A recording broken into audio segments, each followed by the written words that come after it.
The World's Greatest Books, Volume 09, Lives and Letters ******.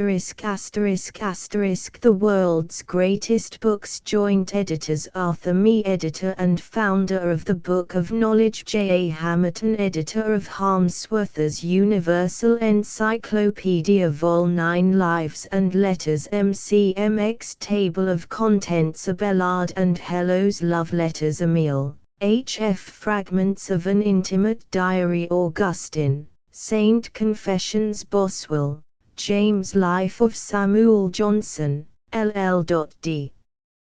Brewster, Sir David. Life of Sir Isaac Newton. Bunyan, John. Grace Abounding. Carlyle, Alexander. Autobiography. Carlyle, Thomas. Letters and Speeches of Oliver Cromwell. Life of Schiller. Cellini, Benvenuto. Autobiography. Chateaubriand, François René de Memoirs from Beyond the Grave. Chesterfield, Earl of Letters to his son Cicero, Marcus Tullius. Letters. Coleridge, Samuel Taylor. Biographia Literaria. Cowper, William. Letters de Quincy, Thomas. Confessions of an English Opium Eater. Dumas, Alexandre. Memoirs. Evelyn, John. Diary. Forster, John. Life of Goldsmith. Fox, George. Journal. Franklin, Benjamin. Autobiography. Gaskell, Mrs. The Life of Charlotte Bronte. Gibbon, Edward. Memoirs. Gertie, J. W. Vaughan. Letters to Zolta. Poetry and Truth. Conversations with Eckermann Gray, Thomas. Letters. Hamilton, Anthony. Memoirs of the Count de Grammont. Hawthorne, Nathaniel. Our Old Home. A complete index of the world's greatest books will be found at the end of Volume 20. Abelard and Hello's Love Letters. In the Paris cemetery of Père-Lachaise, on summer Sundays, flowers and wreaths are still laid on the tomb of a woman who died nearly 750 years ago. It is the grave of Hello's and of her lover Abelard, the hero and heroine of one of the world's greatest love stories.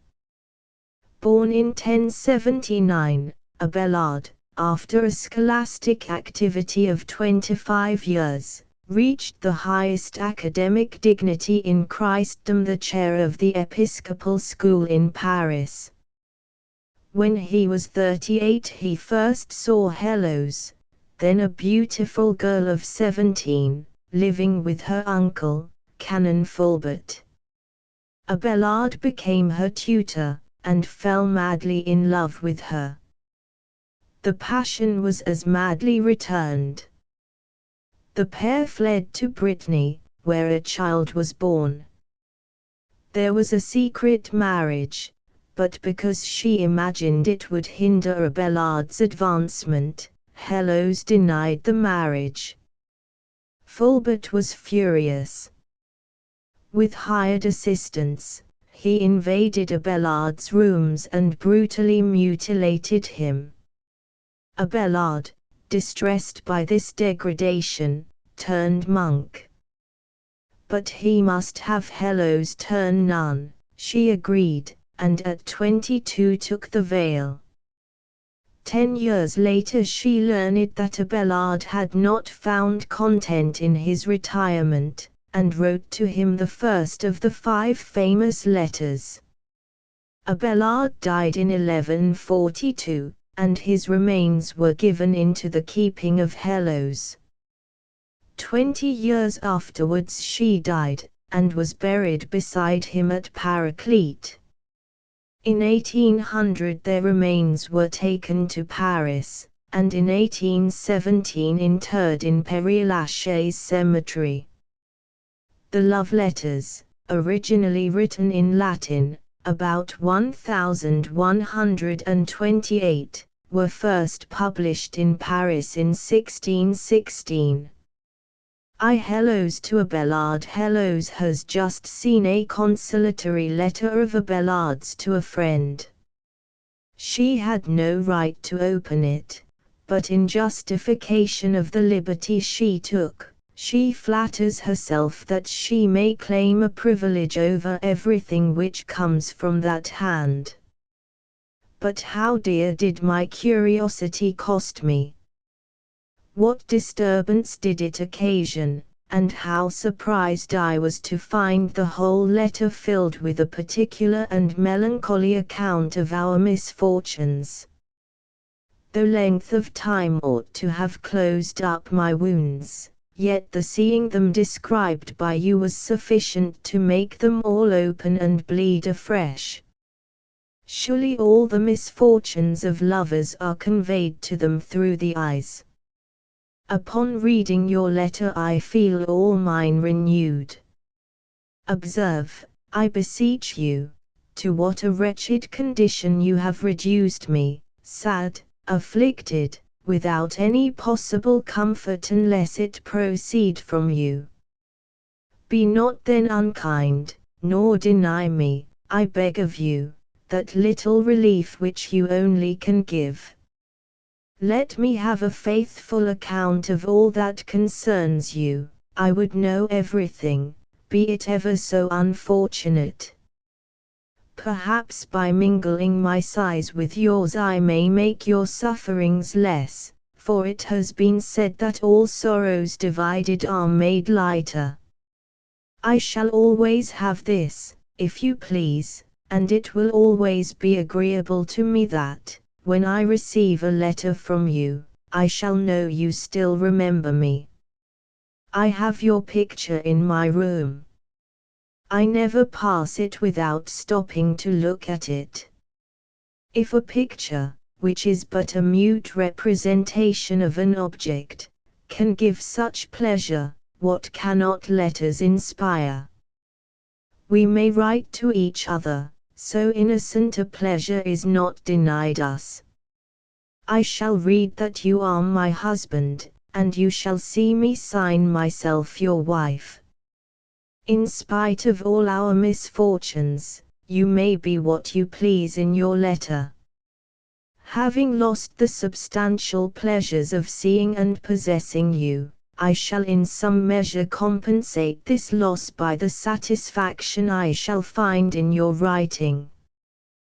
There I shall read your most sacred thoughts, I shall carry them always about with me, I shall kiss them every moment. I cannot live if you will not tell me that you still love me. When you write to me you will write to your wife. Marriage has made such a correspondence lawful, and since you can without the least scandal satisfy me, why will you not? I am not only engaged by my vows, but I have the fear of my uncle before me. There is nothing, then, that you need dread. You have been the occasion of all my misfortunes, you therefore must be the instrument of my comfort. You cannot but remember, for lovers cannot forget, with what pleasure I have passed whole days in hearing your discourse, how, when you were absent, I shut myself from everyone to write to you. How uneasy I was till my letter had come to your hands, what artful management it required to engage messengers. This detail perhaps surprises you, and you are in pain for what may follow. But I am no longer ashamed that my passion for you had no bounds, for I have done more than all this. I have hated myself that I might love you. I came hither to ruin myself in a perpetual imprisonment that I might make you live quietly and at ease. Nothing but virtue, joined to a love perfectly disengaged from the senses, could have produced such effects. Vice never inspires anything like this, it is too much enslaved to the body. This was my cruel uncle's notion. He measured my virtue by the frailty of my sex, and thought it was the man and not the person I loved. But he has been guilty to no purpose. I love you more than ever, and so revenge myself on him. I will still love you with all the tenderness of my soul till the last moment of my life. Formally, she tells him, the man was the least she valued in him. It was his heart she desired to possess. You cannot but be entirely persuaded of this by the extreme unwillingness I showed to marry you, though I knew that the name of wife was honorable in the world and holy in religion, yet the name of your mistress had greater charms because it was more free. The bonds of matrimony, however honorable, still bear with them a necessary engagement, and I was very unwilling to be necessitated to love always a man who would perhaps not always love me. I despised the name of wife that I might live happy with that of mistress. And then, ecstatically recalling the old happy times, she deplores that she has nothing left but the painful memory that they are past. Beyond that, she has no regret except that against her will she must now be innocent. My misfortune was to have cruel relatives whose malice destroyed the calm we enjoyed. Had they been reasonable, I had now been happy in the enjoyment of my dear husband.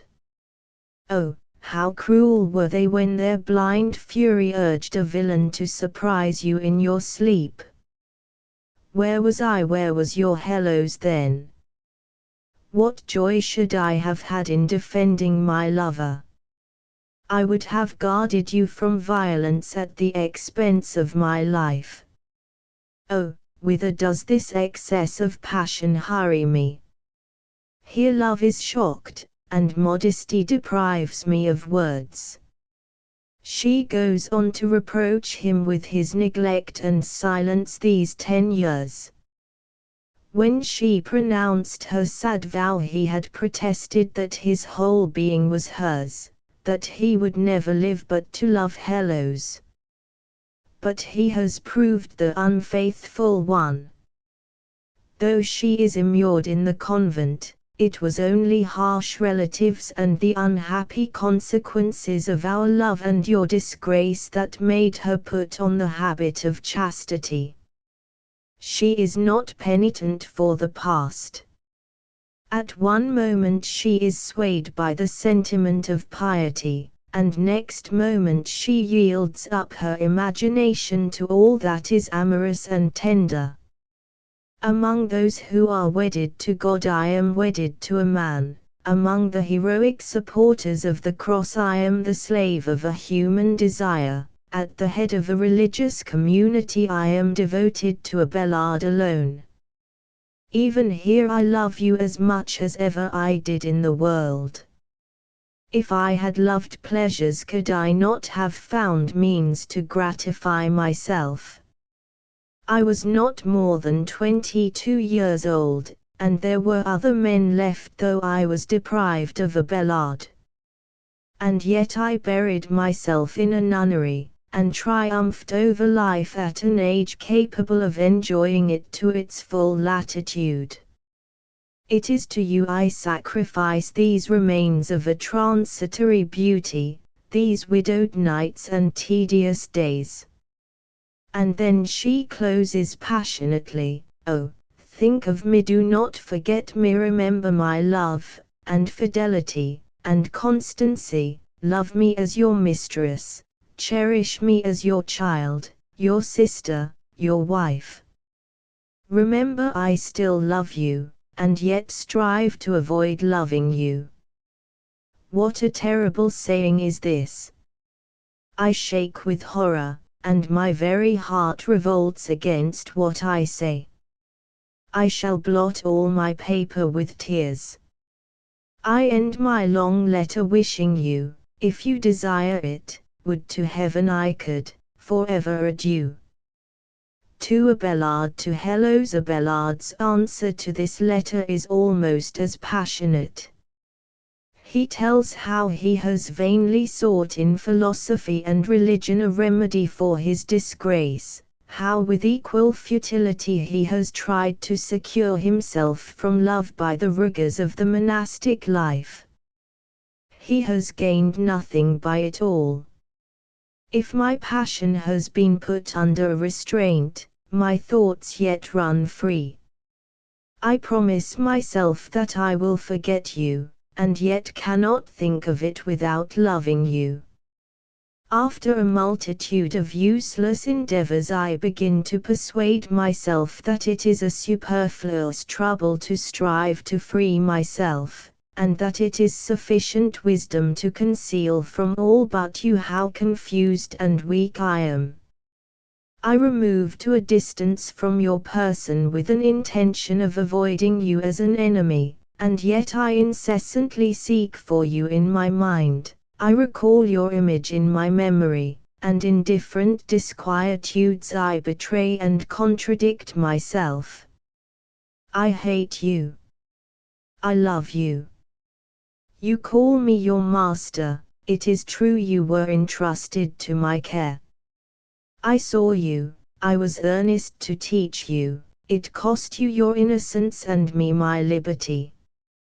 If now, having lost the power of satisfying my passion, I had also lost that of loving you, I should have some consolation.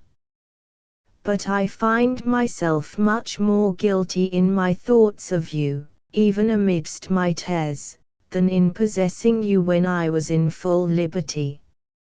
I continually think of you, I continually call to mind your tenderness. He explains some of the means he has tried to make himself forget.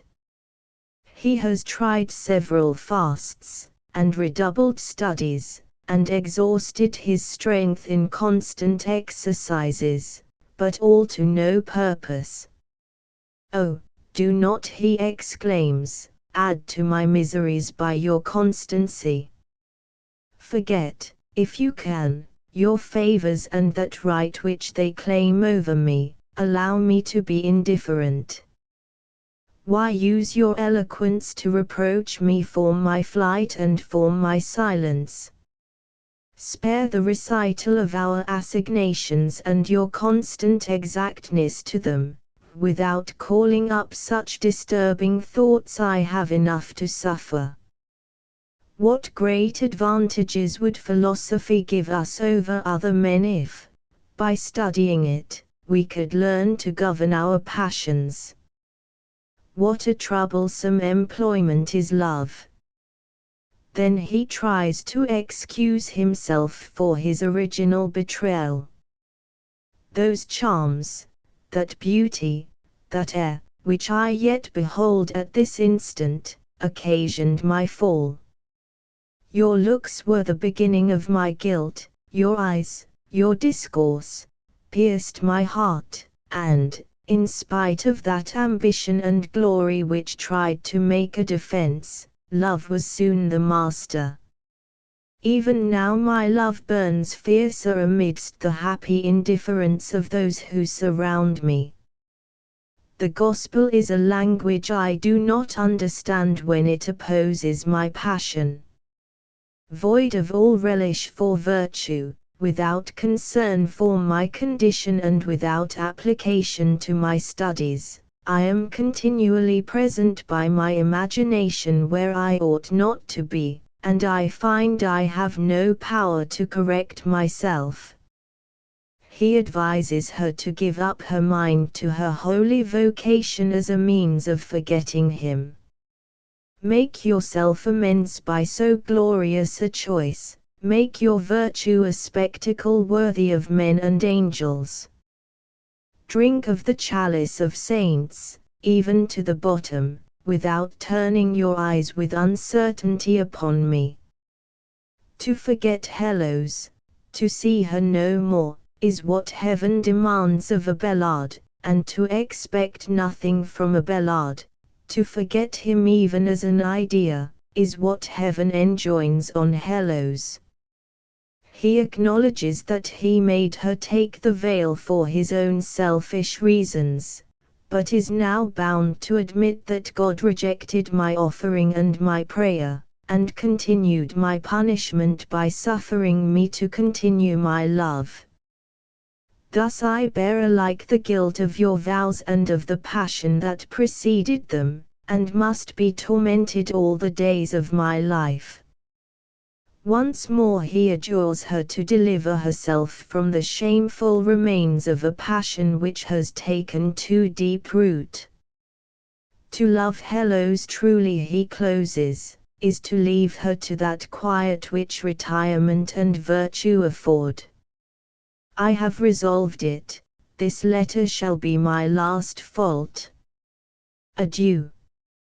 I hope you will be willing, when you have finished this mortal life, to be buried near me. Your cold ashes need then fear nothing, and my tomb shall be more rich and renowned. 3 Helos to Abelard. The passion of Helos is only inflamed by this letter from Abelard. She has got him to write, and now she wants to see him and to hear more about him. She cynically remarks that he has made greater advances in the way of devotion than she could wish. There, alas! She is too weak to follow him. But she must have his advice and spiritual comfort. Can you have the cruelty to abandon me? The fear of this stabs my heart. She reproaches him for the fearful presages of death he had made in his letter. And as regards his wish that she should take care of his remains, she says, Heaven, severe as it has been to me, is not so insensible as to permit me to live one moment after you. Life without Abelard were an insupportable punishment, and death a most exquisite happiness if by that means I could be united to him. If heaven but hearken to my continual cry, your days will be prolonged and you will bury me. It is his part, she says, to prepare her for the great crisis, to receive her last sighs. What could she hope for if he were taken away? I have renounced without difficulty all the charms of life, preserving only my love, and the secret pleasure of thinking incessantly of you and hearing that you live. Dear Abelard, pity my despair. The higher you raised me above other women, who envied me your love, the more sensible am I now of the loss of your heart. I was exalted to the top of happiness only that I might have the more terrible fall. Nothing could be compared to my pleasures, and now nothing can equal my misery. She blames herself entirely for Abelard's present position. I, wretched I, have ruined you, and have been the cause of all your misfortunes. How dangerous it is for a great man to suffer himself to be moved by our sex. He ought from his infancy to be inured to insensibility of heart against all our charms. I have long examined things, and have found that death is less dangerous than beauty. It is the shipwreck of liberty, a fatal snare, from which it is impossible ever to get free. She protests that she cannot forget. Even into holy places before the altar I carry the memory of our love, and, far from lamenting for having been seduced by pleasures, I sigh for having lost them. She counts herself more to be pitied than Abelard, because grace and misfortune have helped him, whereas she has still her relentless passions to fight. Our sex is nothing but weakness, and I have the greater difficulty in defending myself, because the enemy that attacks me pleases me. I dote on the danger which threatens. How, then, can I avoid yielding? I seek not to conquer for fear I should be overcome, happiness enough for me to escape shipwreck and at last reach port. Heaven commands me to renounce my fatal passion for you, but, oh, my heart will never be able to consent to it. Adieu. 4 hellos to Abelard. Abelard has not replied to this letter, and Hellos begins by sarcastically thanking him for his neglect. She pretends to have subdued her passion, and, addressing him rather as priest than lover, demands his spiritual counsel. Thus caustically does she proclaim her inconstancy. At last, Abelard, you have lost Hellos forever. Notwithstanding all the oaths I made to think of nothing but you, and to be entertained by nothing but you, I have banished you from my thoughts, I have forgot you. Thou charming idea of a lover I once adored, thou wilt be no more my happiness. Dear image of Abelard, thou wilt no longer follow me, no longer shall I remember thee. Oh, enchanting pleasures to which Hellos resigned herself, you have been my tormentors. I confess my inconstancy, Abelard, without a blush. Let my infidelity teach the world that there is no depending on the promises of women. We are all subject to change. When I tell you what rival hath ravished my heart from you, you will praise my inconstancy, and pray this rival to fix it. By this you will know that 'tis God alone that takes Hellos from you. She explains how she arrived at this decision by being brought to the gates of death by a dangerous illness. Her passion now seemed criminal. She has therefore torn off the bandages which blinded her, and you are to me no longer the loving Abelard who constantly sought private conversations with me by deceiving the vigilance of our observers. She enlarges on her resolution. She will no more endeavor, by the relation of those pleasures our passion gave us, to awaken any guilty fondness you may yet feel for me. I demand nothing of you but spiritual advice and wholesome discipline. You cannot now be silent without a crime. When I was possessed with so violent a love, and pressed you so earnestly to write to me, how many letters did I send you before I could obtain one from you? But, alas! Her woman's weakness conquers again. For the moment she forgets her resolution, and exclaims, "My dear husband, for the last time I use that title, shall I never see you again? Shall I never have the pleasure of embracing you before death? What dost thou say, wretched Hellos? Dost thou know what thou desirest? Couldst thou behold those brilliant eyes without recalling the tender glances which have been so fatal to thee? Couldst thou see that majestic air of Abelard without being jealous of everyone who beholds so attractive a man? That mouth cannot be looked upon without desire. In short, no woman can view the person of Abelard without danger. Ask no more to see Abelard, if the memory of him has caused thee so much trouble. Hellos, what would not his presence do? What desires will it not excite in thy soul? How will it be possible to keep thy reason at the sight of so lovable a man? She reverts to her delightful dreams about Abelard. When you press me to you and I yield to you, and our souls, animated with the same passion, are sensible of the same pleasures. Then she recalls her resolution, and closes with these words: I begin to perceive that I take too much pleasure in writing to you. I ought to burn this letter. It shows that I still feel a deep passion for you, though at the beginning I tried to persuade you to the contrary. I am sensible of waves both of grace and passion, and by turns yield to each. Have pity, Abelard, on the condition to which you have brought me, and make in some measure my last days as peaceful as my first have been uneasy and disturbed. V. Abelard to Hellos. Abelard remains firm.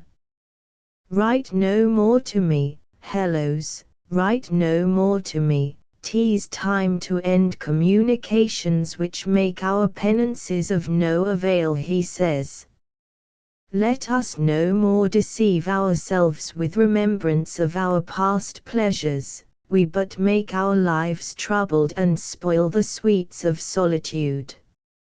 Let us make good use of our austerities, and no longer preserve the memories of our crimes amongst the severities of penance. Let a mortification of body and mind, a strict fasting, continual solitude, profound and holy meditations, and a sincere love of God succeed our former irregularities. Both, he deplores, are still very far from this enviable state. Your heart still burns with that fatal fire you cannot extinguish, and mine is full of trouble and unrest. Think not, Hellos, that I here enjoy a perfect peace. I will for the last time open my heart to you. I am not yet disengaged from you, and though I fight against my excessive tenderness for you, in spite of all my endeavors I remain but too sensible of your sorrows, and long to share in them. The world, which is generally wrong in its notions, thinks I am at peace, and imagining that I loved you only for the gratification of the senses, have now forgot you. What a mistake is this! He exhorts her to strive, to be more firm in her resolutions, to break those shameful chains which bind you to the flesh. He pictures the death of a saint, and he works upon her fears by impressing upon her the terrors of hell.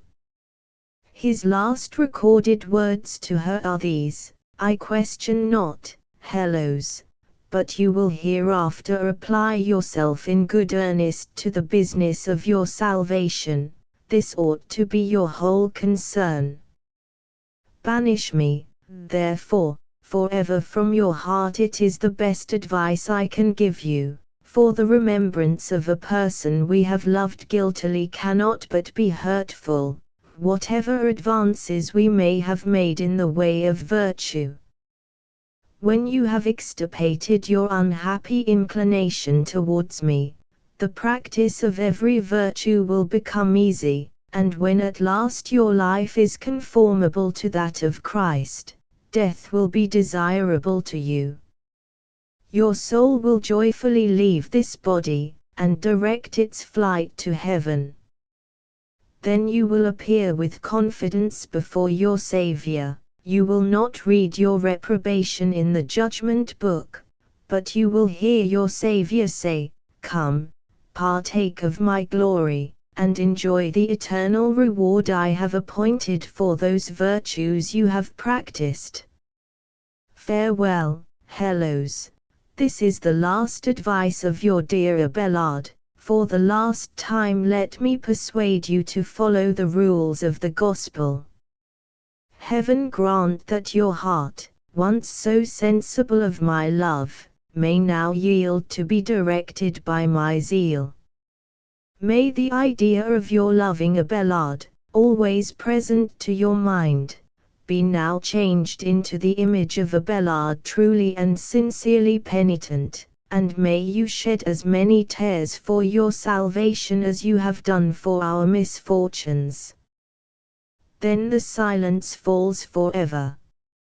Henry Frederick Emile. Fragments of an intimate diary. Henry Frederick Emile, born at Geneva on the 21st of September 1821, was educated there, and later at the University of Berlin, and held a professorship at the University of Geneva from 1849 until his death, on the 11th of March 1881. The journal Anthem, of which we give a summary, was published in 1882–84, and an English translation by Mrs. Humphrey Ward appeared in 1885.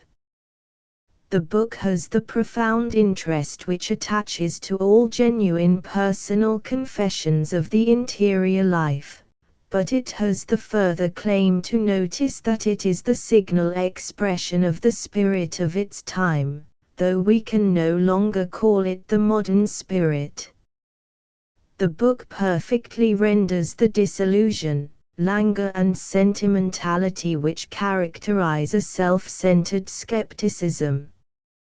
It is the record, indeed, of a morbid mind, but of a mind gifted with extraordinary acuteness and with the utmost delicacy of perception. Emile wrote also several essays and poems, but it is for the intimate diary alone that his name will be remembered. Thoughts on life and conduct. Only one thing is needful to possess God.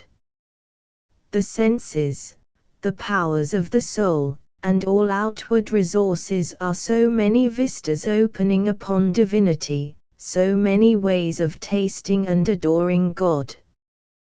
To be detached from all that is fugitive, and to seize only on the eternal and the absolute, using the rest as no more than a loan, a tenancy.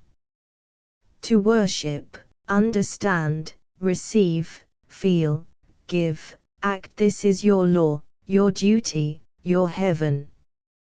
After all, there is only one object which we can study, and that is the modes and metamorphoses of the human spirit.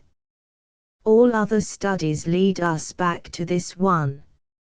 I have never felt the inward assurance of genius, nor the foretaste of celebrity, nor of happiness, nor even the prospect of being husband, father, or respected citizen. This indifference to the future is itself a sign. My dreams are vague, indefinite. I must not now live, because I am now hardly capable of living.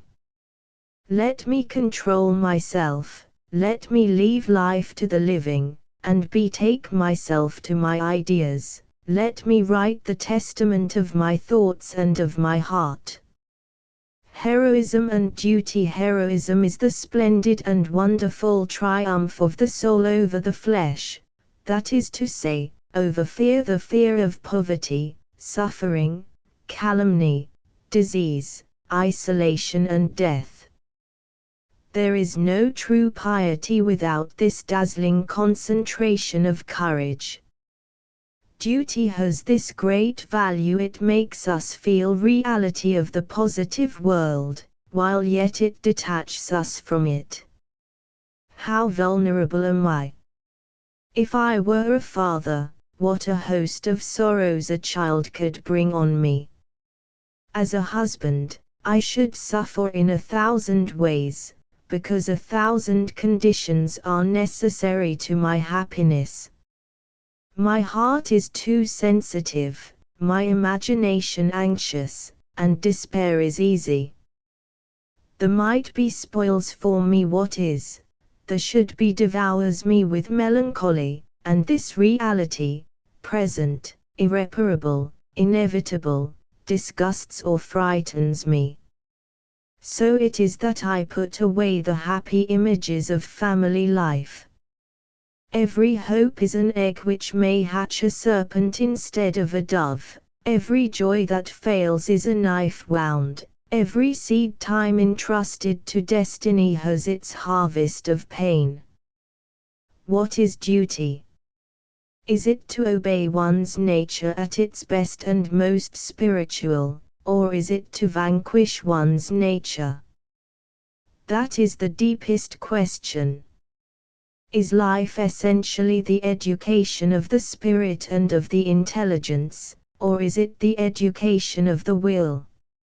And does will lie in power or in resignation?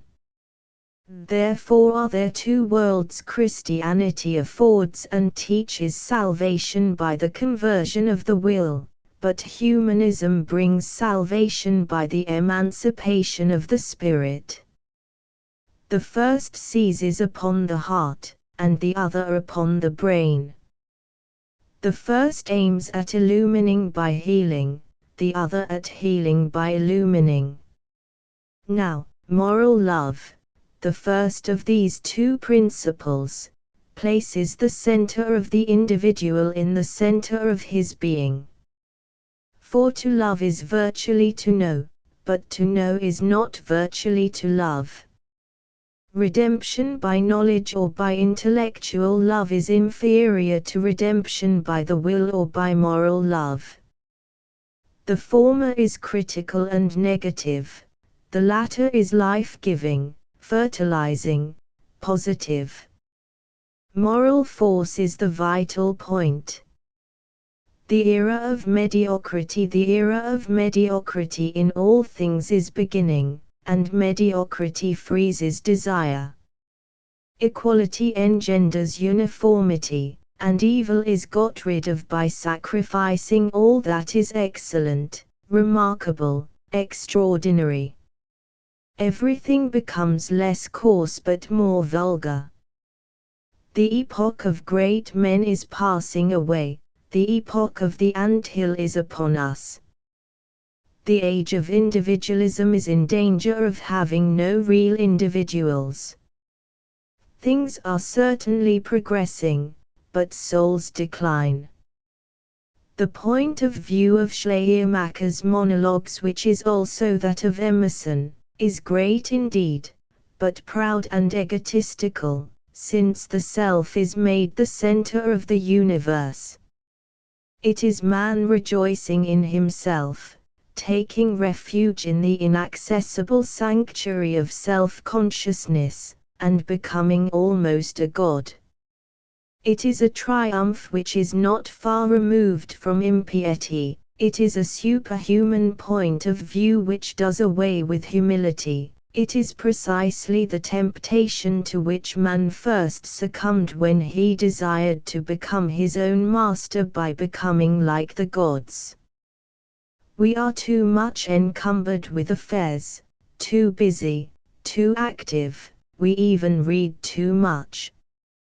We must throw overboard all our cargo of anxieties, preoccupations and pedantry to recover youth, simplicity, childhood, and the present moment with its happy mood of gratitude. By that leisure which is far from idleness, by an attentive and recollected inaction, the soul loses her creases, expands, unfolds, repairs her injuries like a bruised leaf, and becomes once more new, spontaneous, true, original. Reverie, like showers at night, refreshes the thoughts which have become worn and discolored by the heat of day. I have been walking in the garden in a fine autumnal rain. All the innumerable, wonderful symbols which the forms and colors of nature afford charm me and catch at my heart.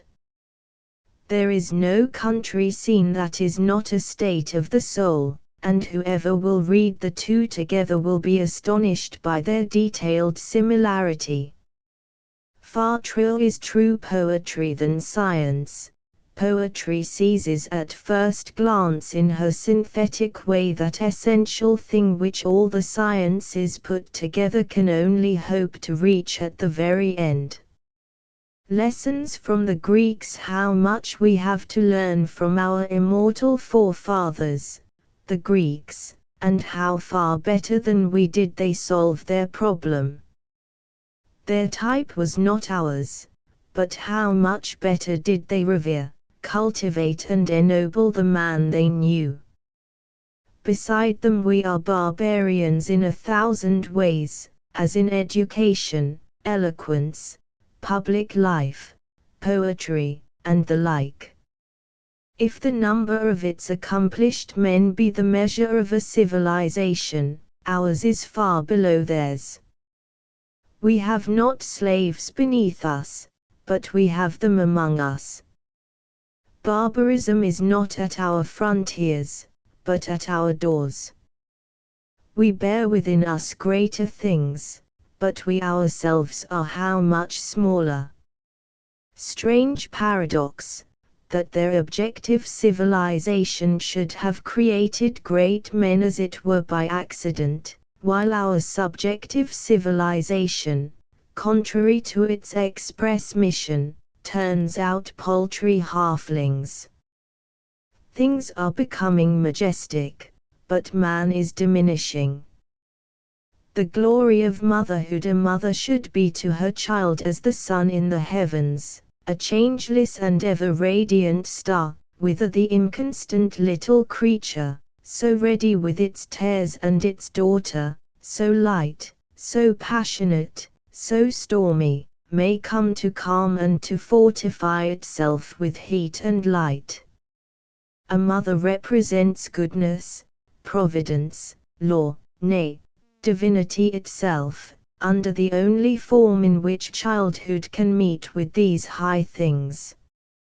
If, therefore, she is passionate, she teaches that God is capricious or despotic, or even that there are several gods in conflict. The child's religion depends on the way in which its mother and its father have lived, and not on the way in which they have spoken. The inmost tone of their life is precisely what reaches their child, who finds no more than comedy or empty thunder in their maxims, remonstrances and punishments. Their actual and central worship: that is what his instinct infallibly perceives. A child sees what we are, through all the fictions of what we would be.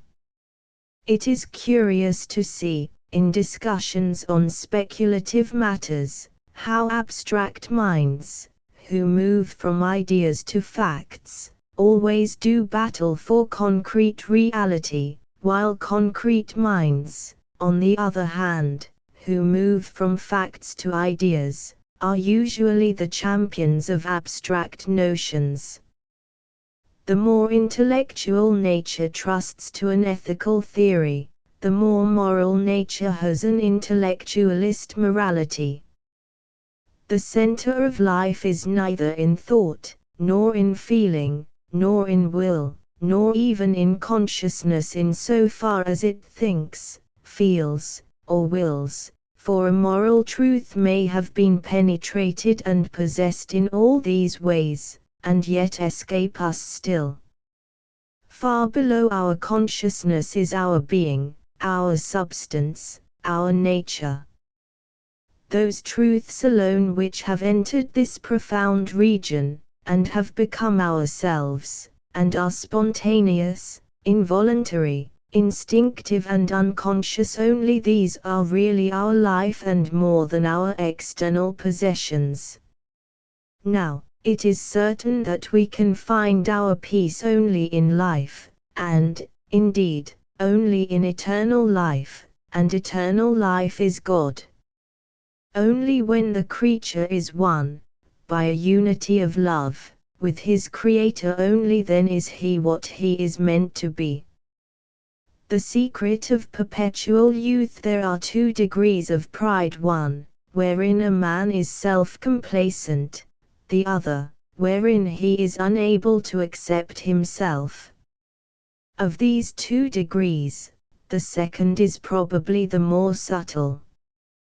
The whole secret of remaining young in spite of years is to keep an enthusiasm burning within, by means of poetry, contemplation and charity, or, more briefly, by keeping a harmony in the soul.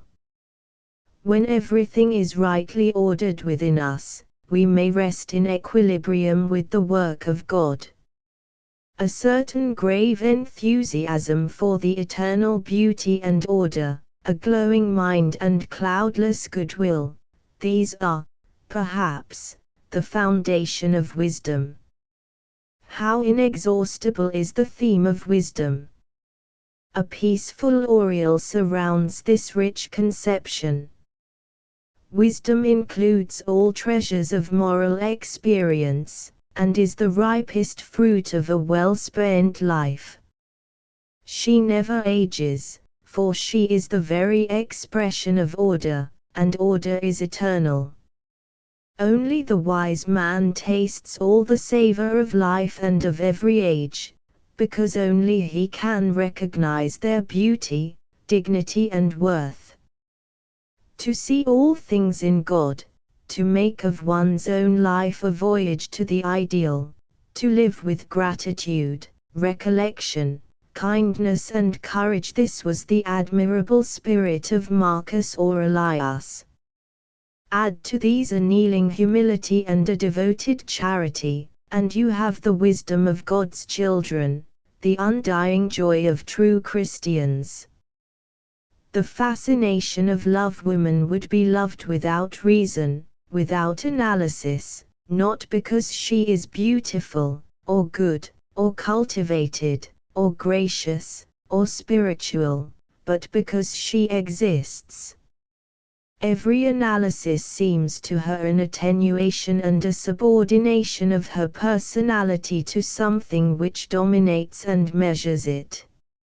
She rejects it therefore, and rightly rejects it. For as soon as one can say because one is no longer under the spell, one appreciates always, and at least in principle one is free. If the empire of woman is to continue, love must remain a fascination, an enchantment. Once her mystery is gone, her power is gone also. So love must appear indivisible, irreducible, superior to all analysis, if it is to retain those aspects of infinitude, of the supernatural and the miraculous, which constitute its beauty. Most people hold cheaply whatever they understand, and bow down only before the inexplicable. Woman's triumph is to demonstrate the obscurity of that male intelligence which thinks itself so enlightened, and when women inspire love, they are not without the proud joy of this triumph. Their vanity is not altogether baseless, but a profound love is a light and a calm, a religion and a revelation, which in its turn despises these lesser triumphs of vanity. Great souls wish nothing but the great, and all artifices seem shamefully puerile to one immersed in the infinite. Man's useless yearning eternal effort is the note of modern morality. This painful restless becoming has taken the place of harmony, equilibrium, joy, that is to say, of being. We are all fawns and satyrs aspiring to become angels, ugly creatures laboring at our embellishment, monstrous chrysalids trying to become butterflies. Our ideal is no longer the tranquil beauty of the soul, it is the anguish of Laocoon fighting with the hydra of evil. No longer are there happy and accomplished men, we are candidates, indeed, for heaven, but on earth galley slaves, and we row away our life in the expectation of harbor. It seems possible that this perfecting of which we are so proud is nothing else but a pretentious imperfection. The becoming seems rather negative than positive. It is the lessening of evil, but is not itself the good. It is a noble discontent, but is by no means felicity. This ceaseless pursuit of an endless end is a generous madness, but is not reason, It is the yearning for what can never be, a touching malady, but it is not wisdom. Yet there is none who may not achieve harmony, and when he has it, he is within the eternal order, and represents the divine thought at least as clearly as a flower does, or a solar system. Harmony seeks nothing that is outside herself. She is exactly that which she should be. She expresses goodness, order, law, truth, honor. She transcends time and reveals the eternal. Memories of the golden age in the world of society. One must seem to live on ambrosia and to know none but noble thoughts. Anxiety, want, passion, simply do not exist. All realism is suppressed as brutal. It is a world which amuses itself with the flattering illusion that it lives above the clouds and breathes mythological air. That is why all vehemence, the cry of nature, all suffering, thoughtless familiarity, and every frank sign of love shock this delicate medium like a bombshell. They shatter this collective fabric, this palace of clouds, this enchanted architecture, just as shrill cock-crow scatters the fairies into hiding. These fine receptions are unconsciously a work of art, a kind of poetry, by which cultivated society reconstructs an idol that is age-long dead.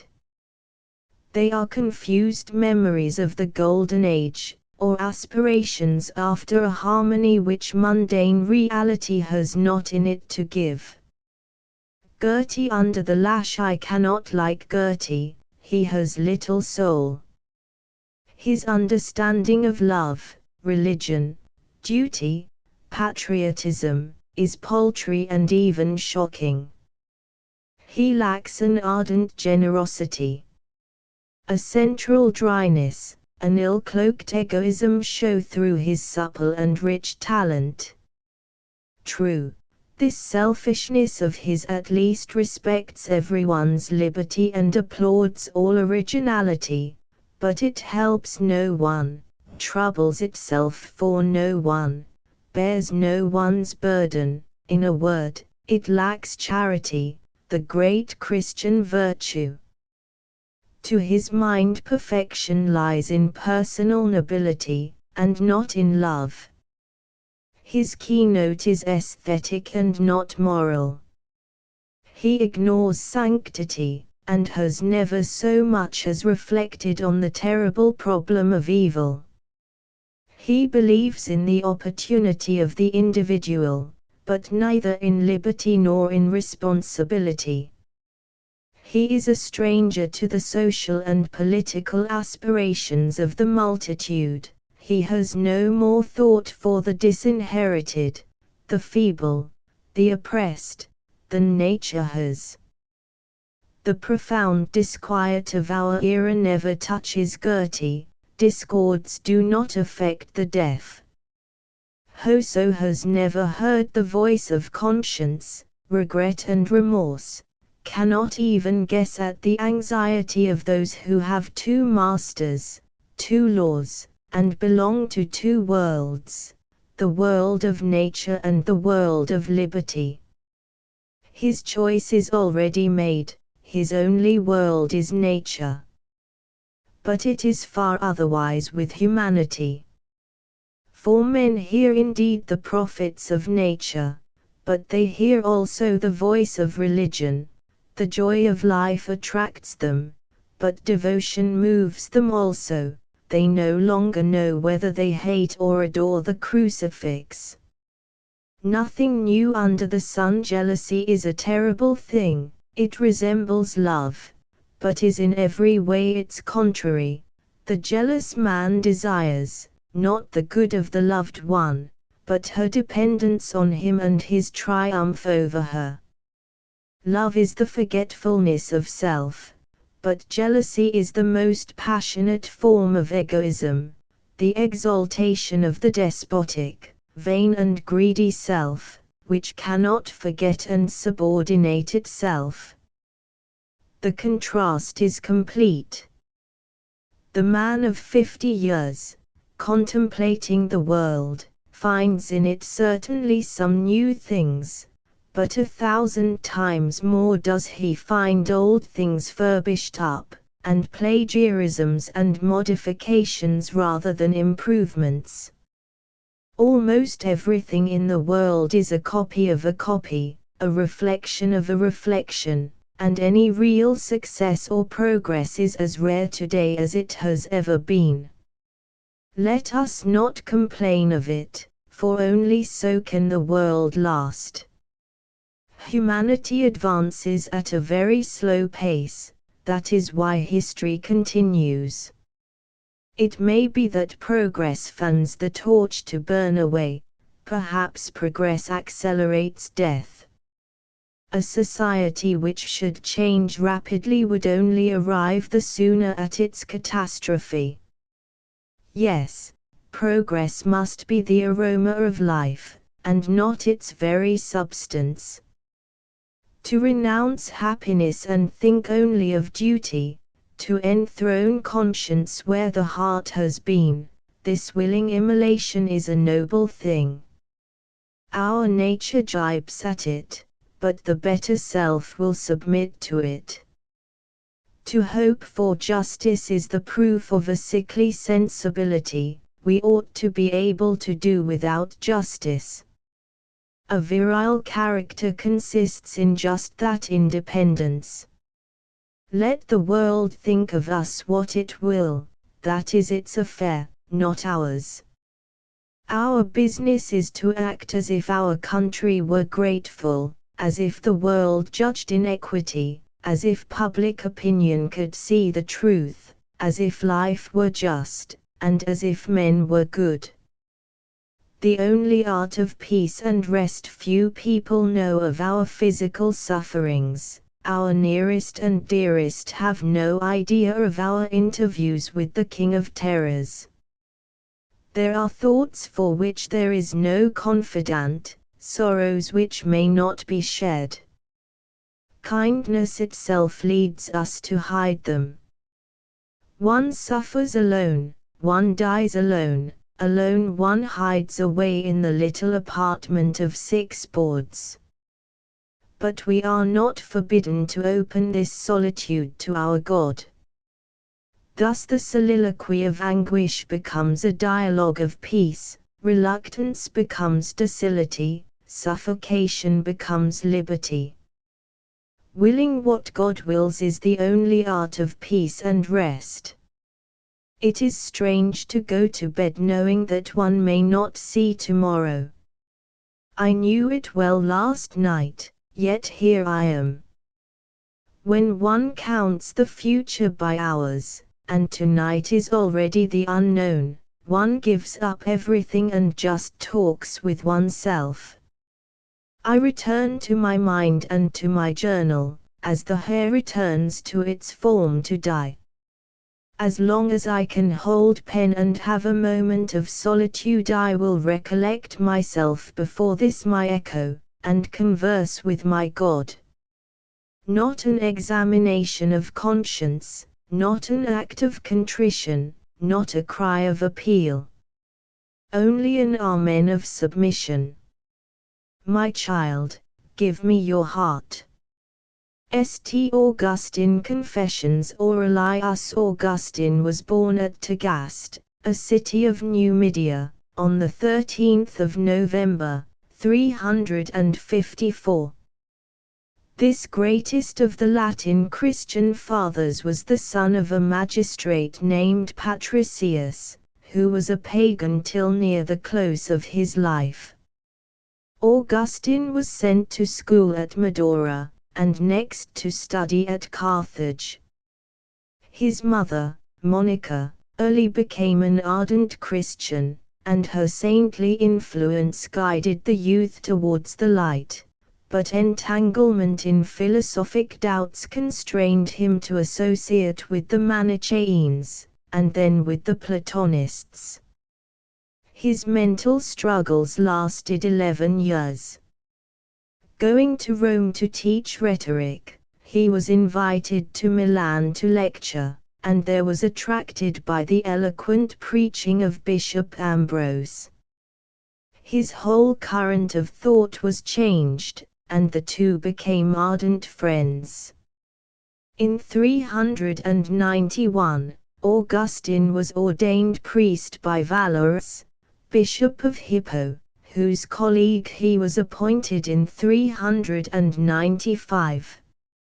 At the age of 41, he was designated Bishop of Hippo, and filled the office for 35 years, passing away in his 76th year, on the 28th of August, 430, during the third year of the siege of Hippo by the Vandals under Genseric. His numerous and remarkable works stamp him as one of the world's transcendent intellects. His two monumental treatises are the Confessions and the City of God. I regrets of a misspent youth, great art thou, O Lord, and greatly to be praised. My faith, Lord, should call on thee, which thou hast given me by the incarnation of thy Son, through the ministry of the preacher, Ambrose. How shall I call upon my God? What room is there within me, wherein my God can come?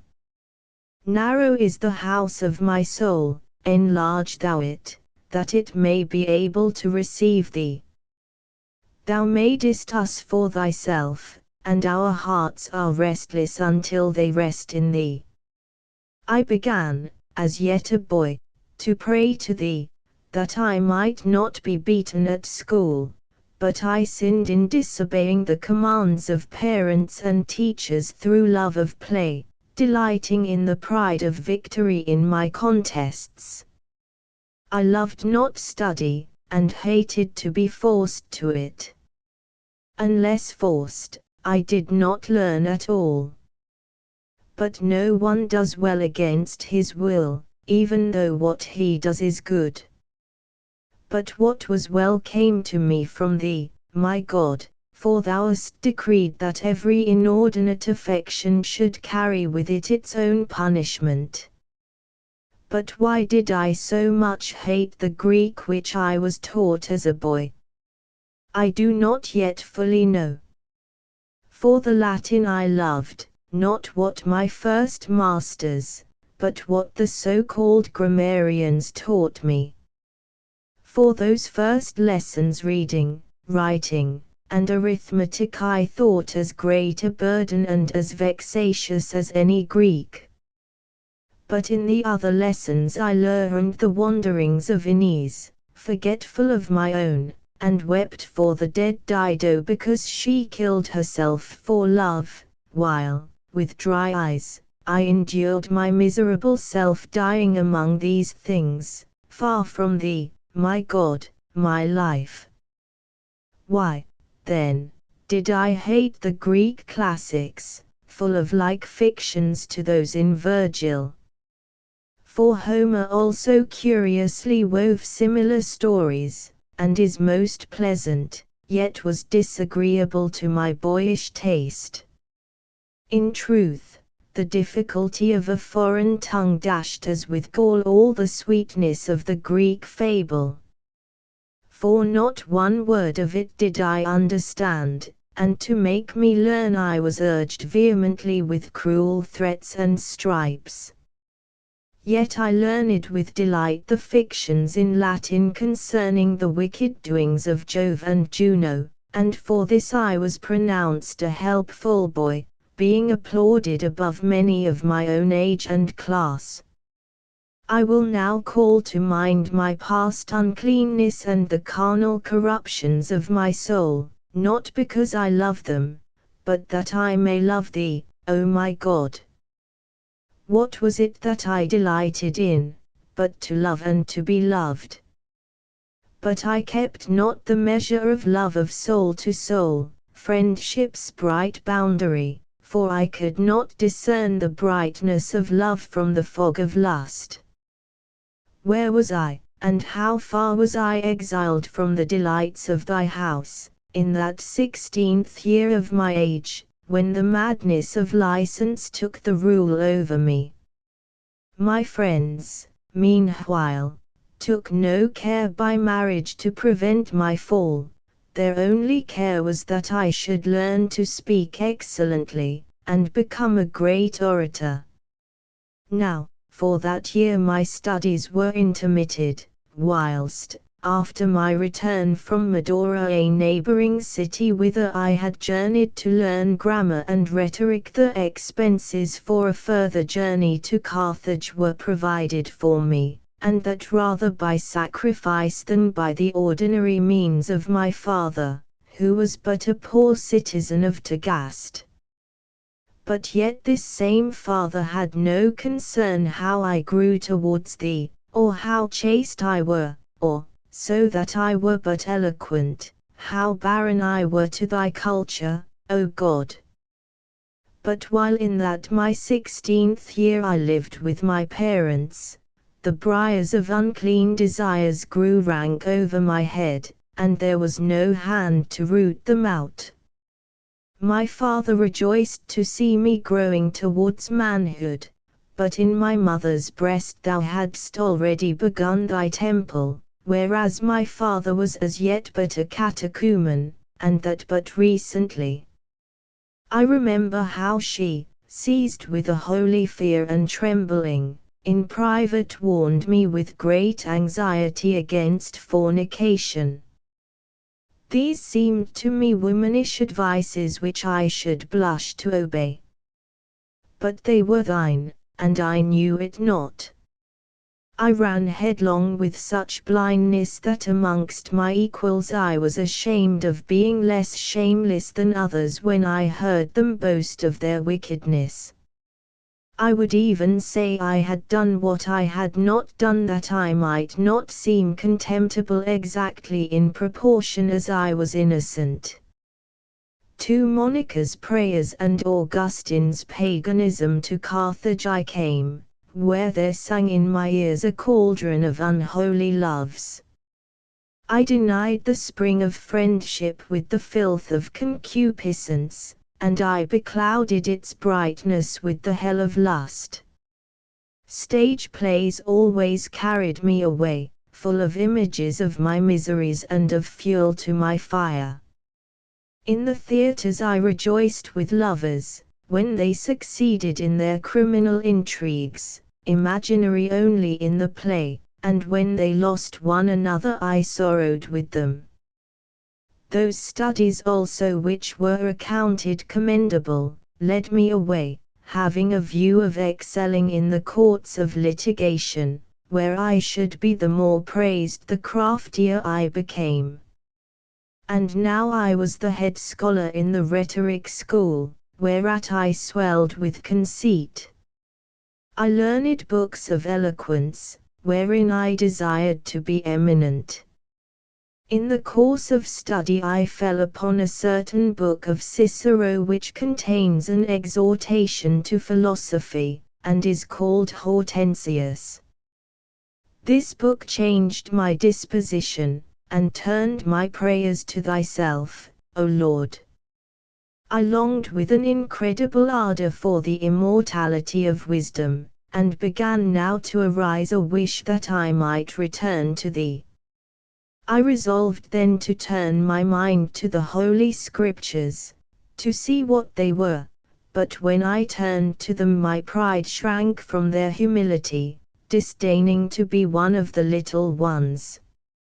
Therefore, I fell among men proudly doting, exceeding carnal, and great talkers, who served up to me, when hungering after thee, the sun and moon, beautiful works of thine, but not thyself.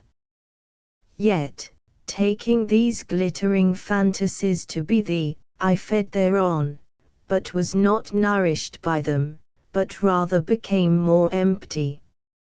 I knew not God to be a spirit. Nor knew I that true inward righteousness, which judgeth not according to custom, but out of the most righteous laws of Almighty God. Under the influence of these Manichaeans I scoffed at thy holy servants and prophets. And thou sentest thine hand from above and deliveredst my soul from that profound darkness.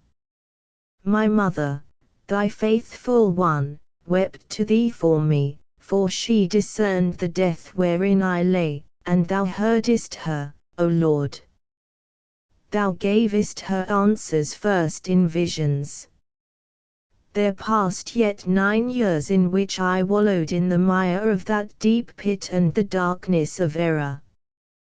Thou gavest her meantime another answer by a priest of thine, a certain bishop brought up in thy church, and well studied in books, whom she entreated to converse with me and to refute my errors. He answered that I was as yet unteachable, being puffed up with the novelty of that heresy. But let him alone a while, saith he, only pray to God for him, he will of himself, by reading, find what that error is, and how great its impiety. He told her how he himself, when a little one, had by his mother been consigned over to the Manichaeans, but had found out how much that sect was to be abhorred, and had, therefore, avoided it. But he assured her that the child of such tares as hers could not perish. Which answer she took as an oracle from heaven. Thus, from my 19th year to my 28th we lived, hunting after popular applause and poetic prizes, and secretly following a false religion. In those years I taught rhetoric, and in those years I had conversation with one not in that which is called lawful marriage, yet with but one, remaining faithful even unto her. Those impostors whom they style astrologers I consulted without scruple. In those years, when I first began to teach rhetoric in my native town, I had made one my friend, only too dear to me from a community of studies and pursuits, of my own age, and, as myself, in the first bloom of youth. I had perverted him also to those superstitions and pernicious fables for which my mother bewailed me. With me he now erred in mind, nor could my soul be happy without him. But behold, thou wert close on the steps of thy fugitives, at once God of vengeance and fountain of mercies, turning us to thyself by wonderful means. Thou tookest that man out of this life, when he had scarce filled up 1 whole year of my friendship, sweet to me above all sweetness of that my life. For long, sore sick of a fever, he lay senseless in a death sweat, so that, his recovery being despaired of, he was baptized in that condition. He was relieved and restored, and I essayed to jest with him, expecting him to do the same, at that baptism which he had received when in the swoon. But he shrank from me as from an enemy, and forbade such language. A few days afterwards he was happily taken from my folly, that with thee he might be preserved for my comfort. In my absence he was attacked again by the fever, and so died. At this grief my heart was utterly darkened. My native country was a torment, and my father's house a strange unhappiness to me. At length I fled out of the country, for so my eyes missed him less where they were wont to see him. And thus from Tagaste I came to Carthage. 3. The influence of Saint Ambrose on Augustine's life I would lay open before my God that 29th year of my age. There had then come to Carthage a certain bishop of the Manichaeans, Faustus by name, a great snare of the devil, and many were entangled by him through the smooth lure of his language. Because he had read some of Cicero's orations and a few of Seneca's books, some of the poets, and such volumes of his own sect as were written in good Latin, he acquired a certain seductive eloquence. But it soon became clear that he was ignorant in those arts in which I thought he excelled, and I began to despair of his solving the difficulties which perplexed me.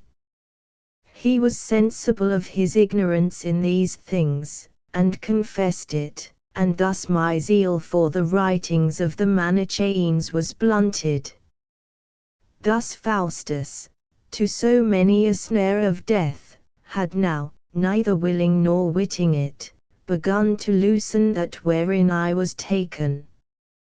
Thou didst deal with me that I should be persuaded to go to Rome and to teach there rather what I was teaching at Carthage, my chief and only reason being that I heard that young men studied there more peacefully, and were kept under a more regular discipline. My mother remained behind weeping and praying. And, behold, at Rome I was received by the scourge of bodily sickness, and I was going down to hell, carrying all the sins that I had committed. Thou healedst me of that sickness that I might live for thee to bestow upon me a better and more abiding health. I began then diligently to teach rhetoric in Rome when, lo, I found other offences committed in that city, to which I had not been exposed in Africa, for, on a sudden, a number of youths plot together to avoid paying their master's salary, and remove to another school. When, therefore, they of Milan had sent to Rome to the prefect of the city, to furnish them with a rhetoric reader for their city, I made application that Symmachus, then prefect of the city, would try me by setting me some subject for oration, and so send me. Thus to Milan I came, to Ambrose the bishop, best known to the whole world as among the best of men, thy servant. To him I was unknowingly led by thee, that by him I might knowingly be led to thee. That man of God received me as a father, and showed me an episcopal kindness at my coming. Thenceforth I began to love him. I was delighted with his eloquence as he preached to the people, though I took no pains to learn what he taught, but only to hear how he spake. My mother had now come to me. When I had discovered to her that I was now no longer a Manichaean, though not yet a Catholic Christian, she was not overjoyed as at something unexpected. But she redoubled her prayers and tears for me now that what she had begged of thee daily with tears was in so great part realized, and she hurried the more eagerly to the church, and hung on the lips of Ambrose, whom she loved as an angel of God because she knew that by him I had been brought to that wavering I was now in. I heard him every Lord's Day expound the word of truth, and was sure that all the knots of the Manichaeans could be unravelled. So I was confounded and converted. Yet I panted after honours, gains, marriage, and in these desires I underwent most bitter crosses. One day, when I was preparing to recite a panegyric on the emperor, probably the Emperor Valentinian the Younger, wherein I was to utter many a lie, and, lying, was to be applauded by those who knew I lied, while passing through the streets of Milan, I observed a poor beggar joking and joyous. I sighed, and spoke to the friends around me of the many sorrows of the phantoms we pursued, for by all our effort and toil we yet looked to arrive only at the very joyousness whither that beggar had arrived before us. I was racked with cares, but he, by saying God bless you, had got some good wine. I, by talking lies, was hunting after empty praise. Chiefly did I speak of such things with Alypius and Bebridius, of whom Alypius was born in the same town with me, and had studied under me, and loved me. But the whirlpool of Carthaginian habits had, when he lived there, drawn him into follies of the circus. One day as I sat teaching my scholars, he entered and listened attentively, while I by chance had in hand a passage which, while I was explaining, suggested to me a simile from the Circensian races, not without a jibe at those who were enthralled by that folly. Alpius took it wholly to himself, and he returned no more to the filths of the Circensian pastimes in Carthage. But he had gone before me to Rome, and there he was carried away with an incredible eagerness after the shows of gladiators. Him I found at Rome, and he clave to me and went with me to Milan, that he might be with me, and also practice something of the law that he had studied. Bebridius also left Carthage, that with me he might continue the search after truth. Meantime my sins were being multiplied. Continual effort was made to have me married, chiefly through my mother's pains, that so once married, the health-giving baptism might cleanse me. My concubine being torn from my side as a hindrance to my marriage, my heart, which clave unto her, was torn and wounded, and she returned to Africa, leaving with me my son by her. But, unhappy, I procured another, though no wife. To thee be praise, fountain of mercies. I was becoming more miserable, and thou drewest nearer to me in my misery. For the birth of a new life my evil and abominable youth was now dead. I was passing into early manhood. Meeting with certain books of the Platonists, translated from Greek into Latin, I therein read, not in the same words, but to the same purpose, that in the beginning was the Word, and the Word was with God, and the Word was God. But that the Word was made flesh and dwelt among us I read not there. That Jesus humbled himself to the death of the cross, and was raised from the dead and exalted unto glory, that at his name every knee should bow, I read not there. Then I sought a way of obtaining strength, and found it not until I embraced that mediator between God and man, the man Christ Jesus. Eagerly did I seize that venerable writing of thy Spirit, and chiefly the Apostle Paul. Whereupon those difficulties vanished wherein he formerly seemed to me to contradict himself, and the text of his discourse not to agree with the testimonies of the law and the prophets. But now they appeared to me to contain one pure and uniform doctrine, and I learned to rejoice with trembling. I had now found the goodly pearl, which, selling all I had, I ought to have bought, and I hesitated. To Simplicianus, sent from Rome to be an instructor and director to Ambrose, then I went, the spiritual father of Ambrose and now a bishop, to whom I related the mazes of my wanderings. He testified his joy that I had read certain books of the Platonists and had not fallen on the writings of other deceitful philosophers. and he related to me the story of the conversion of Victorianus, the translator of those Platonist books, who was not ashamed to become the humble little child of thy Christ, after he had for years with thundering eloquence inspired the people with the love of Anubis, the barking deity, and all the monster gods who fought against Neptune, Venus and Minerva, so that Rome now adored the deities she had formerly conquered.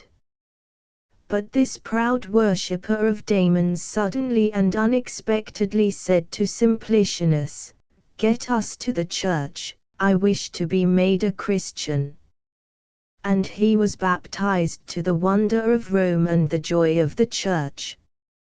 I was fired by this story and longed now to devote myself entirely to God, but still did my two wills, one new and the other old, one carnal and the other spiritual, struggle within me, and by their discord undid my soul. And now thou didst deliver me out of the bonds of desire, wherewith I was bound most straitly to carnal concupiscence, I will now declare and confess. Upon a day there came to see me and Alpius one Pontianus, an African fellow countryman, in high office at the emperor's court, who was a Christian and baptized. He told us how one afternoon at Trier, when the emperor was taken up with the Circensian games, he and 3 companions went to walk in gardens near the city walls and lighten on a certain cottage, inhabited by certain of thy servants, and there they found a little book containing the life of Antony. This some of them began to read and admire, and he, as he read, began to meditate on taking up such a life. By that book he was changed inwardly, as was one of his companions also. Both had affianced brides, who, when they heard of this change, also dedicated their virginity to God. God's command to Augustine and the death of Monica after much soul sickness and torment of spirit took place, an incident by which thou didst wholly break my chains. I was bewailing and weeping in my heart, when, lo! I heard from a neighboring house a voice as of a boy or girl, I know not what, chanting, and oft repeating toll, lege, toll, lege, take up and read, take up and read. Instantly I rose up, interpreting it to be no other than the voice of God, to open the book and read the first chapter I should find. Eagerly I seized the volume of the Apostle and opened and read that section on which my eyes fell first, not in rioting and drunkenness, not in chambering and wantonness, not in strife and envying, but put ye on the Lord Jesus Christ, and make no provision for the flesh, to fulfill the lusts thereof. No further would I read, nor needed I, for a light as it were of serenity diffused in my heart, and all the darkness of doubt vanished away.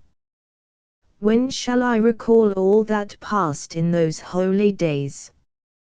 The vintage vacation I gave notice to the Milanese to provide their scholars with another master to sell words to them, for I had made my choice to serve thee. It pleased Alypius also, when the time was come for my baptism, to be born again with me in thee. We joined with us the boy Adeodatus, born of me, in my sin. Excellently hadst thou made him. He was not quite 15, and in wit surpassed many grave and learned men. We were baptized, and anxiety for our past life vanished from us. The time was now approaching when thy handmaid, my mother Monica, was to depart this life. She fell sick of a fever, and on the 9th day of that sickness, and the 56th year of her age, and the 33rd of mine, was that religious and holy soul set free from the body. Being thus forsaken of so great comfort in her, my soul was wounded. Little by little the wound was healed as I recovered my former thoughts of her holy conversation towards thee and her holy tenderness and observance towards us.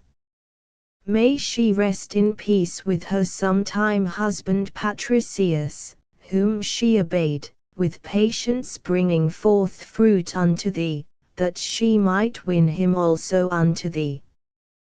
This is the object of my confessions now of what I am, not of what I have been, to confess this not before thee only, but in the ears also of the believing sons of men. Too late I loved thee. Thou wast with me, but I was not with thee. And now my whole hope is in nothing but thy great mercy. Since thou gavest me continency I have observed it, but I retain the memory of evil habits, and their images come up oft before me. And thou hast taught me concerning eating and drinking, that I should set myself to take food as medicine. I strive daily against concupiscence in eating and drinking. Thou hast disentangled me from the delights of the ear and from the lusts of the eye. Into many snares of the senses my mind wanders miserably, but thou pluckest me out mercifully. By pride, vainglory, and love of praise I am tempted, but I seek thy mercy till what is lacking in me by thee be renewed and perfected. Thou knowest my unskilfulness, teach me the wondrous things out of thy law and heal me. James Boswell, The Life of Samuel Johnson, LL.D. James Boswell, born on the 18th of October, 1740, was the son of Alexander Boswell of Auchinleck, better known as Lord Auchinleck, one of the senators of the College of Justice, or Supreme Court, of Scotland. Boswell was educated at Edinburgh and Utrecht universities, and was called both to the Scots and the English bar. He was early interested in letters, and while still a student, published some poems and magazine articles. Boswell was introduced to Dr. Johnson on the 16th of May, 1763. The friendship rapidly ripened, and from 1772 to the death of the illustrious moralist, was unbroken. As an introduction to the life of Samuel Johnson, LL.D. Perhaps the greatest of all biographers, we can hardly do better than use the words of the biographer himself. To write the life of him who excelled all mankind in writing the lives of others, and who, whether we consider his extraordinary endowments or his various works, has been equalled by few in any age, is an arduous, and may be reckoned in me a presumptuous, task.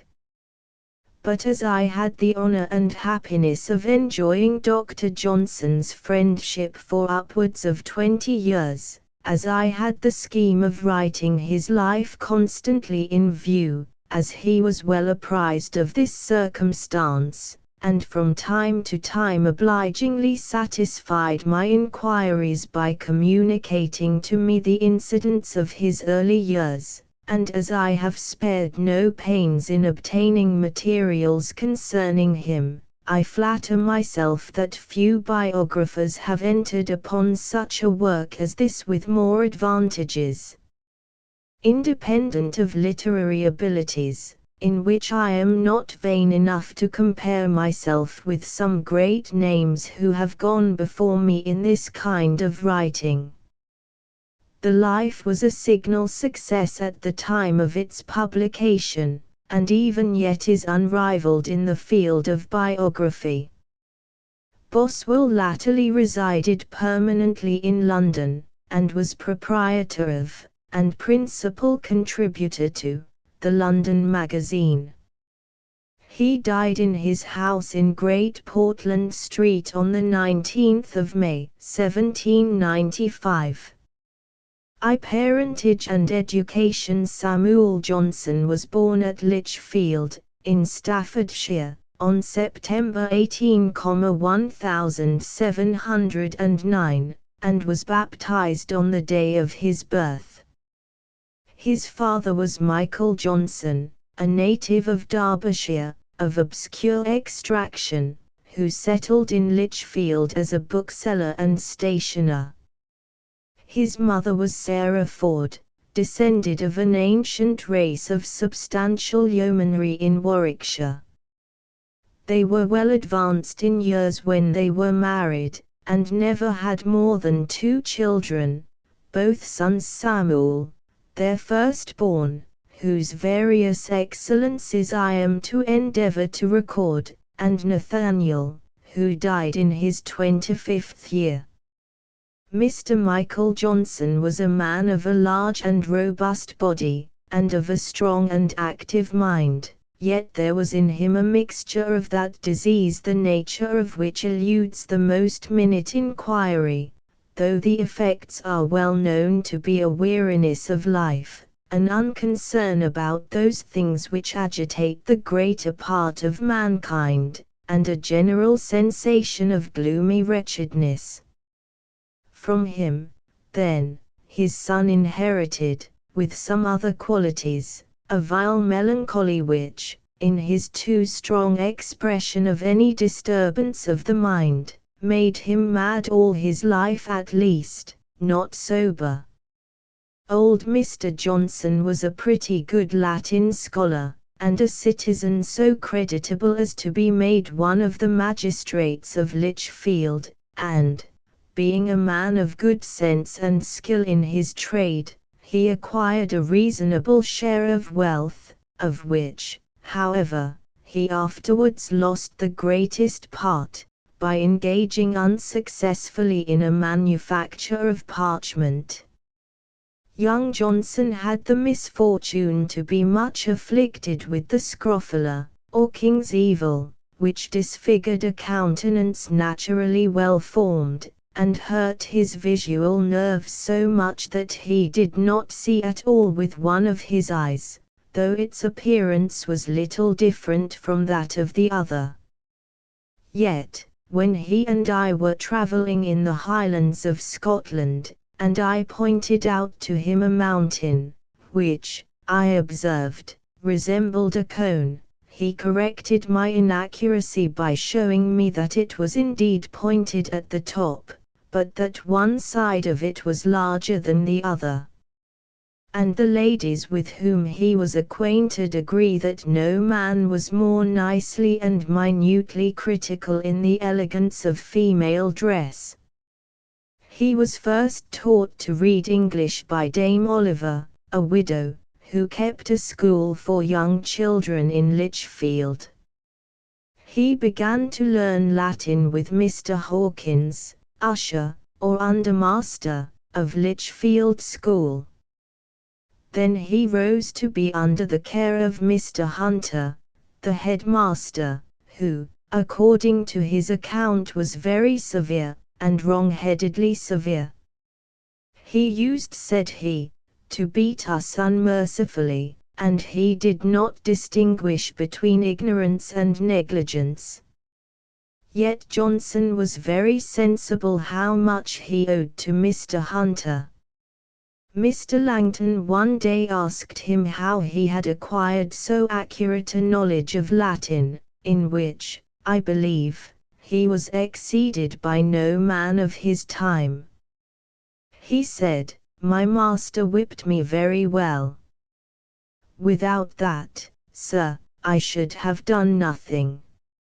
Indeed, upon all occasions, he expressed his approbation of enforcing instruction by means of the rod. "The rod," said he, produces an effect which terminates in itself. A child is afraid of being whipped, and gets his task, and there's an end on't, whereas, by exciting emulation and comparisons of superiority, you lay the foundation of lasting mischief. From his earliest years Johnson's superiority was perceived and acknowledged. He was from the beginning a king of men. His schoolfellow, Mr. Hector, has assured me that he never knew him corrected at school but for talking and diverting other boys from their business. He seemed to learn by intuition, for though indolence and procrastination were inherent in his constitution, whenever he made an exertion he did more than anyone else. He was uncommonly inquisitive, and his memory was so tenacious that he never forgot anything that he either heard or read.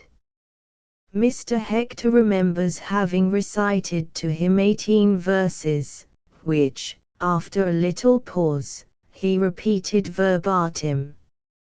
He never joined with the other boys in their ordinary diversions, for his defective sight prevented him from enjoying them, and he once pleasantly remarked to me how wonderfully well he had contrived to be idle without them.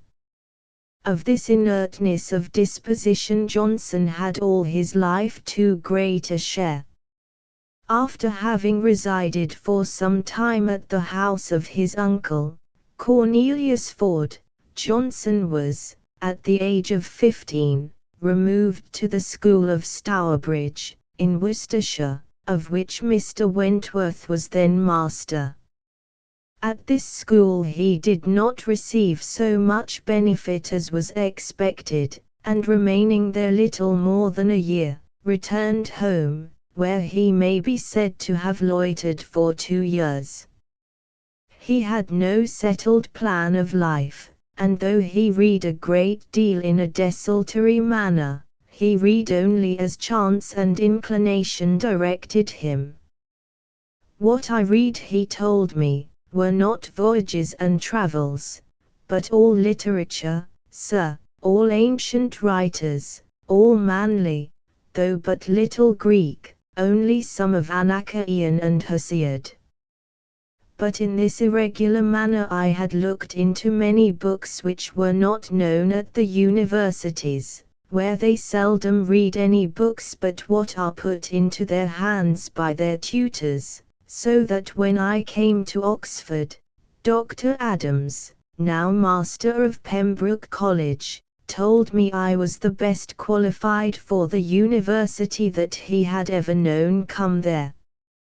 To marriage and settlement in London compelled by his father's straitened circumstances, Johnson left Pembroke College in the autumn of 1731, without taking a degree, having been a member of it little more than 3 years. In December of this year his father died.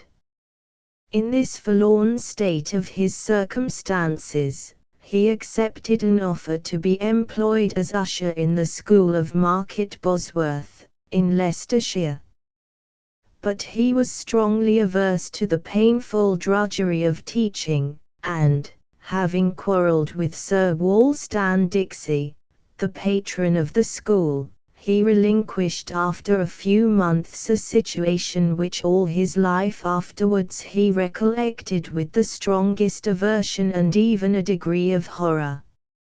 Among the acquaintances he made at this period was Mr. Porter, a mercer at Birmingham, whose widow he afterwards married.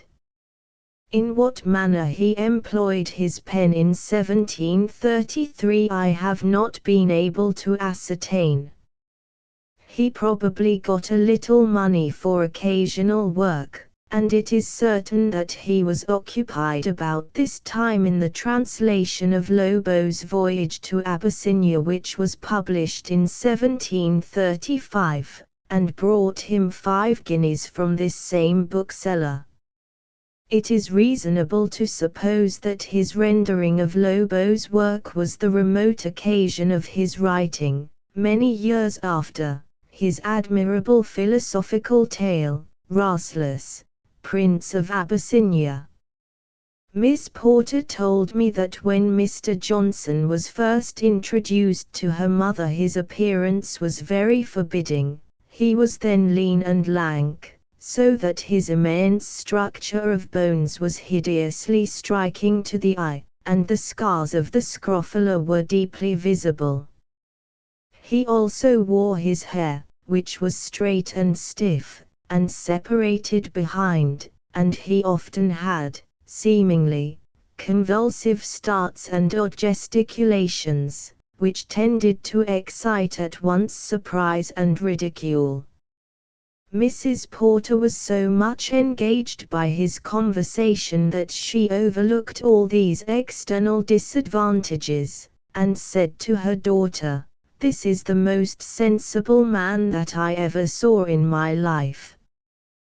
Though Mrs. Porter, now a widow, was double the age of Johnson, and her person and manner, as described to me by the late Mr. Garrick, were by no means pleasing to others, she must have had a superiority of understanding and talents, as she certainly inspired him with a more than ordinary passion. The marriage took place at Derby, on the 9th of July, 1736. He now set up a private academy, for which purpose he hired a large house well situated near his native city. In the Gentleman's Magazine for 1736 there is the following advertisement: "At Edial, near Lichfield, in Staffordshire, young gentlemen are boarded and taught the Latin and Greek languages, by Samuel Johnson."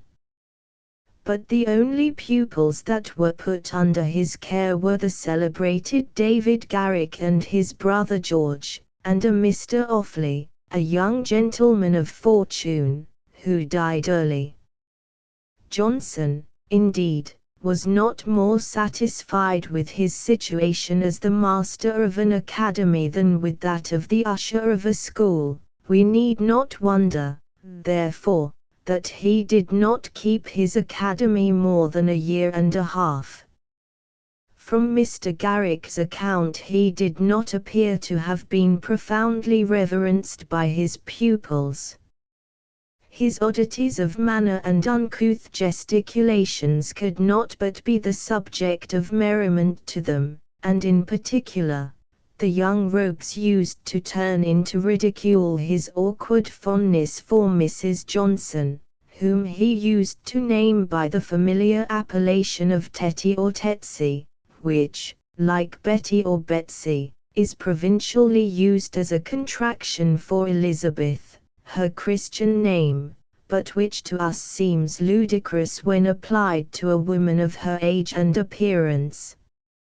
Mr. Garrick described her to me as very fat, with swelled cheeks of a florid red produced by thick painting, and increased by the liberal use of cordials, flaring and fantastic in her dress, and affected both in her speech and her general behavior.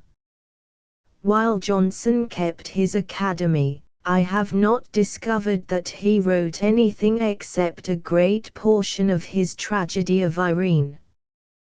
When he had finished some part of it, he read what he had done to his friend, Mr. Gilbert Walmsley, Registrar of the Prerogative Court of Lichfield, who was so well pleased with this proof of Johnson's abilities as a dramatic writer that he advised him to finish the tragedy and produce it on the stage.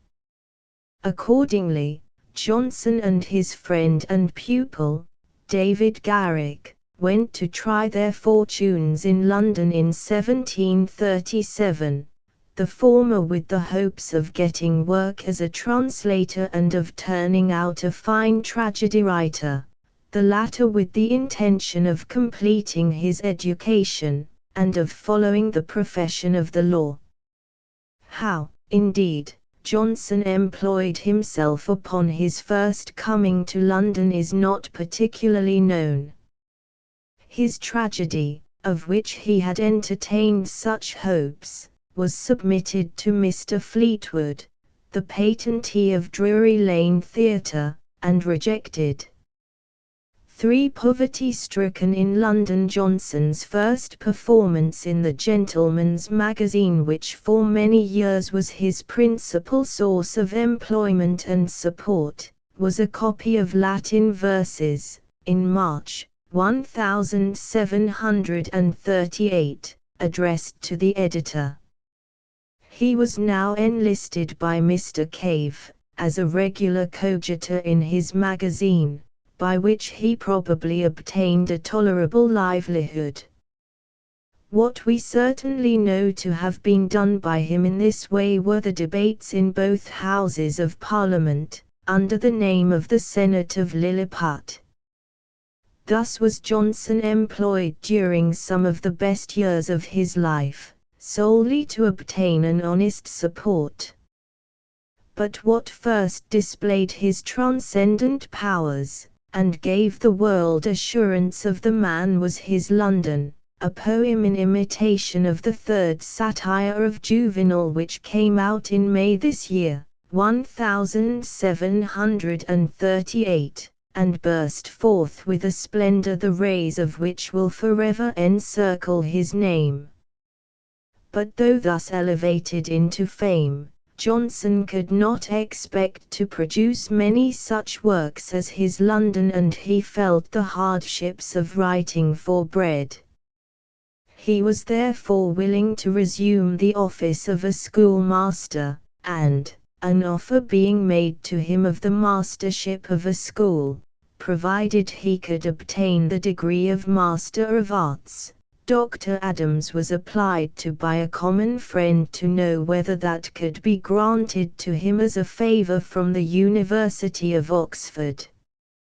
But it was then thought too great a favour to be asked.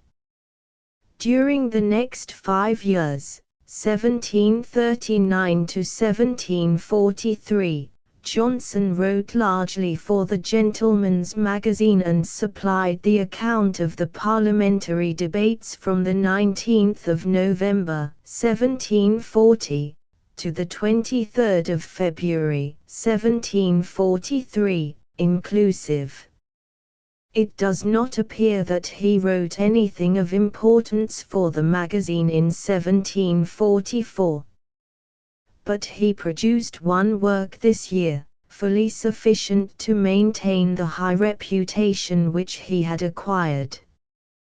This was the life of Richard Savage, a man of whom it is difficult to speak impartially without wondering that he was for some time the intimate companion of Johnson, for his character was marked by profligacy, insolence, and ingratitude, yet, as he undoubtedly had a warm and vigorous, though unregulated mind, had seen life in all its varieties, and been much in the company of the statesmen and wits of his time, he could communicate to Johnson an abundant supply of such materials as his philosophical curiosity most eagerly desired, and so his visits to St. John's Gate, the office of the Gentleman's Magazine, naturally brought Johnson and him together. For preparation of the dictionary, it is somewhat curious that Johnson's literary career appears to have been almost totally suspended in 1745 and 1746. But the year 1747 is distinguished as the epoch when Johnson's arduous and important work, his Dictionary of the English Language, was announced to the world, by the publication of its plan or prospectus.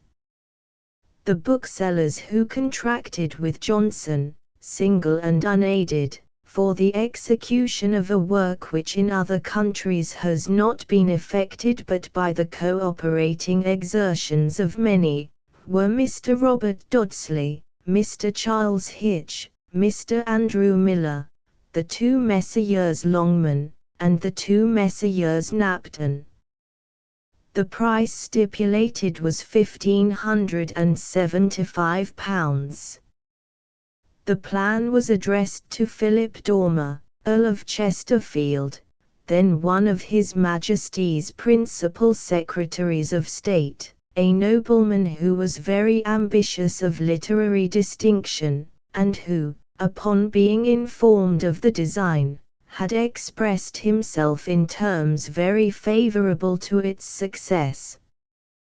The plan had been put before him in manuscript for the mechanical part of the work Johnson employed, as he told me, 6 amanuenses. In the Gentleman's Magazine for May, 1748, he wrote a Life of Roscommon with notes, which he afterwards much improved and inserted amongst his Lives of the English poets. And this same year he formed a club in Ivy Lane, Paternoster Row, with a view to enjoy literary discussion.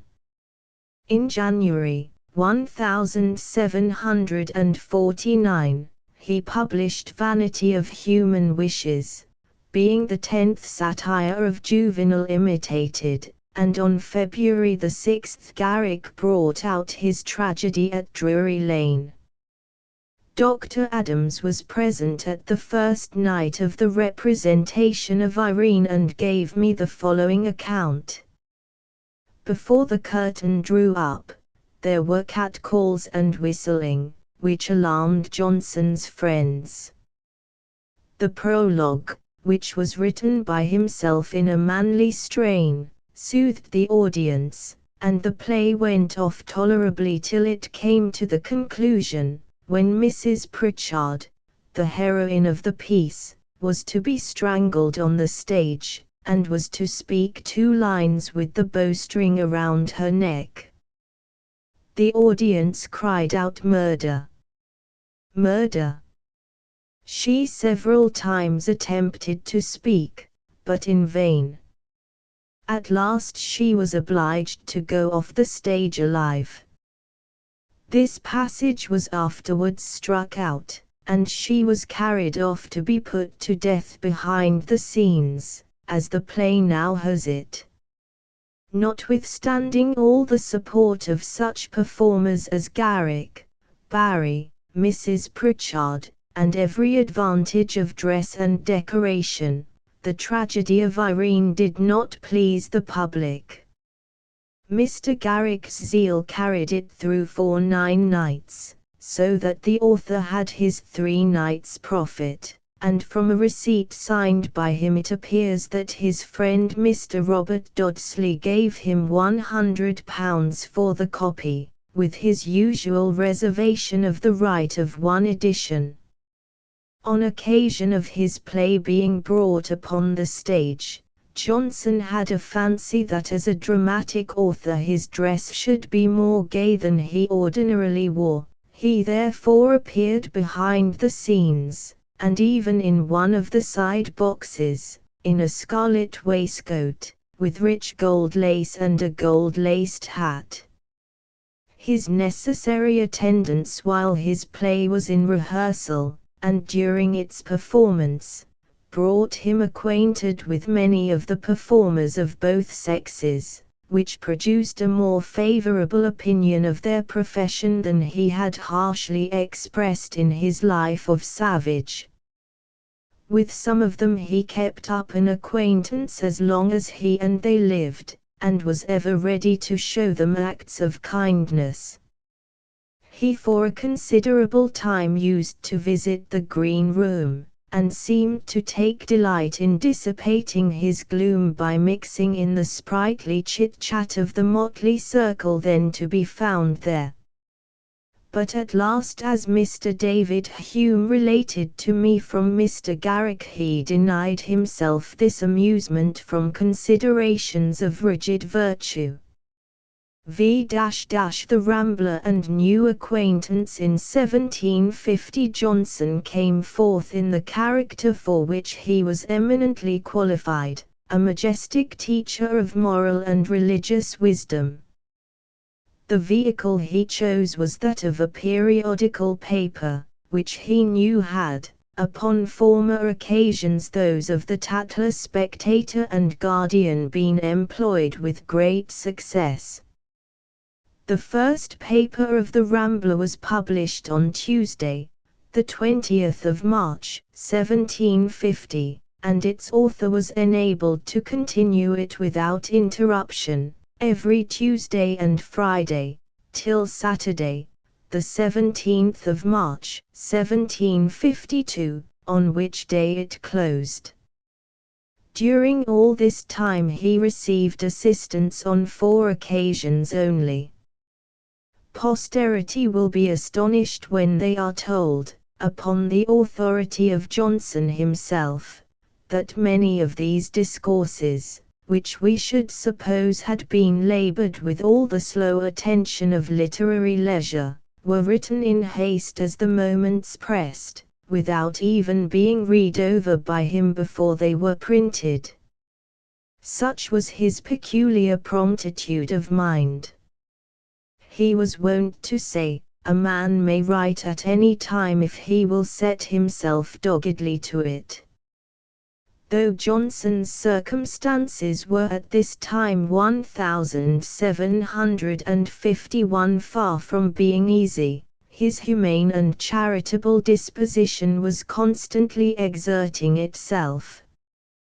Mrs. Anna Williams, daughter of a very ingenious Welsh physician, and a woman of more than ordinary talents in literature, having come to London in hopes of being cured of a cataract in both her eyes, which afterwards ended in total blindness, was kindly received as a constant visitor at his house while Mrs. Johnson lived, and after her death, having come under his roof in order to have an operation upon her eyes performed with more comfort to her than in lodgings, she had an apartment from him until the rest of her life at all times when he had a house.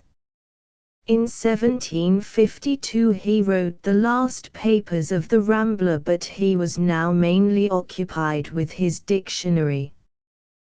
This year, soon after closing his periodical paper, he suffered a loss which affected him with the deepest distress. For on the 17th of March his wife died. That his sufferings upon her death were severe, beyond what are commonly endured, I have no doubt, from the information of many who were then about him. The circle of Johnson's friends, indeed, at this time was extensive and various, far beyond what has been generally imagined. To trace his acquaintance with each particular person were unprofitable. But exceptions are to be made, one of which must be a friend so eminent as Sir Joshua Reynolds, with whom he maintained an uninterrupted intimacy to the last hour of his life. When Johnson lived in Castle Street, Cavendish Square, he used frequently to visit 2 ladies who lived opposite to him, Miss Cottrells, daughters of Admiral Cottrell. Reynolds used also to visit there, and thus they met. Mr. Reynolds had, from the first reading of his Life of Savage, conceived a very high admiration of Johnson's powers of writing. His conversation no less delighted him, and he cultivated his acquaintance with the laudable zeal of one who was ambitious of general improvement. His acquaintance with Bennet Langton, Esquire, of Langton, in Lincolnshire, another much valued friend, commenced soon after the conclusion of the Rambler, which that gentleman, then a youth, had read with so much admiration that he came to London chiefly with the view of endeavouring to be introduced to its author. By a fortunate chance he happened to take lodgings in a house where Mr. Levet frequently visited, who readily obtained Johnson's permission to bring Mr. Langton to him, as indeed, Johnson, during the whole course of his life, had no shyness, real or affected, but was easy of access to all who were properly recommended, and even wished to see numbers at his levee, as his morning circle of company might, with strict propriety, be called, for he received his friends when he got up from bed, which rarely happened before noon. 6. Lord Chesterfield and the Dictionary in 1753 and 1754. Johnson relieved the drudgery of his dictionary by taking an active part in the composition of the Adventurer, a new periodical paper which his friends Dr. Hawkesworth and Dr. Bathurst had commenced. Towards the end of the latter year, when the dictionary was on the eve of publication, Lord Chesterfield, who, ever since the plan of this great work had been addressed to him, had treated its author with cold indifference, attempted to conciliate him by writing to papers in the world in recommendation of the undertaking.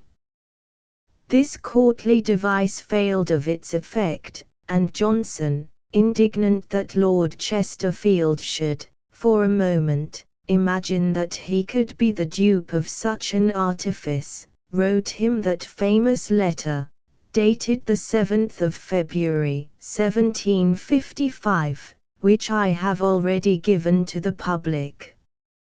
I will quote one paragraph. Is not a patron, my lord, one who looks with unconcern on a man struggling for life in the water, and, when he has reached ground, encumbers him with help?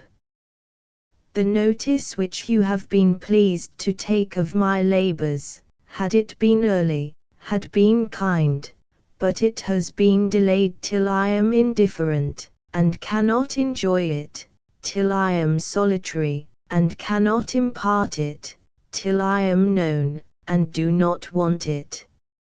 I hope it is no very cynical asperity not to confess obligations where no benefit has been received, or to be unwilling that the public should consider me as owing that to a patron which Providence has enabled me to do for myself.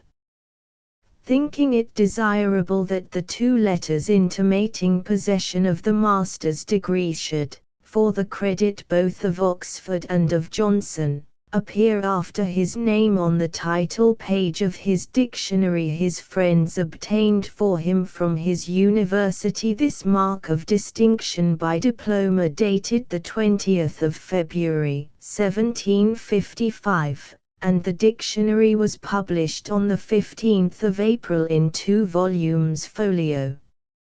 It won him much honour at home and abroad. The Academy of Florence sent him their Vocabulario and the French Academy their Dictionnaire. But it had not set him above the necessity of making provision for the day that was passing over him, for he had spent during the progress of the work all the money which it had brought him. He was compelled, therefore, to contribute to the monthly periodicals, and during 1756 he wrote a few essays for the Universal Visitor and superintended and contributed largely to another publication entitled The Literary Magazine, or Universal Review.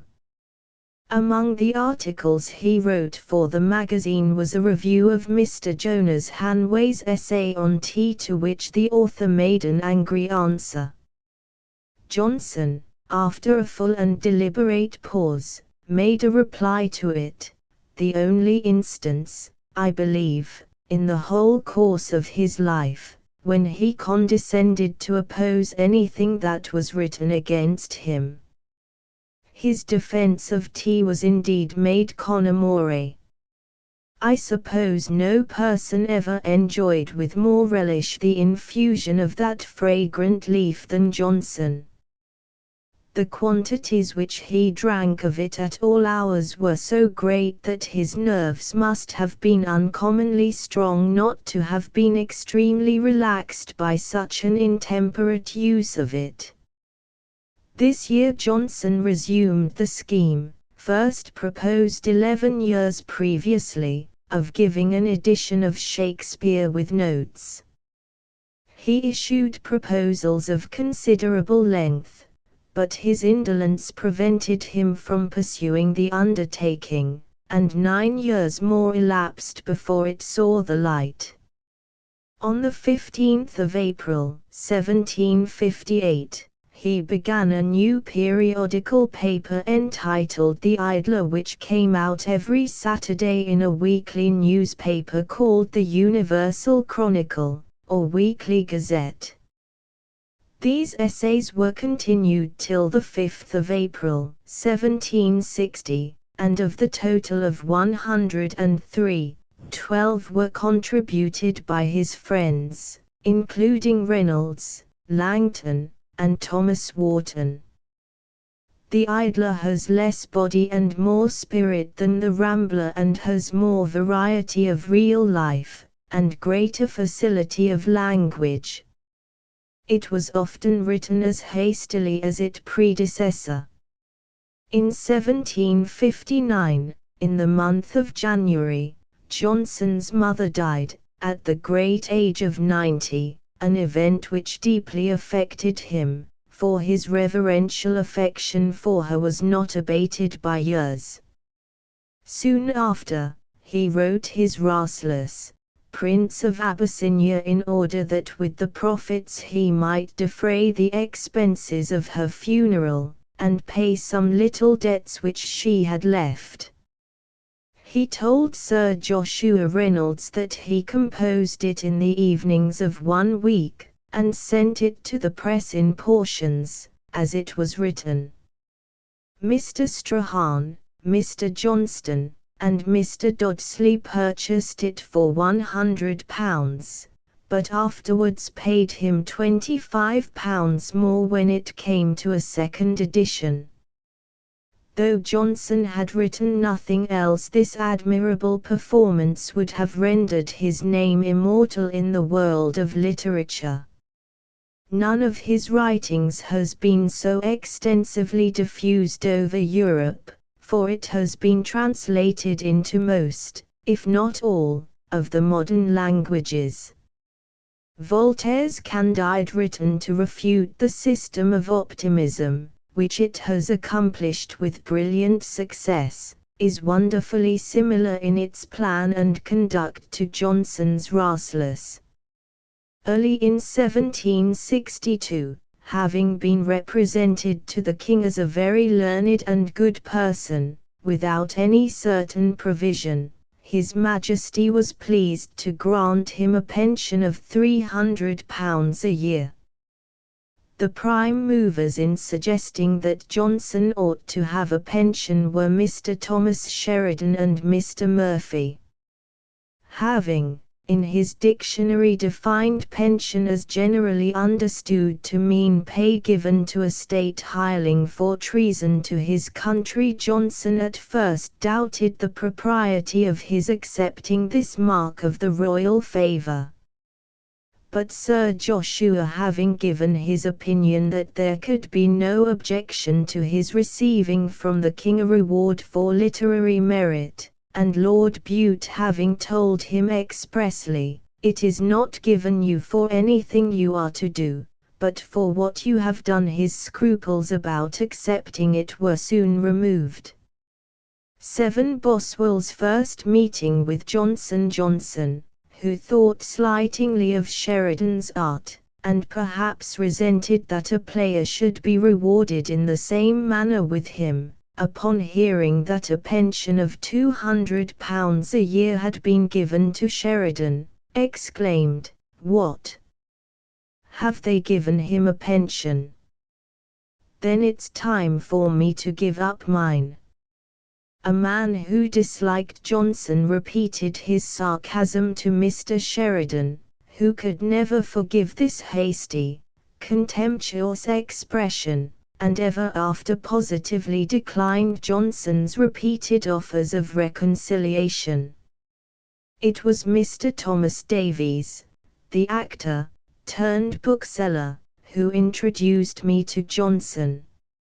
On Monday, the 16th of May, 1763. I was sitting in Mr. Davies's back parlour at 8 Russell Street, Covent Garden, after having drunk tea with him and Mrs. Davies, when Johnson unexpectedly came into the shop.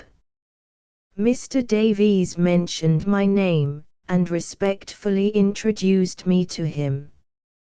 I was much agitated at my long-wished-for introduction to the sage, and recollecting his prejudice against the Scotch, of which I had heard much, I said to Davies, "Don't tell where I come from Scotland," cried Davies roguishly. "Mr. Johnson," said I do, indeed, come from Scotland, but I cannot help it," meaning this as light pleasantry to reconciliate him. But with that quickness of wit for which he was so remarkable, he seized the expression "come from Scotland," and as if I had said that I had come away from it, or left it, remarked, "That, sir, I find, is what a very great many of your countrymen cannot help." This stroke, and another check which I subsequently received, stunned me a good deal, but 8 days later I boldly repaired to his chambers on the first floor of number 1 in a Temple Lane, and he received me very courteously. His morning dress was sufficiently uncouth. His brown suit of clothes looked very rusty.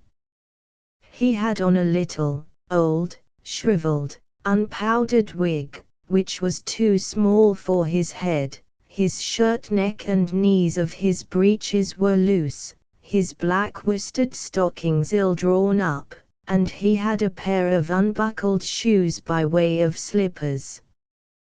But all these slovenly particularities were forgotten the moment that he began to talk. In February of the following year was founded that club which existed long without a name, but at Mr. Garrick's funeral became distinguished by the title of the Literary Club. Sir Joshua Reynolds had the merit of being the first proposer of it, to which Johnson acceded, and the original members were Sir Joshua Reynolds, Dr. Johnson, Mr. Edmund Burke, Dr. Nugent, Mr. Burke's father-in-law, Mr. Beauclerk, Mr. Langton, Dr. Goldsmith, Mr. Chamier, and Sir John Hawkins. They met at the Turk's Head in Gerrard Street, Soho, one evening in every week at 7, and generally continued their conversation till a very late hour. After about 10 years, instead of supping weekly, it was resolved to dine together once a fortnight during the meeting of Parliament, and, their original tavern having been converted into a private house, they moved first to Prince's in Sackville Street, then to Letelier's in Dover Street, and now meet at Parslow's, St. James's Street.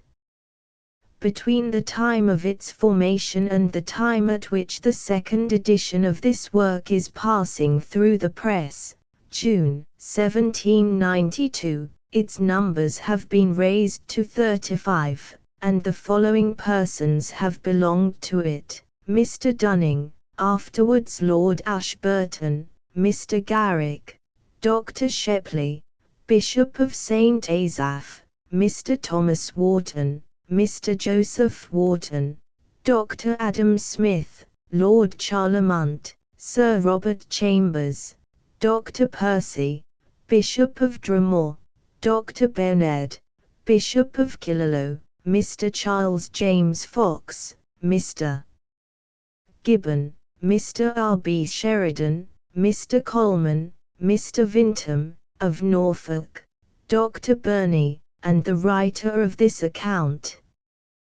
This year Johnson was receiving his Shakespeare, but he published a review of Granger's Sugar Cane, a poem in the London Chronicle, and also wrote in the Critical Review an account of Goldsmith's excellent poem, The Traveller.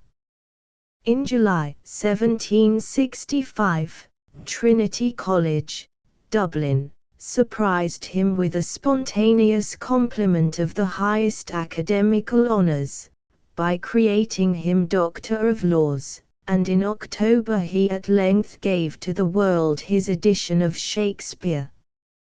This year was also distinguished by his being introduced into the family of Mr. Thrale, an eminent brewer, who was member for Southwark. The Thrales were so much pleased with him that his invitations to their house were more and more frequent, till at last he became one of the family, and an apartment was appropriated to him, both in their house in Southwark and at Streatham. 8 tours in the Hebrides and in Wales. His friend, the Reverend Dr. Maxwell, speaks as follows on Johnson's general mode of life: about 12 o'clock I commonly visited him, and frequently found him in bed, or declaiming over his tea, which he drank very plentifully. He generally had a levee of morning visitors, chiefly men of letters: Hawkesworth, Goldsmith, Murphy, Langton, Stevens, Beauclerk, etc., etc., and sometimes learned ladies. Particularly I remember a French lady of wit and fashion doing him the honor of a visit. He seemed to me to be considered as a kind of public oracle, whom everybody thought they had a right to visit and to consult, and doubtless they were well rewarded. I never could discover how he found time for his compositions.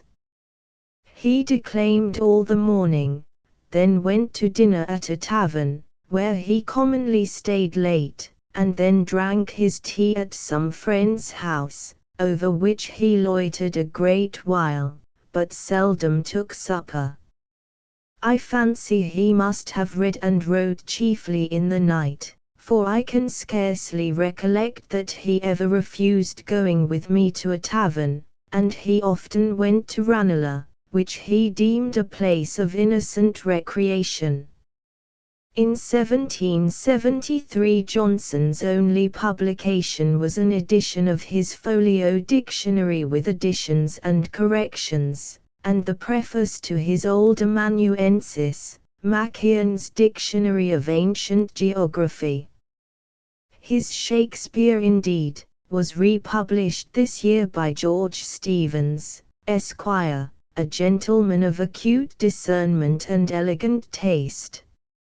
On the 23rd of April, 1773, I was nominated by Johnson for membership of the Literary Club, and a week later I was elected to the Society. There I saw for the first time Mr. Edmund Burke, whose splendid talents had made me ardently wish for his acquaintance. This same year Johnson made, in my company, his visit to Scotland, which lasted from the 14th of August, on which day he arrived, till the 22nd of November, when he set out on his return to London, and I believe 100 days were never passed by any men in a more vigorous exertion. His various adventures, and the force and vivacity of his mind, as exercised during this peregrination, upon innumerable topics, have been faithfully, and to the best of my ability, displayed in my Journal of a Tour to the Hebrides. On his return to London his humane, forgiving dispositions were put to a pretty strong test by a liberty which Mr. Thomas Davies had taken, which was to publish 2 volumes, entitled Miscellaneous and Fugitive Pieces, which he advertised in the newspapers, by the author of the Rambler. In some of these Johnson had no concern whatever. He was at first very angry, but, upon consideration of his poor friend's narrow circumstances, and that he meant no harm, he soon relented. Dr. Goldsmith died on April the 4th of the following year, a year in which I was unable to pay my usual spring visit to London, and in which Johnson made a long autumn tour in Wales with Mr. and Mrs. Thrale. In response to some inquiries of mine about poor Goldsmith, he wrote, "Of poor, dear Goldsmith there is little to be told more than the papers have made public. He died of a fever, made, I am afraid, more violent by uneasiness of mind. His debts began to be heavy, and all his resources were exhausted. Sir Joshua is of the opinion that he owed not less than £2,000. Was ever poet so trusted before? This year, too, my great friend again came out as a politician, for Parliament having been dissolved in September, and Mr. Thrale, who was a steady supporter of government, having again to encounter the storm of a contested election in Southwark, Johnson published a short political pamphlet, entitled The Patriot, addressed to the electors of Great Britain. It was written with energetic vivacity, and except those passages in which it endeavours to vindicate the glaring outrage of the House of Commons in the case of the Middlesex election and to justify the attempt to reduce our fellow subjects in America to unconditional submission, it contained an admirable display of the properties of a real patriot, in the original and genuine sense. 9. Johnson's physical courage and fear of death. The Rambler's own account of our tour in the Hebrides was published in 1775 under the title of A Journey to the Western Islands of Scotland, and soon involved its author, who had expressed his disbelief in the authenticity of Ossian's poems, in a controversy with Mr. Macpherson. Johnson called for the production of the old manuscripts from which Mr. Macpherson said that he had copied the poems. He wrote to me, "I am surprised that, knowing as you do the disposition of your countrymen to tell lies in favor of each other, you can be at all affected by any reports that circulate among them." And when Mr. Macpherson, exasperated by this skepticism, replied in words that are generally said to have been of a nature very different from the language of literary contest, Johnson answered him in a letter that opened, "I received your foolish and impudent letter. Any violence offered me I shall do my best to repel, and what I cannot do for myself the law shall do for me. I hope I shall never be deterred from detecting what I think a cheat by the menaces of a ruffian." Mr. Macpherson knew little the character of Dr. Johnson if he supposed that he could be easily intimidated, for no man was ever more remarkable for personal courage. He had, indeed, an awful dread of death, or, rather, of something after death. And he once said to me, "The fear of death is so much natural to man that the whole of life is but keeping away the thoughts of it," and confessed that he had never had a moment in which death was not terrible to him. But his fear was from reflection, his courage natural. Many instances of his resolution may be mentioned. One day, at Mr. Beauclerk's house in the country, when two large dogs were fighting, he went up to them and beat them till they separated. At another time, when Foote threatened to take him off on the stage, he sent out for an extra large oak stick, and this mere threat, repeated by Davies to Foote, effectually checked the wantonness of the mimic. On yet another occasion, in the playhouse at Lichfield, as Mr. Garrick informed me, Johnson having for a moment quitted a chair which was placed for him between the side scenes, a gentleman took possession of it, and when Johnson on his return civilly demanded his seat, rudely refused to give it up, upon which Johnson laid hold of it, and tossed him and the chair into the pit. My revered friend had long before indulged most unfavorable sentiments of our fellow subjects in America. As early as 1769 he had said to them, "Sir, they are a race of convicts, and ought to be grateful for anything we allow them short of hanging." He had recently published, at the desire of those in power, a pamphlet entitled Taxation No Tyranny, an answer to the resolutions and address of the American Congress. Of this performance I avoided to talk with him, having formed a clear and settled opinion against the doctrine of its title. In the autumn Dr. Johnson went to Ashbourne to France with Mr. and Mrs. Thrale and Mr. Beretti, which lasted about 2 months. But he did not get into any higher acquaintance, and Foote, who was at Paris at the time with him, used to give a description of my friend while there and of French astonishment at his figure, manner, and dress, which was abundantly ludicrous.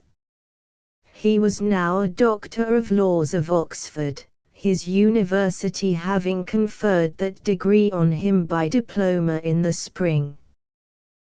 Johnson's seraglio, a circumstance which could not fail to be very pleasing to Johnson, occurred in 1777. The tragedy of Sir Thomas Overbury, written by his early companion in London, Richard Savage, was brought out, with alterations, at Covent Garden Theatre, on February 1, and the prologue to it, written by Mr. Richard Brinsley Sheridan, introduced an elegant compliment to Johnson on his dictionary. Johnson was pleased with young Mr. Sheridan's liberality of sentiment, and willing to show that though estranged from the father he could acknowledge the brilliant merit of the son. He proposed him, and secured his election, as a member of the Literary Club, observing that he who has written the 2 best comedies of his age, The Rivals and The Duenna, is surely a considerable man. In the autumn Dr. Johnson went to Ashbourne to stop with his friend, the Reverend Dr. Taylor, and I joined him there. I was somewhat disappointed in finding that the edition of the English poets for which he was to write prefaces and lives was not an undertaking directed by him, but that he was to furnish a preface and life to any poet the booksellers pleased. I asked him if he would do this to any dunce's works if they should ask him. Johnson: "Yes, sir, and say he was a dunce." My friend seemed now not much to relish talking of this edition. It had been arranged by the 40 chief booksellers of London, and Johnson had named his own terms for the lives, namely, 200 guineas. During this visit he put into my hands the whole series of his writings in behalf of the Reverend Dr. William Dodd, who, having been chaplain in ordinary to His Majesty, and celebrated as a very popular preacher, was this year convicted and executed for forging a bond on his former pupil, the young Earl of Chesterfield. Johnson certainly made extraordinary exertions to save Dodd.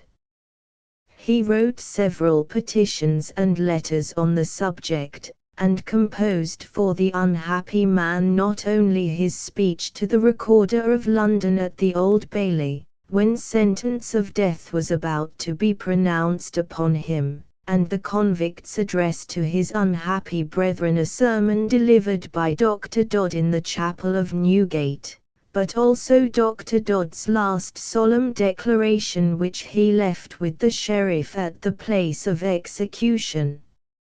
In 1778, I arrived in London on the 18th of March, and next day met Dr. Johnson at his old friend's, in Dean's Yard, for Dr. Taylor was a prebendary of Westminster.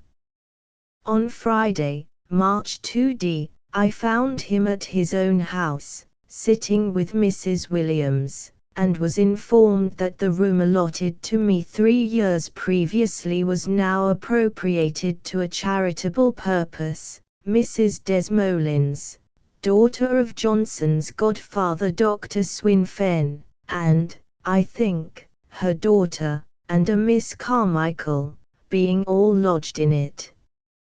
Such was his humanity, and such his generosity, that Mrs. Desmoulins herself told me he allowed her half a guinea a week.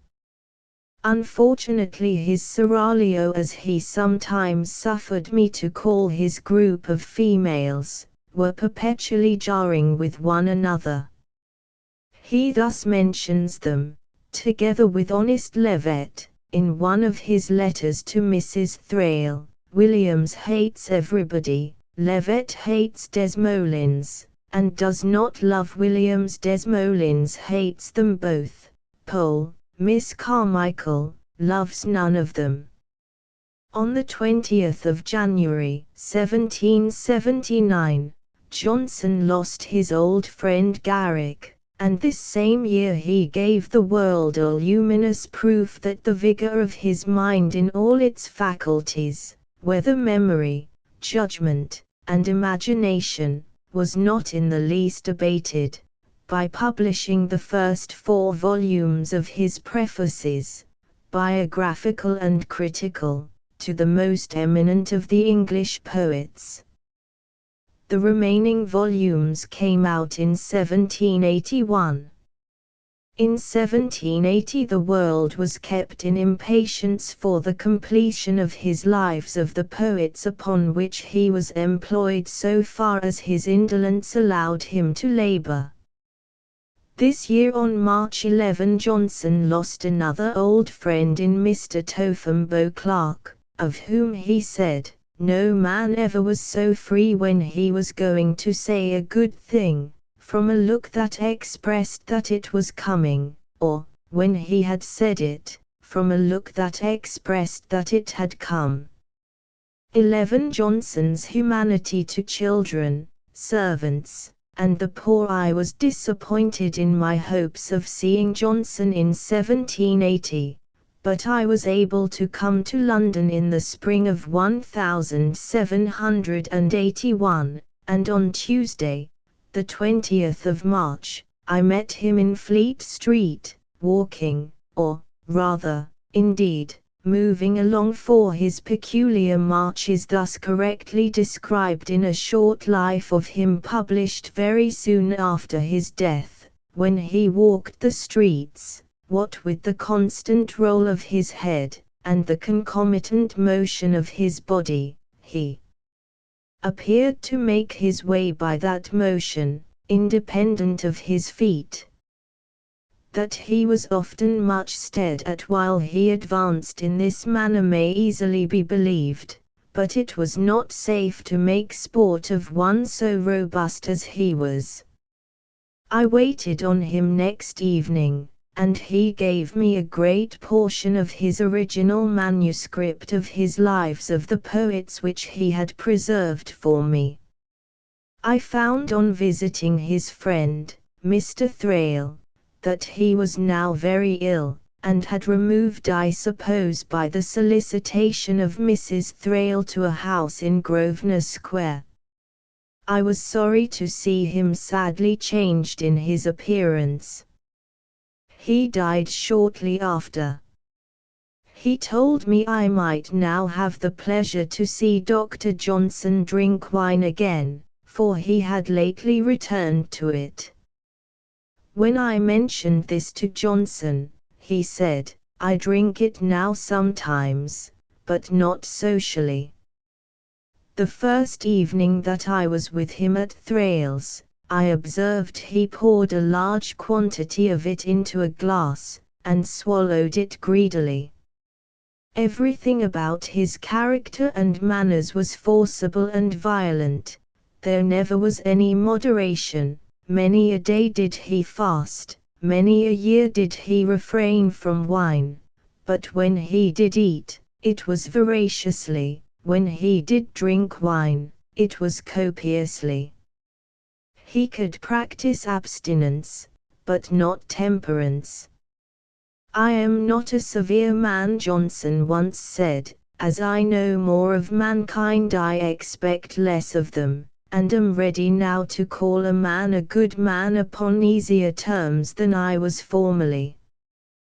This kind indulgence extended towards myself when overcome by wine had once or twice a pretty difficult trial, but on my making an apology, I always found Johnson behave to me with the most friendly gentleness. In fact, Johnson was not severe, but he was pugnacious, and this pugnacity and roughness he displayed most conspicuously in conversation. He could not brook appearing to be worsted in argument, even when, to show the force and dexterity of his talents, he had taken the wrong side. When, therefore, he perceived that his opponent gained ground, he had recourse to some sudden mode of robust sophistry. Once when I was pressing upon him with visible advantage, he stopped me thus: "My dear Boswell, let's have no more of this. You'll make nothing of it. I'd rather have you whistle a Scotch tune." Goldsmith used to say, in the witty words of one of Cibber's comedies, "There is no arguing with Johnson, for when his pistol misses fire, he knocks you down with the butt end of it." In 1782 his complaints increased, and the history of his life this year is little more than a mournful recital of the variations of his illness. In one of his letters to Mr. Hector he says, "Indeed, my health has been, from my 20th year, such as has seldom afforded me a single day of ease."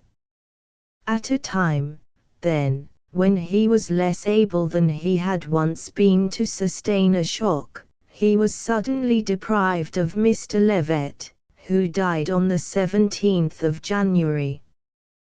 But, although his health was tottering, the powers of his mind were in no ways impaired, as his letters and conversation showed.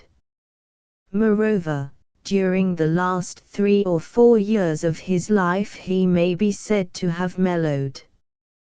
His love of little children, which he discovered upon all occasions, calling them pretty dears and giving them sweetmeats, was an undoubted proof of the real humanity and gentleness of his disposition.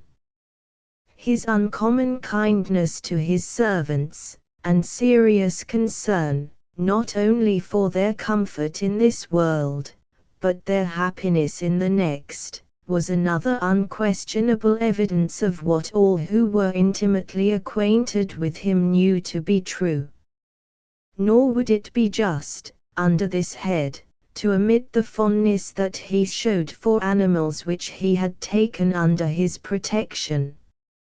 I never shall forget the indulgence with which he treated Hodge, his cat, for whom he himself used to go out and buy oysters, lest the servants, having that trouble, should take a dislike to the poor creature. 12. The last year in April, 1783, Johnson had a paralytic stroke, which deprived him, for a time, of the powers of speech.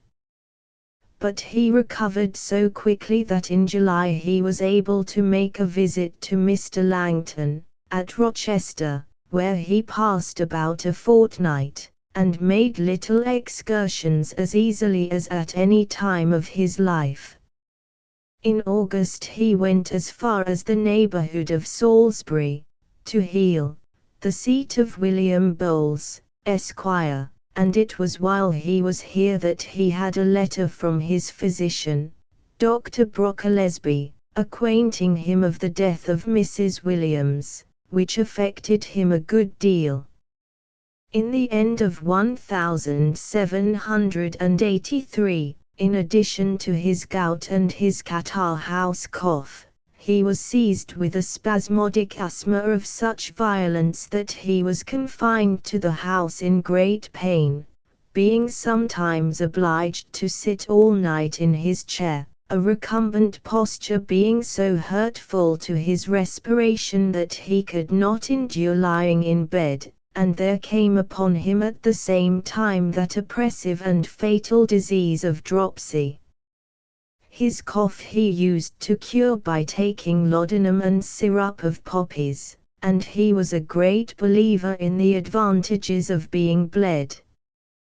But this year the very severe winter aggravated his complaints, and the asthma confined him to the house for more than 3 months, though he got almost complete relief from the dropsy by natural evacuation in February. On Wednesday, May the 5th, 1784, the last year of Dr. Johnson's life, I arrived in London for my spring visit, and next morning I had the pleasure to find him greatly recovered. But I was in his company frequently and particularly remember the fine spirits he was in one evening at our Essex Head Club.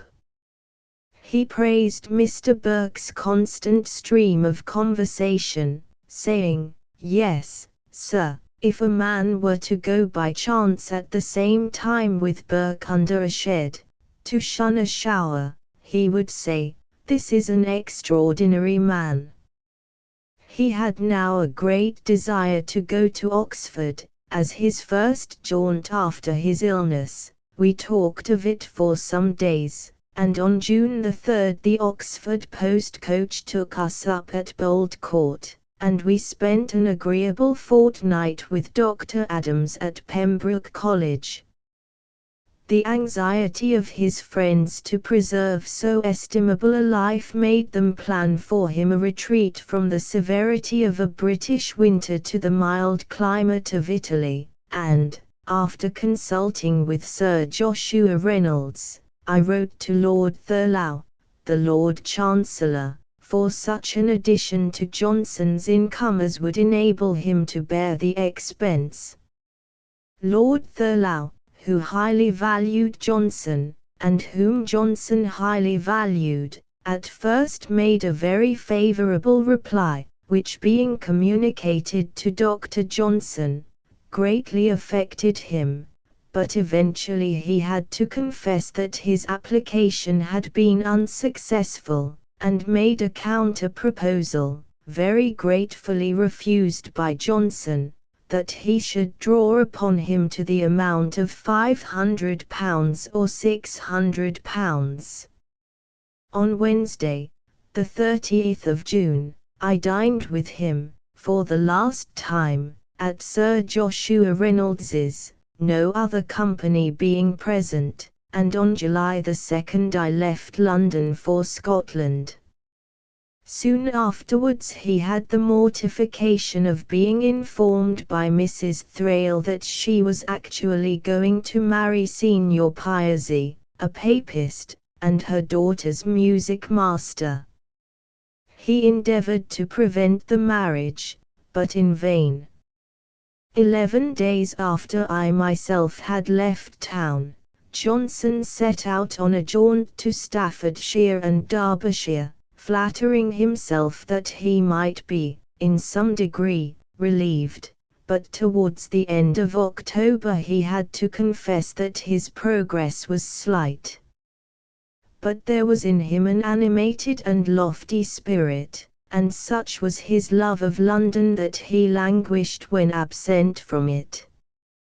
To Dr. Brocklesby he wrote, "I am not afraid either of a journey to London, or of a residence in it.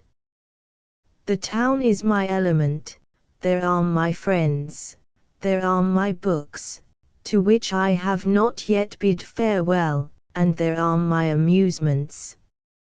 Sir Joshua told me long ago that my vocation was to public life, and I hope still to keep my station, till God shall bid me go in peace."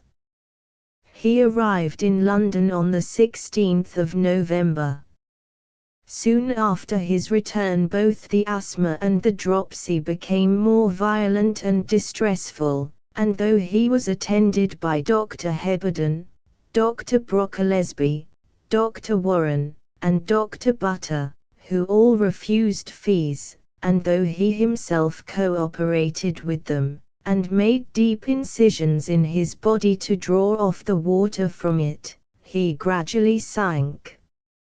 On December 2, he sent directions for inscribing epitaphs for his father, mother, and brother on a memorial slab in St. Michael's Church, Lichfield.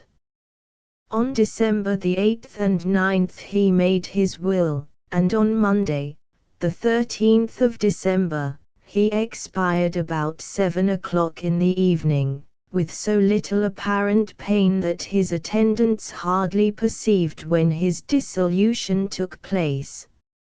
A week later he was buried in Westminster Abbey, his old schoolfellow, Dr. Taylor, reading the service. I trust I shall not be accused of affectation when I declare that I find myself unable to express all that I felt upon the loss of such a guide, philosopher, and friend. I shall, therefore, not say one word of my own, but adopt those of an eminent friend, which he uttered with an abrupt felicity. He has made a chasm, which not only nothing can fill up, but which nothing has a tendency to fill up. Johnson is dead. Let us go to the next best. There is nobody, no man can be said to put you in mind of Johnson. Sir David Brewster. Life of Sir Isaac Newton. Sir David Brewster, a distinguished physicist, was born at Jedburgh, on the 11th of December, 1781. He was educated at Edinburgh University, and was licensed as a clergyman of the Church of Scotland by the Presbytery of Edinburgh. Nervousness in the pulpit compelled him to retire from clerical life and devote himself to scientific work, and in 1808 he became editor of the Edinburgh Encyclopedia.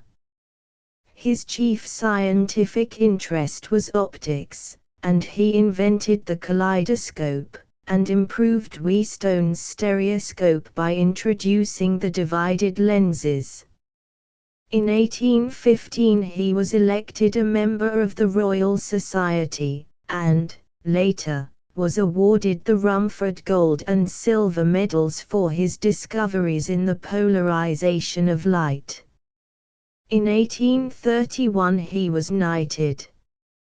From 1859 he held the office of Principal of Edinburgh University until his death on 10 February 1868. The Life of Sir Isaac Newton appeared in 1831, when it was first published in Murray's Family Library. Although popularly written, not only does it embody the results of years of investigation, but it throws a unique light on the life of the celebrated scientist. Brewster supplemented it in 1855 with the much fuller memoirs of the life, writings, and discoveries of Sir Isaac Newton. The young scientist Sir Isaac Newton was born at the hamlet of Woolsthorpe on the 25th of December, 1642. His father, a yeoman farmer, died a few months after his marriage, and never saw his son. When Isaac was 3 years old, his mother married again, and he was given over to the charge of his maternal grandmother. While still a boy at school, his mechanical genius began to show itself, and he constructed various mechanisms, including a windmill, a water clock, and a carriage put in motion by the person who sat in it. He was also fond of drawing, and wrote verses. Even at this age he began to take an interest in astronomy. In the yard of the house where he lived he traced the varying movements of the sun upon the walls of the buildings, and by means of fixed pins he marked out the hourly and half-hourly subdivisions. At the age of 15 his mother took him from school, and sent him to manage the farm and country business at Woolsthorpe, but farming and marketing did not interest him, and he showed such a passion for study that eventually he was sent back to school to prepare for Cambridge. In the year 1660 Newton was admitted into Trinity College, Cambridge. His attention was first turned to the study of mathematics by a desire to inquire into the truth of judicial astrology, and he is said to have discovered the folly of that study by erecting a figure with the aid of one or two of the problems in Euclid. The propositions contained in Euclid he regarded as self-evident, and, without any preliminary study, he made himself master of Descartes' geometry by his genius and patient application. Dr. Wallace's Arithmetic of Infinites, Saint-Saëns's Logic and the Optics of Kepler, were among the books which he studied with care, and he is reported to have found himself more deeply versed in some branches of knowledge than the tutor who directed his studies. In 1665 Newton took his Bachelor of Arts degree, and in 1666, in consequence of the breaking out of the plague, he retired to Woolsthorpe. In 1668 he took his Master of Arts degree, and was appointed to a senior fellowship. And in 1669 he was made Lucasian Professor of Mathematics. During the years 1666 to 69, Newton was engaged in optical researches which culminated in his invention of the first reflecting telescope. On the 11th of January, 1761, it was announced to the Royal Society that his reflecting telescope had been shown to the King, and had been examined by the President, Sir Robert Murray, Sir Paul Neale, and Sir Christopher Wren. In the course of his optical researches, Newton discovered the different refrangibility of different rays of light, and in his professorial lectures during the years 1669, 1670, and 1671 he announced his discoveries, but not till 1672 did he communicate them to the Royal Society. No sooner were these discoveries given to the world than they were opposed with a degree of virulence and ignorance which have seldom been combined in scientific controversy. The most distinguished of his opponents were Robert Hooke and Huygens. Both attacked his theory from the standpoint of the undulatory theory of light which they upheld. To the colors of natural bodies in examining the nature and origin of colors as the component parts of white light, the attention of Newton was directed to the explanation of the colors of natural bodies.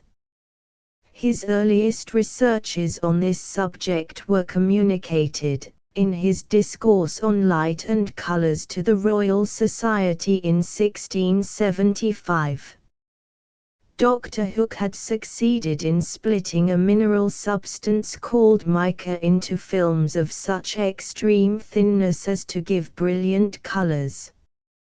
One plate, for example, gave a yellow color, another a blue color, and the two together a deep purple. But as plates which produced this color were always less than the 12,000th part of an inch thick, it was quite impracticable, by any contrivance yet discovered, to measure their thickness, and determine the law according to which the colors varied with the thickness of the film.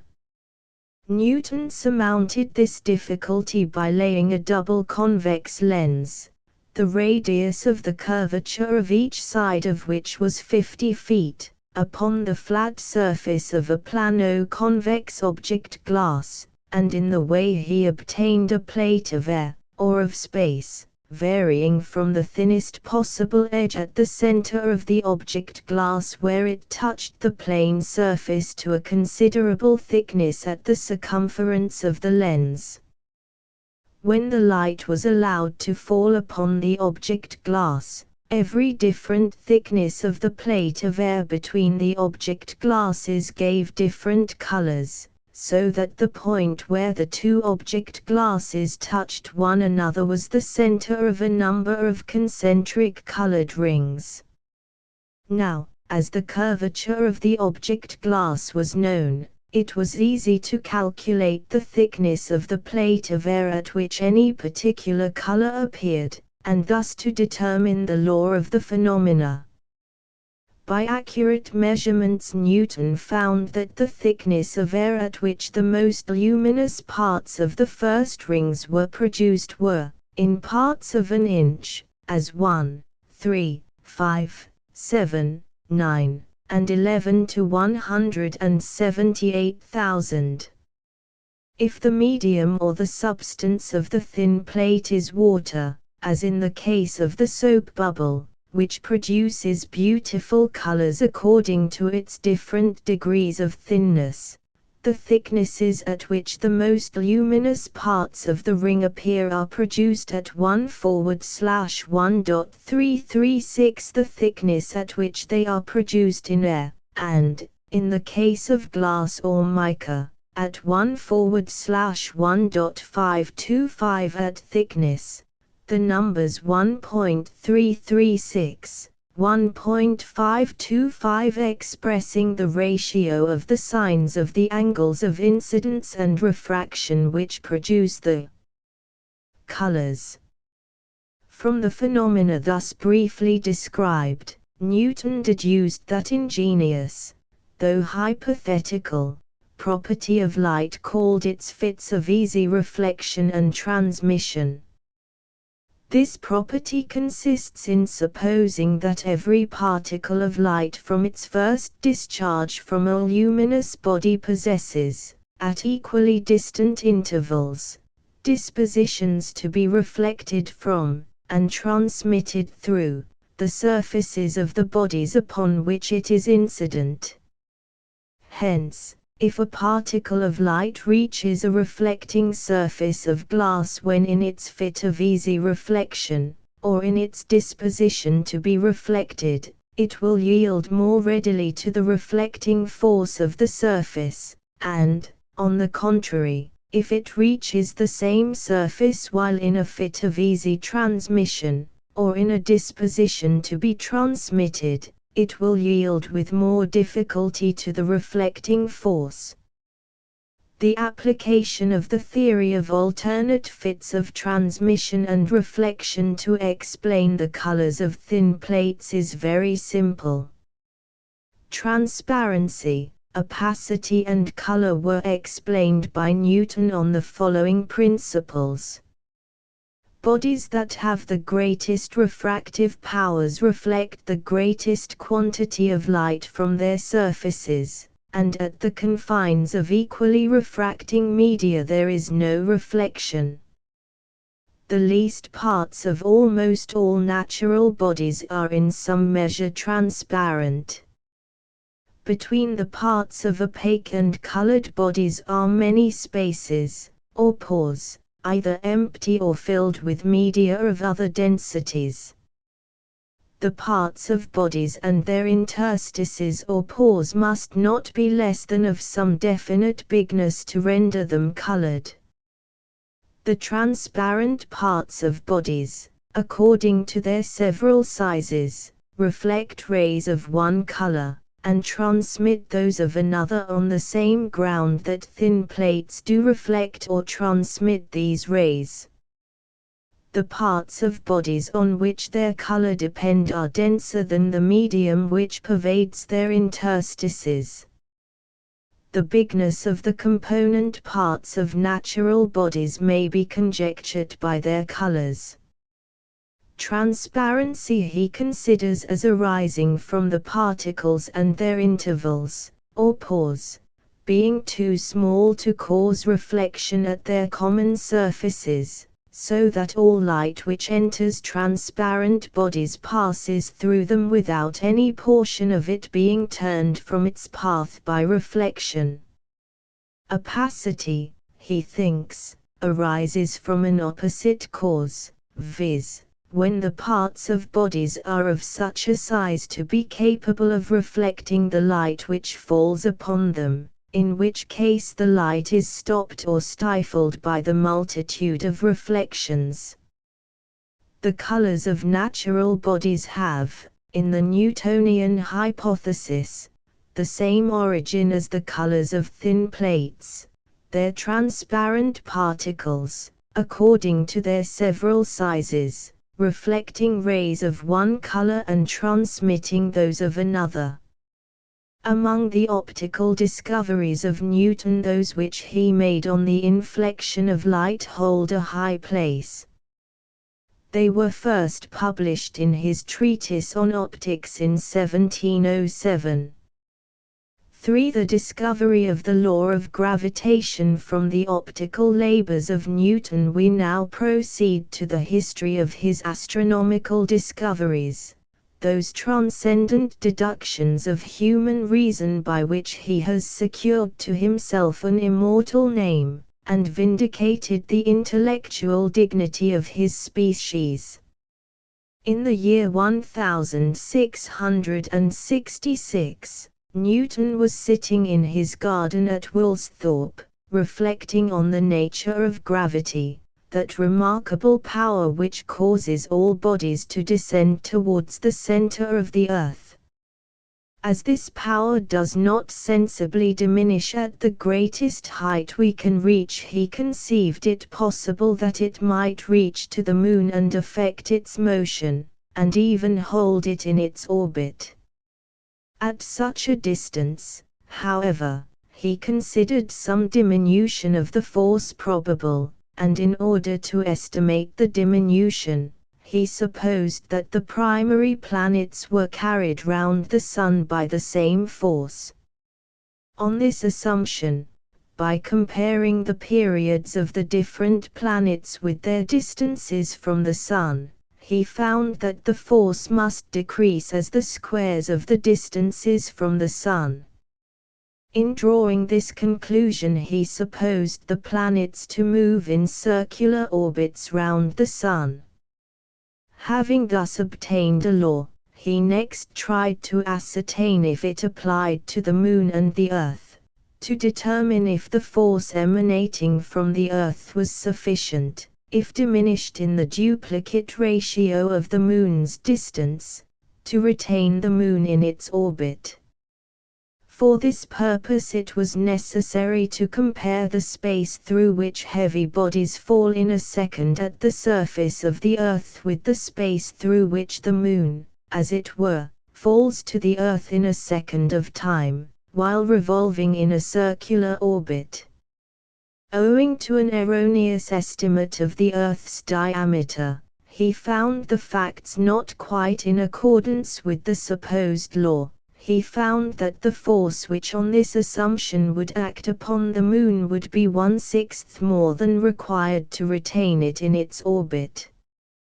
Because of this incongruity he let the matter drop for a time. But, in 1679, his mind again reverted to the subject, and in 1682, having obtained a correct measurement of the diameter of the Earth, he repeated his calculations of 1666. In the progress of his calculations he saw that the result which he had formerly expected was likely to be produced, and he was thrown into such a state of nervous irritability that he was unable to carry on the calculation. In this state of mind he entrusted it to one of his friends, and he had the high satisfaction of finding his former views amply realized. The force of gravity which regulated the fall of bodies at the Earth's surface, when diminished as the square of the Moon's distance from the Earth, was found to be exactly equal to the centrifugal force of the Moon as deduced from her observed distance and velocity.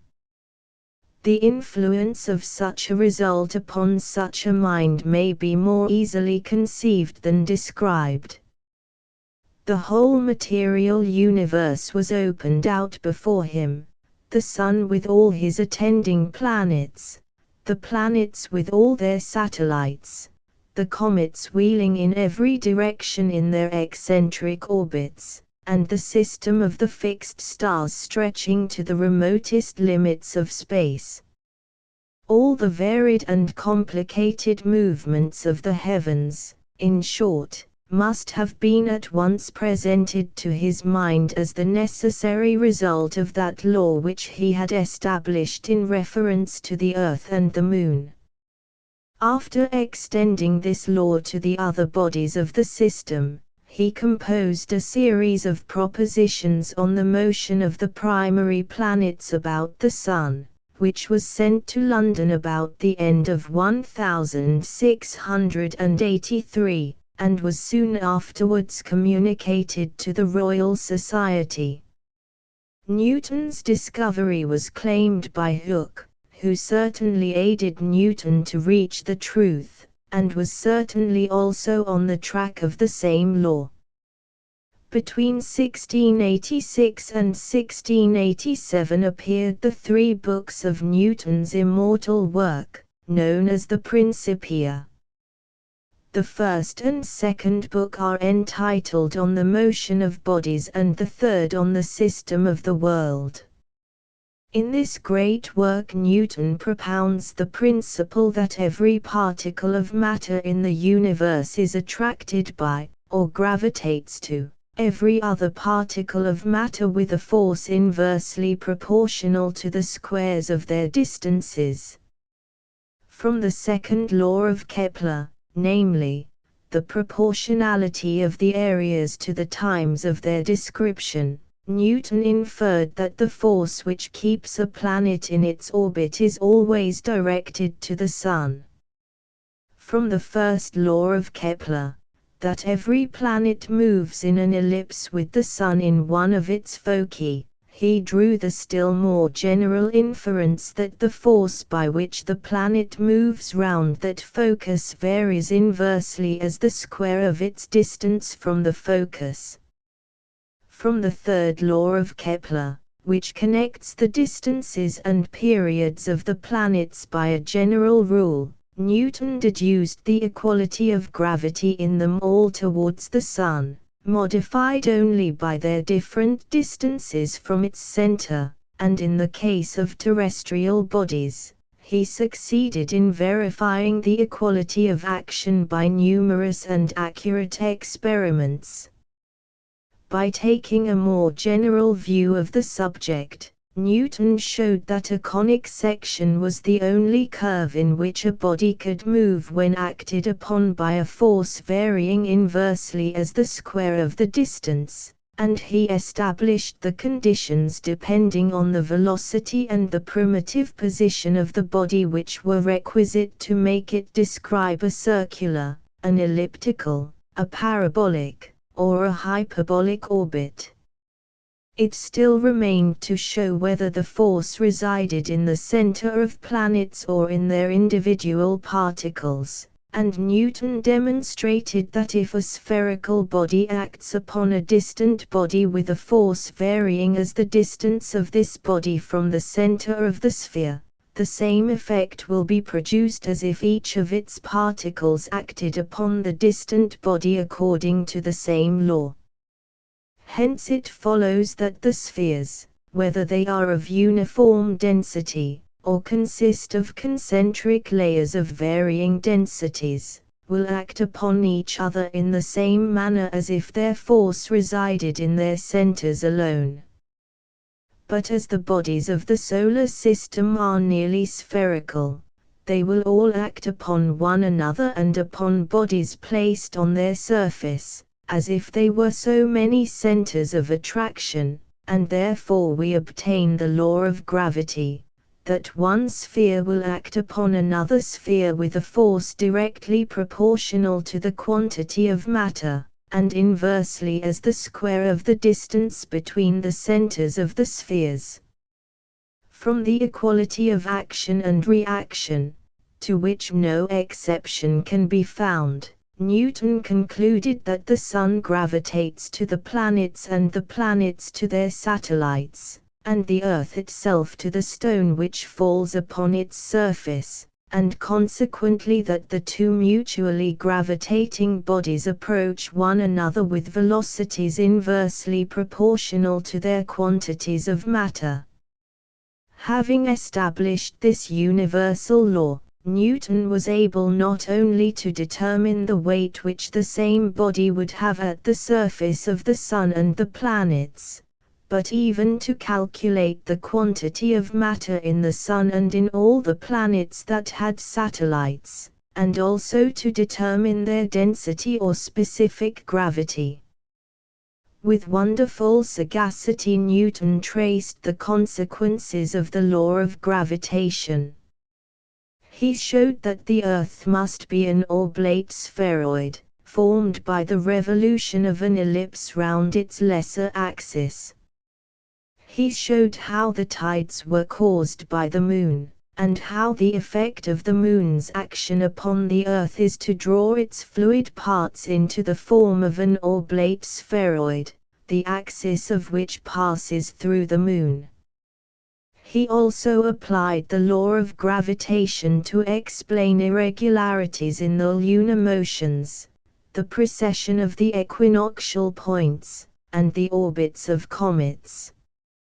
In the Principia Newton published for the first time the fundamental principle of the Fluxionary calculus which he had discovered about 20 years before, but not till 1693 was his whole work communicated to the mathematical world. This delay in publication led to the historical controversy between him and Leibniz as to priority of discovery. In 1676 Newton had communicated to Leibniz the fact that he had discovered a general method of drawing tangents, concealing the method in 2 sentences of transposed characters. In the following year Leibniz mentioned in a letter to Oldenburg, to be communicated to Newton, that he had been for some time in possession of a method for drawing tangents, and explains the method, which was no other than the differential calculus. Before Newton had published a single word upon fluxions, the differential calculus had made rapid advances on the continent. In 1704 a review of Newton's optics insinuated that Newton had merely improved the method of Leibniz, and had indeed stolen Leibniz's discovery, and this started a controversy which raged for years. Finally, in 1713, a committee of the Royal Society investigated the matter, and decided that Newton was the first inventor. 4 later years of Newton's life, in 1692, when Newton was attending divine service, his dog Diamond upset a lighted taper on his desk and destroyed some papers representing the work of years. Newton is reported merely to have exclaimed, "O Diamond, Diamond, little do you know the mischief you have done me." But, nevertheless, his excessive grief is said for a time to have affected his mind. In 1695 Newton was appointed Warden of the Mint, and his mathematical and chemical knowledge were of eminent use in carrying on the recoinage of the Mint. 4 years later he was made Master of the Mint, and held this office during the remainder of his life. In 1701 he was elected one of the members of Parliament for Oxford University, and in 1705 he was knighted. Towards the end of his life Newton began to devote special attention to the theological questions, and in 1733 he published a work entitled Observations upon the Prophecies of Daniel and the Apocalypse of St. John, which is characterized by great learning and marked with the sagacity of its distinguished author.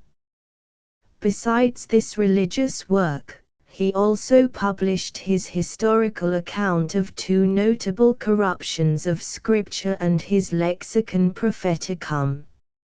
In addition to theology, Newton also studied chemistry, and in 1701 a paper by him, entitled Scala Graduum Caloris, was read at the Royal Society, while the queries at the end of his Optics are largely chemical, dealing with such subjects as fire, flame, vapor, heat, and elective attractions. He regards fire as a body heated so hot as to emit light copiously, and flame as a vapor, fume, or exhalation, heated so hot as to shine. In explaining the structure of solid bodies, he is of the opinion that the smallest particles of matter make hereby the strongest attractions, and compose bigger particles of weaker virtue, and many of these make here and compose bigger particles whose virtue is still weaker, and so on for diverse successions, until the progression end in the biggest particles on which the operations in chemistry and the colors of natural bodies depend, and which, by adhering, compose bodies of a sensible magnitude. If the body is compact, and bends or yields inward to pressure without any sliding of its parts, it is hard and elastic, returning to its figure with a force arising from the mutual attraction of its parts. If the parts slide upon one another, the body is malleable and soft. If they slip easily, and are of a fit size to be agitated by heat, and the heat is big enough to keep them in agitation, the body is fluid, and if it be apt to stick to things it is humid, and the drops of every fluid affect a round figure by the mutual attraction of their parts, as the globe of the earth and sea affects a round figure by the mutual attraction of its parts by gravity. In a letter to Mr. Boyle, 1678–79, Newton explains his views respecting the ether. He considers that the ether accounts for the refraction of light, the cohesion of two polished pieces of metal in an exhausted receiver, the adhesion of quicksilver to glass tubes, the cohesion of the parts of all bodies, the phenomena of filtration and of capillary attraction, the action of menstrua on bodies, the transmutation of gross compact substances into aerial ones, and gravity. If a body is either heated or loses its heat when placed in vacuo, he ascribes the conveyance of the heat in both cases to the vibration of a much subtler medium than air, and he considers this medium also the medium by which light is refracted and reflected, and by whose vibrations light communicates heat to bodies and is put into fits of easy reflection and transmission. Light, Newton regards as a peculiar substance composed of heterogeneous particles thrown off with great velocity in all directions from luminous bodies, and he supposes that these particles while passing through the ether excite in it vibrations, or pulses, which accelerate or retard the particles of light, and thus throw them into alternate fits of easy reflection and transmission. He computes the elasticity of the ether to be 490 billion times greater than air in proportion to its density. In 1722, in his 80th year, Newton began to suffer from stone, but by means of a strict regimen and other precautions he was enabled to alleviate the complaint, and to procure long intervals of ease. But a journey to London on the 28th of February, 1727, to preside at a meeting of the Royal Society greatly aggravated the complaint. On Wednesday, the 15th of March, he appeared to be somewhat better. On Saturday morning he carried on a pretty long conversation with Dr. Mead, but at 6 o'clock the same evening he became insensible, and continued in that state until Monday, the 20th, when he expired, without pain, between 1 and 2 o'clock in the morning, in the 85th year of his age.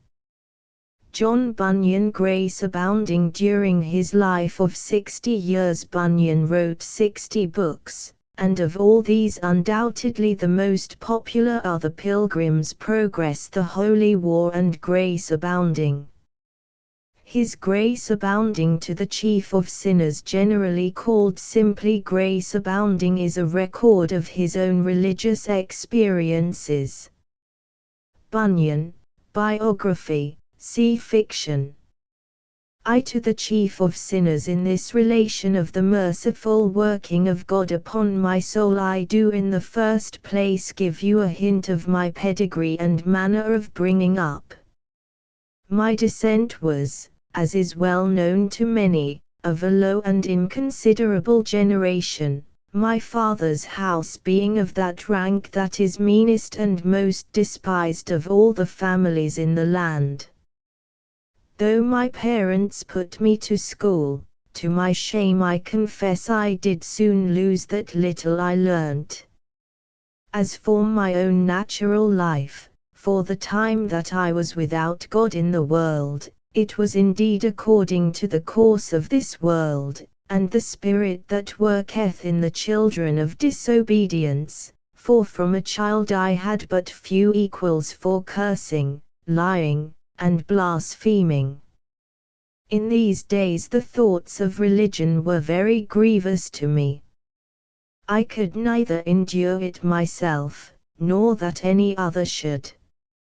But God did not utterly leave me, but followed me with judgments, yet such as were mixed with mercy. Once I fell into a creek of the sea and hardly escaped drowning, and another time I fell out of a boat into Bedford River, but mercy yet preserved me alive. When I was a soldier, I and others were drawn to such a place to besiege it, but when I was ready to go, one of the company desired to go in my place, to which I consented.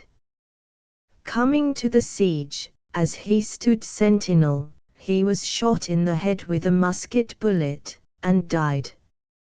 Here were judgment and mercy, but neither of them did awaken my soul to righteousness.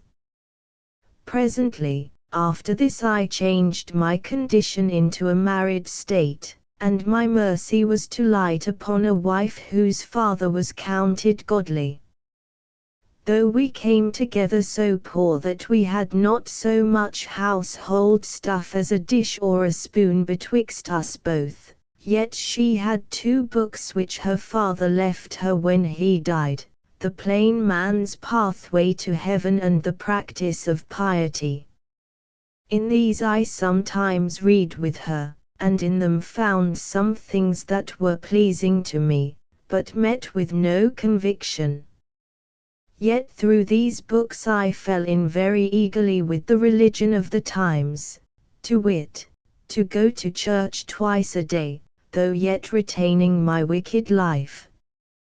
But one day, as I was standing at a neighbor's shop window, cursing after my wonted manner, the woman of the house protested that she was made to tremble to hear me, and told me I by thus doing was able to spoil all the youth in the whole town.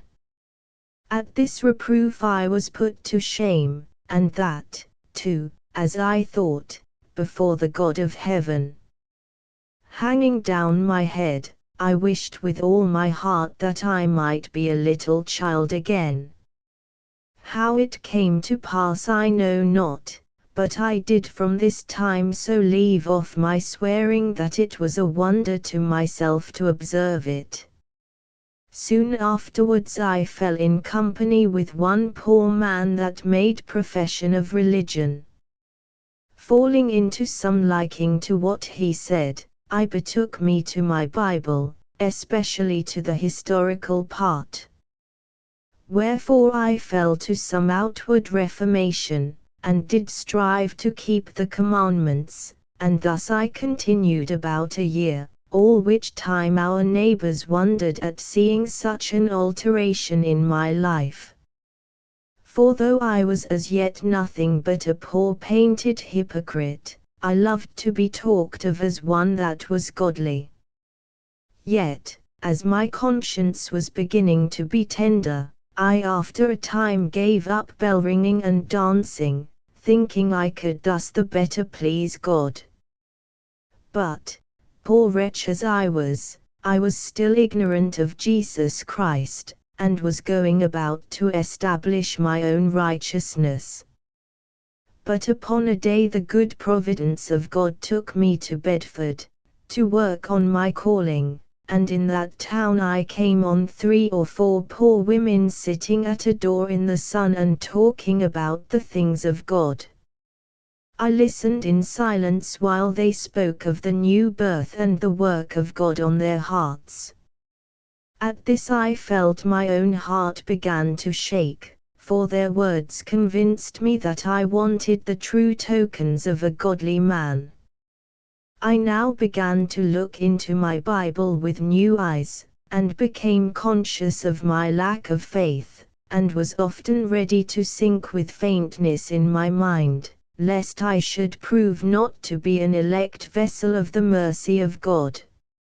I was long vexed with fear, until one day a sweet light broke in upon me as I came on the words, "Yet there is room." Still I wavered many months between hopes and fears, though as to act of sinning I never was more tender than now. I was more loathsome in my own eyes than a toad, and I thought I was so in God's eyes, too. I thought none but the devil could equalize me for inward wickedness, and thus I continued a long while, even some years together. But afterwards the Lord did more fully and graciously discover himself to me, and at length I was indeed put into my right mind, even as other Christians are. I remember that one day as I was traveling into the country, and musing on the wickedness of my heart, that scripture came to my mind. He hath made peace by the blood of his cross. I saw that the justice of God and my sinful soul could embrace each other through this blood. This was a good day to me. At this time I sat under the ministry of holy Mr. Gifford, whose doctrine was, by God's grace, much for my stability. My soul was now led from truth to truth, even from the birth and cradle of the Son of God to his ascension and his second coming to judge the world. One day there fell into my hands a book of Martin Luther.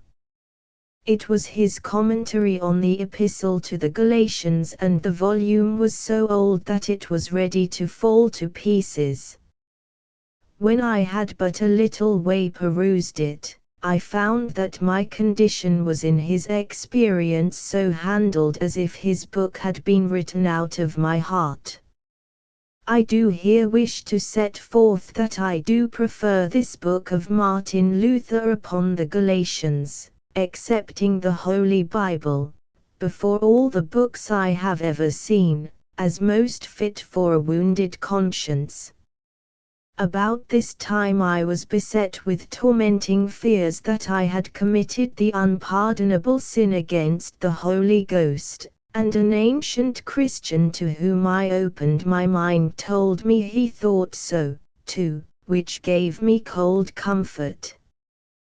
Thus, by strange and unusual assaults of the tempter was my soul, like a broken vessel, tossed and driven with winds. There was now nothing that I longed for but to be put out of doubt as to my full pardon. One morning when I was at prayer, and trembling under fear that no word of God could help me, that piece of a sentence darted in upon me, "My grace is sufficient." By these words I was sweetly sustained for about 8 weeks, though not without conflicts, until at last these same words did break in with great power suddenly upon me, "My grace is sufficient for thee," repeated 3 times, at which my understanding was so enlightened that I was as though I had seen the Lord Jesus look down from heaven through the tiles upon me, and direct these words to me. One day, as I was passing in the field, with some dashes on my conscience, fearing lest yet all was not right, suddenly this sentence fell upon my soul: "Thy righteousness is in heaven."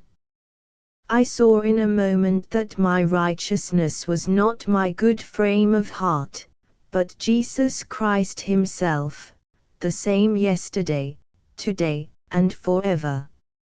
Now shall I go forward to give you a relation of other of the Lord's dealings with me. I shall begin with what I met when I first did join in fellowship with the people of God in Bedford. Upon a time I was suddenly seized with much sickness, and was inclining towards consumption. Now I began to give myself up to fresh serious examination, and there came flocking into my mind an innumerable company of my sins and transgressions, my soul also being greatly tormented between these 2 considerations: live I must not, die I dare not. But as I was walking up and down in the house, a man in a most woeful state, that word of God took hold of my heart: "Ye are justified freely by his grace, through the redemption that is in Jesus Christ." But oh, what a turn it made upon me! At this I was greatly lightened in my mind, and made to understand that God could justify a sinner at any time. And as I was thus in a muse, that Scripture also came with great power upon my spirit, not by works of righteousness that we have done, but according to his mercy he hath saved us. Now was I got on high, I saw myself verily within the arms of grace and mercy, and though I was before afraid to think of a dying hour, yet now I cried with my whole heart, let me die. 2 Bunyan becomes a preacher, and now I will thrust in a word or two concerning my preaching of the word. For, after I had been about 5 or 6 years awakened, some of the ablest of the saints with us desired me, with much earnestness, to take a hand sometimes in one of the meetings, and to speak a word of exhortation unto them. I consented to their request, and did twice at 2 several assemblies, though with much weakness, discover my gift to them. At which they did solemnly protest that they were much affected and comforted, and gave thanks to the Father of mercies for the grace bestowed on me. After this, when some of them did go to the country to teach, they would also that I should go with them. To be brief, after some solemn prayer to the Lord with fasting, I was more particularly called forth and appointed to a more ordinary and public preaching of the word. Though of myself of all saints the most unworthy, yet I did set upon the work, and did according to my gift preach the blessed gospel, which, when the country people understood, they came in to hear the word by hundreds. I had not preached long before some began to be touched at the apprehension of their need of Jesus Christ, and to bless God for me as God's instrument that showed the way of salvation. In my preaching I took special notice of this one thing, that the Lord did lead me to begin where his word begins with sinners, that is, to condemn all flesh, because of sin.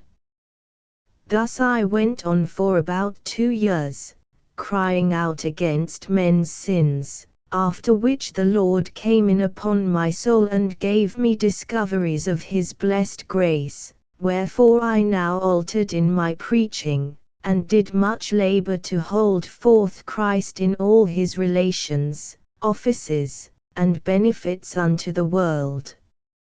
After this, God led me into something of the mystery of union with Christ.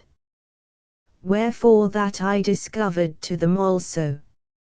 And when I had travelled through these 3 chief points of the Word of God, about 5 years or more, I was cast into prison, where I have lain above as long again, to confirm the truth by way of suffering, as before, in testifying of it by preaching according to the Scriptures. When I went first to preach the word, the doctors and priests of the country did open wide against me. But I was persuaded not to render railing for railing, but to see how many of their carnal professors I could convince of their miserable state by the law, and of the want and worth of Christ. I never cared to meddle with things that were controverted among the saints, especially things of the lowest nature. I have observed that where I have had a work to do for God, I have had first, as it were, the going of God upon my spirit to desire I might preach there. My great desire in my fulfilling my ministry was to get into the darkest places of the country, even amongst these people that were furthest off of profession. But in this work, as in all other work, I had my temptations attending me, and that of divers kinds.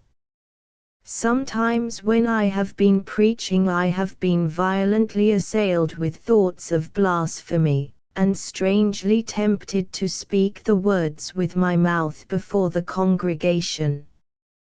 But, I thank the Lord, I have been kept from consenting to these so horrid suggestions. I have also, while found in this blessed work of Christ, been often tempted to pride and liftings up of heart, and this has caused hanging down of the head under all my gifts and attainments. I have felt this thorn in the flesh, the very mercy of God to me. But when Satan perceived that his thus tempting and assaulting of me would not answer his design, to wit, to overthrow my ministry, then he tried another way, which was to load me with slanders and reproaches. It began, therefore, to be rumored up and down the country that I was a witch, a Jesuit, a highwayman, and the like. To all which I shall only say, God knows that I am innocent. Now, as Satan labored to make me vile among my countrymen, that, if possible, my preaching might be of none effect, so there was added thereto a tedious imprisonment, of which I shall in my next give you a brief account. 3. In a prison cell upon the 12th of November, 1660, I was desired by some of the friends in the country to come to teach at Samsel, by Harlington, in Bedfordshire, to whom I made a promise to be with them.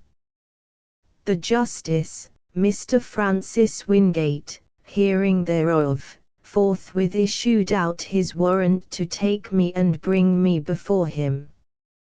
When the constable came in, we were, with our Bibles in our hands, just about to begin our exercise. So that I was taken and forced to leave the room, but before I went away I spake some words of counsel and encouragement to the people, for we might have been apprehended as thieves or murderers. But, blessed be God, we suffer as Christians for well-doing, and we had better be the persecuted than the persecutors. But the constable and the justice's man would not be quiet till they had me away. But because the justice was not at home on that day, a friend of mine engaged to bring me to the constable next morning, so on that day we went to him, and so to the justice.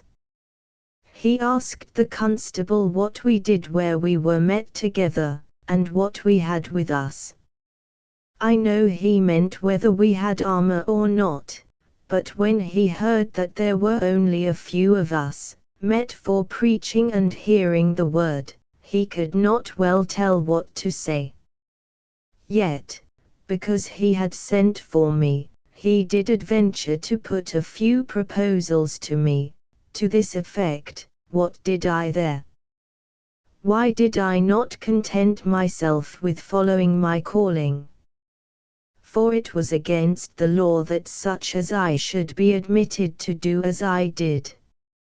I answered that my intent was to instruct the people to forsake their sins and close in with Christ, lest they did perish miserably, and that I could do both, follow my calling and also preach without confusion. At which words he was in a chafe, for he said he would break the neck of our meetings. I said it might be so. Then he wished me to get sureties to be bound for me, or else he would send me to the gaol. My sureties being ready, I called them in, and when the bond for my appearance was made, he told them that they were bound to keep me from preaching, and that if I did preach, their bonds would be forfeited. To which I answered that I should break them, for I should not leave preaching the word of God. Whereat that my mittimus must be made, and I sent to the gaol, there to lie till the quarter sessions. After I had lain in the gaol for 4 or 5 days, the brethren sought means again to get me out by bondsmen, for so runs my mittimus that I should lie there till I could find sureties. They went to a justice at Elstow, one Mr. Crumpton, to desire him to take bond for my appearing at quarter session. At first he told them he would, but afterwards he made a demur at the business, and desired first to see my mittimus, which ran to this purpose, that I went about to several conventicles in this country, to the great disparagement of the government of the Church of England, etc. When he had seen it, he said there might be something more against me than was expressed in my mittimus, and that he was but a young man, and, therefore, he durst not do it. This my gaoler told me, whereat I was not at all daunted, but rather glad, and saw evidently that the Lord had heard me, for before I went down to the justice, I begged of God that if I might do more good by being at liberty than in prison, that then I might be set at liberty, but, if not, His will be done.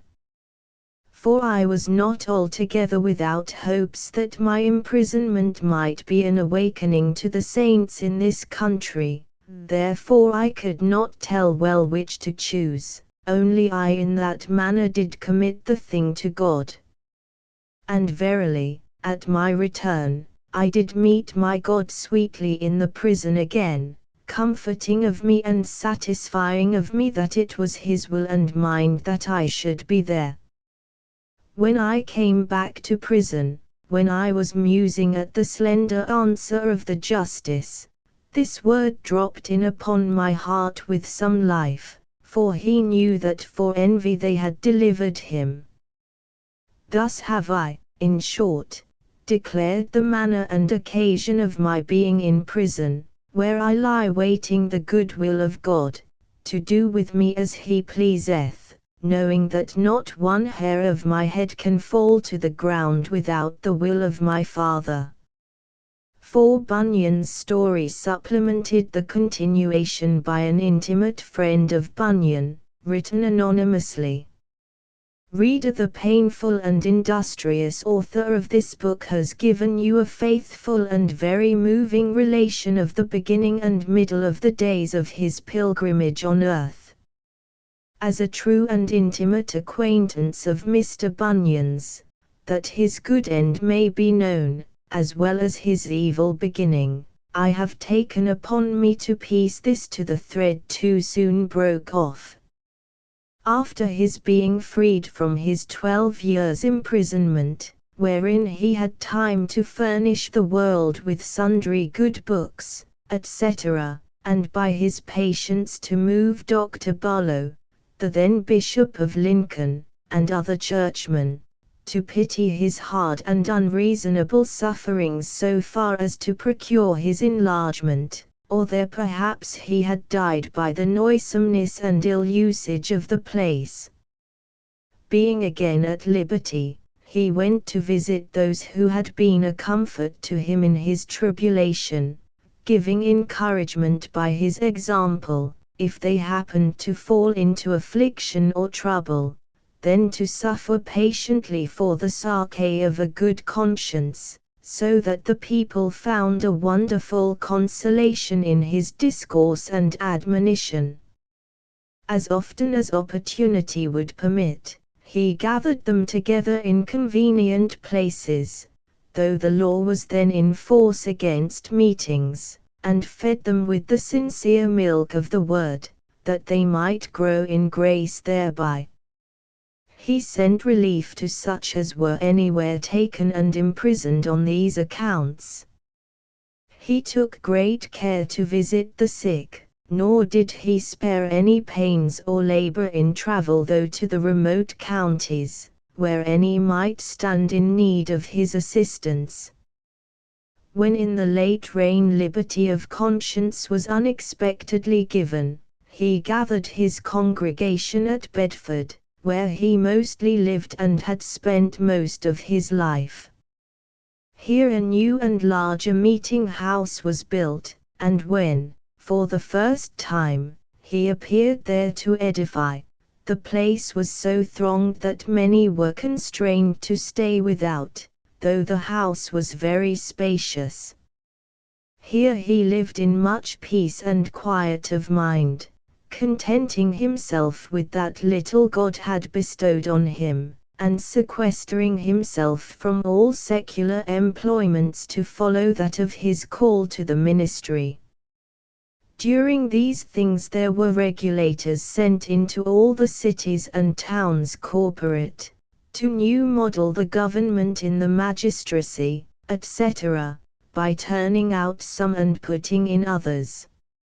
Against this Mr. Bunyan expressed zeal with some weariness, and labored with his congregation to prevent their being imposed on in this kind.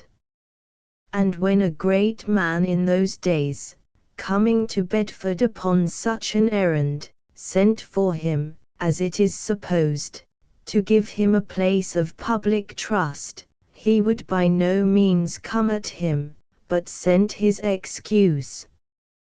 When he was at leisure from writing and teaching, he often came up to London, and there went among the congregations of the nonconformists, and used his talent to the great good liking of the hearers. Thus he spent his latter years. But let me come a little nearer to particulars of time. After he was sensibly convicted of the wicked state of his life and converted, he was baptized into the congregation, and admitted a member thereof in the year 1655, and became speedily a very zealous professor. But upon the return of King Charles II to the crown in 1660, he was on the 12th of November taken as he was edifying some good people, and confined in Bedford Gaol for the space of 6 years. Till the act of indulgence to dissenters being allowed, he obtained his freedom by the intercession of some in power that took pity on his sufferings, but was again taken up, and was then confined for 6 years more.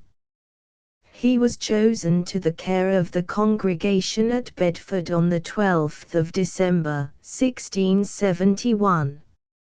In this charge he often had disputed with scholars that came to oppose him, as thinking him an ignorant person, but he confuted, and put to silence, one after another, all his method being to keep close to Scripture.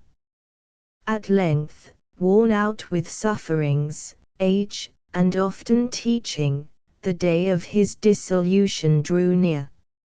Riding to Reading in order to plead with a young man's father for reconciliation to him, he journeyed on his return by way of London, where, through being overtaken by excessive rains and coming to his lodgings extremely wet, he fell sick of a violent fever, which he bore with much constancy and patience. Finding his vital strength decay, he resigned his soul into the hands of his most merciful Redeemer, following his pilgrim from the city of destruction to the New Jerusalem. He died at the house of one Mr. Straddox, a grocer, at the Star on Snow Hill, in the parish of St. Sepulchre, London, in the 60th year of his age, after 10 days' sickness, and was buried in the new burying ground in Artillery Place. Alexander Carlyle Autobiography. Alexander Carlyle, minister of the Church of Scotland and author of the celebrated autobiography, was born at Cummertrees Manse, Dumfriesshire, on the 26th of January, 1722, and died at Inveresk on the 25th of August, 1805. His commanding appearance won for him the sobriquet of Jupiter Carlyle, and Sir Walter Scott spoke of him as the grandest demigod I ever saw. He was greatly respected in Scotland as a wise and tolerant man, where too many were narrow, bitter, and inquisitorial. With regard to freedom in religious thought, he was in advance of his time, and brought the clerical profession into greater respect by showing himself a cultured man of the world as well as a leader of his church. Carlyle, however, would hardly be remembered now but for the glimpses which his book gives of contemporary persons and manners. The work was first edited in 1860 by John Hill Burton. In the days of Prince Charlie I have been too late in beginning this work, as I have entered on the 79th year of my age, but I will endeavour, with God's blessing, to serve posterity to the best of my ability with such a faithful picture of times and characters as came within my view in the humble and private sphere of life in which I have always acted. My father, minister of Prestonpans, was of a warm and benevolent temper, and an orthodox and eloquent orator. My mother was a person of an elegant and reflecting mind, and was as much respected as my father was beloved. Until 1732, when I was 10 years of age, they were in very narrow circumstances, but in that year the stipend was raised from £70 to £140 per annum. In 1735 I was sent to college.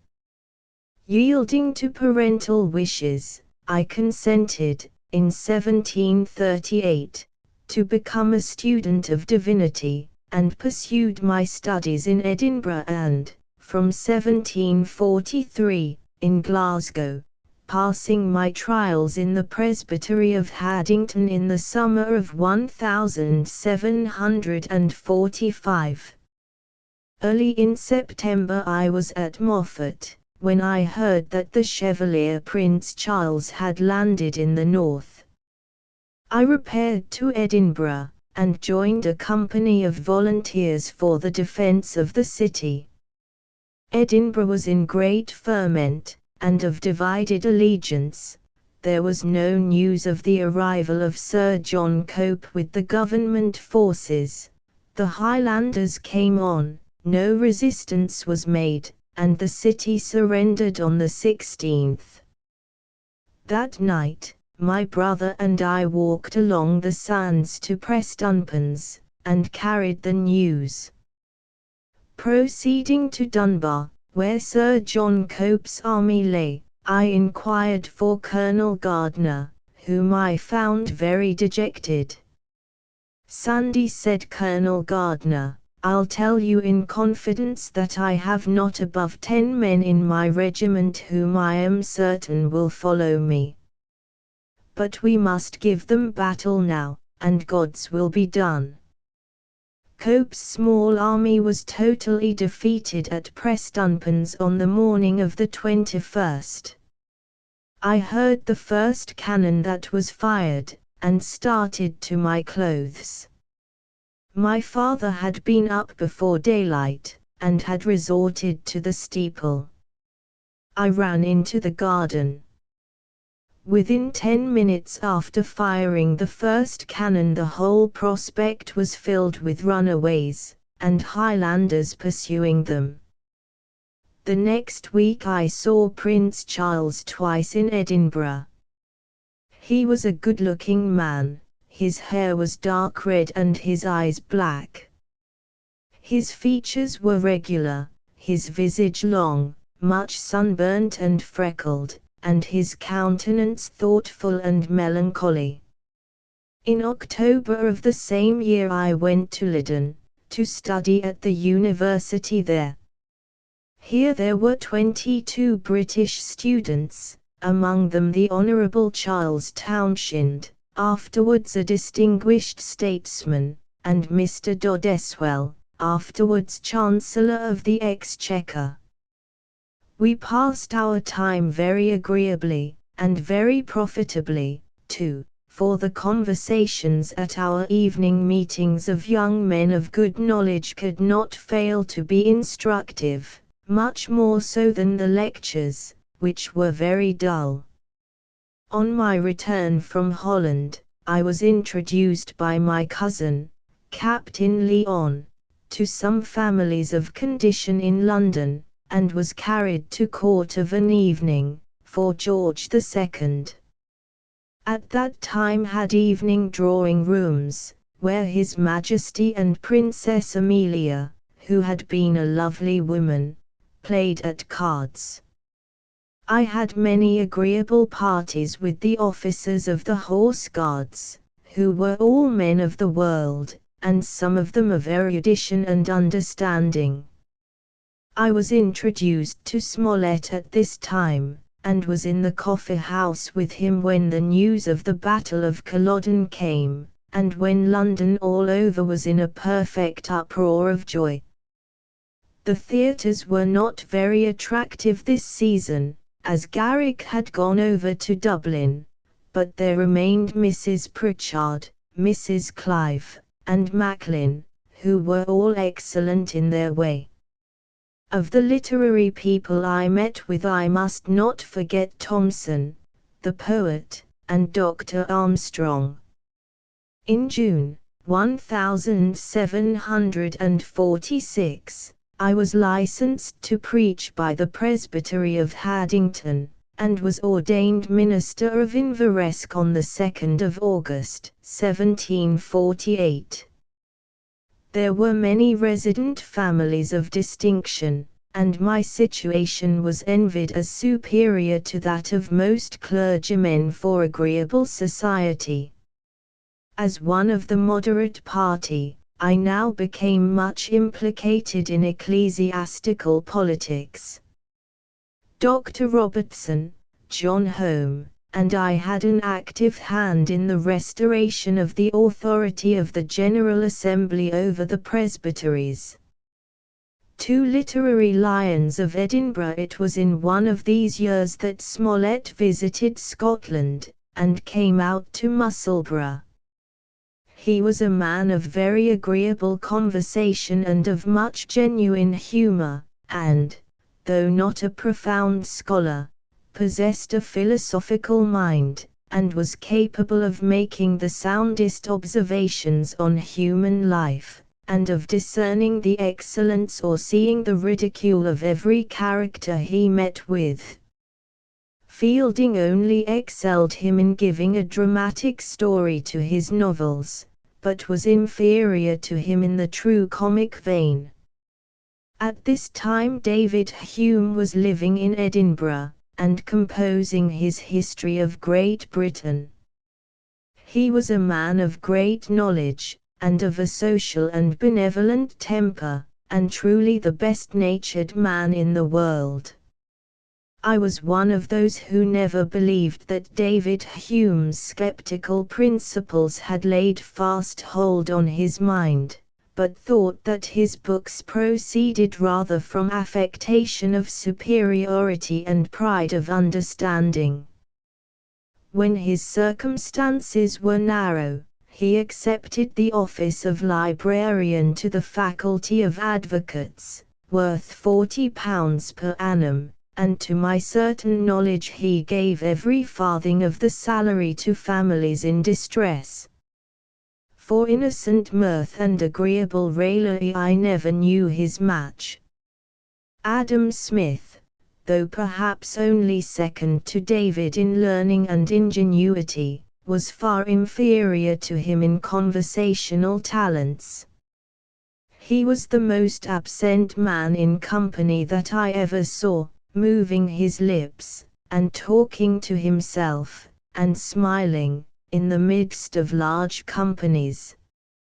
If you awaked him from his reverie and made him attend to the subject of conversation, he immediately began a harangue, and never stopped till he told you all he knew about it, with the utmost philosophical ingenuity. Though Smith had some little jealousy in his temper, he had the most unbounded benevolence. Dr. Adam Ferguson was a very different kind of man. He had been chaplain to the 42nd, adding all the decorum belonging to the clerical character to the manners of a gentleman, the effect of which was that he was highly respected by all the officers, and adored by his countrymen and the common soldiers. His office turned his mind to the study of war, which appears in his Roman history, where many of the battles are better described than by any historian but Polybius, who was an eyewitness to so many. He had a boundless vein of humor, which he indulged when none but intimates were present, but he was apt to be jealous of his rivals and indignant against assumed superiority. They were all honorable men in the highest degree, and John Home and I together kept them on very good terms. With respect to taste, we held David Hume and Adam Smith inferior to the rest, for they were both prejudiced in favor of the French tragedies, and did not sufficiently appreciate Shakespeare and Milton. Their taste was a rational act rather than the instantaneous effect of fine feeling. In John Home's younger days he had much sprightliness and vivacity, so that he infused joy wherever he came. But all his opinions of men and things were prejudices, which, however, did not disqualify him for writing admirable poetry. In 1754, the Select Society was established, which improved and gave a name to the literati of this country. Of the first members were Lord Dalmeny, elder brother of the present Lord Rosebery, the Duke of Hamilton of that period, a man of letters could he have kept himself sober, and Mr. Robert Alexander, wine merchant, a very worthy man but a bad speaker, who entertained us all with warm suppers and excellent claret. In the month of February, 1755, John Home's tragedy of Douglas was completely prepared for the stage, and he set out with it for London, attended by 6 or 7 of us. Were I to relate all the circumstances of this journey, I am persuaded they would not be exceeded by any novelist who has wrote since the days of Don Quixote. Poor Home had no success, for Garrick, after reading the play, returned it as totally unfit for the stage. Douglas, however, was acted in Edinburgh in 1756, and had unbounded success for many nights, but the high-flying set in the church were unanimous against it, as they thought it a sin for a clergyman to write any play, let it be ever so moral. I was summoned before the presbytery for my conduct in attending the play, but was exonerated by the General Assembly. About the end of February, 1758, I went to London with my sister Margaret to get her married with Dr. Dixon. It is to be noted that we could get no four-wheeled chaise till we came to Durham, those conveyances being then only in their infancy, and turnpike roads being only in their commencement in the north. Dr. Robertson having come to London to offer his History of Scotland for sale, we went to see the lions together. Home was now very friendly with Garrick, and I was often in company with this celebrated actor. Garrick gave a dinner to John Home and his friends at his house at Hampton, and told us to bring golf clubs and balls that we might play on Moleseyhurst. Garrick had built a handsome temple with a statue of Shakespeare in it on the banks of the Thames. The poet and the actor were well pleased with one another, and we passed a very agreeable afternoon. We yielded to a request of Sir David Kinloch to accompany him on a jaunt to Portsmouth, and were much pleased with the diversified beauty of the country. We viewed with much pleasure the solid foundation of the naval glory of Great Britain, in the amazing extent and richness of the dockyards and warehouses, and in the grandeur of her fleet in the harbour and in the Downs. There was a fine fleet of 10 ships of the line in the Downs, with the Royal George at their head, all ready for sea.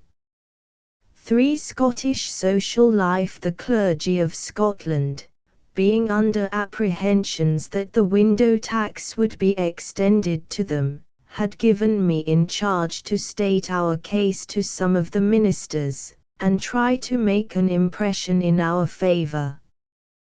The day came when we were presented to Lord Bute, but our reception was cold and dry. We soon took our leave, and no sooner were we out of hearing than Robert Adam, the architect, who was with us, fell a cursing and swearing. What had he been most graciously received by all the princes in Italy and France, to come and be treated with such distance and pride by the youngest earl but one in all Scotland. They were better friends afterwards, and Robert found him a kind patron when his professional merit was made known to him. Lord Bute was a worthy and virtuous man, but he was not versatile enough for a prime minister, and though personally brave, was void of that political firmness which is necessary to stand the storms of state. We returned to Scotland by Oxford, Warwick, and Birmingham. In August 1758, I rode to Inverary, being invited by the Milton family, who always were with the Duke of Argyll. We sat down every day 15 or 16 to dinner, and the Duke had the talent of conversing with his guests so as to distinguish men of knowledge and ability without neglecting those who valued themselves on their birth and their rent rolls. After the ladies were withdrawn and he had drunk his bottle of claret, he retired to an easy chair by the fireplace. Drawing a black silk nightcap over his eyes, he slept, or seemed to sleep, for an hour and a half. In the meantime, the toastmaster pushed about the bottle, and a more noisy or regardless company could hardly be. Dinner was always served at 2 o'clock, and about 6 o'clock the toastmaster and the gentlemen drew off, when the ladies returned, and his Grace awoke and called for his tea. Tea being over, he played 2 rubbers at 6penny whist.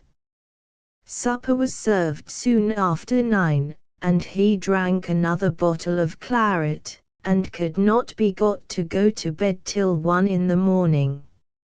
I stayed over Sunday and preached to his Grace. The ladies told me that I had pleased him, which gratified me not a little, as without him no preferment could be obtained in Scotland. It was after this that I wrote what was called the militia pamphlet, which had a great and unexpected success. It hit the tone of the country, which was irritated at the refusal to allow the establishment of a militia in Scotland. The year 1760 was the most important of my life, for before the end of it I was united with the most valuable friend and companion that any mortal ever possessed. I owed my good fortune to the friendship of John Home, who pointed out the young lady to me as a proper object of suit, without which I should never have attempted it, for she was then just past 17, when I was 38. With a superior understanding and great discernment for her age, she had an ease and propriety of manners which made her much distinguished in every company. She had not one selfish corner in her whole soul, and was willing to sacrifice her life for those she loved. Thomas Carlyle. Letters and Speeches of Oliver Cromwell. Thomas Carlyle, the celebrated literary moralist, was born at Ecclefechan, Scotland, the 4th of December, 1795. He was educated at the village school and at the Annan Grammar School, proceeding to Edinburgh University in 1809. The breakdown of his dogmatic beliefs made it impossible for him to enter the clerical profession, and neither school teaching nor the study of law attracted him. Supporting himself by private teaching, Carlyle made the beginnings of a literary connection. He fought his way under great difficulties, he was hard to govern, he was a painfully slow writer, and ignorance and rusticity mar his work to the very end. Yet a fiery revolt against impostures, an ardent sympathy for humanity, a worship of the heroic, an immutable confidence in the eternal verities, and occasionally a wonderful perception of beauty, made Carlyle one of the most influential English writers of the 19th century. His marriage in 1826 with Jane Bailey Welsh was an unhappy one. Carlyle died on the 4th of February, 1881, having survived his wife 15 years. The 3 volumes of Cromwell's Letters and Speeches with elucidations by Carlyle were published in 1845, the first work, one might say, conveying a sympathetic appreciation of the great Protector, all histories of the man and his times having been hitherto written from the point of view either of the Royalists or of the Revolutionary Whigs. To neither of these was an understanding of Puritanism at all possible. Moreover, to the Cavaliers, Cromwell was a regicide, to the Whigs he was a military usurper who dissolved parliaments.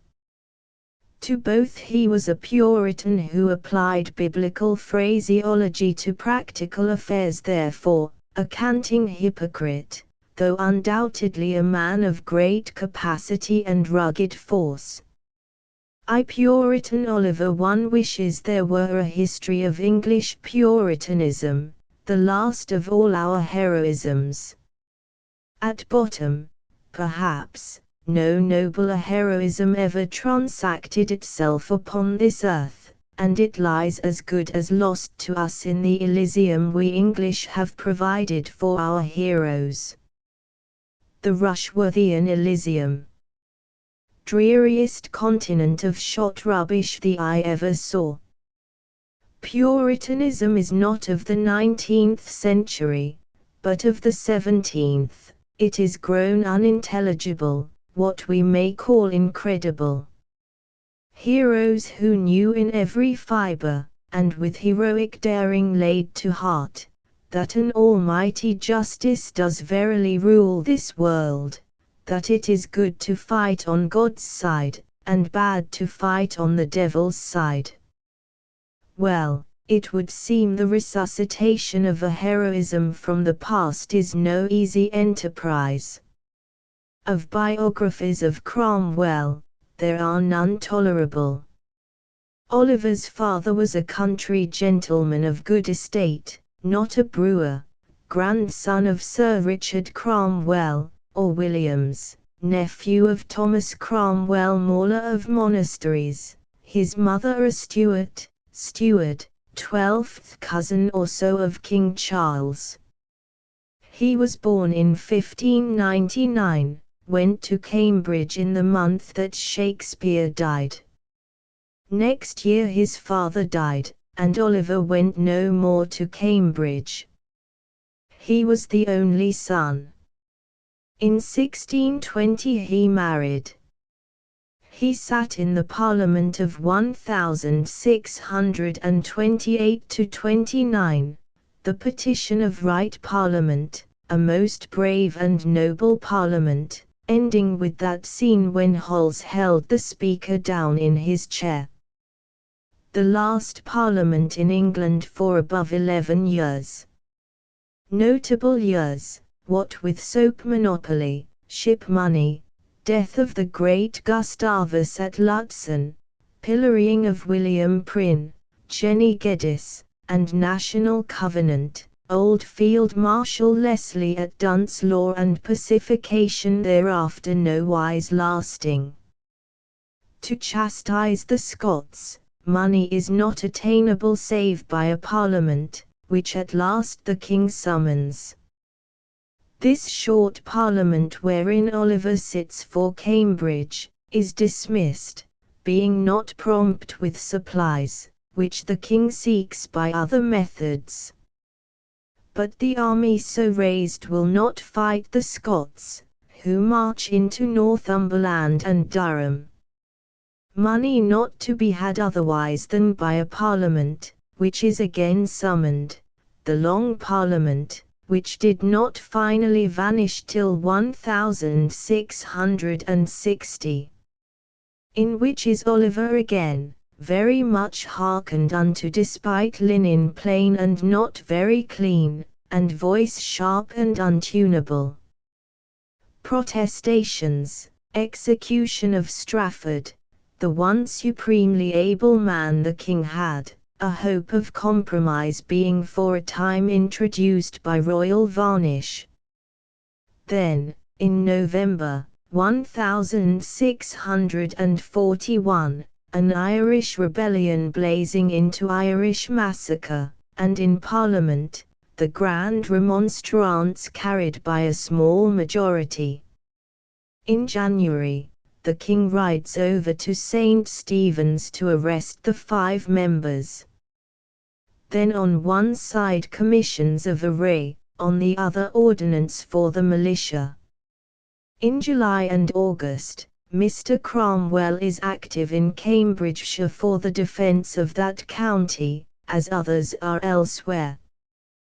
Then Captain Cromwell, with his troop of horse, is with Essex at Edgehill, where he does his duty, and then back in Cambridgeshire, organising the Eastern Association. So we are at 1643 with the war in full swing.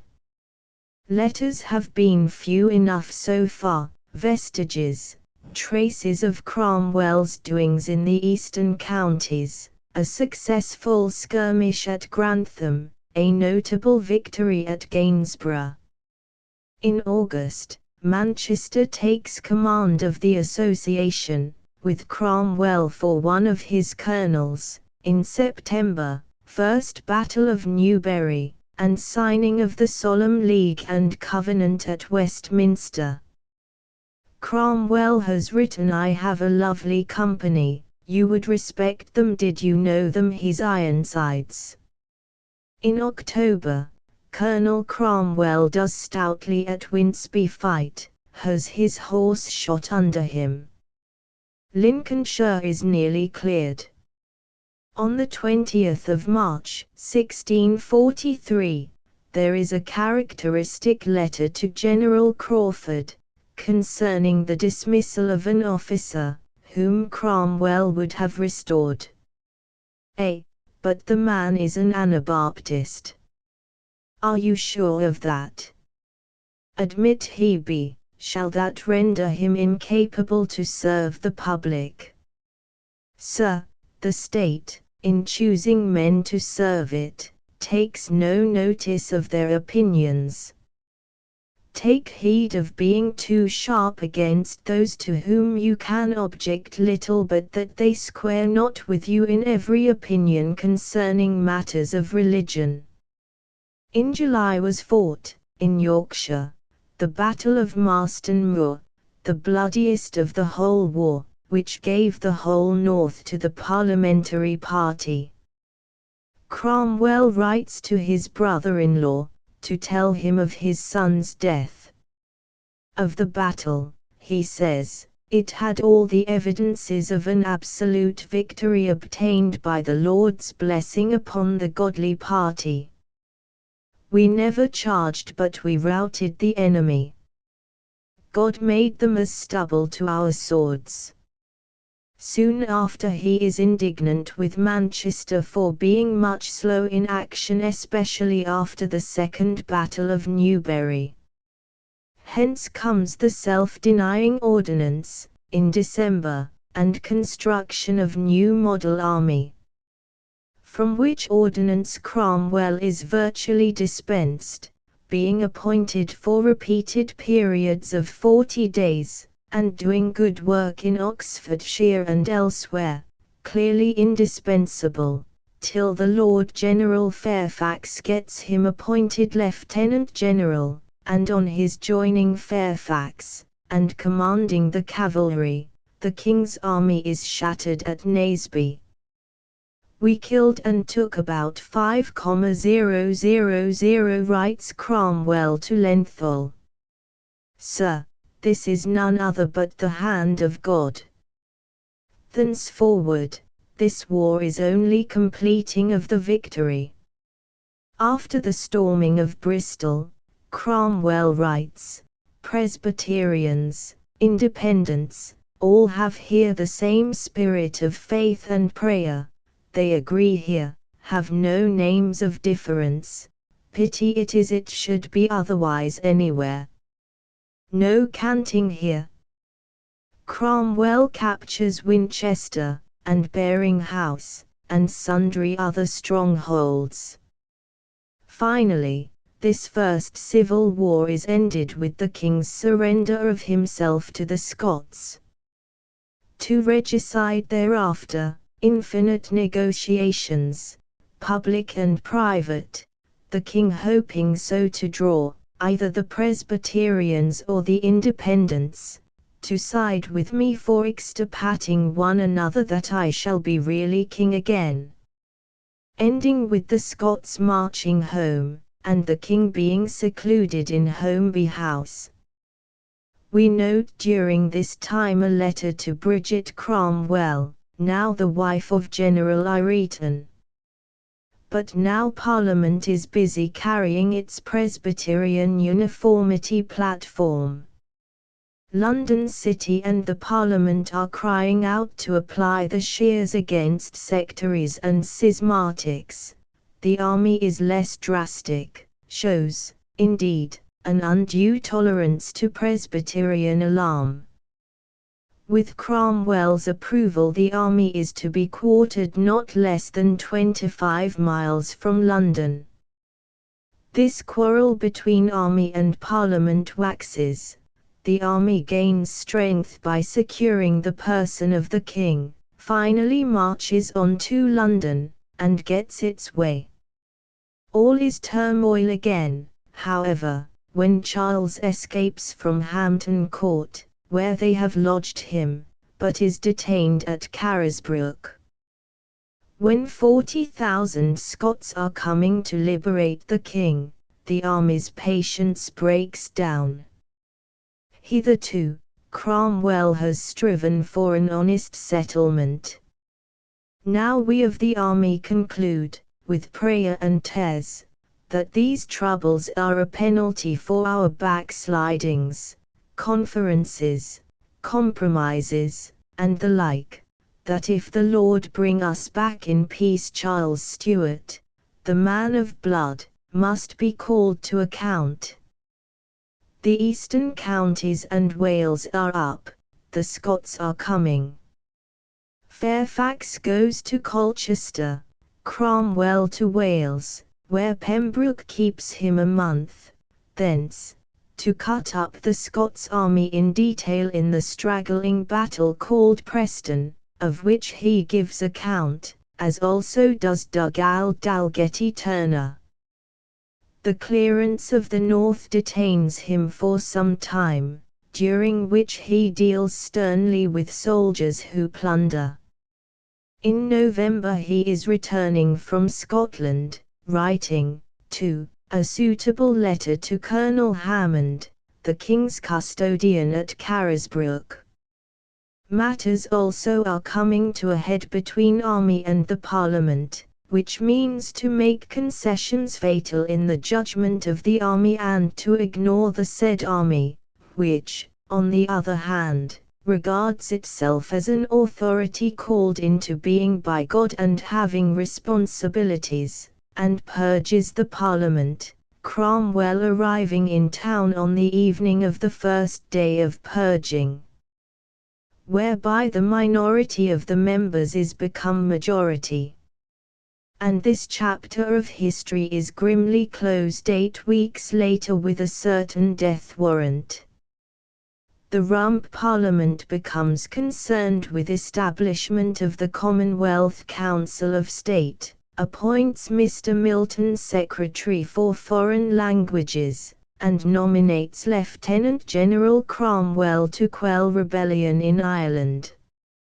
Oliver's extant letters are concerned with domestic matters. Marriage of Richard.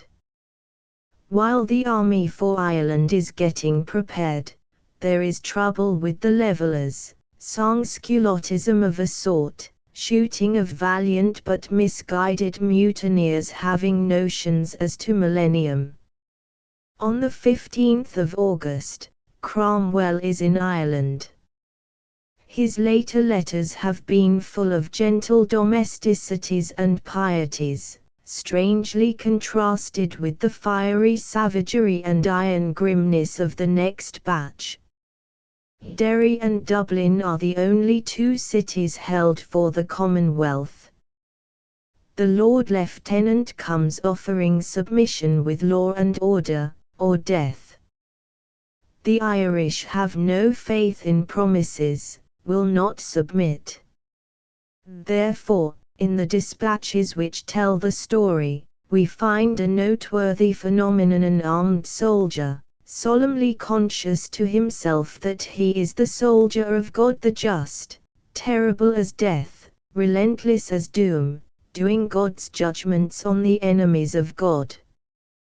Tredat, that is Drogheda, is his first objective, with its garrison of 3,000 soldiers.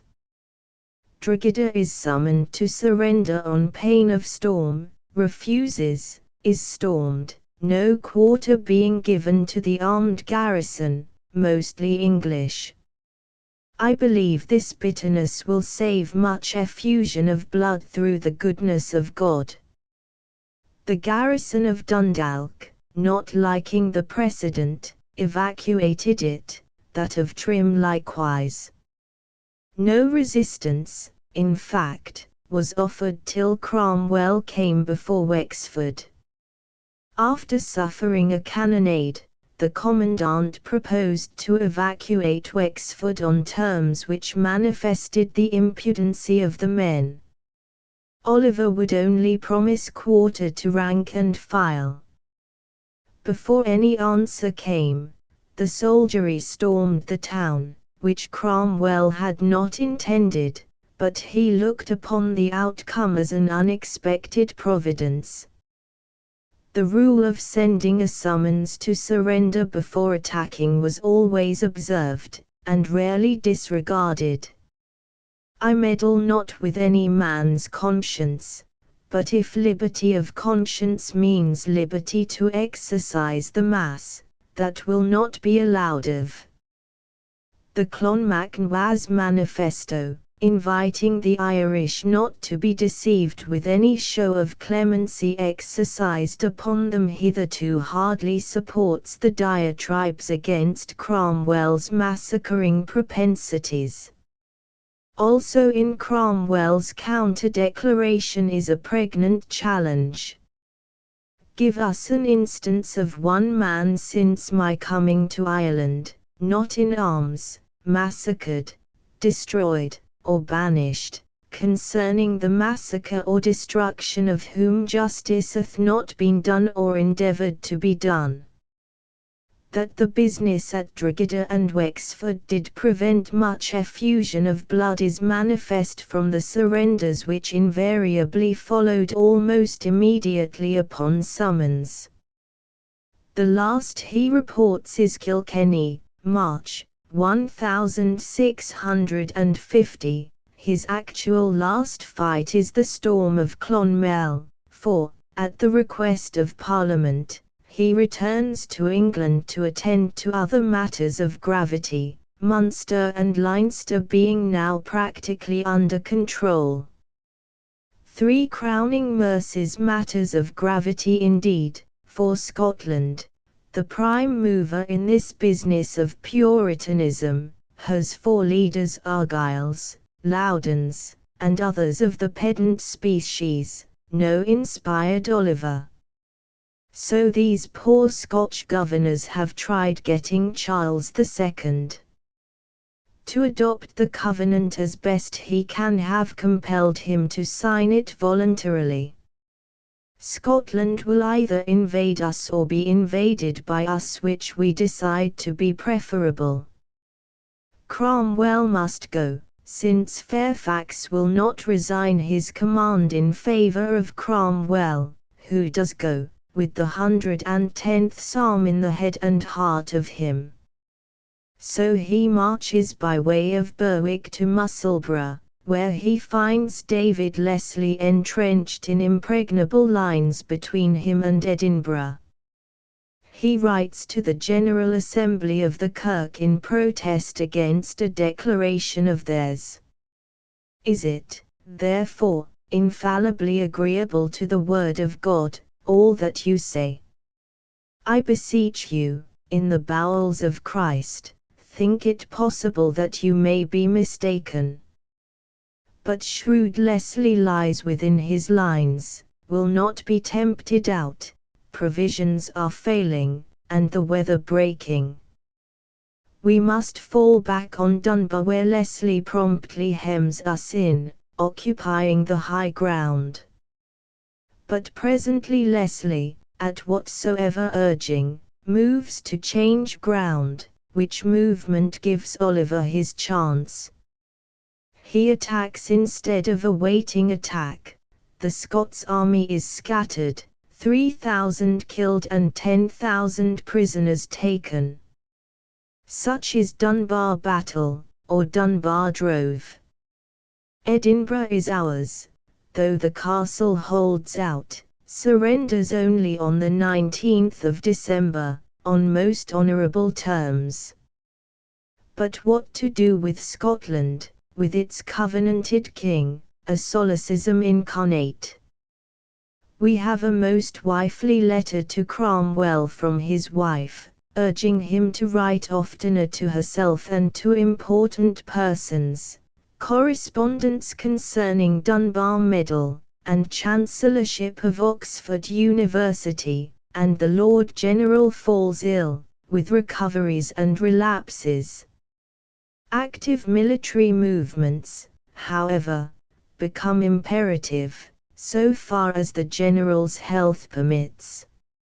In spring and early summer is some successful skirmishing. In July Cromwell's army has, for the most part, got into Fife, thereby cutting off the supplies of the King's army at Stirling, which suddenly marches straight for the heart of England, the way being open. Cromwell, having just captured Perth, starts in pursuit, leaving George Monk to look after Scotland. The Scots march by the Lancashire route, keeping good discipline, but failing to gather the Presbyterian allies or Royalist allies they had looked for. On the 22nd of August, Charles erects his standard at Worcester, 9th anniversary of the day Charles I erected his at Nottingham. On the anniversary of Dunbar fight his Scotch army is crushed, battling desperately at Worcester, cut to pieces, with 6,000 or 7,000 prisoners taken. Cromwell calls it, for aught I know, a crowning mercy, and fears lest the fullness of these continued mercies may occasion pride and wantonness. Charles, however, escapes. The general here sheathes his war sword for good, and comes to town, to be greeted with acclamations. Of the next 19 months the history becomes very dim. There are but 5 letters, none notable. The rump sits, conspicuous with red tapery, does not get itself dissolved nor anything else done of consequence, leaves much that is of consequence not done.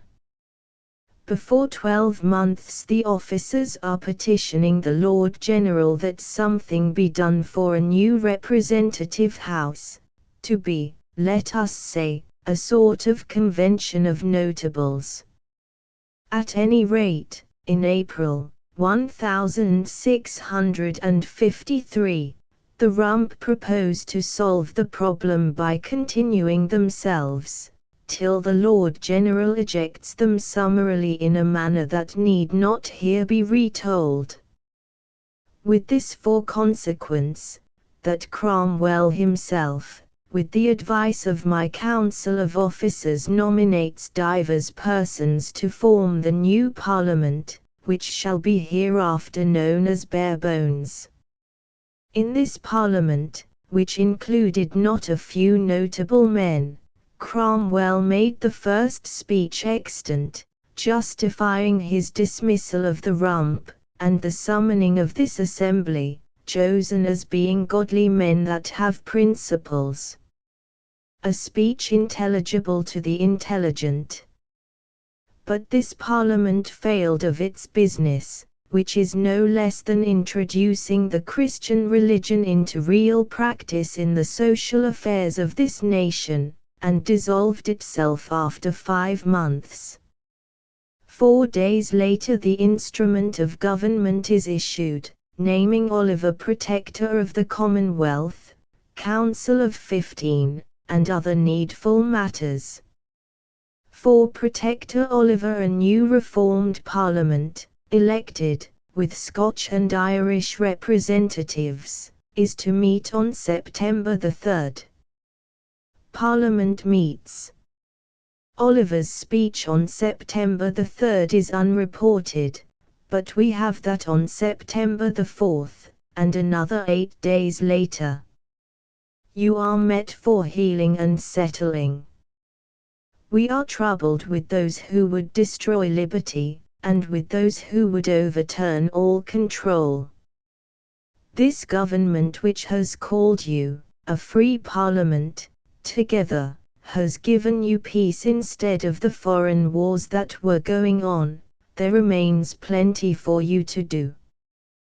But the Parliament, instead of doing it, sets to debating the form of government and its sanctioning. Hence our second speech.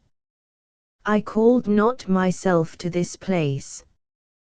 God be judge between me and all men. I desired to be dismissed of my charge. That was refused me. Being entreated, I did accept the place and title of Protector. I do not bear witness to myself. My witnesses are the officers, the soldiery, the City of London, the counties, the judges, yet, you yourselves, who have come hither upon my writ. I was the authority that called you, which you have recognized. I will not have the authority questioned, nor its fundamental powers. You must sign a declaration of fidelity to the Constitution, or you shall not enter the Parliament House.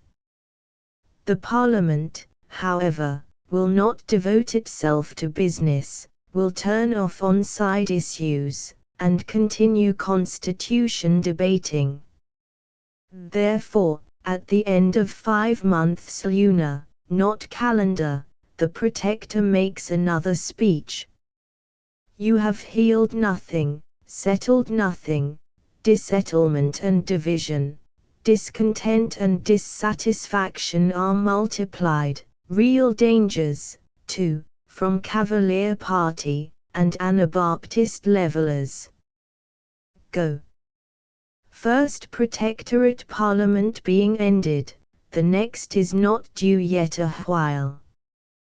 The Lord Protector must look to matters which are threatening, plots on all hands, issuing in Penruddock's insurrection, which is vigorously dealt with.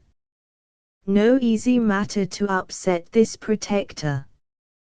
He, with his Council of State, establishes military administration under 10 major generals, arbitrary enough, but beneficial. For war, money is needed, and the Second Protectorate Parliament is summoned mostly favourable to Cromwell. The Protector addresses it. We have enemies about us. The greatest is the Spaniard, because he is the enemy of God, and has been ours from the time of Queen Elizabeth. Therefore, we are at war with Spain, all Protestant interests being therein at one with ours. Danger also there is at home, both from Cavaliers and Levellers, which necessitates us to erect the major generals. For these troubles, the remedies are in the first place to prosecute the war with Spain vigorously, and in the second, not to make religion a pretension for alms and blood. All men who believe in Jesus Christ are members of Jesus Christ. Whoever hath this faith, let his form be what it will, whether he be under baptism, or of the independent judgment, or of the Presbyterian. With much more. A speech rude, massive, genuine, like a block of unbeaten gold. But the speech being spoken, members find that, after all, near 100 of them shall have no admittance to this Parliament, seeing that this time the nation shall and must be settled. For its wise temper and good practical tendency let us praise this second Parliament, admit, nevertheless, that its history amounts to little, that it handsomely did nothing, and left Oliver to do. But it does propose to modify our Constitution, increase the Protector's powers, make him, in fact, a king, make also a second chamber. To the perturbation of sundry officers. Out of confusion of documents and speeches and conferences we extract this, that His Highness is not, on the whole, willing to be called king, because this will give offence to many godly persons, and be a cause of stumbling. The petition being settled, Parliament is prorogued till January 1658, when there will be a House of Lords, not the old peers, and the excluded members will be admitted. May there not then be new troubles? The Spanish Charles Stuart invasion plot is indeed afoot, and that union abroad of the Protestant powers for which we crave is by no means accomplished. Therefore, says the Protector, you must be ready to fight on land as well as by sea. No time this for disunion, trumpery quarrels over points of form. Yet such debate has begun and continues. After this dissolution speech, and a letter as to Vaudois persecution, there are no more letters or speeches. On the 3rd of September, 1658, for him the ugly evil is all over, and thy part in it manfully done, manfully and fruitfully, to all eternity. Oliver is gone, and with him England's Puritanism. The life of Friedrich Schiller Carlyle was under 30 years of age, and was occupied as a private tutor, when he wrote the life of Friedrich Schiller, comprehending an examination of his works which had been commissioned by the London magazine. It was his first essay in the study of German literature, which he did so much to popularize in Britain. It appeared in book form in 1825, and a second edition was published in 1845 in order to prevent piratical reprints. In his introduction to the second edition, Carlyle pleads for the indulgence of the reader, asking him to remember constantly that it was written 20 years ago. It has indeed been superseded by more temperate studies of Schiller, but its tone of enthusiasm gives it a great value of its own. Schiller's youth, 1759 to 1784, distinguished alike for the splendor of his intellectual faculties, and the elevation of his tastes and feelings. Friedrich Schiller has left behind him in his works a noble emblem of these great qualities. Much of his life was deformed by inquietude and disease, and it terminated at middle age. He composed in a language then scarcely settled into form, yet his writings are remarkable for their extent, their variety, and their intrinsic excellence, and his own countrymen are not his only, or, perhaps, his principal admirers. Born on the 10th of November, 1759, a few months later than Robert Burns, he was a native of Marbach in Württemberg. His father had been a surgeon in the army, and was now in the pay of the Duke of Württemberg, and the benevolence, integrity and devoutness of his parents were expanded and beautified in the character of their son. His education was irregular. Desiring at first to enter the clerical profession, he was put to the study of law and then of medicine, but he wrenched asunder his fetters with a force that was felt at the extremities of Europe. In his 19th year he began the Tragedy of the Robbers, and its publication forms an era in the literature of the world. It is a work of tragic interest, bordering upon horror. A grim, inexpiable fate is made the ruling principle. It envelops and overshadows the whole, and under its souring influence, the fiercest efforts of human will appear but like flashes that illuminate the wild scene with a brief and terrible splendor, and are lost forever in the darkness. The unsearchable abysses of man's destiny are laid open before us, black and profound, and appalling, as they seem to the young mind when it first attempts to explore them. Schiller had meanwhile become a surgeon in the Württemberg army, and the Duke, scandalized at the moral errors of the robbers and not less at its want of literary merit, forbade him to write more poetry. Dalberg, superintendent of the Mannheim Theatre, put the play on the stage in 1781, and in October 1782, Schiller decided his destiny by escaping secretly from Stuttgart beyond the frontier. A generous lady, Madame von Wolsogen, invited him to her estate of Bauerbach, near Meiningen.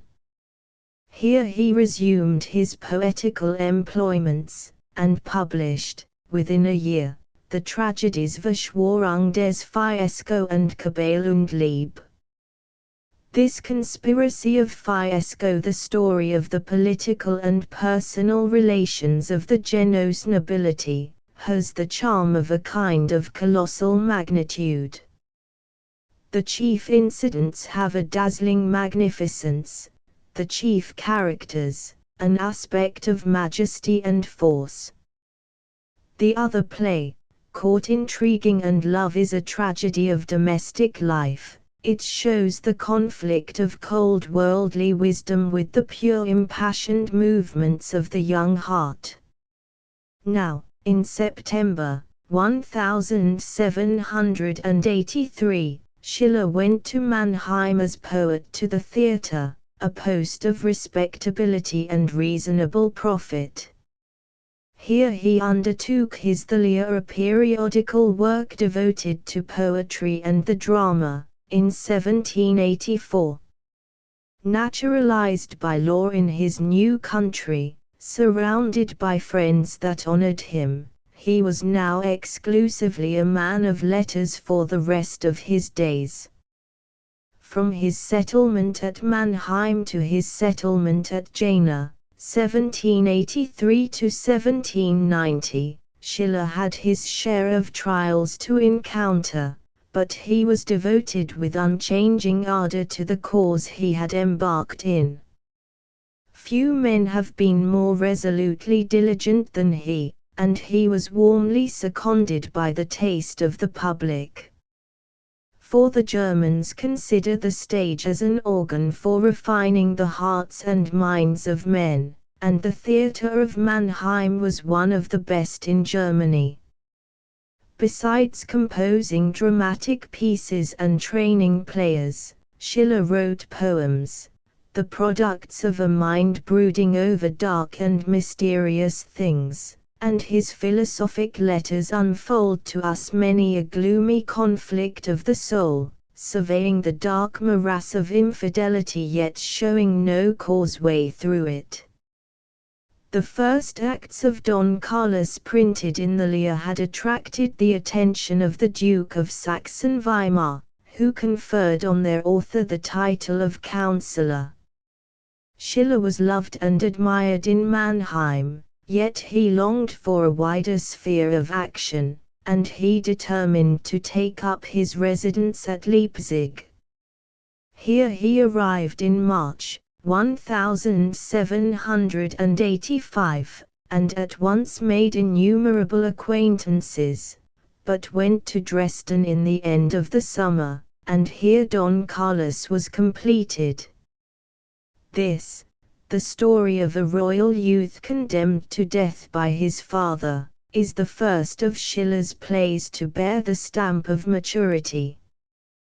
The Spanish court in the 16th century, its rigid, cold formalities, its cruel, bigoted, but proud-spirited grandees, its inquisitors and priests, and Philip, its head, the epitome at once of its good and bad qualities, are exhibited with wonderful distinctness and address. Herr Schiller's genius does not thrill, but exalts us. It is impetuous, exuberant, majestic. The tragedy was received with immediate and universal approbation. He now contemplated no further undertaking connected with the stage, but his mind was overflowing with the elements of poetry, and with these smaller pieces he occupied himself at intervals through the remainder of his life. The Walk, the Song of the Bell contain exquisite delineations of the fortunes of man. The Cranes of Ibycus and Hero and Lender are among the most moving ballads in any language. Schiller never wrote or thought with greater diligence than while at Dresden. A novel, The Ghost Seer, was a great popular success, but Schiller had begun to think of history. Very few of his projects in this direction reached even partial execution. Portions of A History of the Most Remarkable Conspiracies and Revolutions in the Middle and Later Ages and of A History of the Revolt of the Netherlands were published. A Visit to Weimar, the Athens of Germany, was accomplished in 1787. To Goethe he was not introduced, but was welcomed by Wieland and Herder. Thence he went to see his early patroness at Bauerbach, and on this journey, at Rudolstadt, he met the Fräulein Lenchfeld, whose attractions made him loath to leave and eager to return.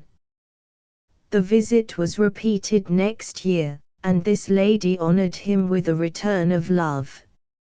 At this time, too, he first met the illustrious Goethe, whom we may contrast with Schiller as we should contrast Shakespeare with Milton. Goethe was now in his 39th year, Schiller 10 years younger, and each affected the other with feelings of estrangement, almost of repugnance. Ultimately they liked each other better, and became friends. There are few things on which Goethe should look back with greater pleasure than on his treatment of Schiller. The Revolt of the Netherlands, of which the first volume appeared in 1788, is accurate, vivid and coherent, and unites beauty to a calm force. It happened that the professorship at the University of Jena was about to be vacant, and through Goethe's solicitations Schiller was appointed to it in 1789. In the February following he obtained the hand of Fräulein Lenchfeld. Life is quite a different thing by the side of a beloved wife, he wrote a few months later. The world again clothes itself around me in poetic forms. From his settlement at Jena to his death, 1790 to 1805, the duties of his new office called upon Schiller to devote himself with double zeal to history. We have scarcely any notice of the plan or success of his academical prelections. His delivery was not distinguished by fluency or grace, but his matter, we suppose, would make amends for these deficiencies of manner.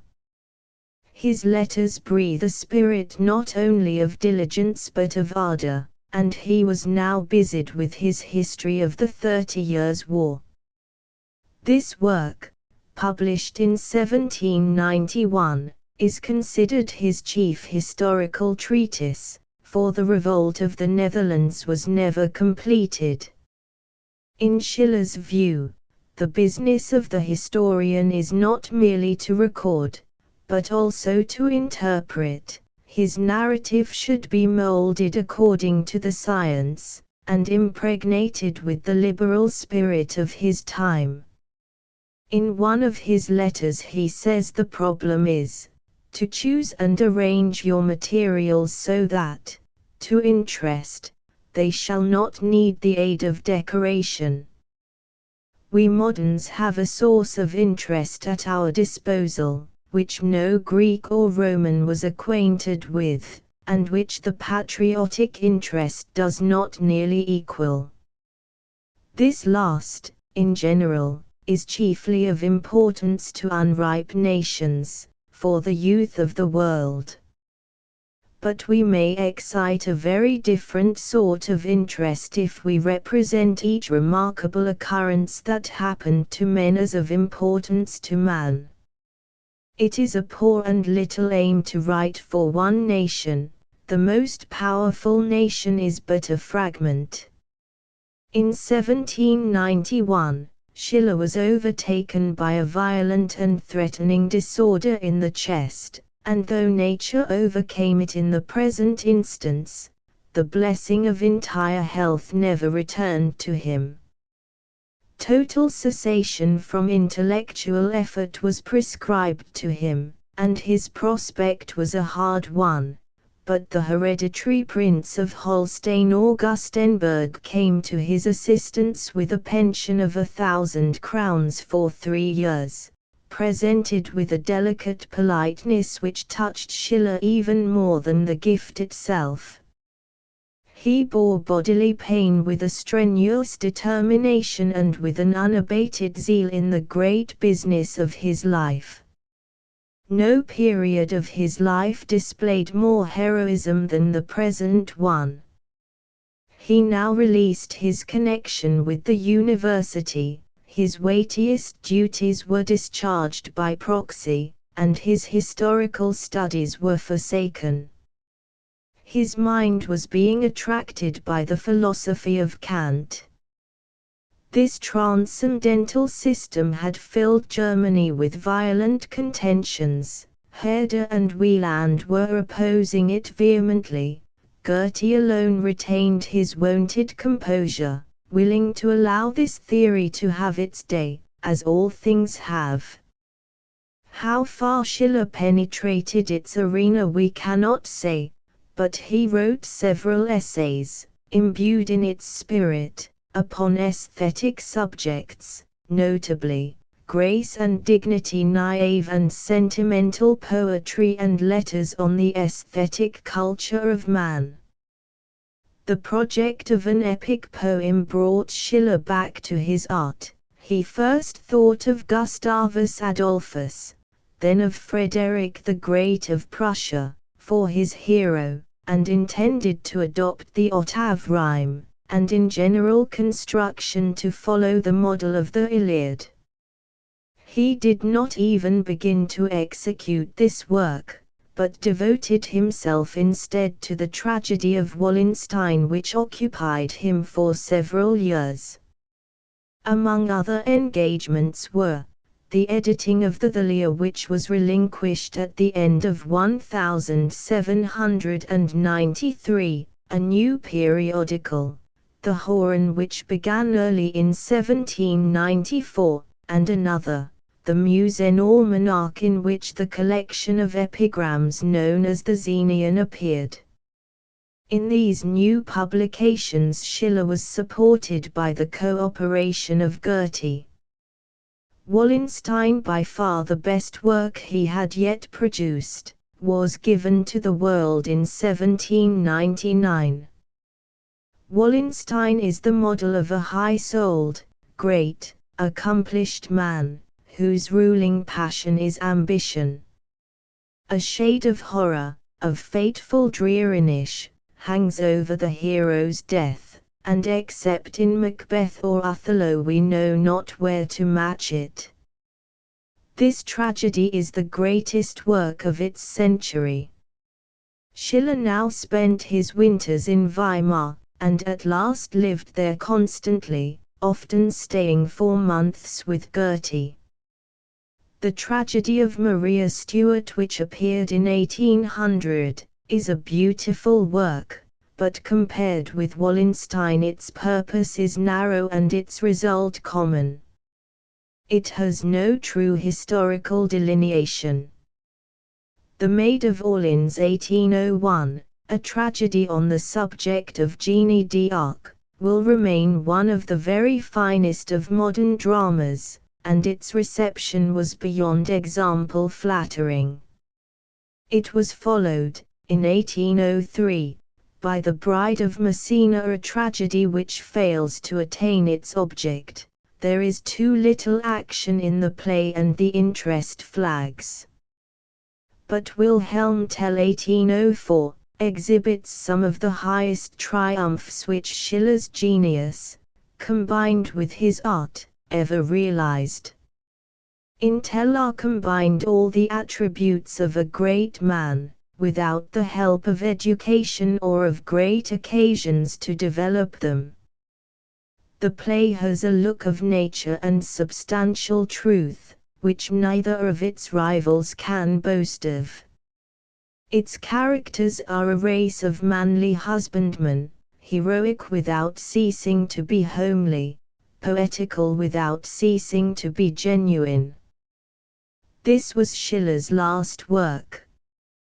The spring of 1805 came in cold, bleak and stormy, and along with it the malady returned. On May the 9th the end came. Schiller died at the age of 45 years and a few months, leaving a widow, 2 sons and 2 daughters. The news of his death fell cold on many a heart throughout Europe. Schiller's character physically, Schiller was tall and strongly boned, but unmuscular and lean. his body wasted under the energy of a spirit too keen for it. His face was pale, the cheeks and temples hollow, the chin projecting, the nose aquiline, his hair inclined to auburn. Withal his countenance was attractive, and had a certain manly beauty. To judge from his portraits, his face expressed the features of his mind. It is mildness tempering strength, fiery ardor shining through clouds of suffering and disappointment. It is at once meek, tender, unpretending and heroic. In his dress and manner, as in all things, he was plain and unaffected. Among strangers, shy and retiring, in his own family, or among his friends, he was kind-hearted, free and gay as a little child. His looks as he walked were constantly bent on the ground, so that he often failed to notice a passing acquaintance. Schiller's mind was grand by nature, and cultivated by the assiduous study of a lifetime. It is not the predominating force of any one faculty that impresses us, but the general force of all. His intellect seems powerful and vast, rather than quick or keen, for he is not notable for wit, though his fancy is ever prompt with his metaphors, illustrations and comparisons.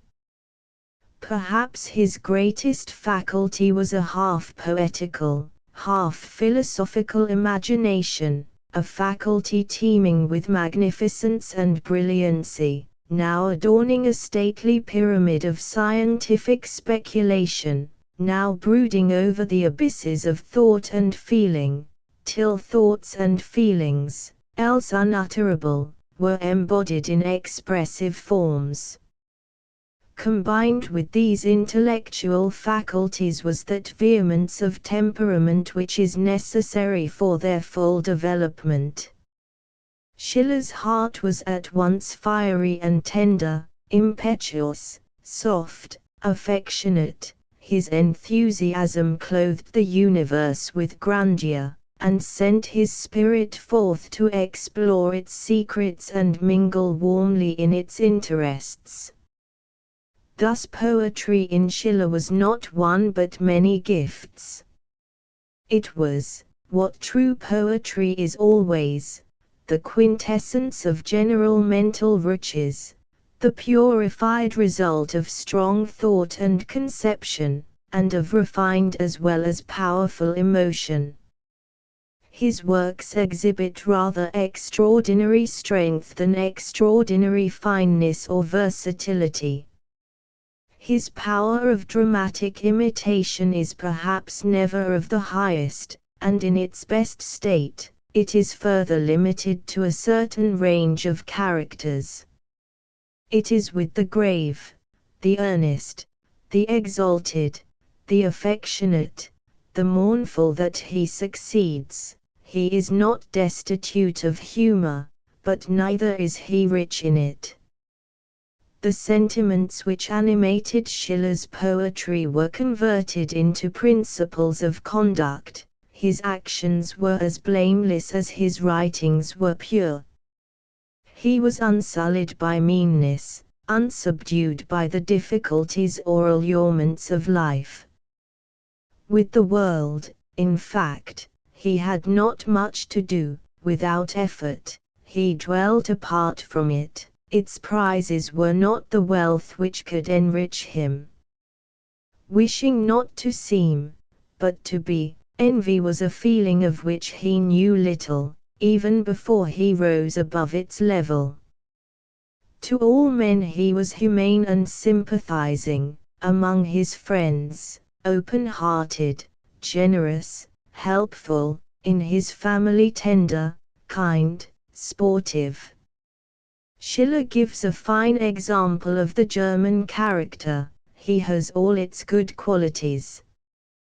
The kingdoms which Schiller conquered were not for one nation at the expense of suffering to another, they are kingdoms conquered from the barren realms of darkness, to increase the happiness, and dignity, and power, of all men, new forms of truth, new maxims of wisdom, new images and scenes of beauty, won from the void and formless infinite, a possession forever to all the generations of the earth.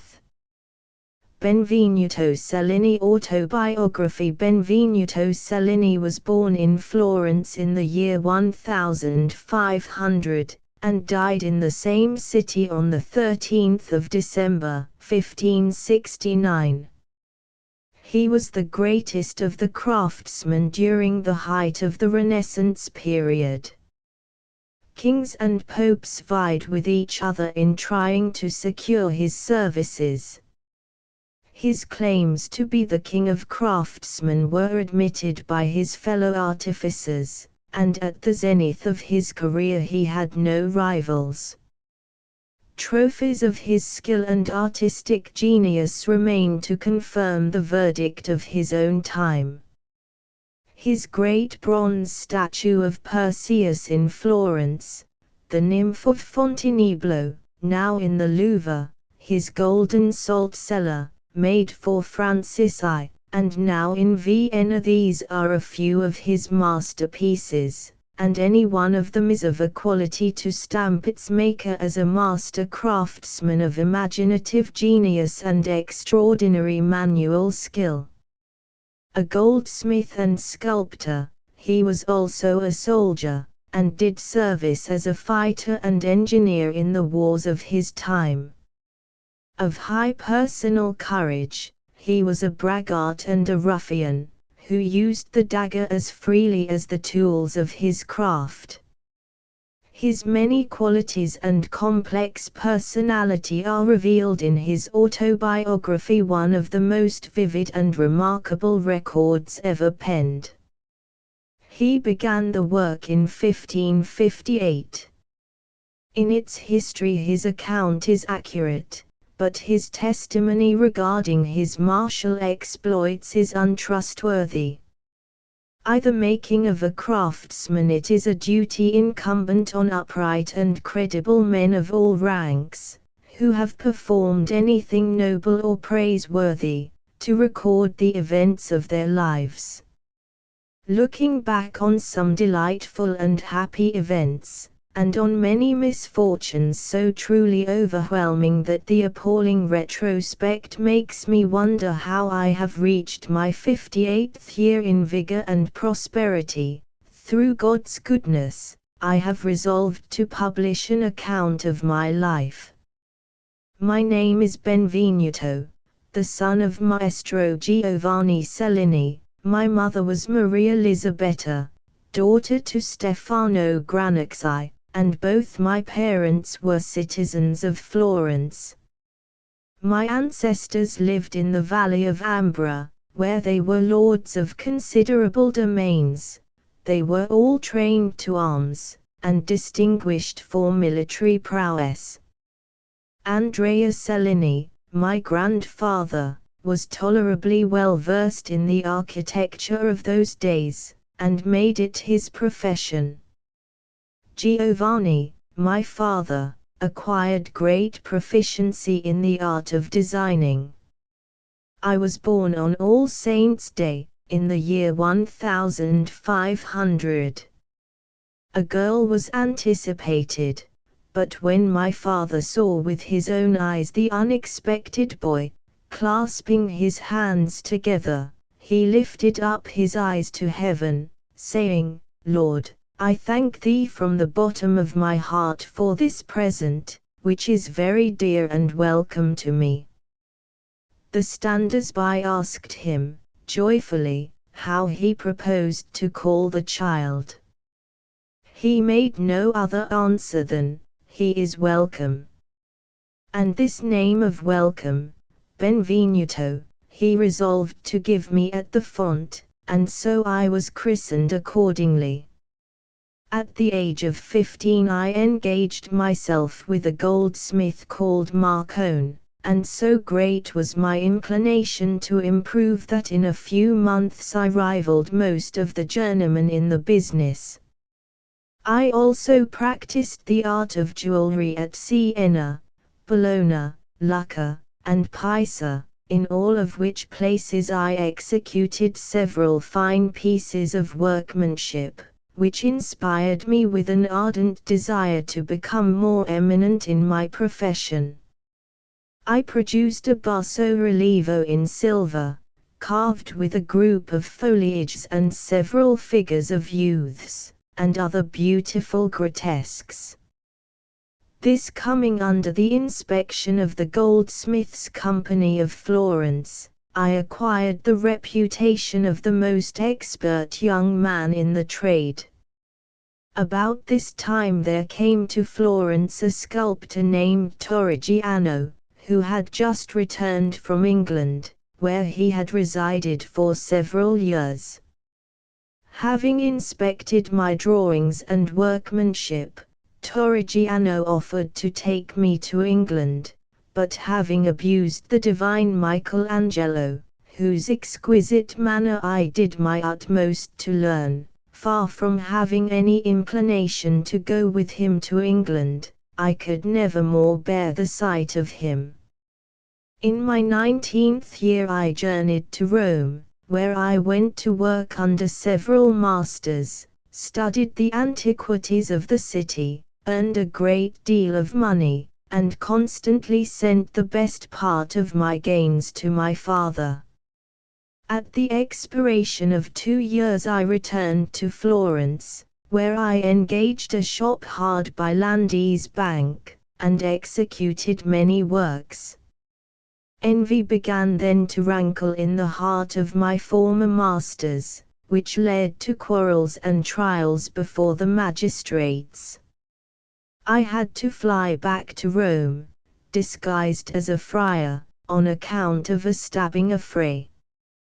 There I joined Lucagnolo, a goldsmith, and was employed in making plate and jewels by the Cardinals Cibo, Cornero, and Salviati, the Bishop of Salamanca, and Signora Chigi, and was able to open a shop entirely on my own account. I set about learning seal engraving, desiring to rival Lorzio, the most eminent master of that art, the business of medallist, and the elegant art of enamelling, with the greatest ardor, so that the difficulties appeared delightful to me. This was through the peculiar indulgence of the author of nature, who had gifted me with a genius so happy that I could with the utmost ease learn anything to which I gave my mind. During the plague in Rome I was seized with the disease, but to my own great surprise survived that terrific attack. When better, I made some vases of silver for the eminent surgeon, Giacomo Carti, who afterwards showed them to the Duke of Ferrara and several other princes, assuring them that they were antiques, and had been presented to him by a great nobleman. Others were assured that there had not been a man these 3,000 years able to make such figures. Encouraged by these declarations, I confessed that they were my performances, and by this work I made considerable gain. To a soldier and goldsmith all Europe was now 1,527, up in arms, involved in the wars between Charles V of Germany and Francis I of France. Pope Clement VII alternately declared in favor of Charles and Francis, hoping to preserve the balance of political power in Europe, and disbanded the troops which had garrisoned Rome. Learning this, Charles, Duke of Bourbon, Constable of France, advanced with a large army of Germans and Spaniards through Italy, carrying terror and desolation, and appeared before the walls of Rome. I raised a company of 50 brave young men, whom I led to the Campo Santo. When the enemy was scaling the walls, I determined to perform some manly action, and, leveling my arquebuse where I saw the thickest crowd, I discharged it with a deliberate aim at a person who seemed to be lifted above the rest, and he fell wounded. He was, as I understood afterwards, the Duke of Bourbon. On another day I shot at and wounded the Prince of Orange. Leaving the Campo Santo, I made for the castle of Saint Angelo, just as the Castellan was letting down the portcullis. When I found myself on the castle walls, the artillery was deserted by the bombardiers, and I took direction of the fire of the artillery and falcons, and killed a considerable number of the enemy. This made some cardinals and others bless me, and extol my activity to the skies. Emboldened by this, I used my utmost exertions. Let it suffice that it was I who preserved the castle that morning. I continued to direct the artillery with such signal execution as to acquire the favor and good graces of His Holiness the Pope. One day the Pope happened to walk upon the ramparts, when he saw me fire a swivel at a Spanish colonel who had formerly been in his service, and split the man into 2 pieces.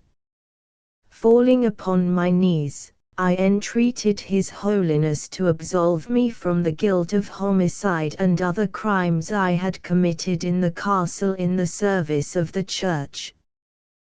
The Pope, lifting up his hands and making the sign of the cross over me, blessed me, and gave his absolution for all the homicides I had ever committed, or ever should commit, in the service of the Apostolic Church. After that I kept up a constant fire, and scarcely once missed all the time. Later, Pope Clement sent for me to a private apartment, and with his master of the horse placed before me his regalia, with all the vast quantity of jewels belonging to the apostolical chamber. I was ordered to take off the gold in which they were set. I did as directed, and, wrapping up each jewel in a little piece of paper, we sewed them in the skirts of the Pope's clothes, and those of the master of the horse. The gold, which amounted to about 100 pounds weight, I was ordered to melt with the utmost secrecy, which I did, and carried to His Holiness without being observed by anyone. A few days after, a treaty was concluded with the Imperialists, and hostilities ceased. Worn out with my exertions during the siege, I returned to Florence and thence to Mantua, where, on the introduction of the excellent painter, Giulio Romano, I executed many commissions for the Duke, including a shrine in gold in which to place the relic of the blood of Christ, which the Mantuans boast themselves to be possessed of, and a pontifical seal for the Duke's brother, the bishop.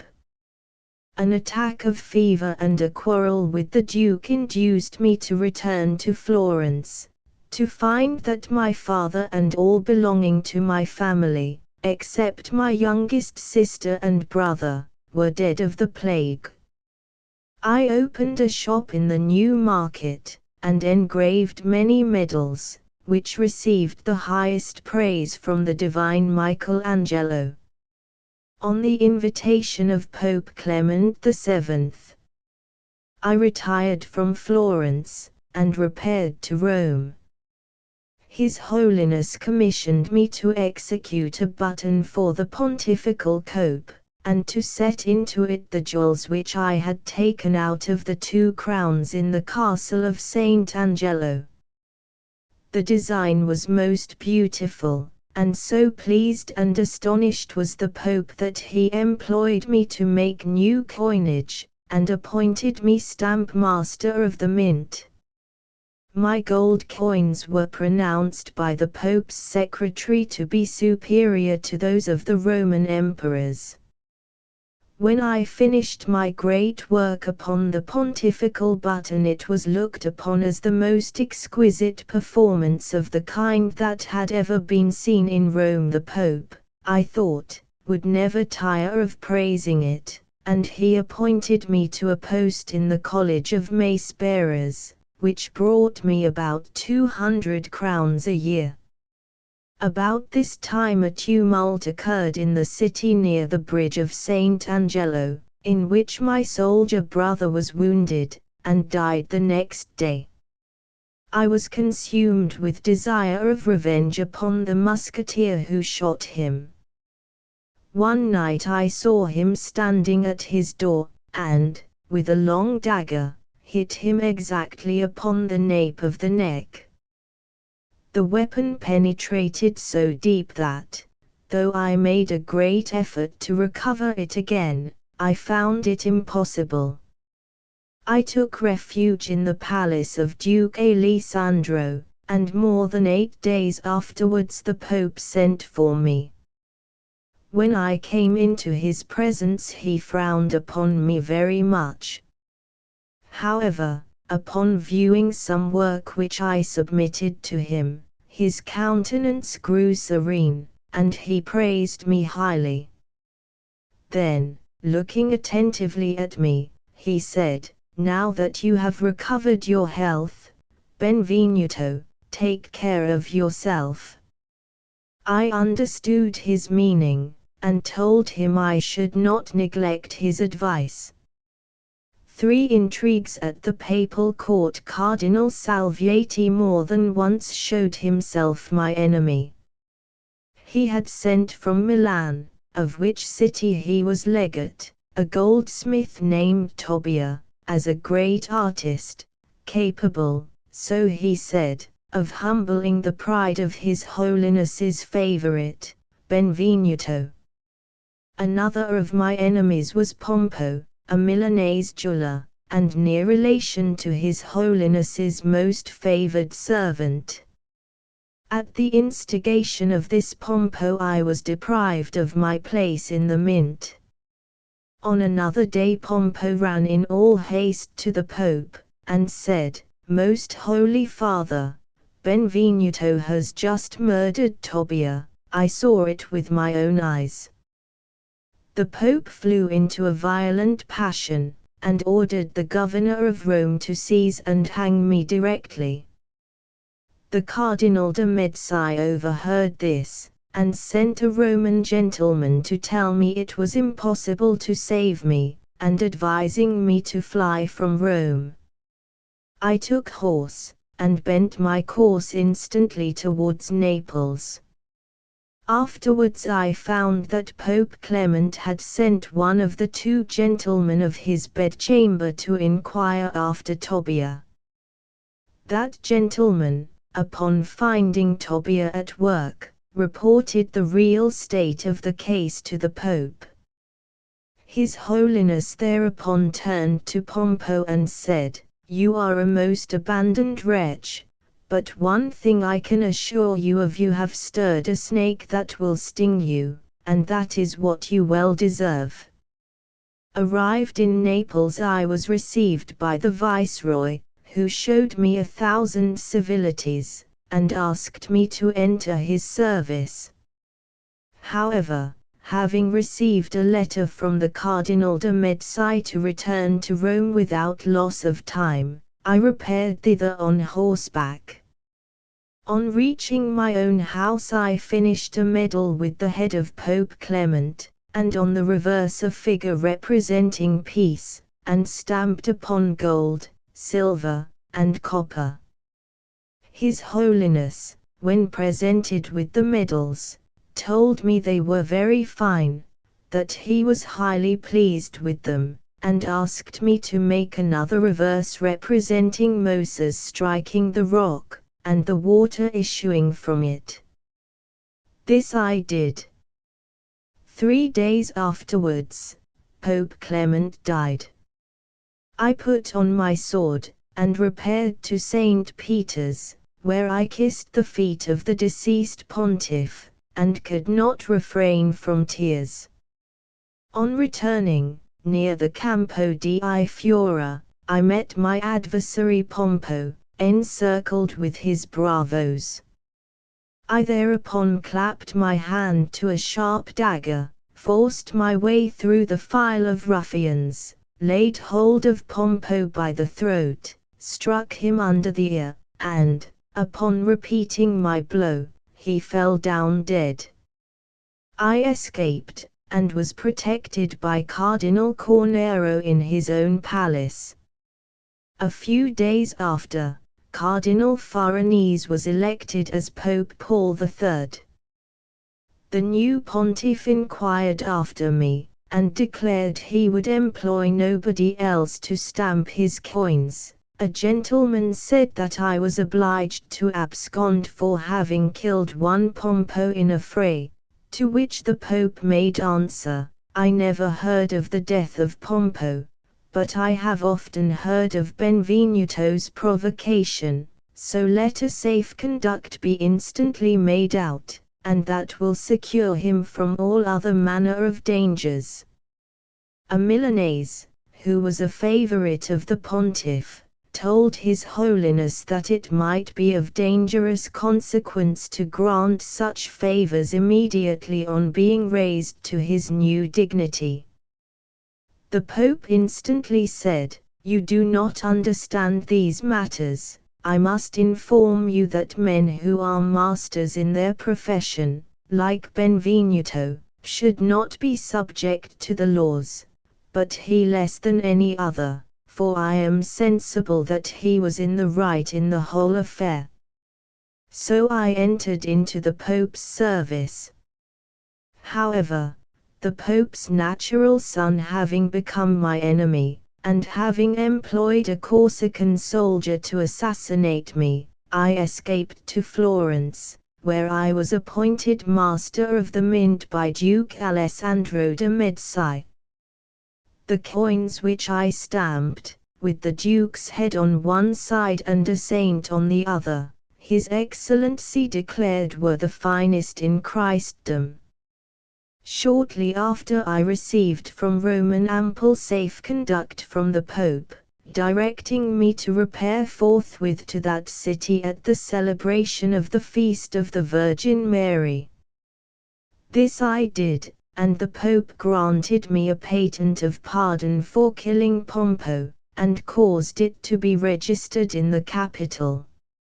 About this time Charles V returned victorious from his enterprise against Tunis.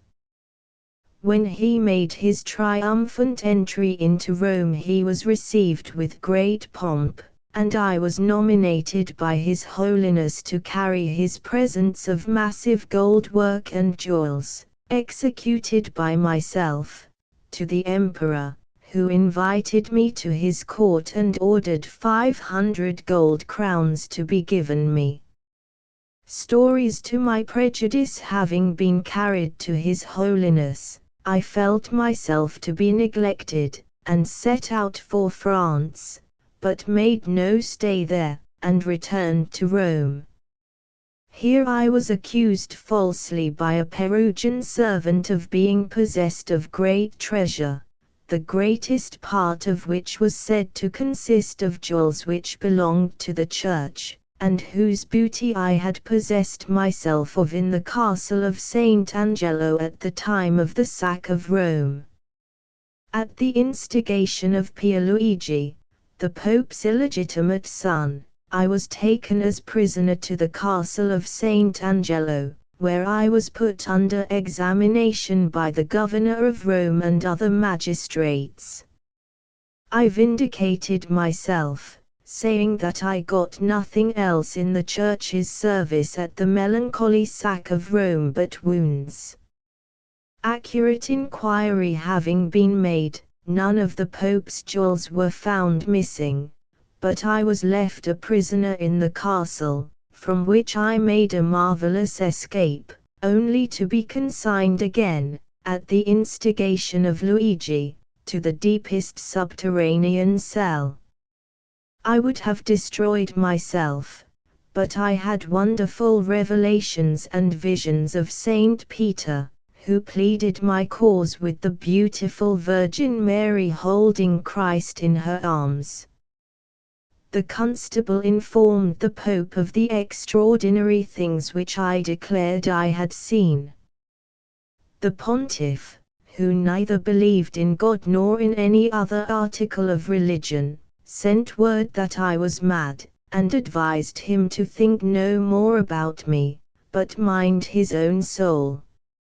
For at the French court about this time the Cardinal of Ferrara came to Rome from the court of France, and in the name of King Francis urged my release, to which he got the Pope's consent during a convivial meeting without the knowledge of Luigi. The Pope's order was brought to the prison at night, and I was conducted to the palace of the Cardinal. The Cardinal was summoned by Francis I to Paris, and to bring me with him. The French king received me graciously, and I presented him with a cup and basin which I had executed for His Majesty, who declared that neither the ancients nor the greatest masters of Italy had ever worked in so exquisite a taste. His Majesty ordered me to make him 12 silver statues. They were to be figures of 6 gods and 6 goddesses, made exactly to his own height, which was very little less than 3 cubits. I began zealously to make a model of Jupiter. Next day I showed him in his palace the model of my great salt cellar, which he called a noble production, and commissioned me to make it in gold, commanding that I should be given directly 1,000 old gold crowns, good weight. As a mark of distinction, the king granted me letters of naturalization and a patent of lordship of the castle of Nesle.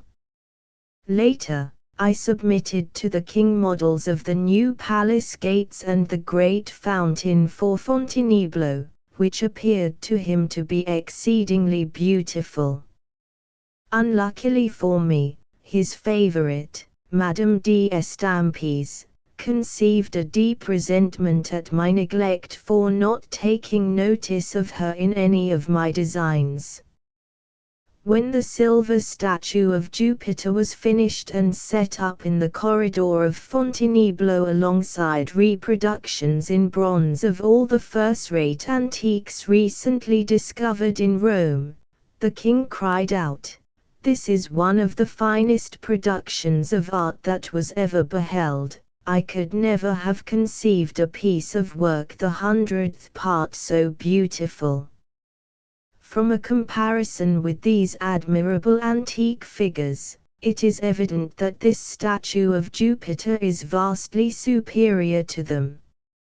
Madame d'Estampes was more highly incensed than ever, but the king said I was one of the ablest men the world had ever produced.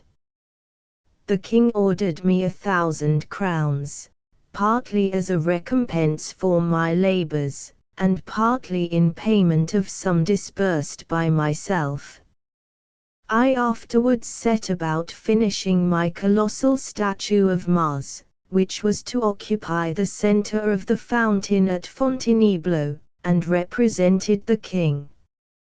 Madame d'Estampes continuing her spiteful artifices, I requested the Cardinal of Ferrara to procure leave for me to make a tour to Italy, promising to return whenever the king should think proper to signify his pleasure. I departed in an unlucky hour, leaving under the care of my journeyman my castle and all my effects, but all the way I could not refrain from sighing and weeping. At this time Cosmo, Duke of Florence, resided at Poggio Cagino, a place 10 miles from Florence, I there waited upon him to pay my respects, and he and his Duchess received me with the greatest kindness. At the Duke's request I undertook to make a great statue of Perseus delivering Andromeda from the Medusa. A site was found for me to erect a house in which I might set up my furnaces, and carry on a variety of works both of clay and bronze, and of gold and silver separately.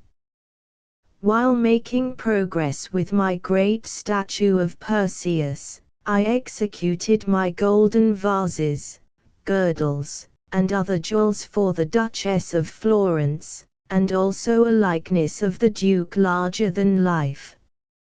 For a time I discontinued working upon marble statues and went on with Perseus, and eventually I triumphed over all the difficulties of casting it in bronze, although the shop took fire at the critical moment, and the sky poured in so much rain and wind that my furnace was cooled.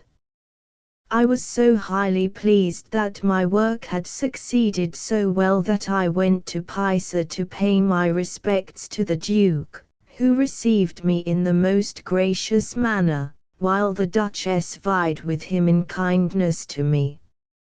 His later life in Florence. About this time the war with Siena broke out, and at the request of the Duke I carried out the repair of the fortifications of two of the gates of the city of Florence. At last my statue of Perseus was erected in the great square, and was shown to the populace, who set up so loud a shout of applause that I began to be comforted for the mortifications I had undergone. Sonnets and Latin and Greek odes were hung upon the gates in praise of my performance, but what gave me the highest satisfaction was that statuaries and painters emulated each other in commending it. 2 days having passed, I paid a visit to the Duke, who said to me with great complaisance, "My friend Benvenuto, you have given me the highest satisfaction imaginable, and I promise to reward you in such a manner as to excite your surprise." I shed tears of joy, and kissing the hem of His Excellency's garment, addressed him thus: "My most noble lord, liberal patron of the arts, I beg leave to retire for a week to return thanks to the Supreme Being, for I know how hard I have worked, and I am sensible that my faith has prevailed with God to grant me His assistance." Permission was given, and I made the pilgrimage to Vallombrosa and Camaldoli, incessantly singing psalms and saying prayers to the honor and glory of God. On my return there were great differences between the Duke and myself as to the reward to be given me for the statue of Perseus, during which the Duchess and the sculptor Bandinello interposed.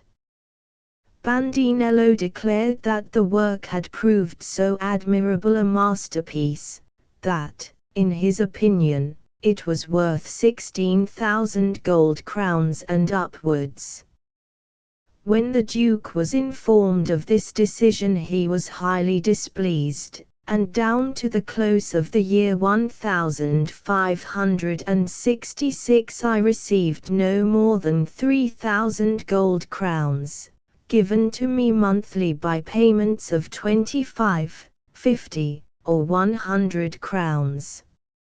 Subsequently, I was employed to erect 2 pulpits in the choir of Saint Maria del Fiora, and adorn them with historical figures in basso-relievo of bronze, together with varieties of other embellishments. About this period, the great block of marble, intended for the gigantic statue of Neptune, to be placed near the fountain on the ducal piazza, was brought up the river Arno, and thence by road to Florence. a competition took place between the model which I had made for the statue of Neptune and that designed by Bandinello. The Duchess, who had become my implacable enemy, favored Bandinello, and I waited upon her, carrying to her some pretty trifles of my making, which Her Excellency liked very much. Then I added that I had undertaken one of the most laborious tasks in the world, the carving of a Christ crucified, of the whitest marble, upon a cross of the blackest, and as large as the life. Upon her asking me what I proposed doing with it, I said I would freely make her a present of it, that all I desired was that she would be neutral with respect to the model of the Neptune which the Duke had ordered to be made. When I had finished the model of Neptune, the Duke came to see it. It gave him high satisfaction, and he said I deserved the prize. Some weeks later, Bandinello died, and it was generally thought that the grief which he felt at losing the fine piece of marble out of which the statue of Neptune was to be made greatly contributed to hasten his dissolution. When I was working at my great model of Neptune, I was seized with illness, caused by a dose of sublimate poison administered in food by a man named Sbietta and his brother, a profligate priest, from whom I had bought the annuity of a farm. Upon my recovery, the Duke and the Duchess came unexpectedly with a grand retinue to my workshop to see the image of Christ upon the cross, and it pleased them so greatly that they bestowed the highest encomiums on me.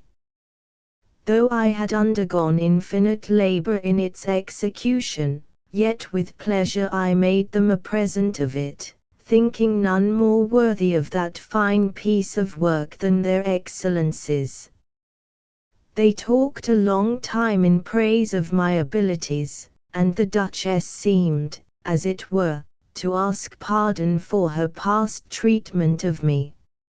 At this juncture the Queen Dowager of France, Catherine de' Medici, dispatched Signor Baccio del Bene on a mission to our Duke.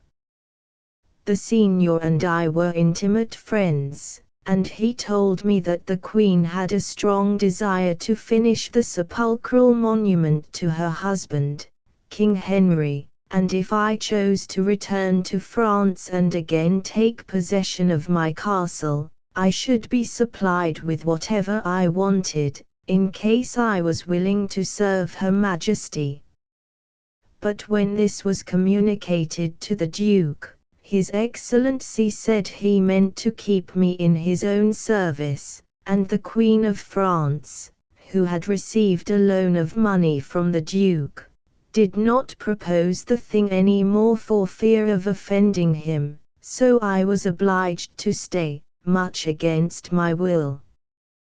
The last entry in Benvenuto Cellini's manuscript is the announcement of a journey made by Duke Cosmo with his whole court, including his brother, the Cardinal de' Medici, to Pisa, where the latter was attacked by a malignant fever, which in a few days put an end to his life.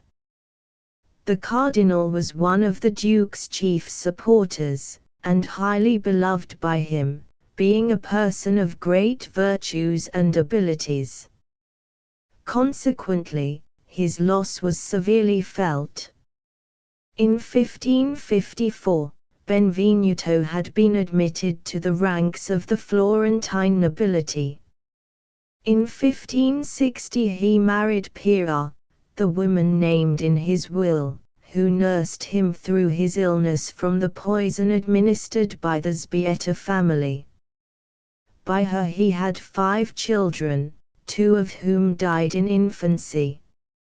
In 1561, Duke Cosmo made him a grant of a house near San Cruz, in the Via Rosaggio, Florence, in consideration of his admirable talents in casting, sculpture, and other branches of art. The patent continues, we look upon his productions, both in marble and bronze, as evident proofs of his surpassing genius and incomparable skill. Benvenuto was deputed by the sculptors of Florence to attend the obsequies of his great master and friend, Michelangelo Buonarroti, who had died on the 18th of February, 1564. Benvenuto died on the 13th of December, 1569, and was buried by his own direction in the chapter house of the Church of the Annunciata, Florence, with great pomp. Chateaubriand Memoirs from Beyond the Grave. The Memoirs d'Outer Tomb, which was partly published before Chateaubriand's death, represents a work spread over a great part of Chateaubriand's life, and reveals as no other of his books the innermost personality of the man. Chateaubriand, Biography, see Fiction. Our youth and its follies. 4 years ago, on my return from the Holy Land, I purchased a little country house, situated near the hamlet of Aulnay, in the vicinity of Co and Châtenay. The house is in a valley, encircled by thickly wooded hills. The ground attached to this habitation is a sort of wild orchard. These narrow confines seem to me to be fitting boundaries of my long protracted hopes. I have selected the trees, as far as I was able, from the various climes I have visited. They remind me of my wanderings. Knight-errant as I am, I have the sedentary tastes of a monk. It was here I wrote the Martyrs, the Abencerrages, the Itinéraire and Mois. To what shall I devote myself in the evenings of the present autumn? This day, October the 4th, being the anniversary of my entrance into Jerusalem, tempts me to commence the history of my life.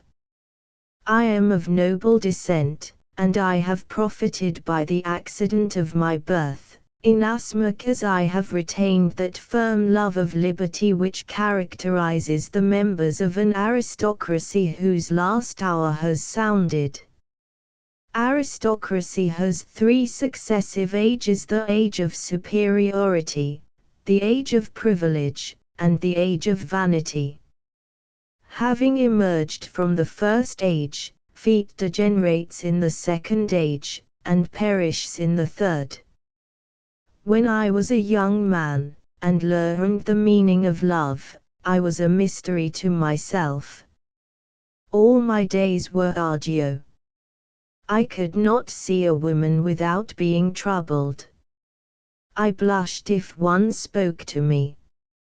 My timidity, already excessive towards everyone, became so great with a woman that I would have preferred any torment whatsoever to that of remaining alone with one. She was no sooner gone than I would have recalled her with all my heart. Had anyone delivered to me the most beautiful slaves of the seraglio, I should not have known what to say to them. Accident enlightened me. Had I done as other men do, I should sooner have learned the pleasures and pains of passion, the germ of which I carried in myself, but everything in me assumed an extraordinary character. The warmth of imagination, my bashfulness and solitude, caused me to turn back upon myself. For want of a real object, by the power of my vague desires, I evoked a phantom which never quitted me more. I know not whether the history of the human heart furnishes another example of this kind. I pictured then to myself an ideal beauty, molded from the various charms of all the women I had seen. I gave her the eyes of one young village girl, and the rosy freshness of another. This invisible enchantress constantly attended me. I communed with her as with a real being. She varied at the will of my wandering fancy. Now she was Diana clothed in azure, now Aphrodite unveiled, now Thalia with her laughing mask, now Hebe bearing the cup of eternal youth. A young queen approaches, brilliant with diamonds and flowers. This was always my Sylph. She seeks me at midnight, amidst orange groves, in the corridors of a palace washed by the waves, on the balmy shore of Naples or Messina. The light sound of her footsteps on the mosaic floor mingles with the scarcely heard murmur of the waves. Awaking from these my dreams, and finding myself a poor little obscure Breton, who would attract the eyes of no one, despair seized upon me. I no longer dared to raise my eyes to the brilliant phantom which I had attached to my every step. This delirium lasted for 2 whole years. I spoke little, my taste for solitude redoubled. I showed all the symptoms of a violent passion. I was absent, sad, ardent, savage. My days passed on in wild, extravagant, mad fashion, which nevertheless had a peculiar charm. I have now reached a period at which I require some strength of mind to confess my weakness. I had a gun, the worn-out trigger of which often went off unexpectedly. I loaded this gun with 3 balls, and went to a spot at a considerable distance from the Great Mall. I cocked the gun, put the end of the barrel into my mouth, and struck the butt end against the ground. I repeated the attempt several times, but unsuccessfully. The appearance of a gamekeeper interrupted me in my design. I was a fatalist, though without my own intention or knowledge. Supposing that my hour was not yet come, I deferred the execution of my project to another day. Any whose minds are troubled by these delineations should remember that they are listening to the voice of one who has passed from this world. Reader, whom I shall never know, of me there is nothing but what I am in the hands of the living God. A few weeks later I was sent for one morning. My father was waiting for me in his cabinet. "Sir," said he, "you must renounce your follies. Your brother has obtained for you a commission as ensign in the regiment of Navarre. You must presently set out for Rennes, and thence to Cambrai. Here are 100 louis d'or, take care of them. I am old and ill, I have no long time to live. Behave like a good man, and never dishonor your name." He embraced me. I felt the hard and wrinkled face pressed with emotion against mine. This was my father's last embrace. The mail courier brought me to my garrison. Having joined the regiment in the garb of a citizen, 24 hours afterwards I assumed that of a soldier. It appeared as if I had worn it always. I was not 15 days in the regiment before I became an officer. I learned with facility both the exercise and the theory of arms. I passed through the offices of corporal and sergeant with the approbation of my instructors. My rooms became the rendezvous of the old captains, as well as of the young lieutenants. The same year in which I went through my first training in arms at Cambrai brought news of the death of Frederick II. I am now ambassador to the nephew of this great king, and write this part of my memoirs in Berlin. This piece of important public news was succeeded by another, mournful to me. It was announced to me that my father had been carried off by an attack of apoplexy. I lamented M. de Chateaubriand. I remembered neither his severity nor his weakness. If my father's affection for me partook of the severity of his character, in reality it was not the less deep. My brother announced to me that I had already obtained the rank of captain of cavalry, a rank entitling me to honor and courtesy. A few days later I set out to be presented at the first court in Europe. I remember my emotion when I saw the king at Versailles. When the king's levee was announced, the persons not presented withdrew. I felt an emotion of vanity. I was not proud of remaining, but I should have felt humiliated at having to retire. The royal bedchamber door opened. I saw the king, according to custom, finishing his toilet. He advanced, on his way to the chapel, to hear mass. I bowed. Marshal de Duras announcing my name, Sire, Le Chevalier de Chateaubriand.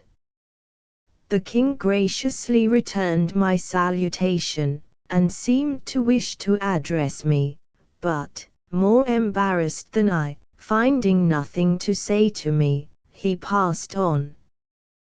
This sovereign was Louis XVI, only 6 years before he was brought to the scaffold.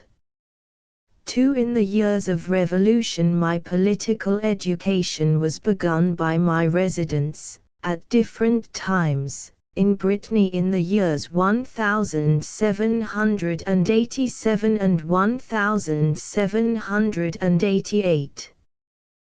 The states of this province furnished the model of the States General, and the particular troubles which broke out in the provinces of Brittany and Dauphiny were the forerunners of those of the nation at large. The change which had been developing for 200 years was then reaching its limits. France was rapidly tending to a representative system by means of a contest of the magistracy with the royal power.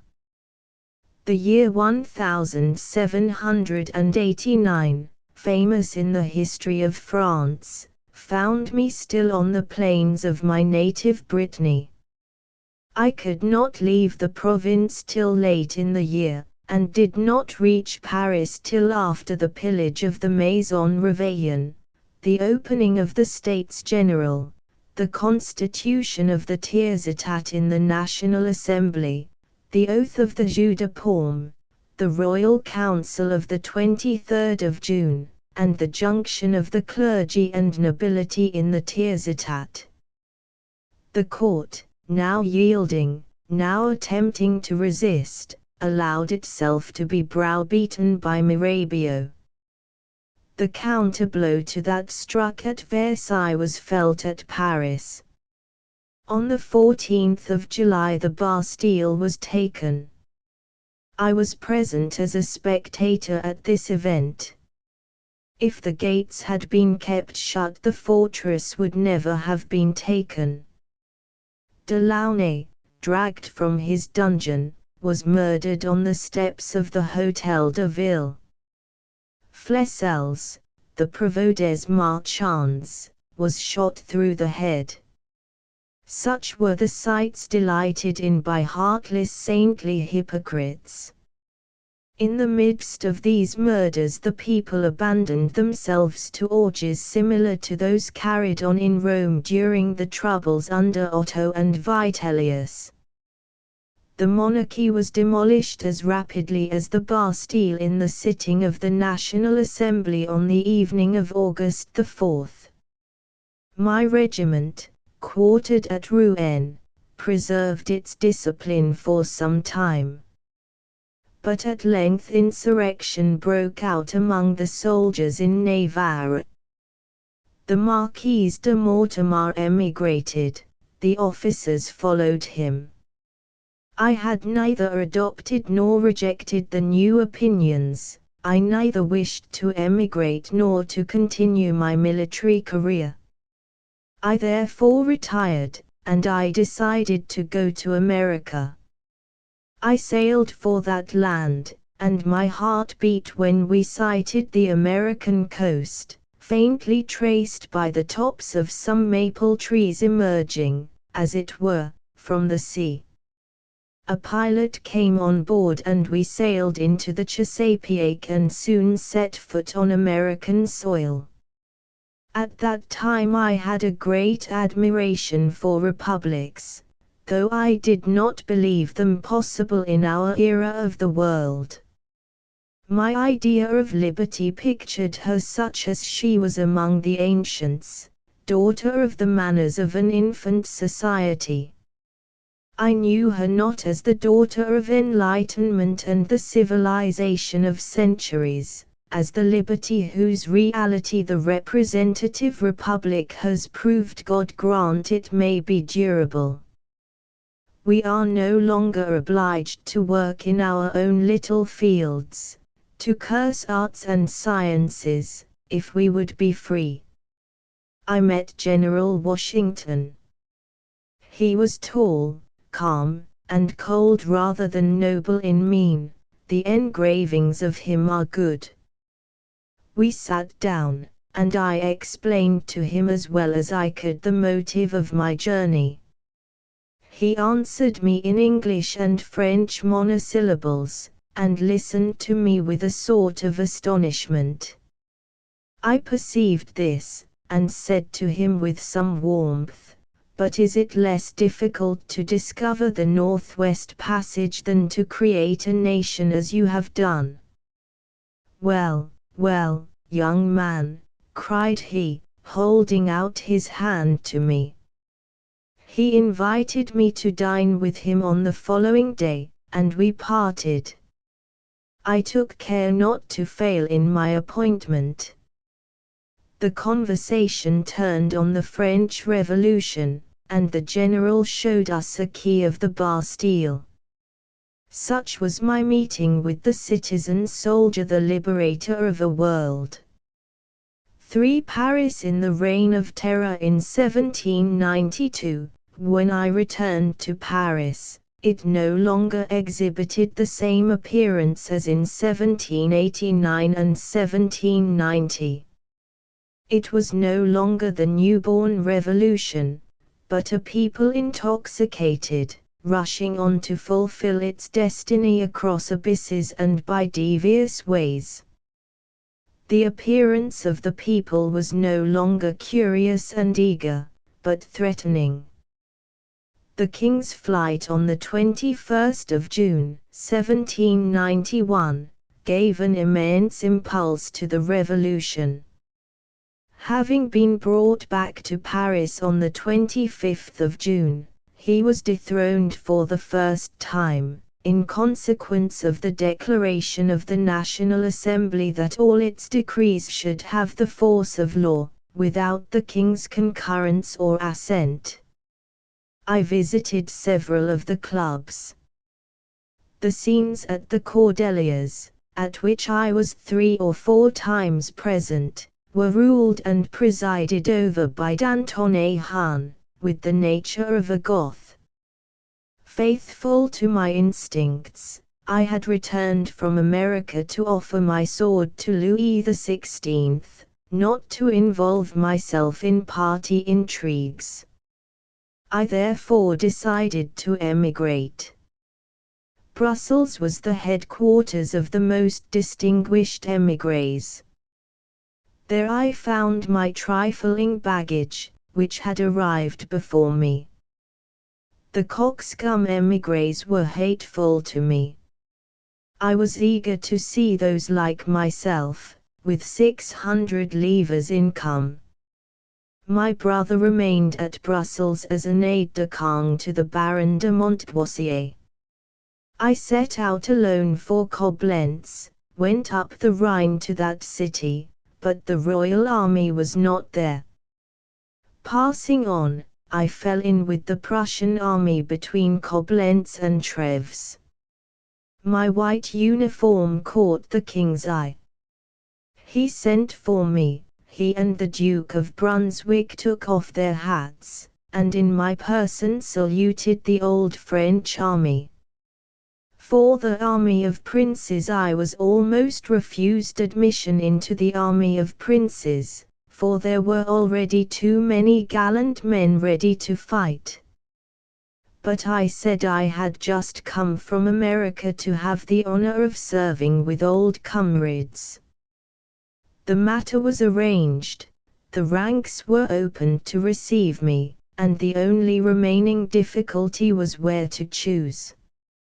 I entered the 7th Company of the Bretons. We had tents, but were in want of everything else. Our little army marched for Thionville. We went 5 or 6 leagues a day. The weather was desperate. We began the siege of Thionville, and in a few days were reinforced by Austrian cannon and cannoneers. The besieged made an attack on us, and in this action we had several wounded and some killed. We relinquished the siege of Thionville and set out for Verdun, which had surrendered to the Allies. The passage of Frederick William was attested on all sides by garlands and flowers. In the midst of these trophies of peace I observed the Prussian eagle displayed on the fortifications of Verdun. It was not to remain long. As for the flowers, they were destined to fade, like the innocent creatures who had gathered them. One of the most atrocious murders of the Reign of Terror was that of the young girls of Verdun. 14 young girls of Verdun, of rare beauty, and almost like young virgins dressed for a public fete, were Cesareuve, led in a body to the scaffold. I never saw among us any despair like that which this infamous act excited. I had been wounded during the siege of Thionville, and was suffering badly. While I was asleep, a splinter from a shell struck me on the right thigh. Roused by the stroke, but not being sensible of the pain, I only saw that I was wounded by the appearance of the blood. I bound up my thigh with my handkerchief. At 4 in the morning we thought the town had surrendered, but the gates were not opened, and we were obliged to think of a retreat. We returned to our positions after a harassing march of 3 days. While these drops of blood were shed under the walls of Thionville, torrents were flowing in the prisons of Paris. My wife and sisters were in greater danger than myself. At Verdun, fever after my wound undermined my strength, and smallpox attacked me. Yet I began a journey on foot of 200 leagues, with only 18 livres in my pocket. All for the glory of the monarchy. I intended to try to reach Ostend, there to embark for Jersey, and thence to join the Royalists in Brittany. Breaking down on the road, I lay insensible for 2 hours, swooning away with a feeling of religion. The last noise I heard was the whistling of a bullfinch. Some drivers of the Prince de Ligne's wagons saw me, and in pity lifted me up and carried me to Namur. Others of the prince's people carried me to Brussels. Here I found my brother, who brought a surgeon and a doctor to attend to me. He told me of the events of the 10th of August, of the massacres of September, and other political news of which I had not heard. He approved of my intention to go to Jersey, and lent me 25 louis d'or. We were looking on each other for the last time. After reaching Jersey, I was 4 months dangerously ill in my uncle's house, where I was tenderly nursed. Recovering, I went in 1793 to England, landing as a poor émigré where now, in 1822, I write these memoirs, and enjoy the dignity of ambassador. Letters from the dead. Several of my family fell victims to the revolution. I learned in July, 1783, that my mother, after having been thrown, at the age of 72, into a dungeon, where she witnessed the death of some of her children, expired at length on a pallet, to which her misfortunes had consigned her. The thoughts of my errors greatly embittered her last days, and on her deathbed she charged one of my sisters to reclaim me to the religion in which I had been educated. My sister duly communicated my mother's last wish to me. When this letter reached me in my exile, my sister herself was no more. She, too, had sunk beneath the effects of her imprisonment. These two voices, coming as it were from the grave, the dead interpreting the dead, had a powerful effect on me. I became a Christian. I did not, indeed, yield to any great supernatural light. My conviction came from my heart. I wept, I believed. The Earl of Chesterfield letters to his son, a capable statesman, an accomplished diplomatist, and the courtliest and best-bred man of his century, Philip Dormer Stanhope, 4th Earl of Chesterfield, born on the 22nd of September, 1694, and dead the 24th of March, 1773, would have been almost forgotten at the present day but for the preservation of his letters to his natural son, Philip Stanhope. It was the ambition of Lord Chesterfield's life that this young man should be a paragon of learning and manners. In a voluminous series of letters, more than 400 of which are preserved, his father minutely directed his classical and political studies, and, above all, instructed him with endless insistence as to his bearing in society, impressed upon him the importance of good breeding, the graces and the general deportment required of a person of quality. The letters are a classic of courtliness and worldly wisdom. They were prepared for the press by Philip Stanhope's widow, and were published in 1774, under the title of Letters Written by the Earl of Chesterfield, together with several other pieces on various subjects. Since then many editions have appeared, bearing such titles as The Fine Gentleman, The Elements of Polite Education, etc. I on Manners and Address, London, the 29th of December, 1747. I have received 2 letters from you of the 17th and 22nd, by the last of which I find that some of mine to you must have miscarried. For I have never been above 2 posts without writing to you or to Mr. Hart, and even very long letters. I have also received a letter from Mr. Hart, which gives me great satisfaction. It is full of your praises.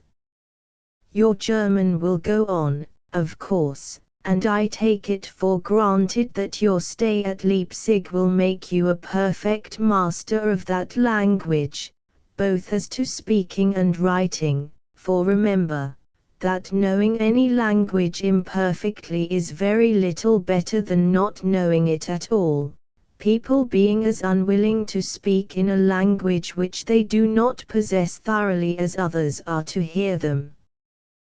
Go to the Duchess of Corlands as often as she and your leisure will permit. The company of women of fashion will improve your manners, though not your understanding, and that complaisance and politeness, which are so useful in men's company, can only be acquired in women's. Remember always what I have told you 1,000 times, that all the talents in the world will want all their luster, and some part of their use, too, if they are not advanced with that easy good breeding, that engaging manner, and those graces, which seduce and prepossess people in your favor at first sight. A proper care of your person is by no means to be neglected, always extremely clean, upon proper occasions, fine. Your carriage genteel, and your motions graceful. Take particular care of your manners and address when you present yourself in company. Let them be respectful without meanness, easy without too much familiarity, genteel without affectation, and insinuating without any seeming art or design. Adieu. 2 On the Art of Pleasing Bath, the 9th of March, 1748. I must from time to time remind you of what I have often recommended to you, and of what you cannot attend to too much, sacrifice to the graces. Intrinsic merit alone will not do, it will gain you the general esteem of all, but not the particular affection, that is the heart, of any. To engage the affections of any particular person you must, over and above your general merit, have some particular merit to that person, by services done, or offered, by expressions of regard and esteem, by complaisance, attentions, etc., for him, and the graceful manner of doing all these things opens the way to the heart, and facilitates, or rather, insures, their effects. 1,000 little things, not separately to be described, conspire to form these graces, this gene scaesque, that always pleases. A pretty person, a proper degree of dress, an harmonious voice, something open and cheerful in the countenance, but without laughing, a distinct and properly varied manner of speaking. All these things and many others are necessary ingredients in the composition of the pleasing gene scaesque, which everybody feels, though nobody can describe. Observe carefully, then, what displeases or pleases you in others, and be persuaded that, in general, the same things will please or displease them in you. Having mentioned laughing, I must particularly warn you against it, and I would heartily wish that you may often be seen to smile, but never heard to laugh while you live. Frequent and loud laughter is the characteristic of folly and ill manners. It is the manner in which the mob express their silly joy at silly things, and they call it being merry. In my mind there is nothing so illiberal, and so ill-bred, as audible laughter. I am neither of a melancholy nor a cynical disposition, and am as willing and as apt to be pleased as anybody, but I am sure that since I have had the full use of my reason nobody has ever heard me laugh. Many people, at first, from awkwardness and mauvaise honte, have got a very disagreeable and silly trick of laughing whenever they speak. This, and many other very disagreeable habits, are owing to mauvaise honte at their first setting out in the world. They are ashamed in company, and so disconcerted that they do not know what they do, and try 1,000 tricks to keep themselves in countenance, which tricks afterwards grow habitual to them. Some put their fingers in their nose, others scratch their heads, others twirl their hats. In short, every awkward, ill-bred body has its tricks. But the frequency does not justify the thing, and all these vulgar habits and awkwardness are most carefully to be guarded against, as they are great bars in the way of the art of pleasing. London, the 5th of September, 1748. I have received yours, with the enclosed German letter to Mr. Gravenkop, which he assures me is extremely well written, considering the little time that you have applied yourself to that language. St. Thomas's Day now draws near, when you are to leave Saxony and go to Berlin. Berlin will be entirely a new scene to you, and I look upon it, in a manner, as your first step into the great world. Take care that step be not a false one, and that you do not stumble at the threshold. You will there be in more company than you have yet been, manners and attentions will, therefore, be more necessary. You will best acquire these by frequenting the companies of people of fashion, but then you must resolve to acquire them, in those companies, by proper care and observation. When you go into good company, by good company is meant the people of the first fashion of the place. Observe carefully their turn, their manners, their address, and conform your own to them. But this is not all either. Go deeper still, observe their characters, and pry into both their hearts and their heads. Seek for their particular merit, their predominant passion, or their prevailing weakness, and you will then know what to bait your hook with to catch them. As women are a considerable, or, at least, a pretty numerous part of company, and as their suffrages go a great way towards establishing a man's character in the fashionable part of the world, which is of great importance to the fortune and figure he proposes to make in it, it is necessary to please them. I will, therefore, upon this subject, let you into certain arcana that will be very useful for you to know, but which you must, with the utmost care, conceal and never seem to know. Women, then, are only children of a larger growth. They have an entertaining tattle, and sometimes wit, but for solid reasoning, good sense, I never knew in my life one that had it, or who reasoned or acted consequentially for 24 hours together. Some little passion or humor always breaks in upon their best resolutions.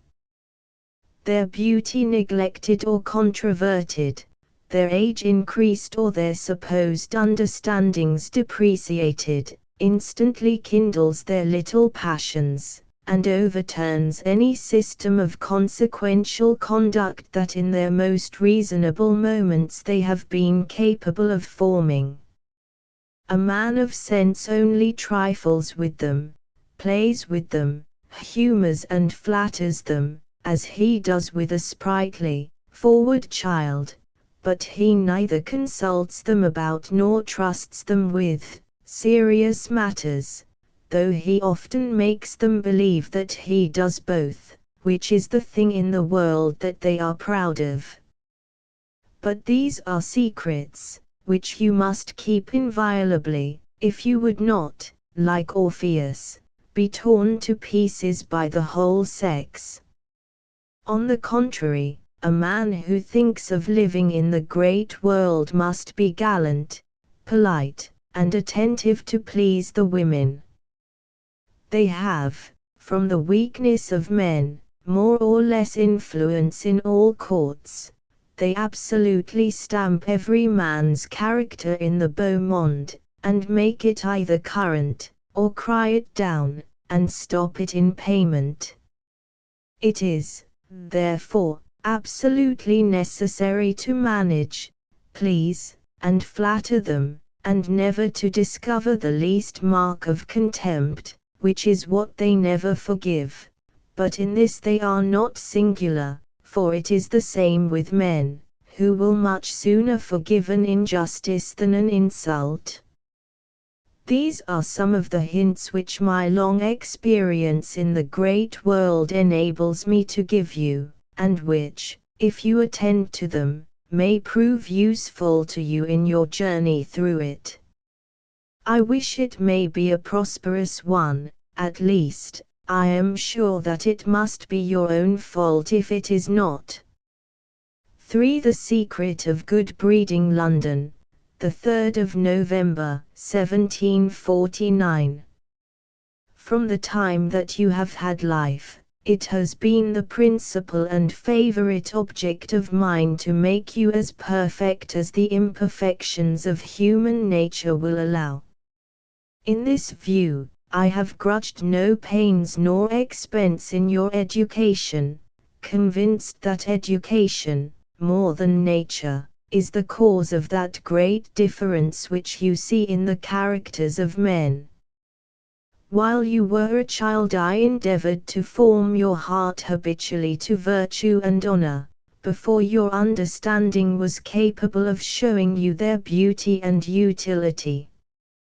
Those principles, which you then got, like your grammar rules, only by rote, are now, I am persuaded, fixed and confirmed by reason. My next object was sound and useful learning. All that remains for me then to wish, to recommend, to inculcate, to order, and to insist upon, is good breeding, without which all your other qualifications will be lame, unadorned, and to a certain degree unavailing. And here I fear, and have too much reason to believe, that you are greatly deficient. The remainder of this letter, therefore, shall be, and it will not be the last by a great many, upon the subject of good breeding. A friend of yours and mine has very justly defined good breeding to be the result of much good sense, some good nature, and a little self-denial for the sake of others, and with a view to obtain the same indulgence from them. Taking this for granted, as I think it cannot be disputed, it is astonishing to me that anybody who has good sense and good nature, and I believe you have both, can essentially fail in good breeding. As to the modes of it, indeed, they vary according to persons and places and circumstances, and are only to be acquired by observation and experience, but the substance of it is everywhere and eternally the same.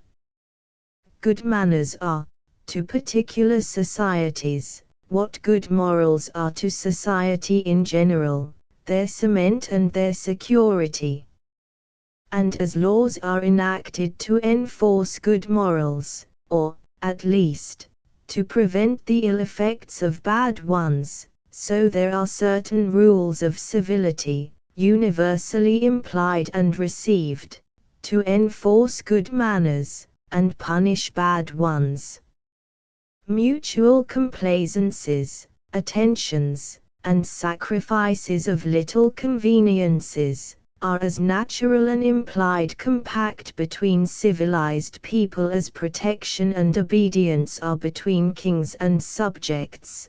Whoever, in either case, violates that compact justly forfeits all advantages arising from it.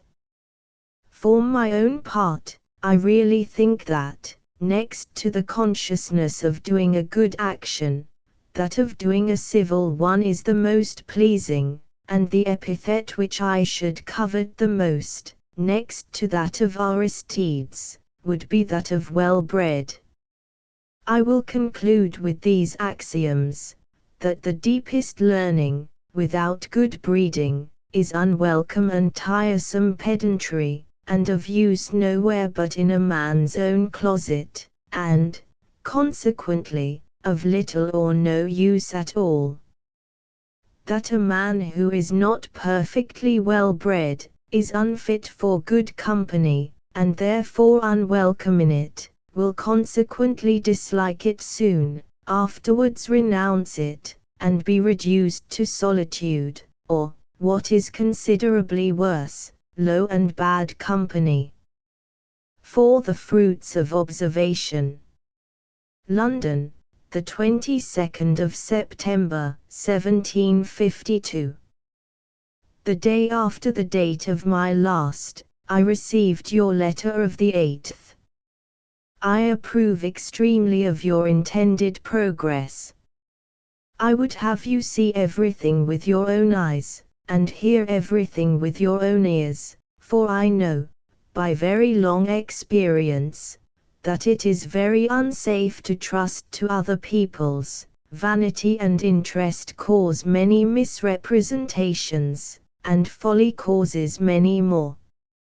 Few people have parts enough to relate exactly and judiciously, and those who have, for some reason or other, never fail to sink or to add some circumstances. The reception which you have met with at Hanover I look upon as an omen of your being well received everywhere else, for, to tell you the truth, it was the place that I distrusted the most in that particular.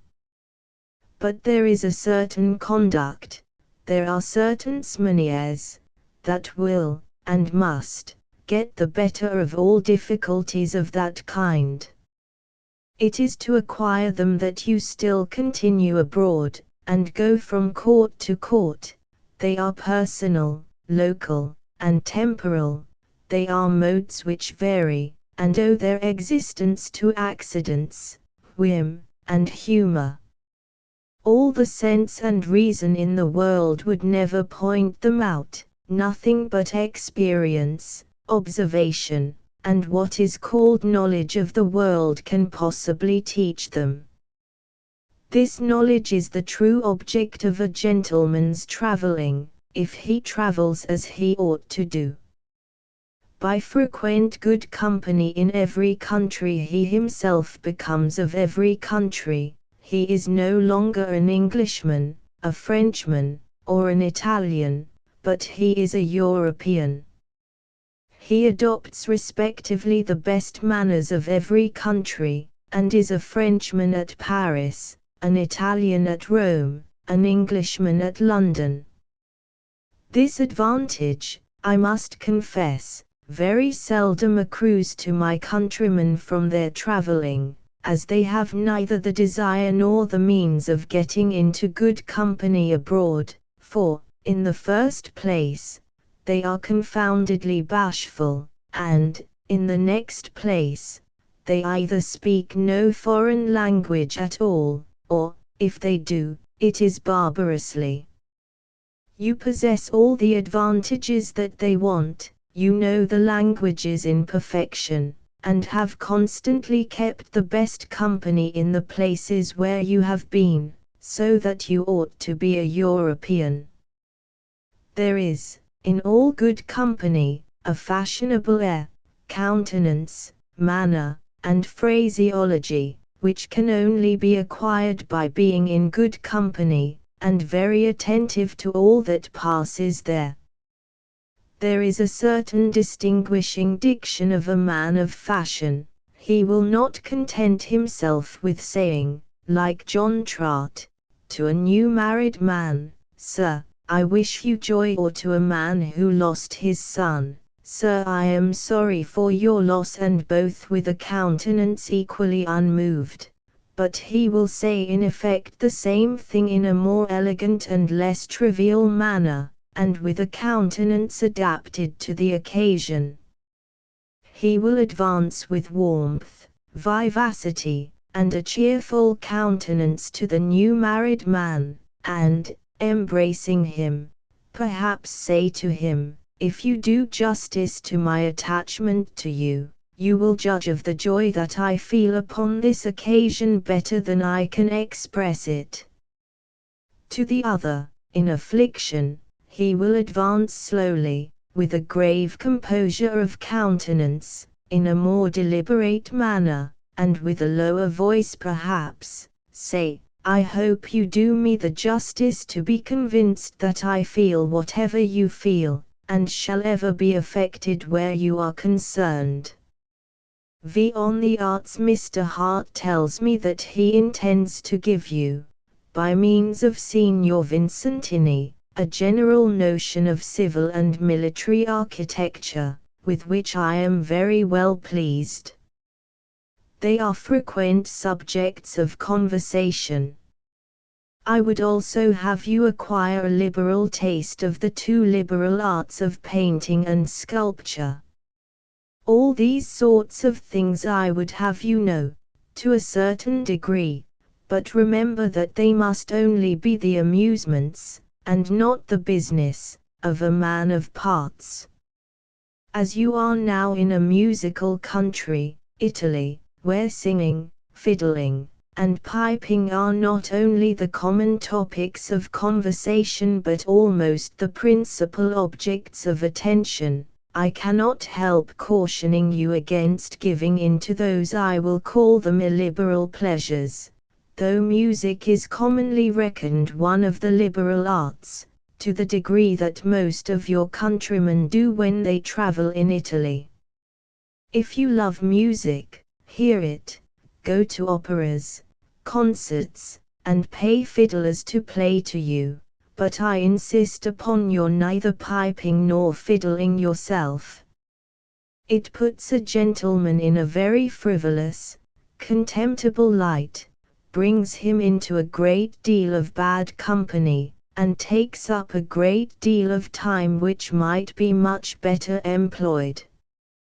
I confess I cannot help forming some opinion of a man's sense and character from his dress, and I believe most people do as well as myself.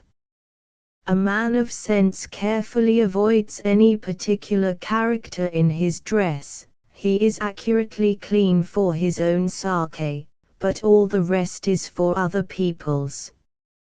He dresses as well, and in the same manner, as the people of sense and fashion of the place where he is. If he dresses better, as he thinks, that is, more than they, he is a fop. If he dresses worse, he is unpardonably negligent.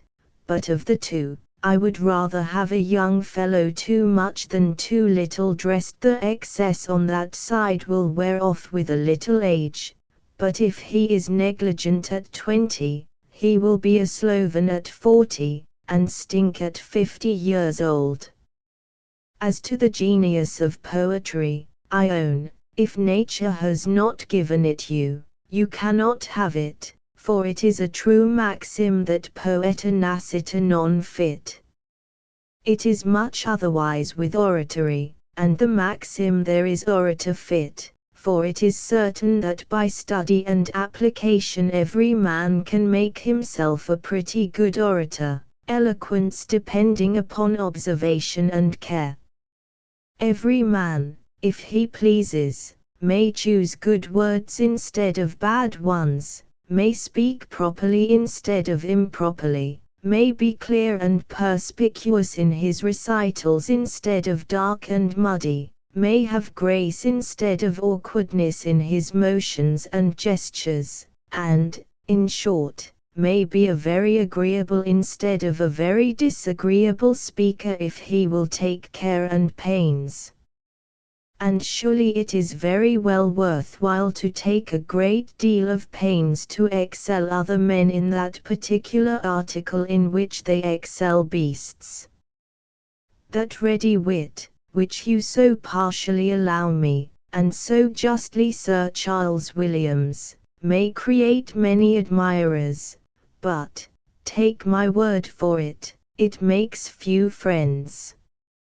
It shines and dazzles like the noonday sun, but, like that, too, is very apt to scorch, and therefore is always feared.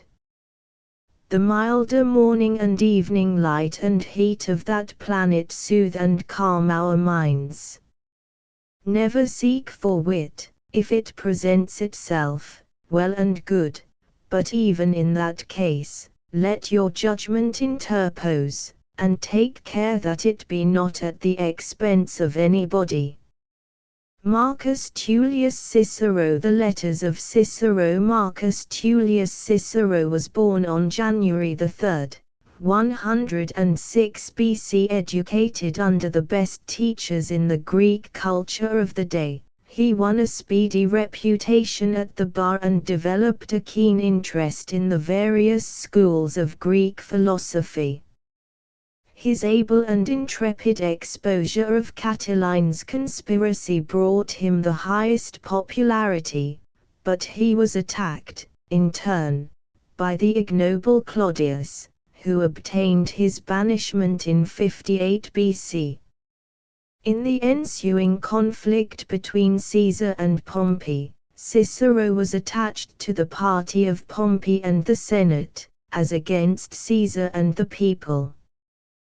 He kept clear of the conspiracy against Caesar's life, but after the assassination he undertook an oratorical campaign against Antony, and was entrusted with the government of the city. But on the return of the triumvirate, Octavianus, Antony, and Lepidus, Cicero's name was included in the list of those who were to be done away, and he was murdered in the year 43 BC, at 63 years of age. The correspondence of the great Roman advocate, statesman, and man of letters, preserved for us by the care of his freedman Tiro, is the richest and most interesting collection of its kind in the world's archives. The many-sided personality of their writer, his literary charm, the frankness with which he set down his opinions, hopes, and anxieties, the profound historical interest of this period of the fall of the Republic, and the intimate glimpses which we get of Roman life and manners, combine to make Cicero's letters perennially attractive. The series begins in BC 68, when Cicero was 38 years of age, and runs on to within a short time of his death in BC 43. The letters, of which there are 800, are addressed to several correspondents, of whom the most frequent and important is Titus Pomponius, surnamed Atticus, whose sister had married Cicero's brother Quintus. Atticus was a wealthy and cultivated man who had lived many years in Athens.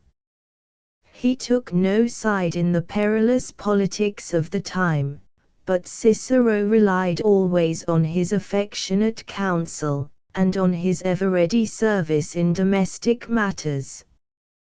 To Atticus there is nothing I need so much just now as someone with whom I may discuss all my anxieties, someone with whom I may speak quite frankly and without pretenses.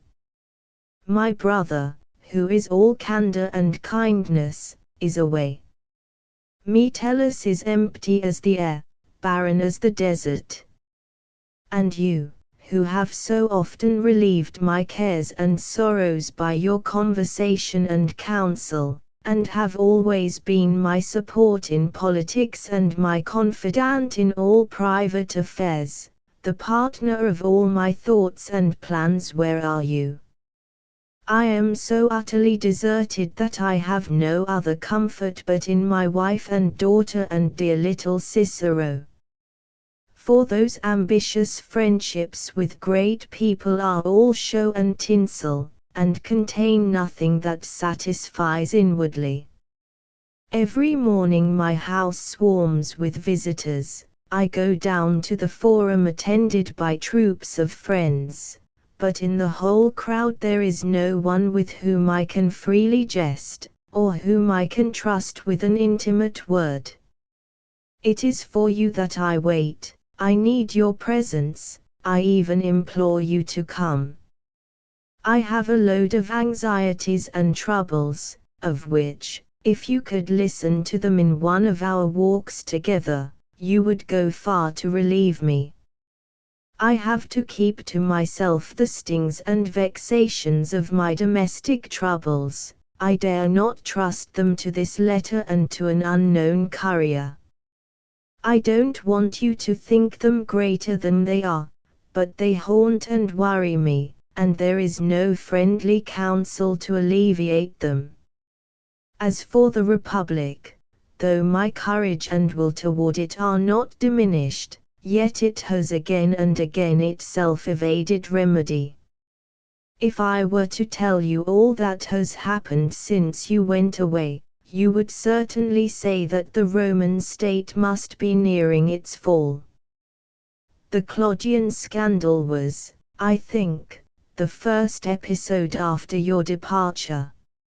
On that occasion, thinking that I had an opportunity of cutting down and restraining the licentiousness of the young men, I exerted myself with all my might, and brought into play every power of my mind, not in hostility to an individual, but in the hope of correcting and healing the state.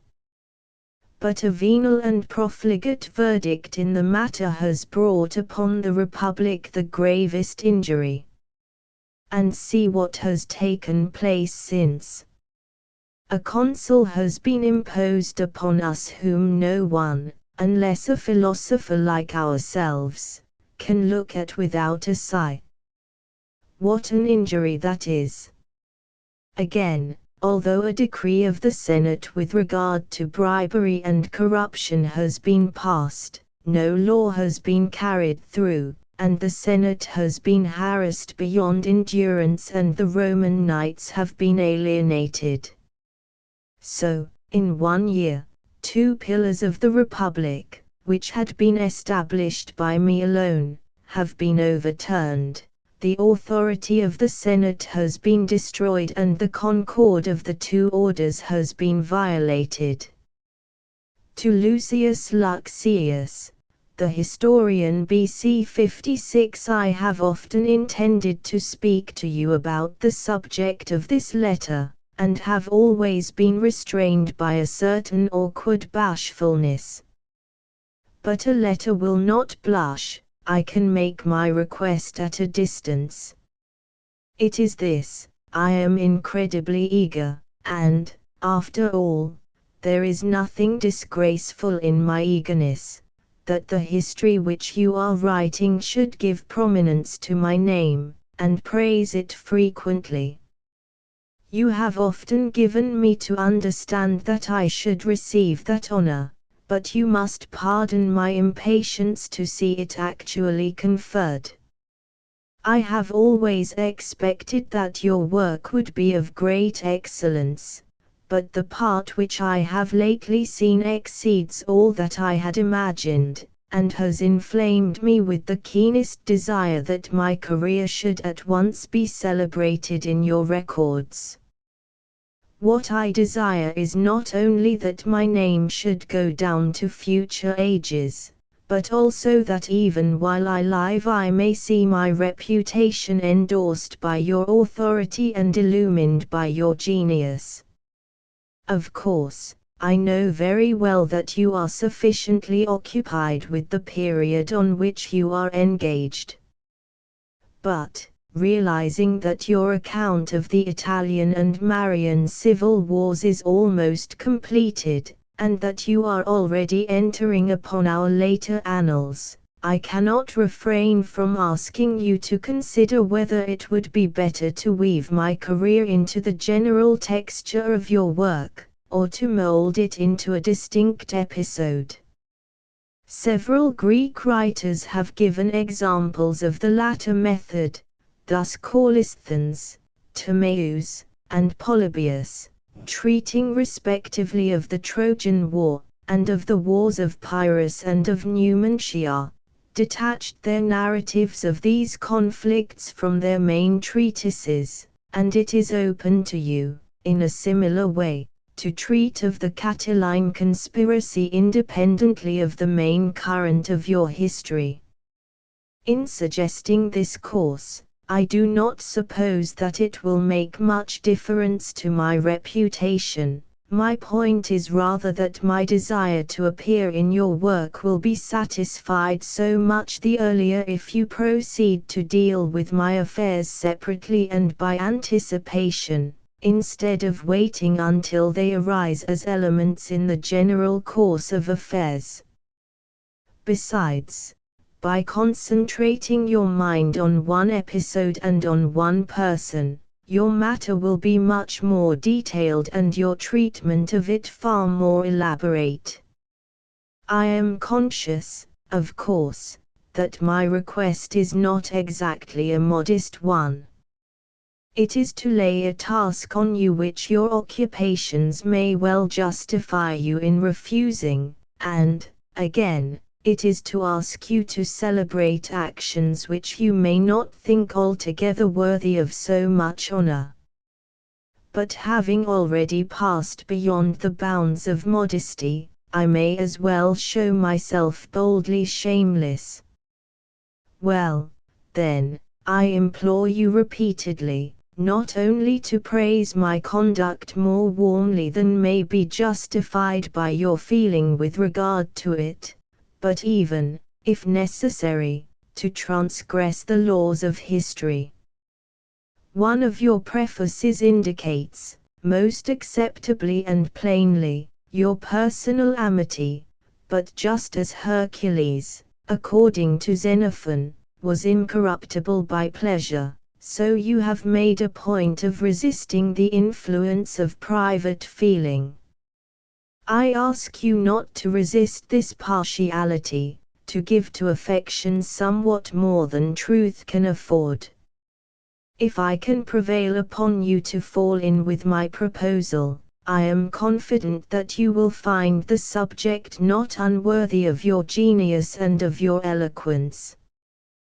The period from the rise of Catiline's conspiracy to my return from banishment should furnish a memoir of moderate size, and the story of my fortunes would supply you with a variety of incident, such as might be made, in your hands, a work of great charm and interest.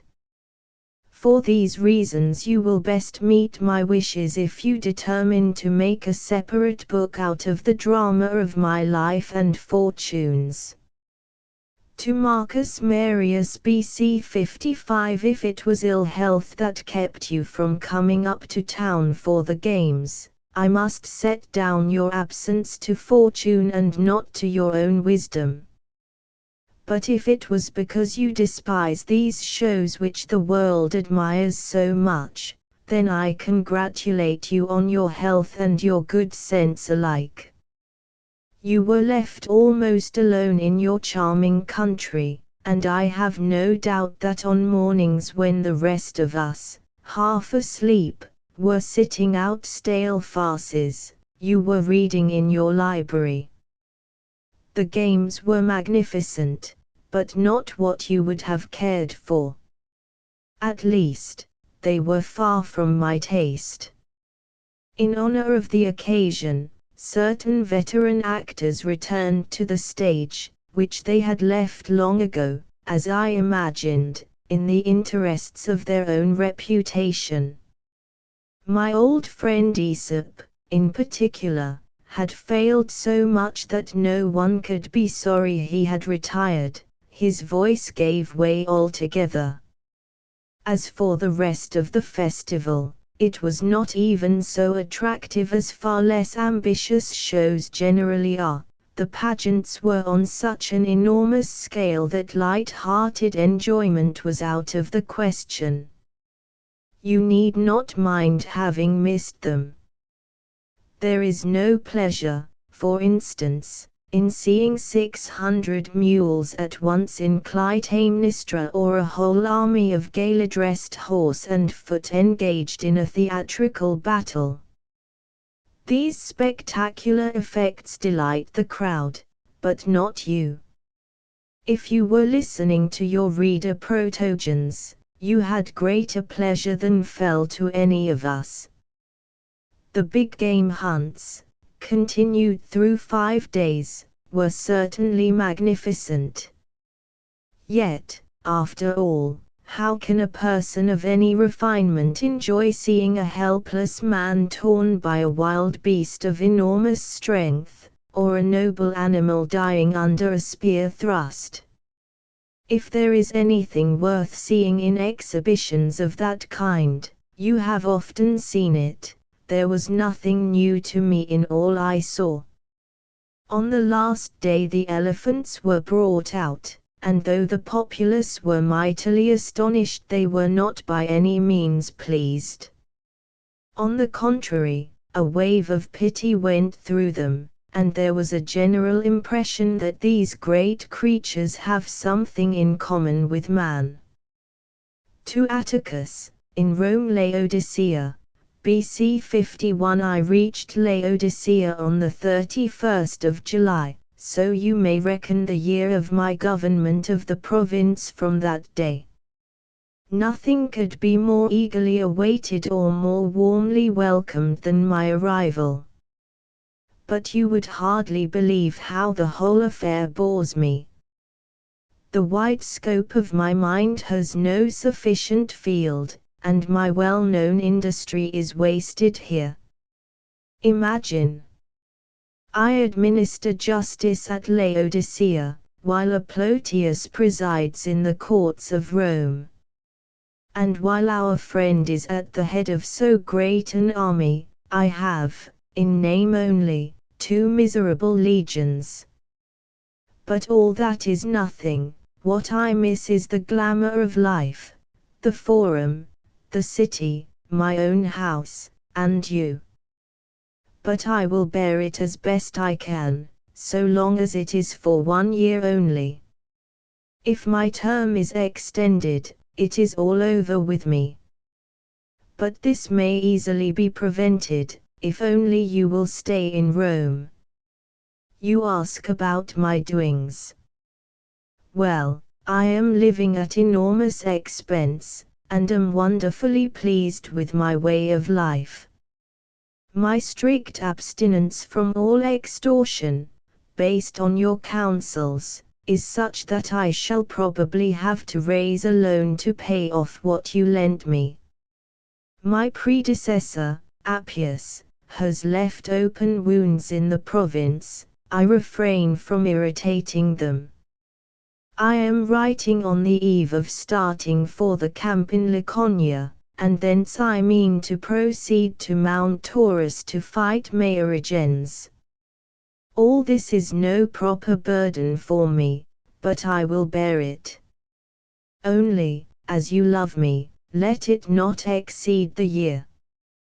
To Atticus, a few days later. Cilicia. The couriers of the tax farmers are just going, and, though I am actually traveling on the road, I must steal a moment to assure you that I have not forgotten your injunctions. I am sitting by the roadside to jot down a few notes about matters which really need a long letter. I entered, on the 31st of July, with a most enthusiastic reception, into a devastated and utterly ruined province. During the 3 days at Laodicea, 3 at Apamea, and 3 at Synada, I heard of nothing but the actual inability of the people to pay the poll tax. Everywhere they have been sold up, the towns were filled with groans and lamentations. They have been ravaged rather by a wild beast than by a man. They are tired of life itself. Well, these unfortunate towns are a good deal relieved when they find that neither I, nor my lieutenants, nor chorister, nor any of my suite, is costing them a penny. I not only refuse to accept forage, which is allowed by the Julian law, but even firewood.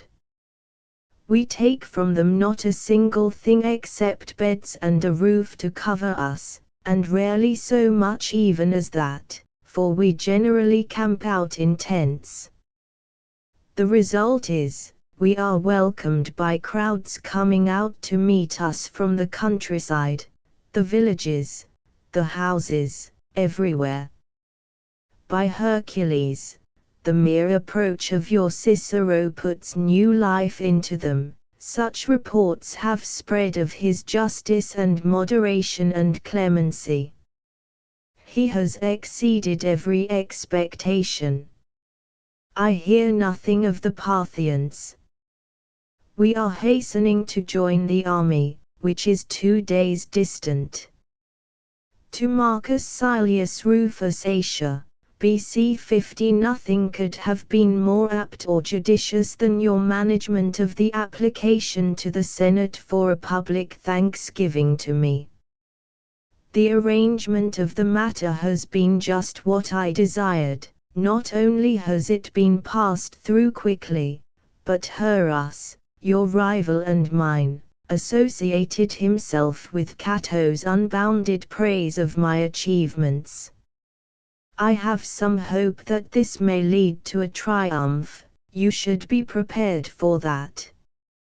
I am glad to hear that you think well of Delabella and like him, and, as you say, my Tullia's good sense may moderate him.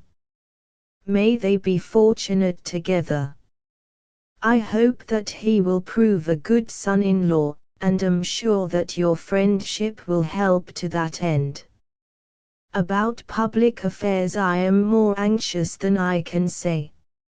I like Curio. I hope Caesar may prove himself an honorable man. For Pompey I would willingly give my life, yet, after all, I love no man so dearly as I love the Republic. You do not seem to be taking any very prominent part in these difficulties, but you are somewhat tied by being at once a good patriot and a loyal friend. To Atticus, in Rome Athens, BC 50. I arrived in Athens 2 days ago on my way home from my province, and received your letter. I have been appalled by what you tell me about Caesar's legions. I beg you, in the name of fortune, to apply all your love for me and all your incomparable wisdom to the consideration of my whole situation. I seem to see a dreadful contest coming. Unless some divinity have pity on the Republic, such a contest as has never been before. I do not ask you to think of this catastrophe. After all, it is a calamity for all the world as well as for me. What I want is that you should go into my personal dilemma. It was you who advised me to secure the friendship of both parties, and much I wish that I had attended from the first to your counsels. You persuaded me to embrace the one, because he had done so much for me, and the other, because he was powerful, and so I succeeded in engaging the affection of both. It seemed then quite clear that a friendship with Pompey need involve no wrong to the Republic, and that an allegiance to Caesar implied no hostility to Pompey. Such, at that time, was their union.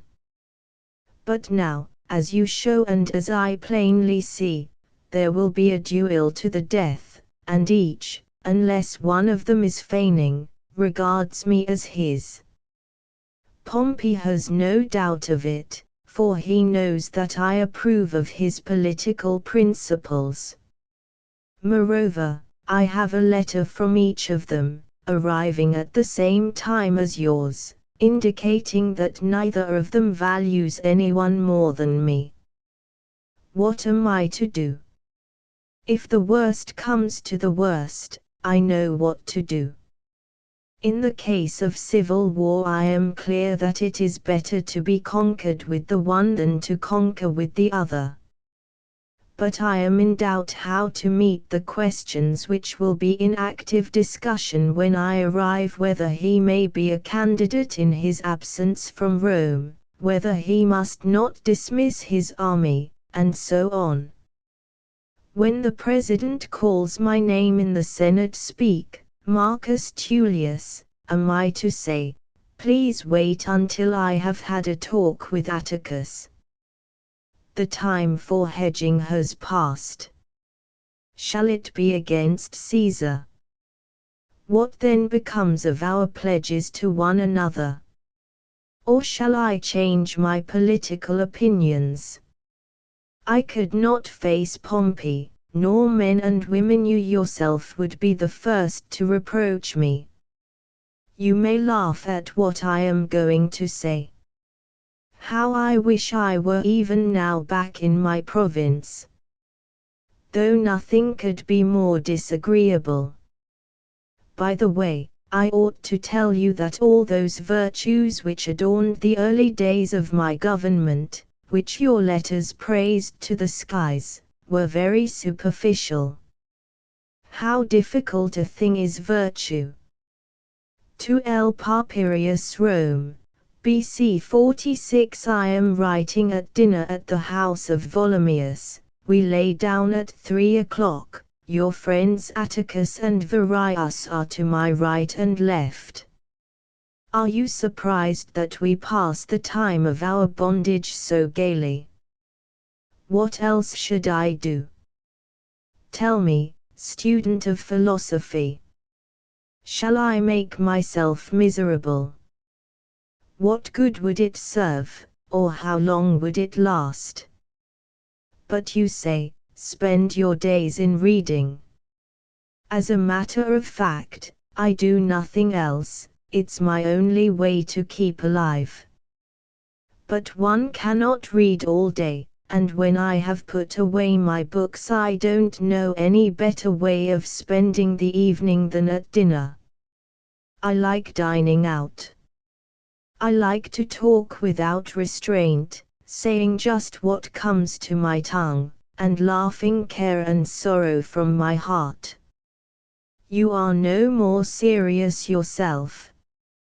I heard how you mocked a grave philosopher when he invited questions. You said that the question that haunted your mornings was, "Where shall I dine today?"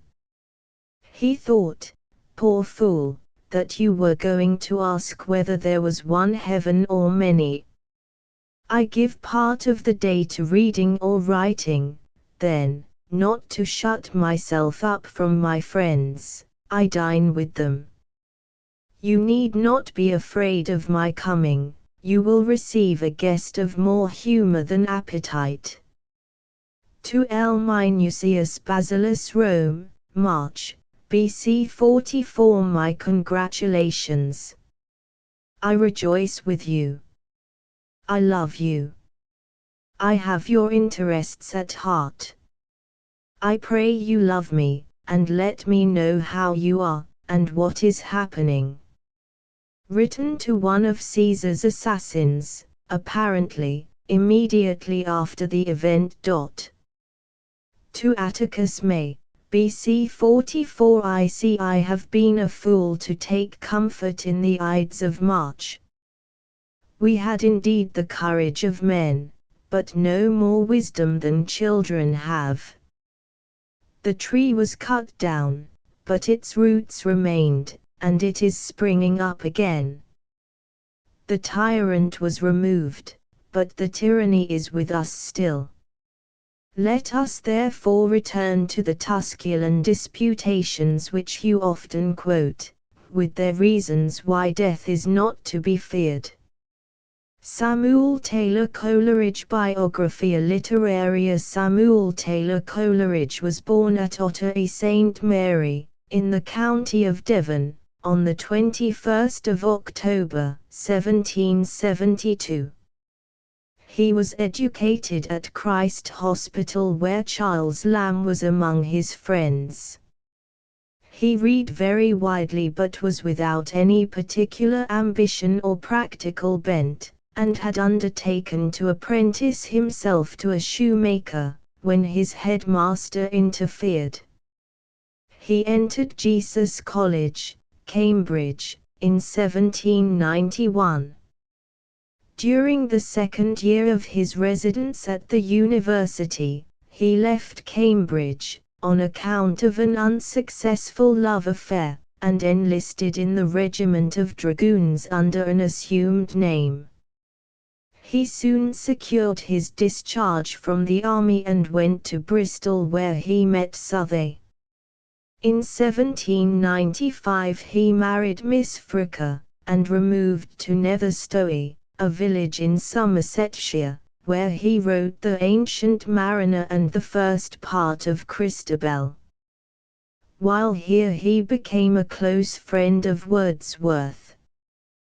Coleridge originally intended his Biographia Literaria to be a kind of apologia, in other words, to put forth his claims for public recognition, and although he began the book with this intention, it subsequently developed into a book containing some of his most admirable criticism.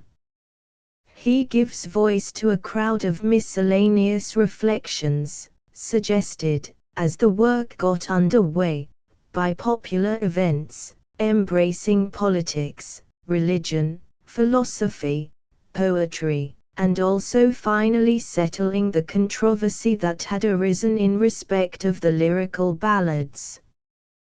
The autobiographical parts of the Biographia are confined solely to his intellectual experiences, and the influences to which his life was subjected. As a treatise on criticism, especially on Wordsworth, the book is of supreme importance. Here, says Principal Shebb, are canons of judgment, not mechanical, but living. Published in 1817, it was followed shortly after his death by a still more important edition with annotations and an introduction by the poet's daughter Sarah. The nature of poetic diction. Little of what I have here written concerns myself personally. The narrative is designed chiefly to introduce my principles of politics, religion, and poetry. But my special purpose is to decide what is the true nature of poetic diction, and to define the real poetic character of the works of Mr. Wordsworth, whose writings have been the subject of so much controversy. At school I had the advantage of a very sensible though severe master. I learned from him that poetry, even that of the loftiest odes, had a logic of its own as severe as that of science, and more difficult, because more subtle.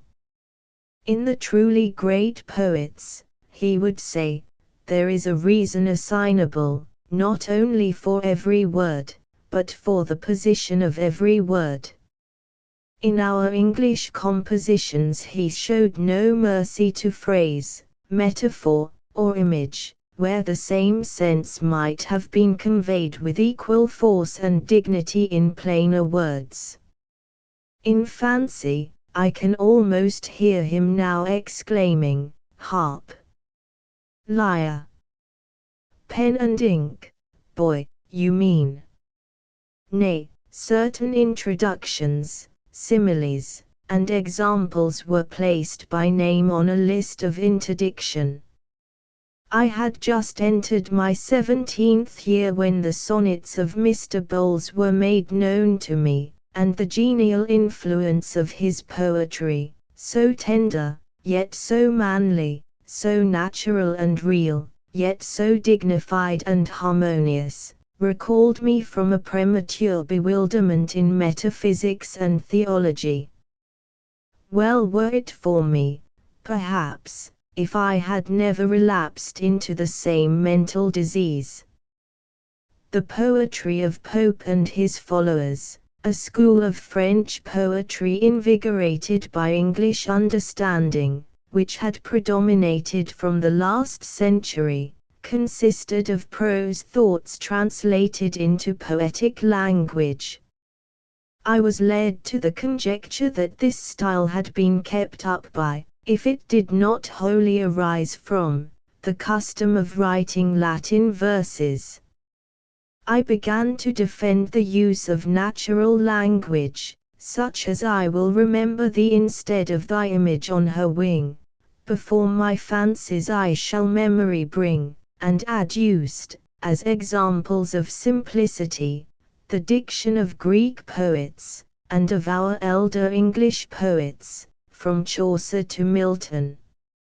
I arrived at two critical aphorisms, as the criteria of poetic style. First, that not the poem which we have read with the greatest pleasure but that to which we return with the greatest pleasure possesses the genuine power, and, second, that whatever lines can be translated into other words of the same language, without diminution of their significance, are so far vicious in their diction. One great distinction between even the characteristic faults of our elder poets and the false beauties of the moderns is this. In the former, from Donne to Cowley, we find the most fantastic out-of-the-way thoughts, but the most pure and genuine Mother English; in the latter, the most obvious thoughts, in language the most fantastic and arbitrary. Our faulty elder poets sacrificed the passion, and passionate flow of poetry, to the subtleties of intellect and to the starts of wit, the moderns to the glare and glitter of a perpetual yet broken and heterogeneous imagery. The one sacrificed the heart to the head, the other both heart and head to drapery. Too in praise of Southey reflect on the variety and extent of his acquirements.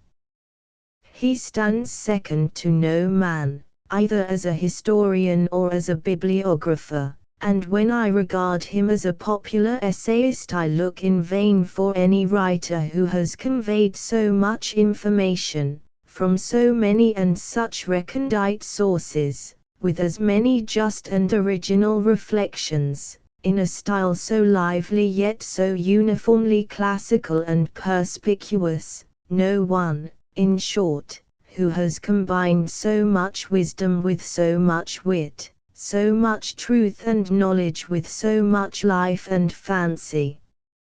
Still more striking to those who are familiar with the general habits of genius will appear the poet's matchless industry and perseverance in his pursuits, the worthiness and dignity of those pursuits, his generous submission to tasks of transitory interest. But as Southey possesses, and is not possessed by, his genius, even so is he the master even of his virtues. The regular and methodical tenor of his daily labors, which might be envied by the mere man of business, lose all semblance of formality in the dignified simplicity of his manners, in the spring and healthful cheerfulness of his spirit. Always employed, his friends find him always at leisure. No less punctual in trifles than steadfast in the performance of highest duties, he inflicts none of those small pains and discomforts which irregular men scatter about them, and which in the aggregate so often become formidable obstacles both to happiness and utility. He bestows all the pleasures, and inspires all that ease of mind on those around him, which perfect consistency and absolute reliability cannot but bestow. I know few men who so well deserve the character which an ancient attributes to Marcus Cato, namely, that he was likest virtue, inasmuch as he seemed to act aright, not in obedience to any law or outward motive, but by the necessity of a happy nature which could not act otherwise. As a son, brother, husband, father, master, friend, he moves with firm yet light steps, alike unostentatious and alike exemplary. As a writer, he has uniformly made his talents subservient to the best interests of humanity, of public virtue, and domestic piety. His cause has ever been the cause of pure religion and of liberty, of national independence and of national illumination. When future critics shall weigh out his good and of praise and censure, it will be Southey the poet only that will supply them with the scanty materials for the latter. They will not fail to record that as no man was ever a more constant friend, never had poet more friends and honourers among the good of all parties, and that quacks in education, quacks in politics, and quacks in criticism, were his only enemies. 3 Wordsworth's early poems. During the last year of my residence at Cambridge I became acquainted with Mr. Wordsworth's first publication, entitled Descriptive Sketches, and seldom, if ever, was the emergence of an original poetic genius above the literary horizon more evidently announced. In the whole poem there is a harshness and acerbity, combined with words and images all aglow, which might recall gorgeous blossoms rising out of a hard and thorny rind and shell, within which the rich fruit was elaborating. The language was not only peculiar and strong, but at times knotty and contorted, as by its own impatient strength. It not seldom, therefore, justified the complaint of obscurity. I was in my 24th year when I had the happiness of knowing Mr. Wordsworth personally, and by that time the occasional obscurities which had arisen from an imperfect control over the resources of his native language had almost wholly disappeared, together with that worse defect of arbitrary and illogical phrases, at once arbitrary and fantastic, which alloy the earlier poems of the truest genius. There was only evident the union of deep feeling with profound thought, and the original gift of spreading the tone, the atmosphere, and with it the depth and height of the ideal world, around forms, incidents, and situations of which, for the common view, custom had bedimmed all the lustre, had dried up the sparkle and the dewdrops. To find no contradiction in the union of old and new, to contemplate the Ancient of Days and all his works with feelings as fresh as if all had then sprung forth at the first creative fiat, characterizes the mind that feels the riddle of the world, and may help to unravel it. To carry on the feelings of childhood into the powers of manhood, to combine the child's sense of wonder and novelty with the appearances which every day for perhaps 40 years had rendered familiar, this is the character and privilege of genius. And it is the prime merit of genius, and its most unequivocal mode of manifestation, so to represent familiar objects as to awaken in the minds of others that freshness of sensation which is the constant accompaniment of mental, no less than of bodily, convalescence. This excellence, which constitutes the character of Mr. Wordsworth's mind, I no sooner felt than I sought to understand. Repeated meditations led me to suspect that fancy and imagination were two distinct and widely different faculties, instead of being, according to the general belief, the lower and higher degree of one and the same power. Milton had a highly imaginative, Cowley a very fanciful, mind. The division between fancy and imagination is no less grounded in nature than that of delirium from mania, or of Otway's lutes, laurels, seas of milk, and ship's amber, from Shakespeare's What have his daughters brought him to this pass? For the philosophical critic, as materialism has been generally taught, it is utterly unintelligible, and owes all its proselytes to the propensity, so common among men, to mistake distinct images for clear conceptions, and, vice versa, to reject as inconceivable whatever from its own nature is unimaginable. If God grant health and permission, this subject will be treated of systematically in a work which I have many years been preparing on the productive logos, human and divine, with, and as an introduction to, a full commentary on the Gospel of St. John. To make myself intelligible, so far as my present subject, the imagination, requires, it will be sufficient briefly to observe, 1. That all association demands and presupposes the existence of the thoughts and images to be associated. 2.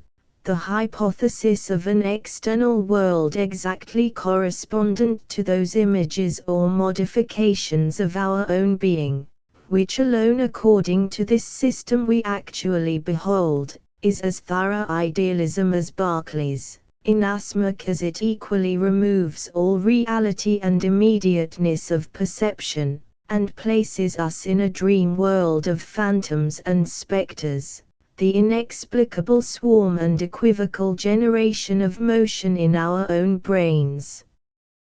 3. That this hypothesis neither involves the explanation nor precludes the necessity of a mechanism and co-adequate forces in the percipient, which, at the more than magic touch of the impulse from without, creates anew for himself the correspondent object. The formation of a copy is not solved by the mere pre-existence of an original. The copyist of Raphael's Transfiguration must repeat more or less perfectly the process of Raphael. The imagination, therefore, is essentially creative. I consider imagination either as primary or secondary. The primary imagination I hold to be the living power and prime agent of all human perception, and as a repetition in the finite mind of the eternal act of creation in the infinitum. The secondary I consider as an echo of the former. It dissolves, diffuses, dissipates, in order to recreate, or where this process is rendered impossible, yet still, at all events, it struggles to idealize and to unify. It is essentially vital, even as all objects are essentially fixed and dead. Fancy, on the contrary, has no other counters to play with but fixities and definites. The fancy is no other than a mode of memory emancipated from the order of time and space, and blended with, and modified by, choice. But, equally with the ordinary memory, it must receive its materials ready-made, from the law of association. What is a poem? During the first year that Mr. Wordsworth and I were neighbors, our conversations turned frequently on the two cardinal points of poetry: the power of exciting the sympathy of the reader by a faithful adherence to the truth of nature, and the power of giving the interest of novelty by the modifying colors of imagination. The sudden charm which accidents of light and shade, moonlight or sunset, diffuse over a familiar landscape appeared to represent the practicability of combining both. the thought suggested itself that a series of poems might be composed of two sorts. In the one, the incidents and agents were to be, in part at least, supernatural, and the excellence aimed at was to consist in the interesting of the affections by the dramatic truth of such emotions as would naturally accompany such situations. For the second class, subjects were to be chosen from ordinary life. The characters and incidents were to be such as will be found in every village and its vicinity where there is a meditative and feeling mind to seek them. In this idea originated the plan of the lyrical ballads, in which my endeavors were to be directed to persons and characters supernatural, or at least romantic. Mr. Wordsworth, on the other hand, was to attempt to give the charm of novelty to things of every day, and to excite a feeling analogous to the supernatural by awakening the mind's attention from the lethargy of custom, and directing it to the loveliness and the wonders of the world before us, an inexhaustible treasure, but for which, in consequence of the film of familiarity and selfish solicitude, we have eyes, yet see not, and hearts that neither feel nor understand. With this view I wrote The Ancient Mariner, and was preparing, among other poems, The Dark Lady and Christabel. But the number of Mr. Wordsworth's poems was so much greater that my compositions appeared rather an interpolation of heterogeneous matter.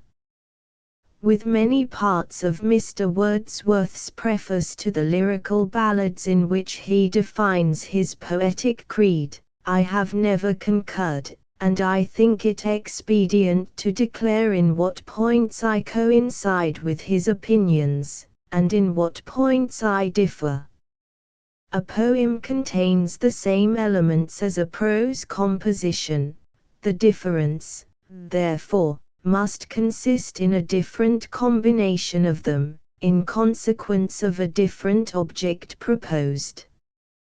The mere addition of meter does not in itself entitle a work to the name of poem, for nothing can permanently please which does not contain in itself the reason why it is so and not otherwise. Our definition of a poem may be thus worded. A poem is that species of composition which is opposed to works of science, by proposing for its immediate object pleasure, not truth, and from all other species, having this object in common with it, it is discriminated by proposing to itself such delight from the whole as is compatible with a distinct gratification from each component part. For, in a legitimate poem, the parts must mutually support and explain each other, all in their proportion harmonizing with, and supporting the purpose and known influences of, metrical arrangement. 6. A criticism of Wordsworth. Let me enumerate the prominent defects, and then the excellences, of Mr. Wordsworth's published poems. The first characteristic, though only an occasional defect, is the inconstancy of style, the sudden and unprepared transitions from lines or sentences of peculiar felicity to a style not only unimpassioned, but undistinguished. He sinks too often, too abruptly, into the language of prose. The second defect is a certain matter-of-factness in some of his poems, consisting in a laborious minuteness and fidelity in the representations of objects, and in the insertion of accidental circumstances, such as are superfluous in poetry. Thirdly, there is in certain poems an undue predilection for the dramatic form, and in these cases either the thoughts and diction are different from those of the poet, so that there arises an incongruity of style, or they are the same and indistinguishable, and then it presents a species of ventriloquism. The fourth class includes prolixity, repetition, and an eddying instead of progression of thought. His fifth defect is the employment of thoughts and images too great for the subject, an approximation to what might be called mental bombast, as distinguished from verbal. To these occasional defects I may oppose the following excellences. First, an austere purity of language both grammatically and logically, in short, a perfect appropriateness of the words to the meaning. Secondly, a correspondent weight and sanity of the thoughts and sentiments, one not from books, but from the poet's own meditative observation. They are fresh, and have the dew upon them. Third, the sinewy strength and originality of single lines and paragraphs, the frequent curious felicity of his diction.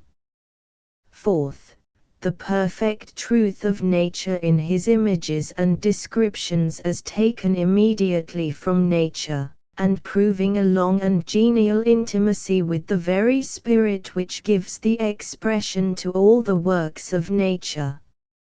Like a green field reflected in a calm and perfectly transparent lake, the image is distinguished from the reality only by its greater softness and luster.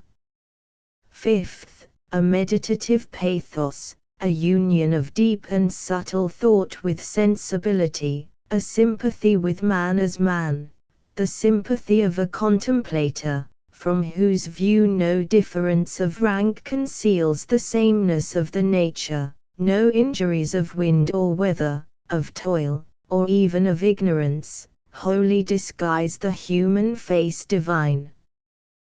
The superscription and the image of the Creator still remain legible to him under the dark lines with which guilt or calamity had cancelled or cross-barred it. In this mild and philosophic pathos, Wordsworth appears to me without a compeer. Lastly, and preeminently, I challenge for this poet the gift of imagination in the highest and strictest sense of the word. In the play of fancy, Wordsworth, to my feelings, is not always graceful, and is sometimes recondite. But in imaginative power he stands nearest of all modern writers to Shakespeare and Milton, and yet in a kind perfectly unborrowed and his own. To employ his own words, he does indeed to all thoughts and to all objects add the gleam, the light that never was on sea or land, the consecration, and the poet's dream. William Cowper. Letters written in the years 1782 to 1790. William Cowper, son of a chaplain to George II, was born at Berkhamsted Parsonage on the 15th of November, 1731. After being educated at Westminster School, he studied law for 3 years, and in 1752 took up his residence, for a further course, in the Middle Temple. Though called to the bar in 1754, he never practiced, for he profoundly hated law, while he passionately loved literary pursuits. His friends having provided him with sufficient funds for subsistence, in addition to a small patrimony left by his father, Cowper went to live at Huntingdon, where he formed a deep attachment with the Unwin family, which proved to be a lifelong friendship. The latter years of his life were spent at Olney. He achieved wide fame by the publication of the task which was pronounced by many critics the greatest poem of the period. The main characteristics of his style are its simplicity, its sympathy with nature and with ordinary life, and its unaffected devotional accent. But Cowper is now appreciated more for his incomparably delightful epistles to his friends than for his poetry. Few letters in our language can compare with these for incisive but kindly and gentle irony, innocent but genuine fun, keen and striking acumen, and tender melancholy. Cowper died on the 25th of April, 1800. To the Reverend John Newton Olney, the 13th of January, 1782. I am rather pleased that you have adopted other sentiments respecting our intended present to Dr. Johnson. I allow him to be a man of gigantic talents and most profound learning, nor have I any doubts about the universality of his knowledge, but, by what I have seen of his animadversions on the poets, I feel myself much disposed to question, in many instances, either his candor or his taste. He finds fault too often, like a man that, having sought it very industriously, is at last obliged to stick it on a pin's point, and look at it through a microscope, and I could easily convict him of having denied many beauties, and overlooked more. Whether his judgment be in itself defective, or whether it be warped by collateral considerations, a writer upon such subjects as I have chosen would probably find but little mercy at his hands. To the Reverend William Unwin I say Amen, with all my heart, to your observations on religious characters. Men who profess themselves adepts in mathematical knowledge, in astronomy, or jurisprudence, are generally as well qualified as they would appear. The reason may be that they are always liable to detection should they attempt to impose upon mankind, and therefore take care to be what they pretend. In religion alone a profession is often taken up and slovenly carried on, because, forsooth, candor and charity require us to hope the best, and to judge favorably of our neighbor, and because it is easy to deceive the ignorant, who are a great majority, upon this subject. Let a man attach himself to a particular party, contend furiously for what are properly called evangelical doctrines, and enlist himself under the banner of some popular preacher, and the business is done. Behold a Christian, a saint, a phoenix. In the meantime, perhaps, his heart and his temper, and even his conduct, are unsanctified, possibly less exemplary than those of some avowed infidels. No matter, he can talk, he has the shibboleth of the true church, the Bible, in his pocket, and a head well stored with notions. But the quiet, humble, modest, and peaceable person, who is in his practice what the other is only in his profession, who hates a noise, and therefore makes none, who, knowing the snares that are in the world, keeps himself as much out of it as he can, is the Christian that will always stand highest in the estimation of those who bring all characters to the test of true wisdom, and judge of the tree by its fruit. To the same Olney, the 3rd of August, 1782. It is a sort of paradox, but it is true. We are never more in danger than when we think ourselves most secure, nor in reality more secure than when we seem to be most in danger. Both sides of this apparent contradiction were lately verified in my experience. Passing from the greenhouse to the barn, I saw 3 kittens, for we have so many in our retinue, looking with fixed attention on something which lay on the threshold of a door nailed up. I took but little notice of them at first, but a loud hiss engaged me to attend more closely, when behold a viper, the largest that I remember to have seen, rearing itself, darting its forked tongue, and ejaculating the aforesaid hiss at the nose of a kitten, almost in contact with his lips. I ran into the hole for a hoe with a long handle, with which I intended to assail him, and, returning in a few minutes, missed him. He was gone, and I feared had escaped me. Still, however, the kitten sat, watching immovably, on the same spot. I concluded, therefore, that, sliding between the door and the threshold, he had found his way out of the garden into the yard.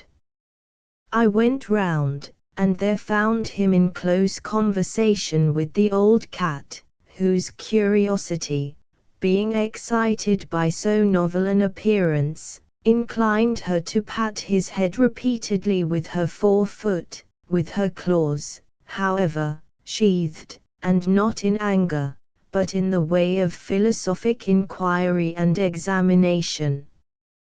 To prevent her falling a victim to so laudable an exercise of her talents, I interposed in a moment with the hoe, and performed on him an act of decapitation which, though not immediately mortal, proved so in the end. Had he slid into the passages, where it is dark, or had he indeed, when in the yard, met with no interruption from the cat, and secreted himself in any of the outhouses, it is hardly possible but that some member of the family must have been bitten. To the same Olney, the 4th of November, 1782. You tell me that John Gilpin made you laugh to tears, and that the ladies at court are delighted with my poems. Much good may they do them. May they become as wise as the writer wished them, and they will be much happier than he. I know there is in the book that wisdom that cometh from above, because it was from above that I received it. May they receive it too. For whether they drink it out of the cistern, or whether it falls upon them immediately from the clouds as it did on me, is all one. It is the water of life, which whosoever shall drink it shall thirst no more. As to the famous horseman above mentioned, he and his feats are an inexhaustible source of merriment. At least we find him so, and seldom meet without refreshing ourselves with the recollection of them. You are at liberty to deal with them as you please.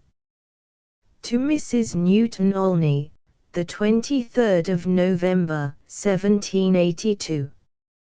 Accept my thanks for the trouble you take in vending my poems, and still more for the interest you take in their success. To be approved by the great, as Horace observed many years ago, is fame indeed. The winter sets in with great severity. The rigor of the season, and the advanced price of grain, are very threatening to the poor. It is well with those that can feed upon a promise, and wrap themselves up warm in the robe of salvation. A good fireside and a well-spread table are but very indifferent substitutes for those better accommodations, so very indifferent, that I would gladly exchange them both for the rags and the unsatisfied hunger of the poorest creature that looks forward with hope to a better world, and weeps tears of joy in the midst of penury and distress. What a world is this! How mysteriously governed, and in appearance left to itself. One man, having squandered thousands at a gaming table, finds it convenient to travel, gives his estate to somebody to manage for him, amuses himself a few years in France and Italy, returns, perhaps, wiser than he went, having acquired knowledge which, but for his follies, he would never have acquired, again makes a splendid figure at home, shines in the Senate, governs his country as its minister, is admired for his abilities, and, if successful, adored at least by a party. When he dies, he is praised as a demigod, and his monument records everything but his vices. The exact contrary of such a picture is to be found in many cottages at Olney. I have no need to describe them, you know the characters I mean. They love God, they trust Him, they pray to Him in secret, and, though He means to reward them openly, the day of recompense is delayed. In the meantime, they suffer everything that infirmity and poverty can inflict upon them. Who would suspect, that has not a spiritual eye to discern it, that the fine gentleman was one whom his Maker had in abhorrence, and the wretch last mentioned dear to him as the apple of his eye? It is no wonder that the world, who are not in the secret, find themselves obliged, some of them, to doubt a providence, and others absolutely to deny it, when almost all the real virtue there is in it is to be found living and dying in a state of neglected obscurity, and all the vices of others cannot exclude them from worship and honor. But behind the curtain the matter is explained, very little, however, to the satisfaction of the great. To the Reverend John Newton Olney, the 26th of January, 1783. It is reported among persons of the best intelligence at Olney the barber, the schoolmaster, and the drummer of a corps quartered at this place that the belligerent powers are at last reconciled, the articles of the treaty adjusted, and that peace is at the door. The powers of Europe have clashed with each other to a fine purpose. Your opinions and mine, I mean our political ones, are not exactly of a piece, yet I cannot think otherwise on this subject than I have always done. England, more perhaps through the fault of her generals than her councils, has in some instances acted with a spirit of cruel animosity she was never chargeable with till now. But this is the worst that can be said.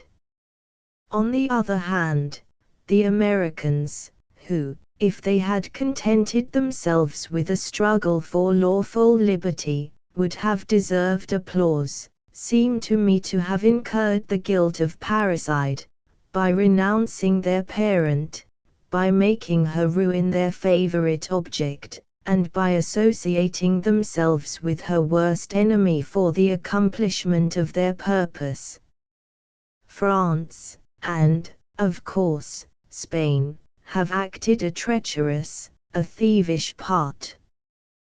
They have stolen America from England, and, whether they are able to possess themselves of that jewel or not hereafter, it was doubtless what they intended. Holland appears to me in a meaner light than any of them. They quarreled with a friend for an enemy's sake. The French led them by the nose, and the English have thrashed them for suffering it. My views of the contest being as they have always been, I have consequently brighter hopes for England than her situation some time since seemed to justify. She is the only injured party. America may perhaps call her the aggressor, but, if she were so, America has not only repelled the injury, but done a greater.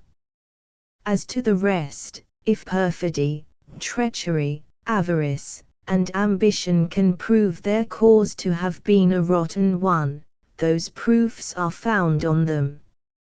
I think, therefore, that, whatever scourge may be prepared for England on some future day, her ruin is not yet to be expected.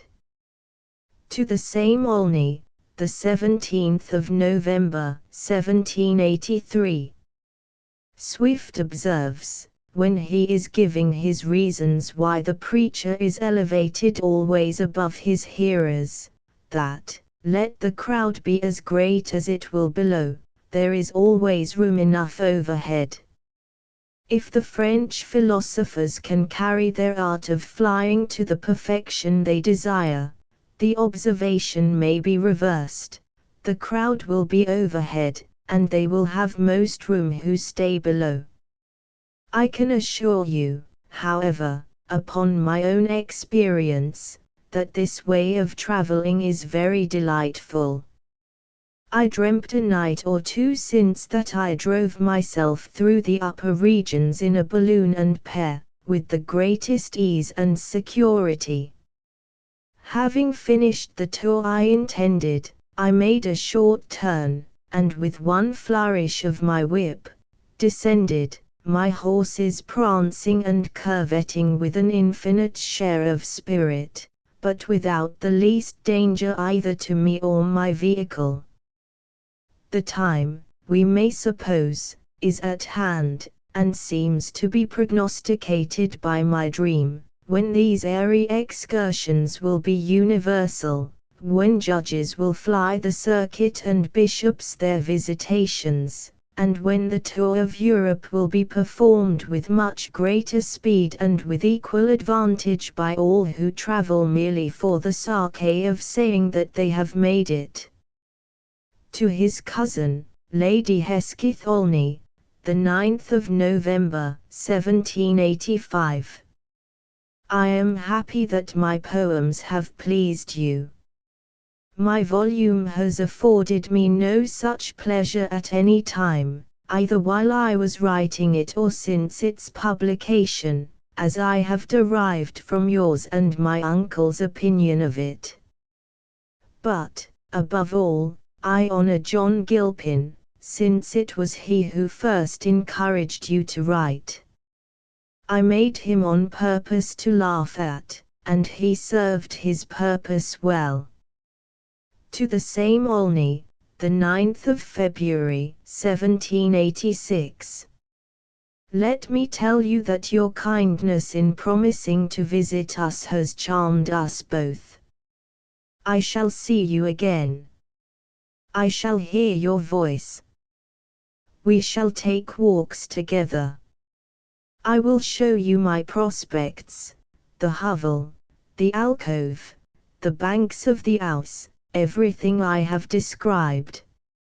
My dear, I will not let you come till the end of May, or the beginning of June, because, before that time my greenhouse will not be ready to receive us, and it is the only pleasant room belonging to us.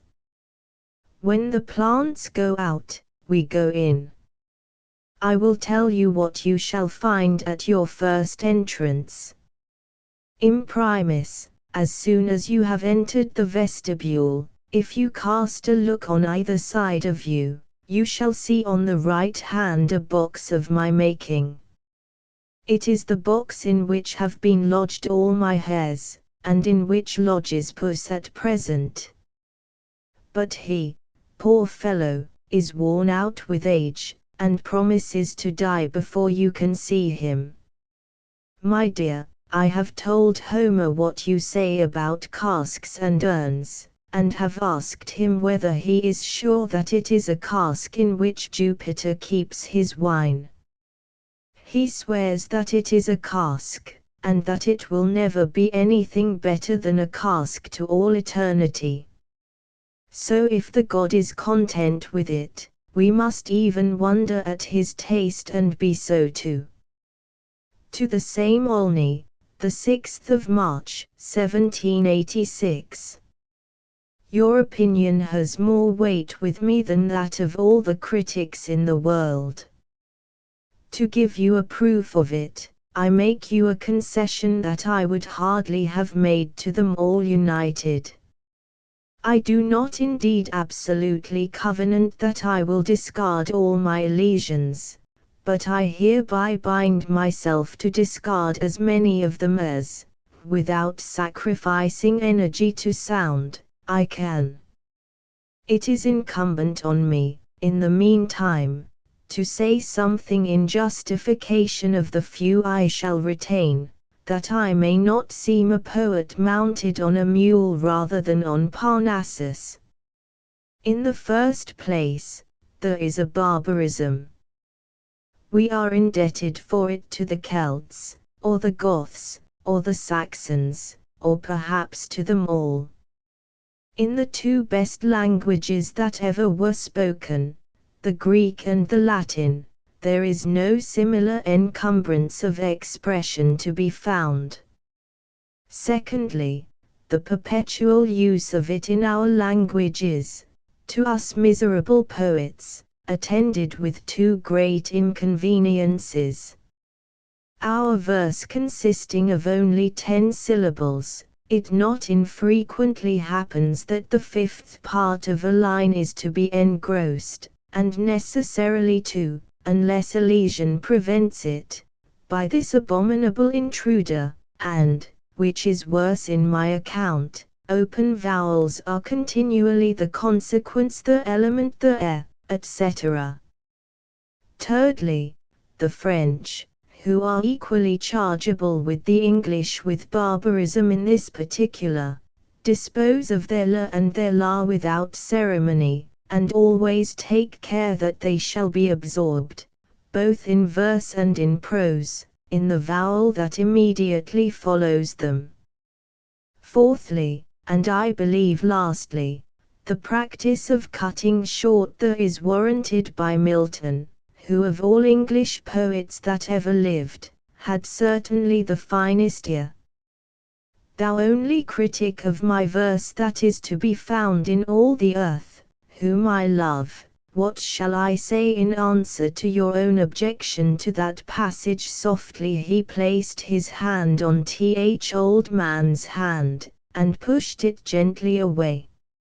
I can say neither more nor less than this, that when our dear friend the General sent me his opinion on the specimen, quoting those very words from it, he added, with this part I was particularly pleased, there is nothing in poetry more descriptive. Taste, my dear, is various, there is nothing so various. And even between persons of the best taste there are diversities of opinion on the same subject, for which it is by no means possible to account. To John Johnson, Esquire, Weston, the 7th of June, 1790. You never pleased me more than when you told me you had abandoned your mathematical pursuits. It grieved me to think that you were wasting your time merely to gain a little Cambridge fame, not worth having.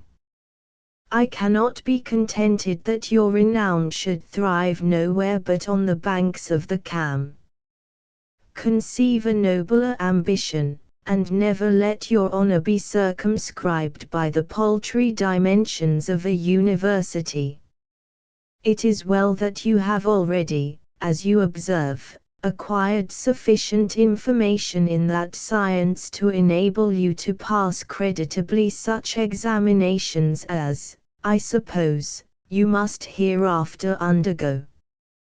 Keep what you have gotten, and be content. You could not apply to a worse than I am to advise you concerning your studies.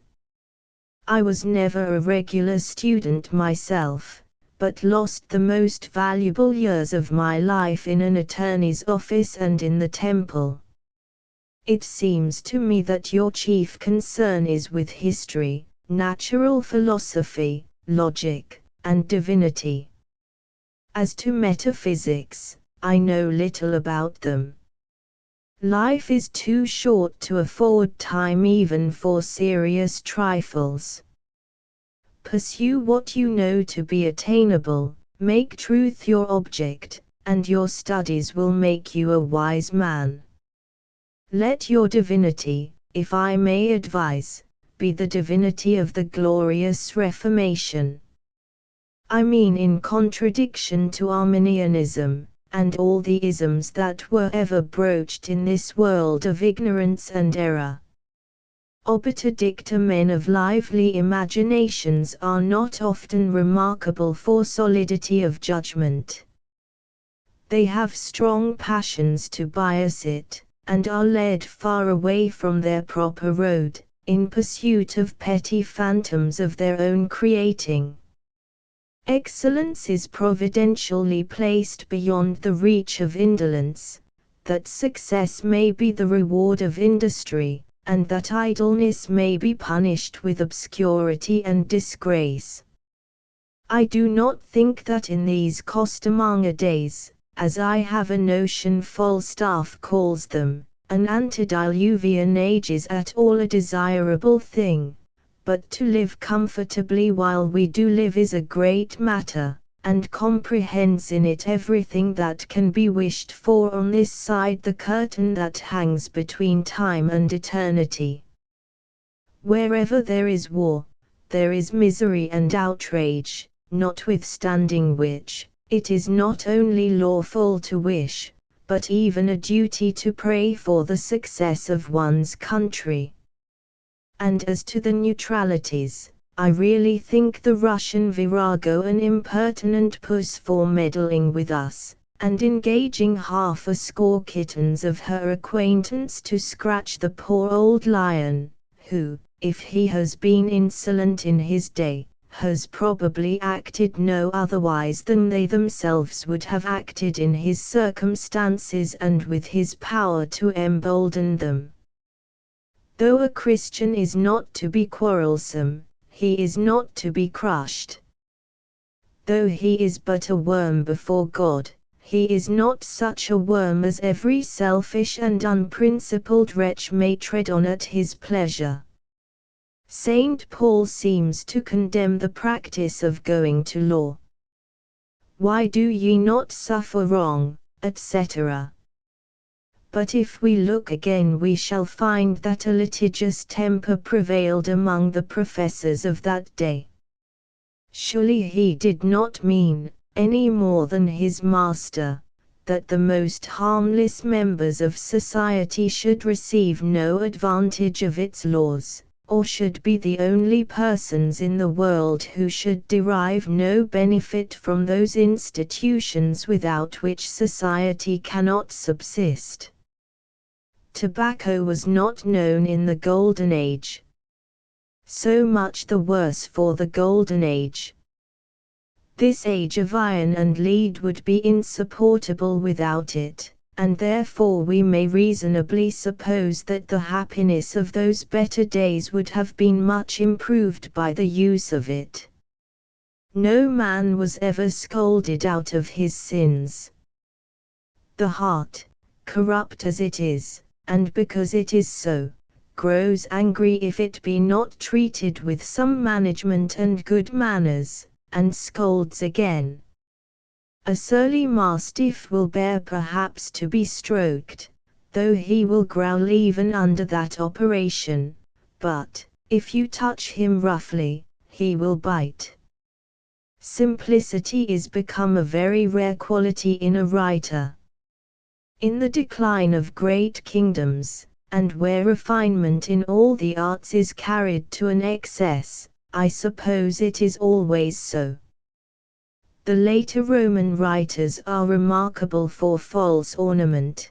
They were without doubt greatly admired by the readers of their own day, and with respect to authors of the present era, the popular among them appear to me to be equally censurable on the same account. Swift and Addison were simple. Thomas de Quincey, Confessions of an English Opium Eater. Thomas de Quincey, scholar, essayist, critic, opium eater, was born at Manchester on 15 August 1785. A singularly sensitive and imaginative boy, De Quincey rapidly became a brilliant scholar, and at 15 years of age could speak Greek so fluently as to be able, as one of his masters said, to harangue an Athenian mob. He wished to go early to Oxford, but his guardians objecting, he ran away at the age of 17, and, after wandering in Wales, found his way to London, where he suffered privations that injured his health. The first installment of his Confessions of an English Opium Eater appeared in the London Magazine for September 1821. It attracted universal attention both by its subject matter and style. De Quincey settled in Edinburgh, where most of his literary work was done, and where he died, on 8 December 1859. His collected works, edited by Professor Masson, fill 14 volumes. After he had passed his 70th year, De Quincey revised and extended his Confessions, but in their magazine form, from which this epitome is made, they have much greater freshness and power than in their later elaboration. Many popular editions are now published. The descending pathway I here present you, courteous reader, with the record of a remarkable period in my life, and I trust that it will prove not merely an interesting record, but in a considerable degree useful and instructive. That must be my apology for breaking through the delicate and honorable reserve which, for the most part, restrains us from the public exposure of our own errors and infirmities. If opium eating be a sensual pleasure, and if I am bound to confess that I have indulged in it to an excess not yet recorded of any other man, it is no less true that I have struggled against this fascinating enthrallment with a religious zeal, and have at length accomplished what I never yet heard attributed to any other man, have untwisted, almost to its final links, the accursed chain which fettered me. I have often been asked how I first came to be a regular opium eater, and have suffered, very unjustly, in the opinion of my acquaintances, from being reputed to have brought upon myself all the sufferings which I shall have to record, by a long course of indulgence in this practice purely for the sake of creating an artificial state of pleasurable excitement. This, however, is a misrepresentation of my case. It was not for the purpose of creating pleasure, but of mitigating pain in the severest degree, that I first began to use opium as an article of daily diet.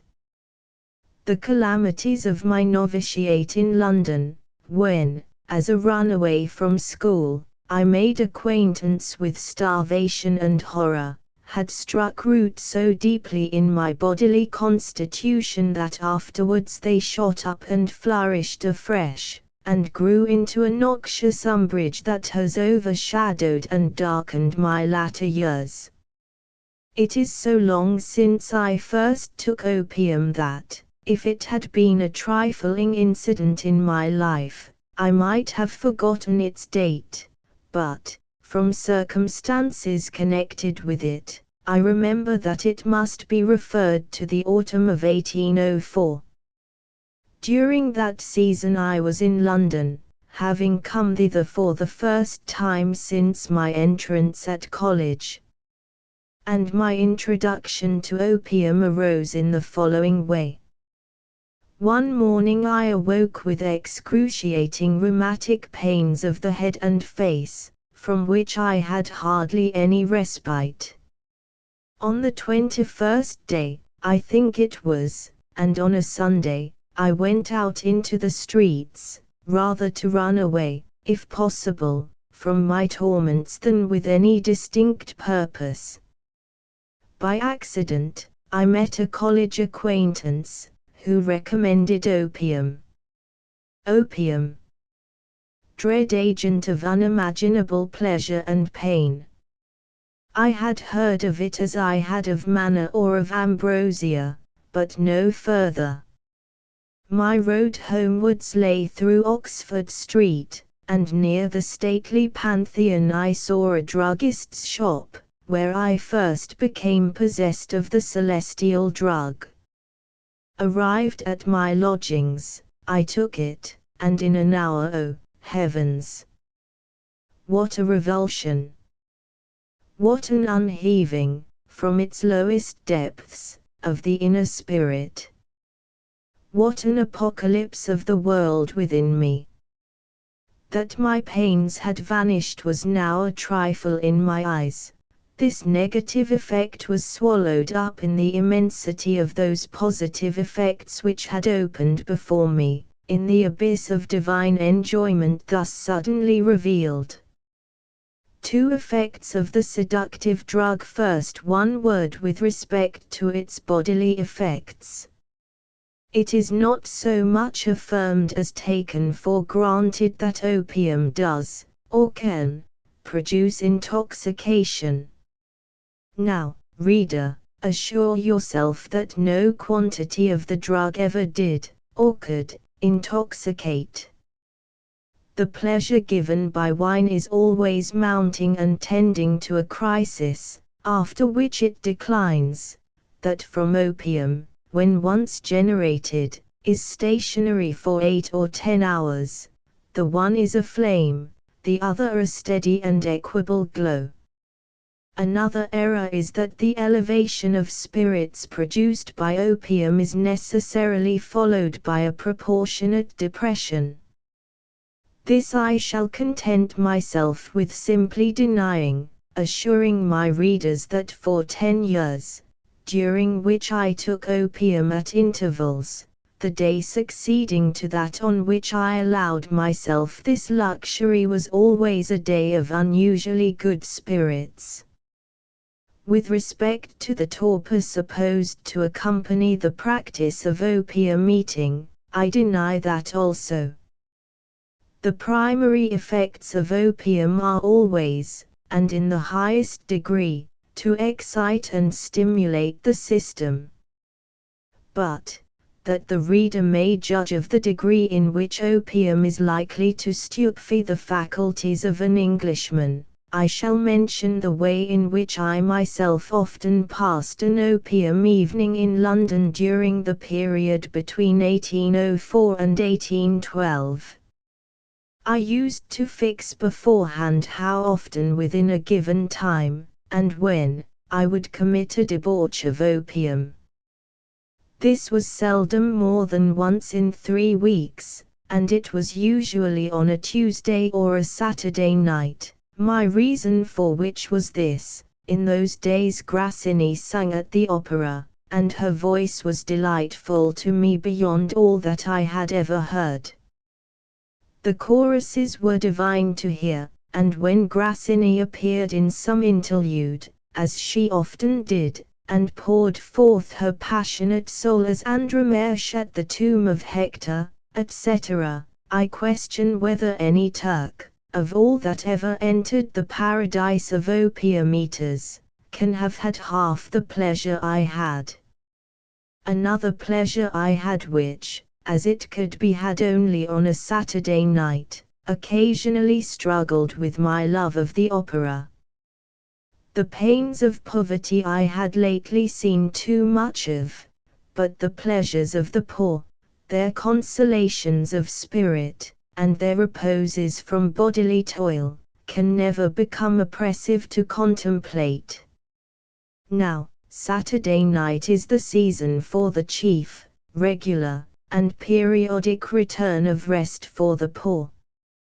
For the Sake, therefore, of witnessing a spectacle with which my sympathy was so entire, I used often on Saturday nights, after I had taken opium, to wander forth, without much regarding the direction or the distance, to all the markets, and other parts of London to which the poor resort of a Saturday night for laying out their wages.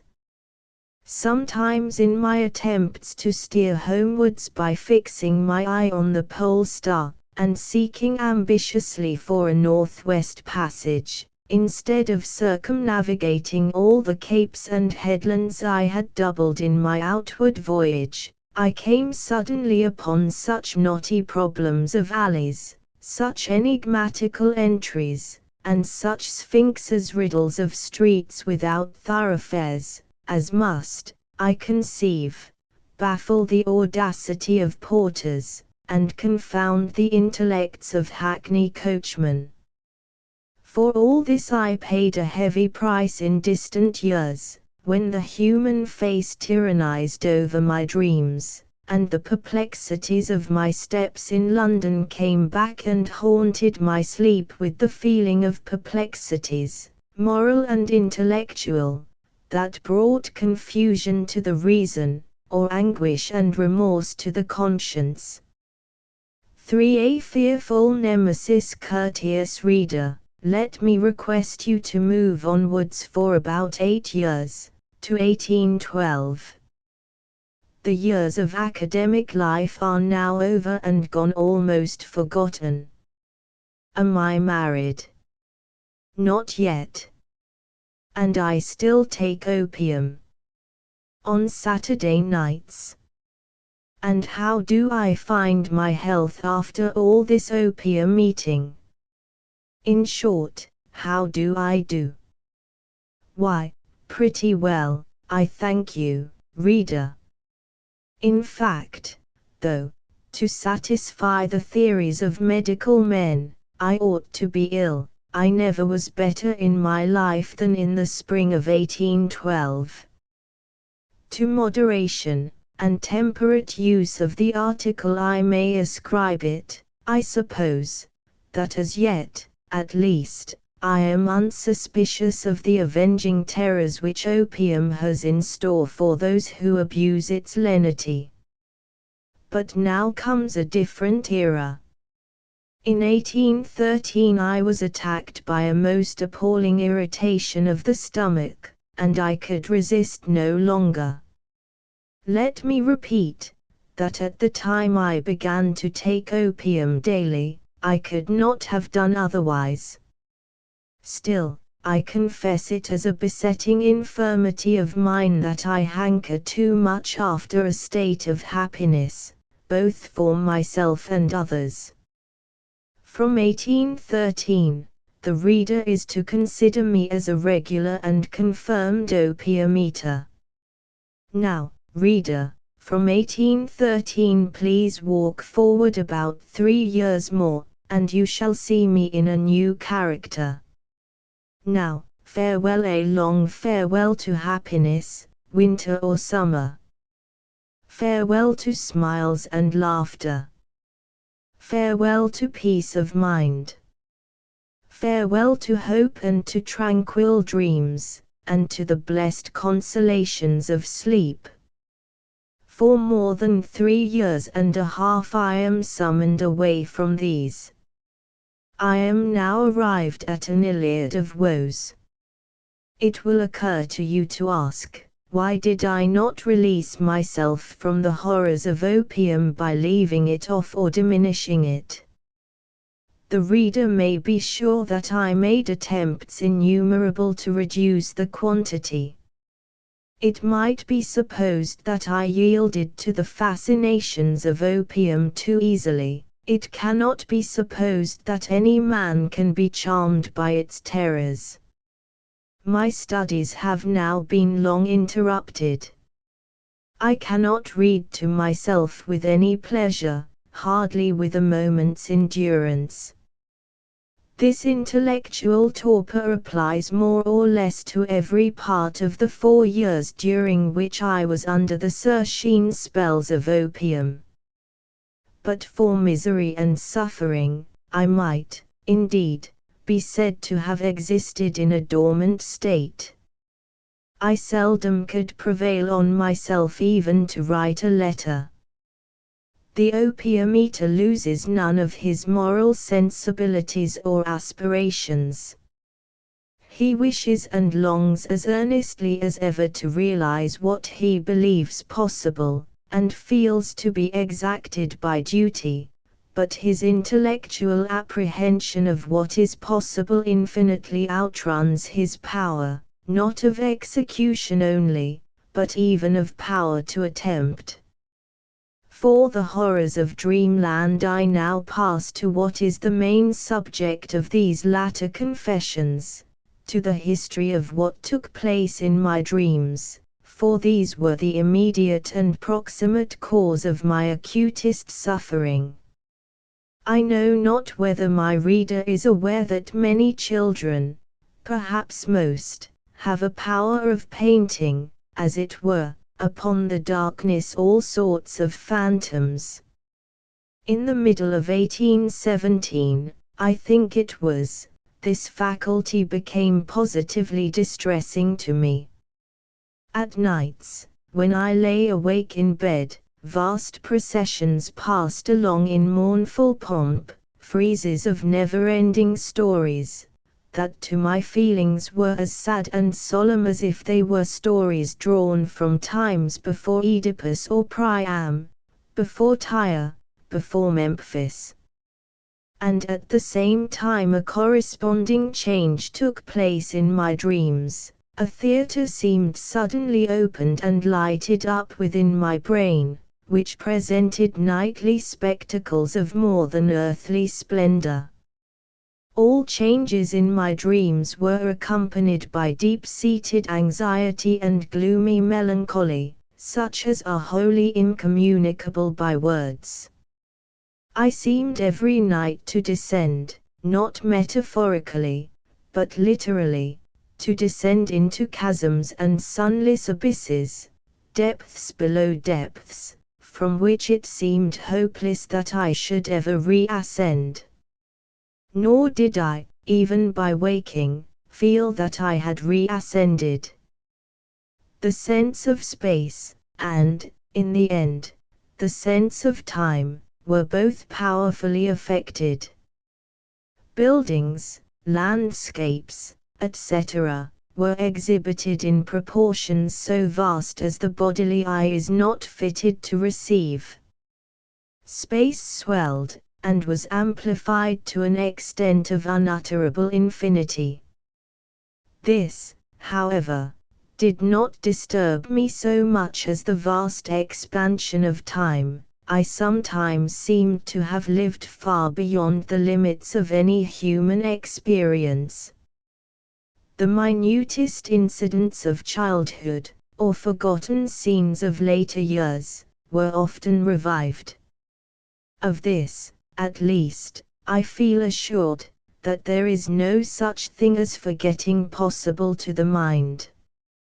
1,000 accidents may and will interpose a veil between our present consciousness and the secret inscriptions of the mind. Accidents of the same sort will also rend away this veil, but alike, whether veiled or unveiled, the inscription remains forever, just as the stars seem to withdraw before the common light of day, whereas, in fact, we all know that it is the light which is drawn over them as a veil, and that they are but waiting to be revealed when the obscuring daylight shall have withdrawn. In the early stage of my malady the splendors of my dreams were indeed chiefly architectural, and I beheld such pomp of cities and palaces as was never yet beheld by the waking eye, unless in the clouds. To architecture succeeded dreams of lakes and silvery expanses of water. The waters then changed their character from translucent lakes shining like mirrors, they now became seas and oceans. And now came a tremendous change, which, unfolding itself slowly like a scroll through many months, promised an abiding torment, and, in fact, it never left me until the winding up of my case. Hitherto the human face had mixed often in my dreams, but not despotically, nor with any special power of tormenting. But now that which I have called the tyranny of the human face began to unfold itself.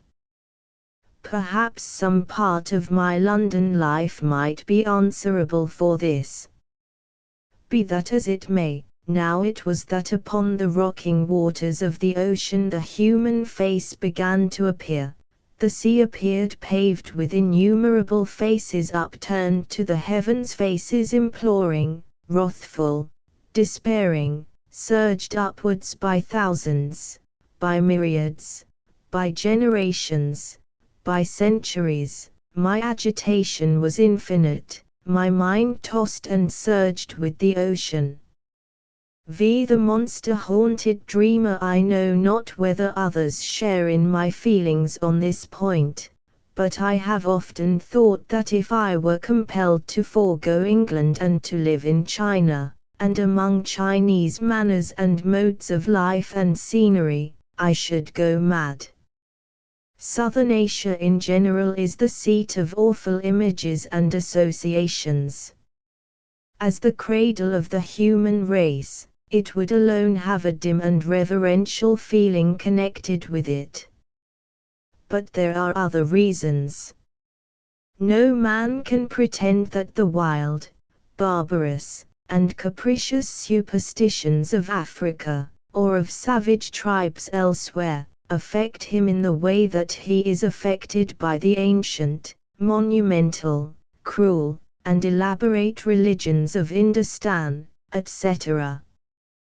The mere antiquity of Asiatic things, of their institutions, histories, modes of faith, etc., is so impressive that, to me, the vast age of the race and name overpowers the sense of youth in the individual. A young Chinese seems to me an antediluvian man renewed.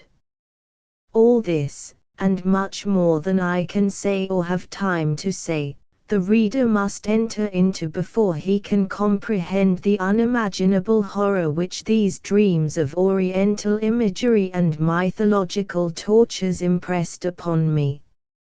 Under the connecting feeling of tropical heat and vertical sunlight, I brought together all creatures, birds, beasts, reptiles, all trees and plants, usages and appearances, that are found in all tropical regions, and assembled them together in China or Hindustan.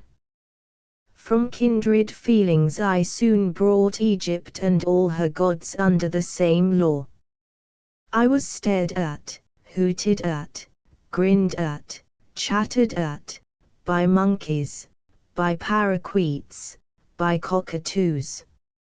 I ran into pagodas, and was fixed for centuries, at the summit, or in secret rooms. I was the idol, I was the priest, I was worshipped, I was sacrificed. I fled from the wrath of Brahma through all the forests of Asia. Vishnu hated me, Siva laid wait for me.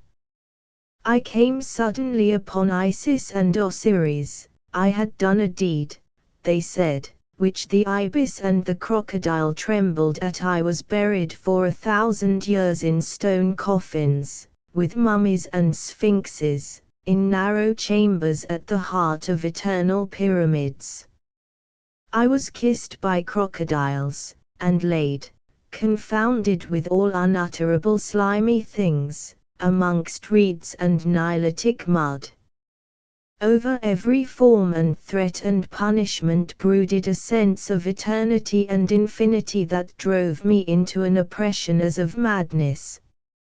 Into these dreams only it was, with one or two slight exceptions, that any circumstances of physical horror entered. But here the main agents were ugly birds, or snakes, or crocodiles, especially the last. The cursed crocodile became to me the object of more horror than almost all the rest. I was compelled to live with him, and as was almost always the case in my dreams for centuries. And so often did this hideous reptile haunt my dreams that many times the very same dream was broken up in the very same way. I heard gentle voices speaking to me. I hear everything when I am sleeping, and instantly I awoke. It was broad noon, and my children were standing, hand in hand, at my bedside, come to show me their colored shoes, or new frocks, or to let me see them dressed for going out. I protest that so awful was the transition from the detestable crocodile, and the other unutterable monsters and abortions of my dreams, to the sight of innocent human natures and of infancy, that in the mighty and sudden revulsion of mind I wept, and could not forbear it, as I kissed their faces. 6. The agonies of sleep. As a final specimen, I cite a dream of a different character, from 1820. The dream commenced with a music which now I often heard in dreams, a music of preparation and of awakening suspense, a music like the opening of the coronation anthem, and which, like that, gave the feeling of a vast march, of infinite cavalcades filing off, and the tread of innumerable armies. The morning was come of a mighty day, a day of crisis and of final hope for human nature, then suffering some mysterious eclipse, and laboring in some dread extremity. Somewhere, I knew not where, somehow, I knew not how, by some beings, I knew not whom, a battle, a strife, an agony, was conducting, was evolving like a great drama or piece of music, with which my sympathy was the more insupportable from my confusion as to its place, its cause, its nature, and possible issue. I, as is usual in dreams where, of necessity, we make ourselves central to every movement, had the power, and yet had not the power, to decide it. I had the power, if I could raise myself to will it, and yet again had not the power, for the weight of 20 Atlantics was upon me, or the oppression of inexpiable guilt. Deeper than ever plummet sounded, I lay inactive. Then, like a chorus, the passion deepened. Some greater interest was at stake, some mightier cause than ever yet the sword had pleaded, or trumpet had proclaimed. Then came sudden alarms, hurryings to and fro, trepidations of innumerable fugitives, I knew not whether from the good cause or the bad, darkness and lights, tempest and human faces, and at last, with the sense that all was lost, female forms, and the features that were worth all the world to me, and but a moment allowed, and clasped hands, and heart-breaking partings, and then everlasting farewells. And with a sigh such as the caves of hell sighed when the incestuous mother uttered the abhorred name of death, the sound was reverberated, everlasting farewells. And again and yet again reverberated everlasting farewells. And I awoke in struggles, and cried aloud, I will sleep no more. It now remains that I should say something of the way in which this conflict of horrors was finally brought to a crisis. I saw that I must die if I continued the opium. I determined, therefore, if that should be required, to die in throwing it off. I triumphed. But, reader, think of me as one, even when 4 months had passed, still agitated, writhing, throbbing, palpitating, shattered. During the whole period of diminishing the opium I had the torments of a man passing out of one mode of existence into another. The issue was not death, but a sort of physical regeneration. One memorial of my former condition still remains: my dreams are not yet perfectly calm. The dread swell and agitation of the storm have not wholly subsided. The legions that encamped in them are drawing off, but not all departed. My sleep is still tumultuous, and, like the gates of paradise to our first parents when looking back from afar, it is still in Milton's tremendous line with dreadful faces thronged and fiery arms. Alexandre Dumas Memoirs. Alexandre Dumas Perrier, the great French novelist and dramatist, who here tells the story of his youth, was born on the 24th of July 1802, and died on the 5th of December 1870. He was a man of prodigious vitality, virility, and invention, abounding in enjoyment, gaiety, vanity, and kindness. The richness, force, and celerity of his nature was amazing. In regard to this peculiar vivacity of his, it is interesting to remember that one of his grandparents was a full-blooded negress. Dumas' literary work is essentially romantic. His themes are courage, loyalty, honor, love, pageantry, and adventure. He belongs to the tradition of Scott and Schiller, but as a storyteller excels every other. His plays and novels are both very numerous. The oeuvre completes published between 1860 and 1884, fill 277 volumes.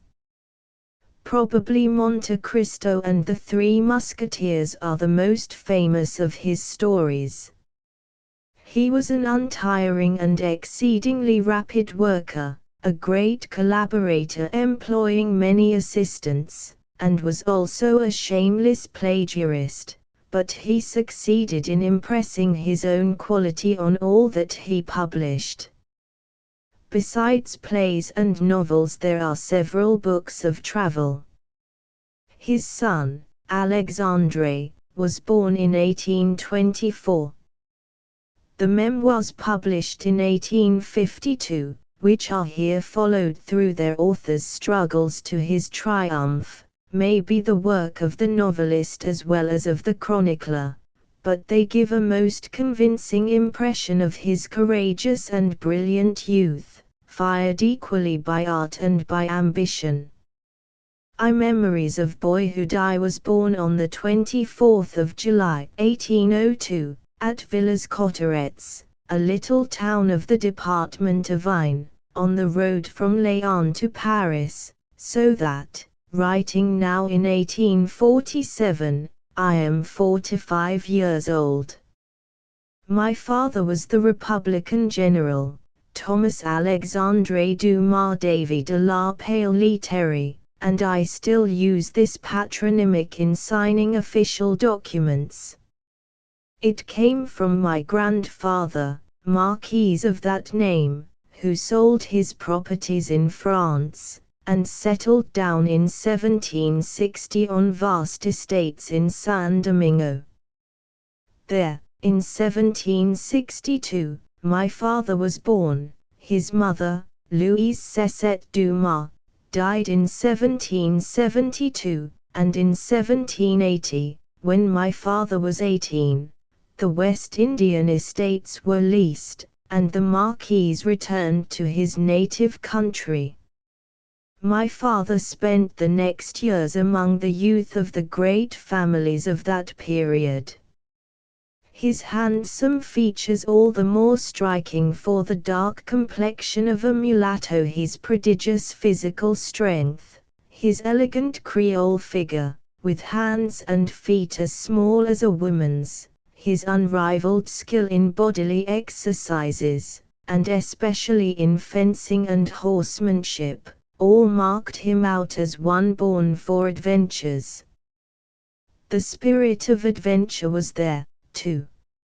Assuming the name of Dumas because his father objected to the family name being dragged through the ranks, he enlisted as a private in a regiment of dragoons in 1786, at the age of 24.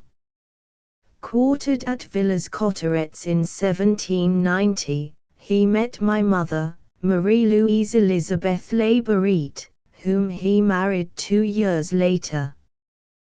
Their children were one daughter, and then myself. The Marquise had died in 1786. My memory goes back to 1805, when I was 3, and to the little country house, Les Fosses, we lived in. I remember a journey to Paris in the same year, and the death of my father in 1806. Then my mother, sister, and I, left in poverty, went to live with grandfather and grandmother Labourite. Here, in gardens full of shady trees and gorgeous blossoms, I spent those happy days when hope extends hardly further than tomorrow, and memory hardly further than yesterday, storing my mind with classical mythology and Bible stories, the Arabian Nights, the natural history of Buffon, and the geography of Robinson Crusoe. Then came my 10th year and the age for school. It was decided that I should go to the seminary and be educated for a priest, but I settled that matter by running away and living for 3 days in the hut of a friendly bird-catcher in the woods. So I passed instead into our little school of the Abbé Gregory, just and good man, of whom I learned little but to love him, and from another parish priest, an uncle of mine, a few miles away, I gained a passion for shooting the hares and partridges with which our country swarmed. But while I was living in 12-year-old joys and sorrows, the enemy was marching on French soil, and all confidence in Napoleon's star had vanished. God had forsaken him. A retreating wave of our army swept over the countryside, followed by alien forces. We lived in the midst of fighting and alarms, and my mother and her friends worked like sisters of charity. There followed Bonaparte's exile in Elba, and then the astonishing report that he had landed near Cannes, and was marching on Paris. He reached the Tuileries on the 20th of March, 1815. In May, his troops were marching through our town on their way to Waterloo, glory, and the grave. I saw him passing in his carriage, his face, pale and sickly, leaning forward, chin on breast. He raised his head, and glanced around. "Where are we?" "At Villas Cotterettes, sire." "Forward." "Faster," he cried, and fell back into his lethargy. Whips cracked, and the gigantic vision had passed. That was June 11. Waterloo was the 18th. On the 20th, 3 or 4 hours after the first doubtful rumor had reached us, a carriage drew up to change horses. There was the same inert figure, and the same question and answer. The team broke into a gallop, and the fallen Napoleon was gone. Soon all went on in the ordinary way, and in our little town, isolated in the midst of its forest, one might have thought no changes had taken place. People had had an evil dream, that was all. My memories of this period are chiefly memories of the woods shooting parties, now and then a wolf or boar hunt, often a poaching adventure with a friend. But at 15 years of age I was placed in a notary's office. At 16 I learned to love, and shortly afterwards I saw Hamlet played by a touring company. It made a profound impression on me, awakening vast, aimless desires, strange gleams of mystery. A friend of mine, Adolphe de Leuven, himself an ardent versifier, guided me to a first sense of my vocation, and together we set to work as playwrights. Adolphe and his father went up to live in Paris, and our plays were submitted everywhere in vain. My ardor for the great city grew daily until it became irresistible, and at length, in the temporary absence of my notary, I made a 3 days' escape with a friend, saw Talma act, and was even introduced to him by Adolphe. His playing opened a new world to me, and the great man playfully foretold my destiny. As one enchanted, I returned to the office, accepted my employer's rebuke as a dismissal, and went home. I was without a penny, but was immediately visited by a wonderful run of fortune. Among other strokes of luck, I sold my rascal dog for $25 to an infatuated Englishman, and won 600 glasses of absinthe at a single game of billiards from the proprietor of the Paris coach, commuting them for a dozen free passages. I said goodbye to the dear mother and the saintly abbey, and found myself early on a May morning at Adolphe's door. I had come to try my fortune with my father's brothers at arms. Of course, there were bitter disappointments, and when I called on General Foy he was my last hope. Alas! Did I know this subject, or that, or that? My answer was always no. But the general would at least keep my address, and no sooner had I written it down than he cried aloud that we were saved. It appeared that I had a good writing, and the Duke of Orleans needed another copyist in his office. The next morning I was engaged at a salary of 1,200 francs. I came home for 3 days with my mother, and on the advice of the bird catcher took a ticket at the lottery, which brought me 146 francs. And so, with a few bits of furniture from home, I took up my lodging in a Parisian garret. Launched in Paris now began a life of daily work at the office, with agreeable companions, and of evenings spent at the theatre or in study. On the first night I went to the Porte Saint-Martin Theatre, where a melodrama, The Vampire, was presented, and fell into conversation with my neighbor, a man of about 40, of fascinating discourse, who was inordinately impatient with the piece, and was at last turned out of the theatre for his expressions of disapproval. His talk, far more interesting than the play, turned on rare editions of old books, on the Sylphs, gnomes, undines of the invisible world, on microscopic creatures he had himself discovered, and on vampires he had seen in Illyria. I learned next day that this was the celebrated author and bibliophile, Charles Nodier, himself one of the anonymous authors of the play he so vilified. Le Certain, a genial colleague in the office, not only put me in the way of doing my work, which I quickly picked up, but was good enough also to guide my reading, for I was deplorably ignorant. In those days Scribe was the great dramatist, producing innumerable clever plots of intrigue, modeled on no natural society, but on a society all his own, composed almost exclusively of colonels, young widows, old soldiers, and faithful servants. No one had ever seen such widows and colonels, never soldiers spoke as these did, never were servants so devoted, yet this society of scribes was all the fashion.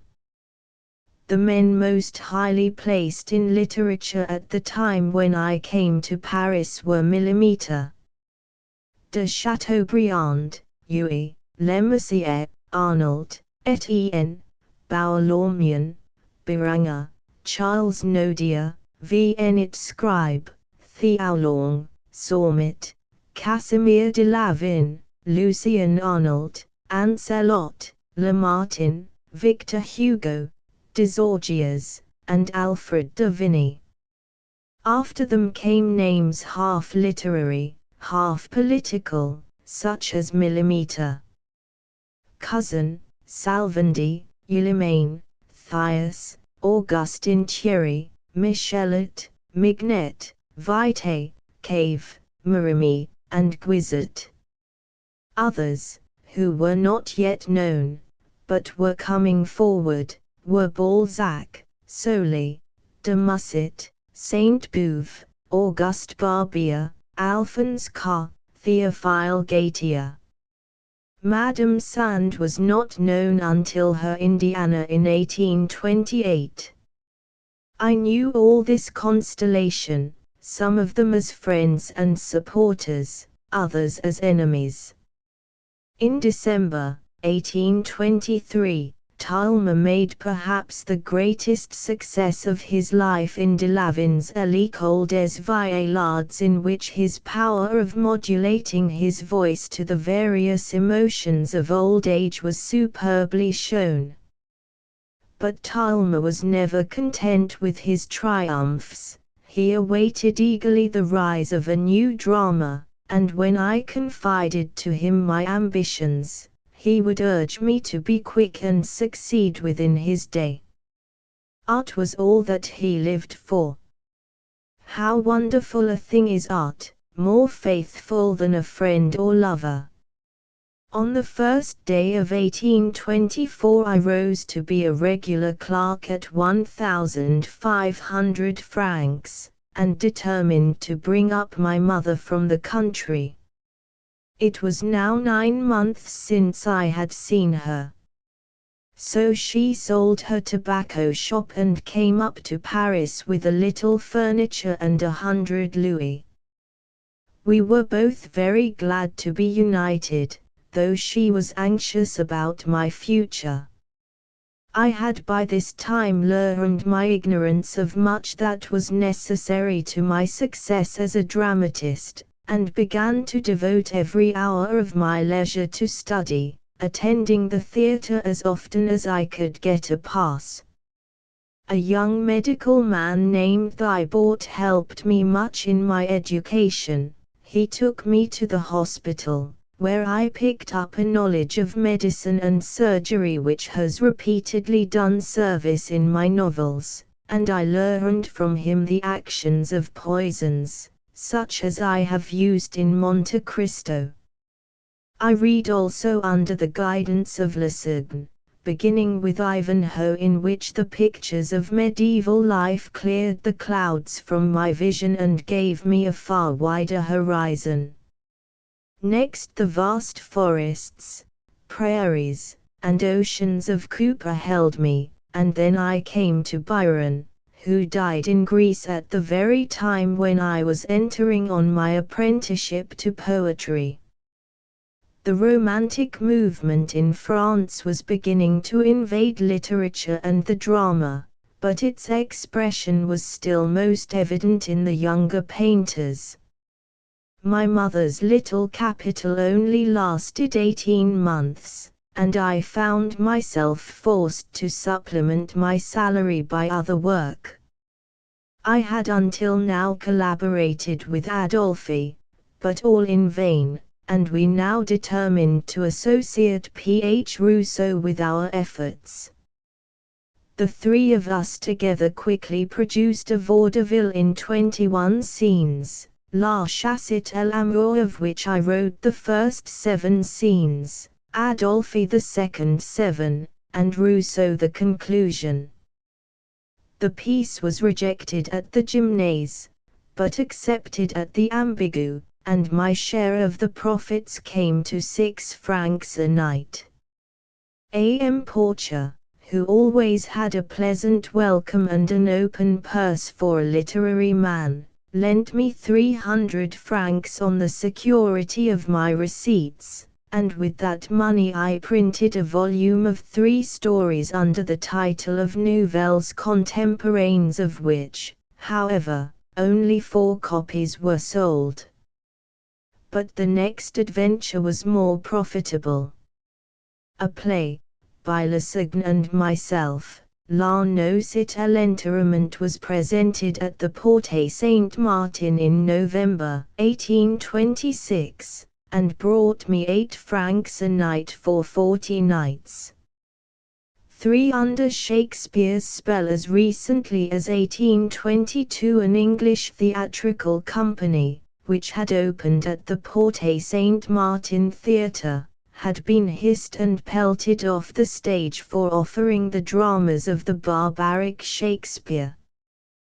But when, in September 1827, another English company brought Shakespeare's plays to the Odeon, this contempt for English literature had changed to ardent admiration, so quickly had the mind of Paris broadened. Shakespeare had been translated by Guizot, and everyone had read Scott, Cooper, and Byron. The English season was opened by Sheridan's Rivals, followed by Allingham's Fortune's Freak.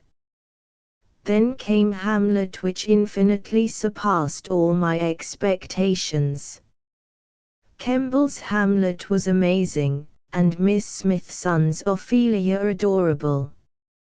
From that very night, but not before, I knew what the theatre was. I had seen for the first time real men and women, of flesh and blood, moved by real passions. I understood Talma's continual lament, his incessant desire for plays which should show him, not as a hero only, but also as a man. Romeo and Juliet, Othello, and all the other masterpieces followed. Then, in their turn, Macready and Kean appeared in Paris. I knew now that everything in the world of drama derives from Shakespeare, as everything in the natural world depends on the sun. I knew that, after God, Shakespeare was the great creator.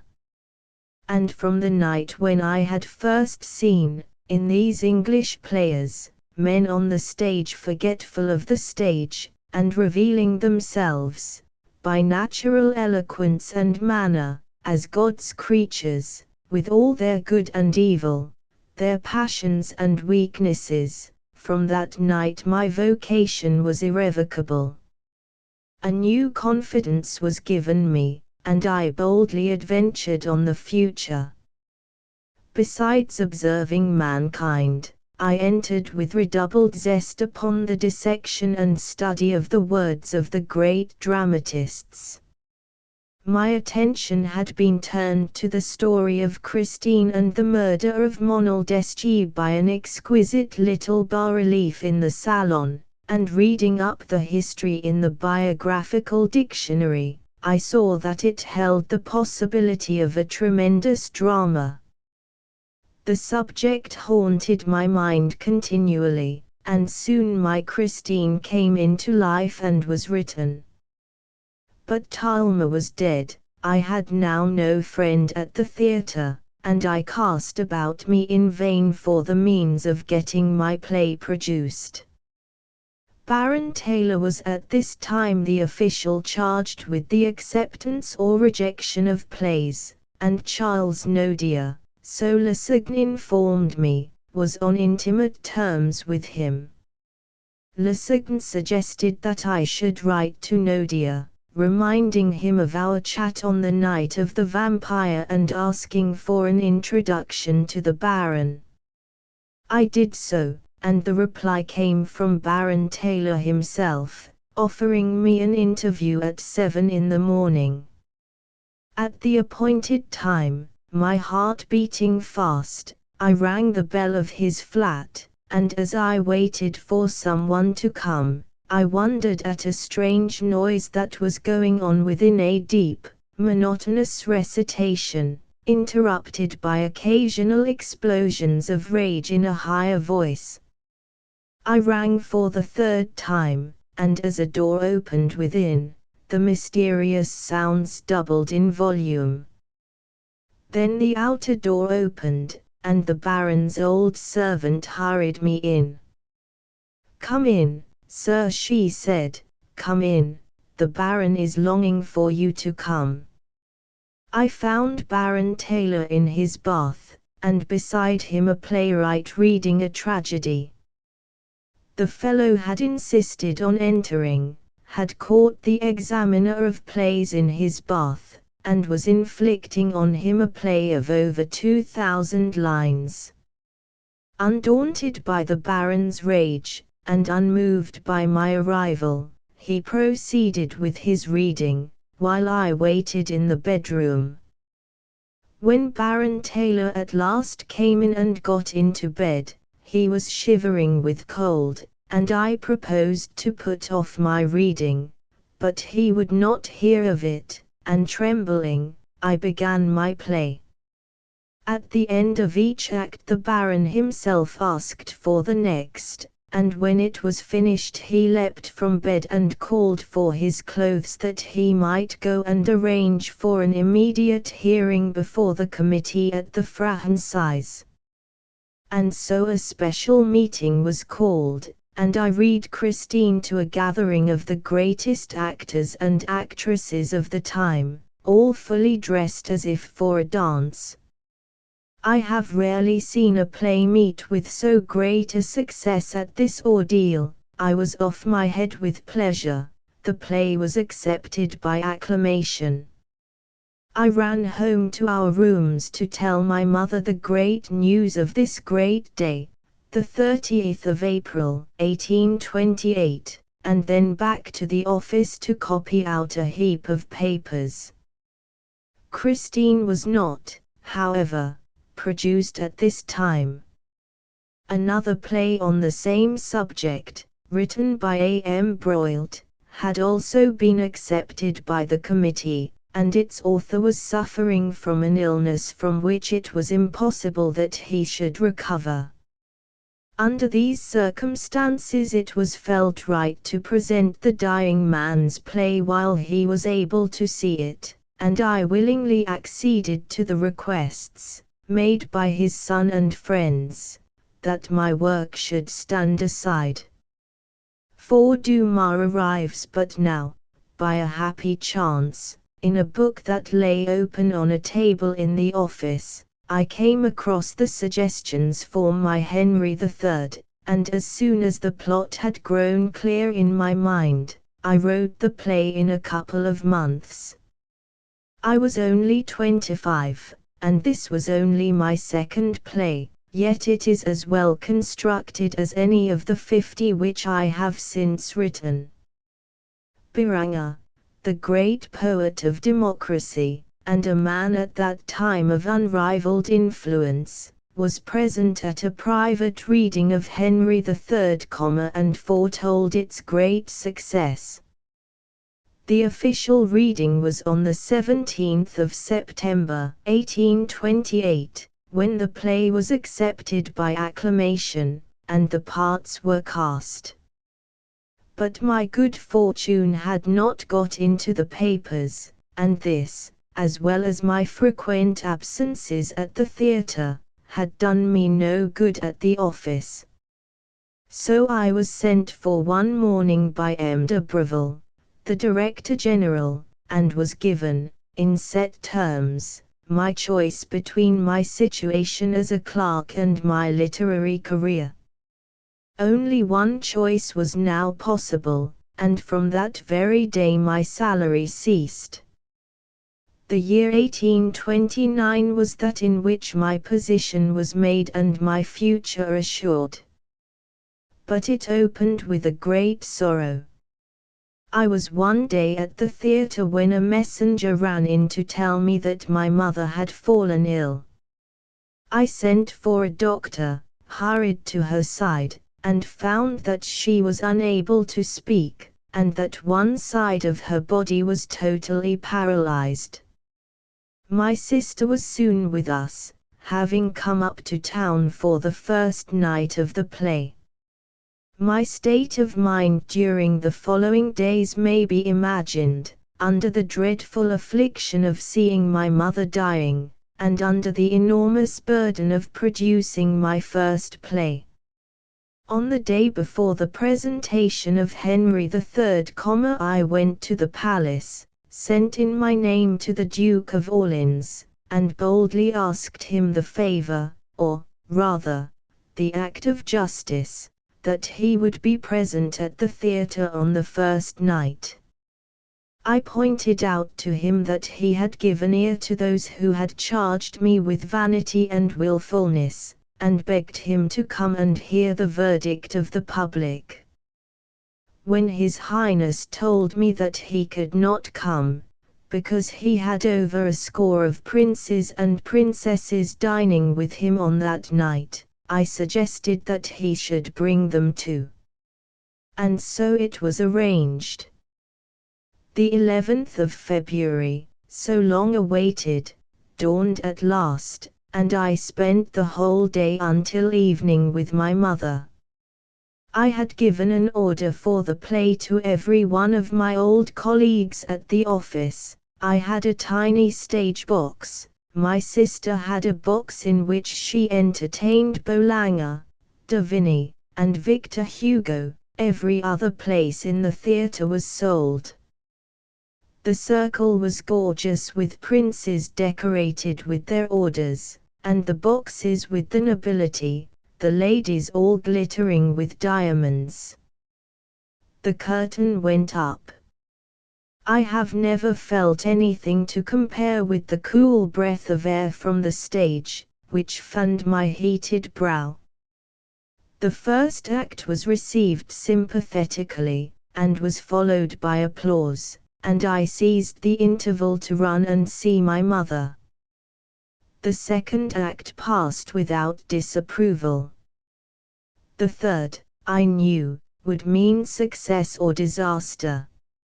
It called forth cries of fear, but also thunders of applause. Never before had they seen a dramatic situation so realistically, I had almost said so brutally, presented.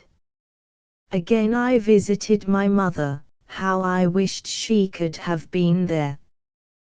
Then came the fourth and fifth acts, which were received by a tumultuous frenzy of delight. And when the author's name was called, the Duke of Orleans himself stood up to honor it.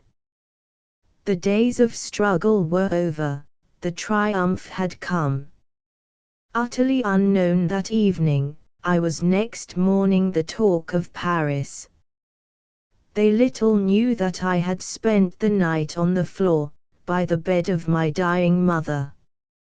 John Evelyn Diary. John Evelyn, English country gentleman, courtier, diarist, and miscellaneous author, was born at Wootton, in Surrey, on the 31st of October, 1620, and was educated at Lewes, and then at Balliol College, Oxford. He then lived at the Middle Temple, London, but after the death of Strafford, disliking the unsettled state of England, he spent 3 months in the Low Countries. Returning for a short time to England, he followed the Royalist army for 3 days, but his prudence overcame his loyalty, and, crossing the Channel again, He wandered for 4 years in France and Italy. His observations abroad are minutely recorded in the diary, which in its earlier part too often resembles a guidebook. Having married, in Paris, the British ambassador's daughter, Evelyn made his home, in 1652, at Sayes Court, Deptford, until he moved, in 1694, to Wootton, where he died on the 27th of February, 1706. He was honourably employed, after the Restoration, on many public commissions, and was one of the founders of the Royal Society. Like his friend Samuel Pepys, Evelyn was a man of very Catholic tastes, and wrote on a multitude of subjects, including history, politics, education, the fine arts, gardening, and especially forestry. His Silver, or a Discourse of Forest Trees 1664, being, after the diary, his most famous work. Evelyn's character is very engaging in its richness, uprightness, and lively interests. His diary, like that of Pepys, lay long unpublished, and first saw the light in 1818. Early years. I was born at Wootton, in the county of Surrey, the 31st of October, 1620, after my father had been married about 7 years, and my mother had borne him 2 daughters and 1 son. My father's countenance was clear and fresh-coloured, his eyes quick and piercing, an ample forehead and manly aspect. He was ascetic and sparing, his wisdom was great, his judgment acute, affable, humble, and in nothing affected, of a thriving, silent, and methodical genius. He was distinctly severe, yet liberal on all just occasions to his children, strangers, and servants, a lover of hospitality, of a singular and Christian moderation in all his actions. He was Justice of the Peace, and served his country as High Sheriff for Surrey and Sussex together, and was a person of rare conversation. His estate was esteemed about £4,000 per annum, well wooded, and full of timber. My mother was of an ancient and honourable family in Shropshire. She was of proper personage, of a brown complexion, her eyes and hair of a lovely black, of constitution inclined to a religious melancholy or pious sadness, of a rare memory and most exemplary life, for economy and prudence esteemed one of the most conspicuous in her country.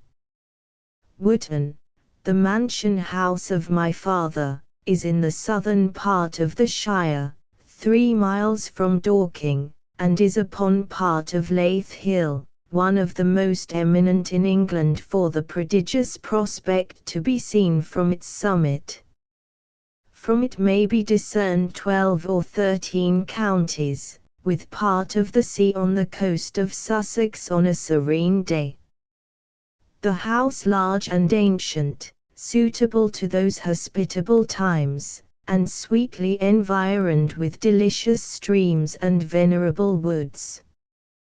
The 3rd of November, 1640. A day never to be mentioned without a curse, began that long, foolish, and fatal Parliament, the beginning of all our sorrows for 20 years after. The 2nd of January, 1641.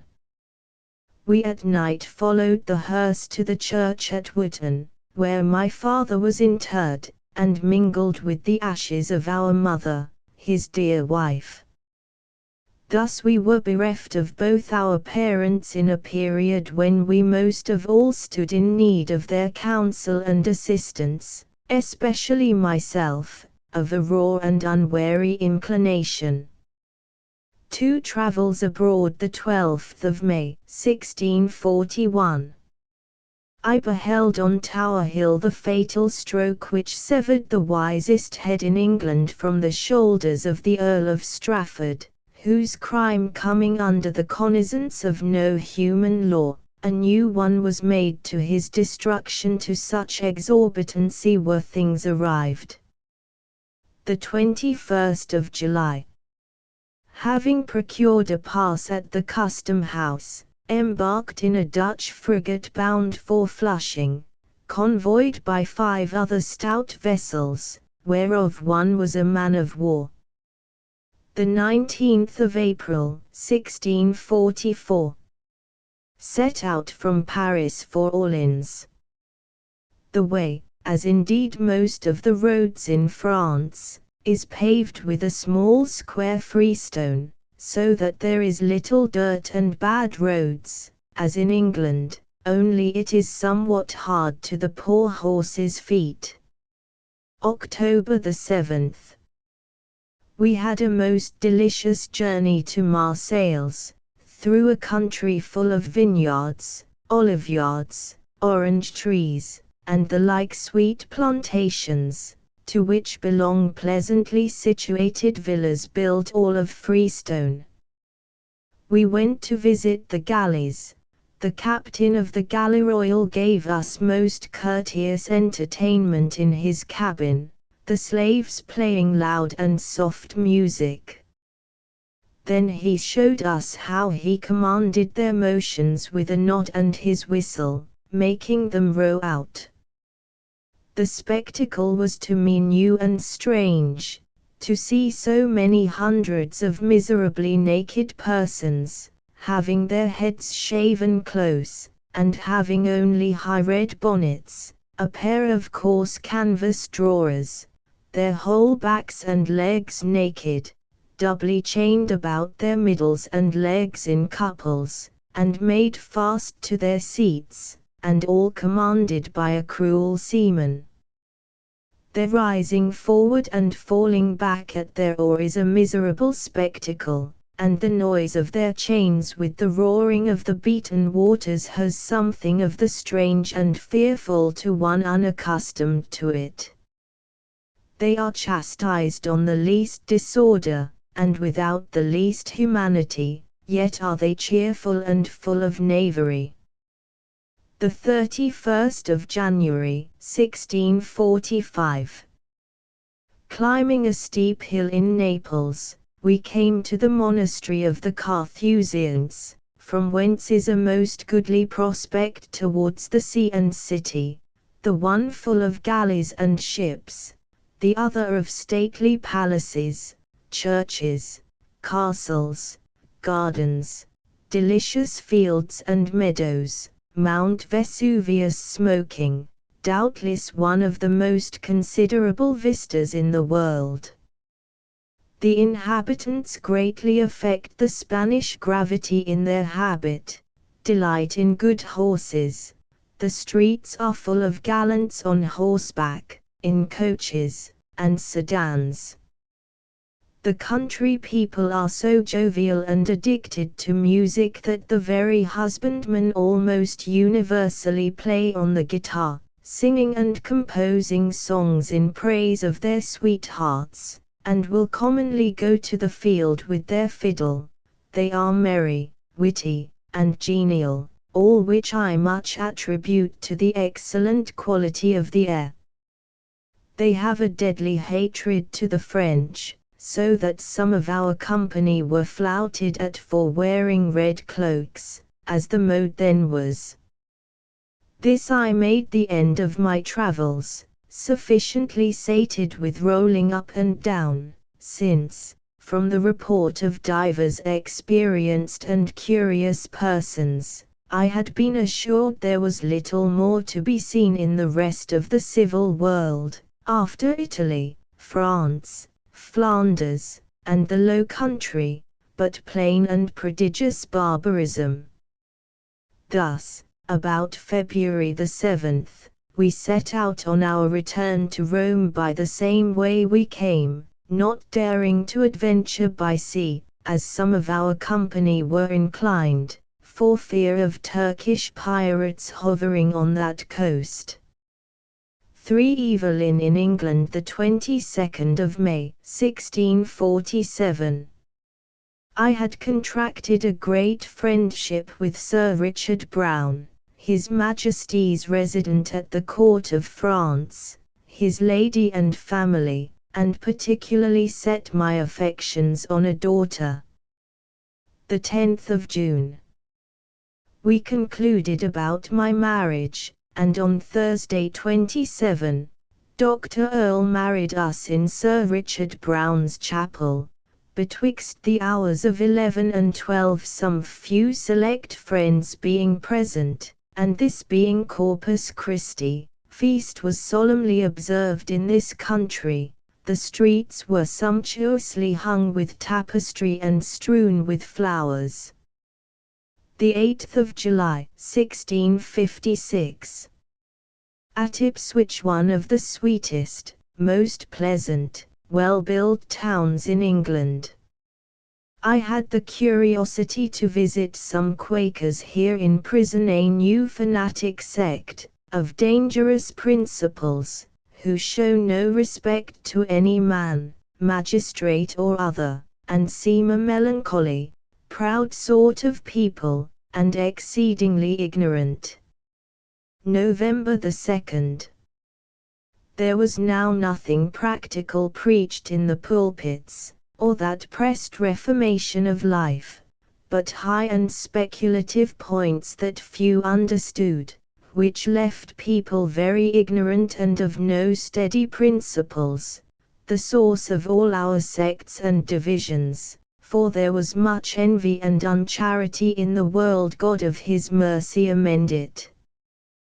The 27th of January, 1658.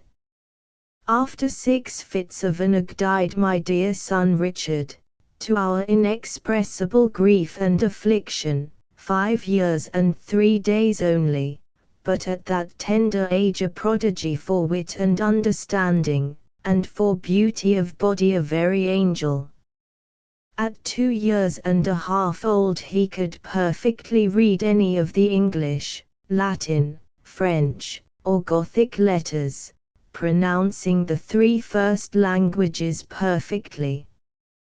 He had before the 5th year, or in that year, not only skill to read most written hands, but to decline all the nouns, conjugate the verbs regular, and most of the irregular, got by heart almost the entire vocabulary of Latin and French primitives and words, could make congruous syntax, turn English into Latin and vice versa, construe and prove what he read, began himself to write legibly, and had a strong passion for Greek. The number of verses he could recite was prodigious, and he had a wonderful disposition to mathematics. As to his piety, astonishing were his applications of Scripture upon occasion, and his sense of God. He was all life, all prettiness, far from morose, sullen or childish in anything he said or did.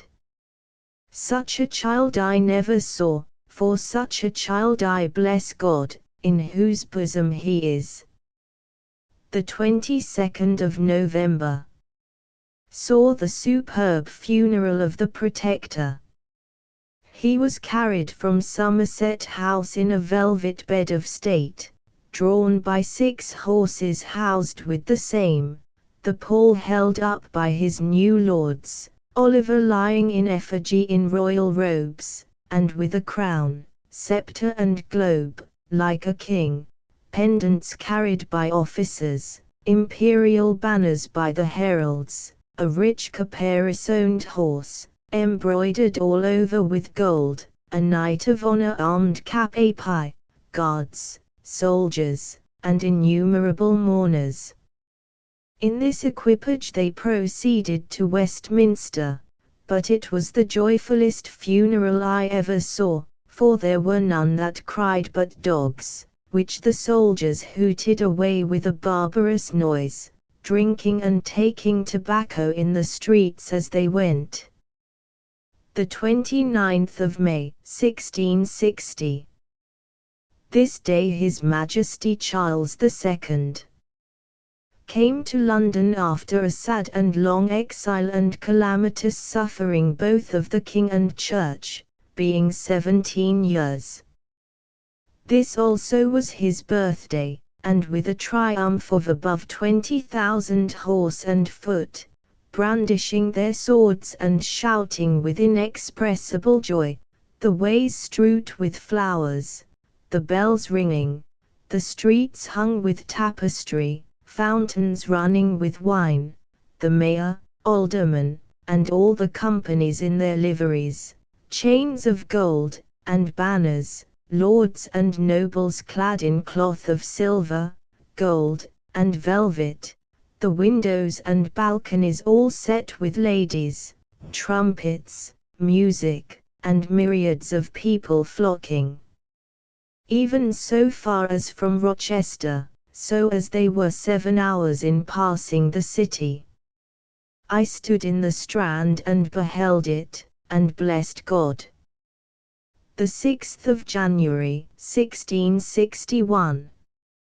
This night was suppressed a bloody insurrection of some Fifth Monarchy enthusiasts.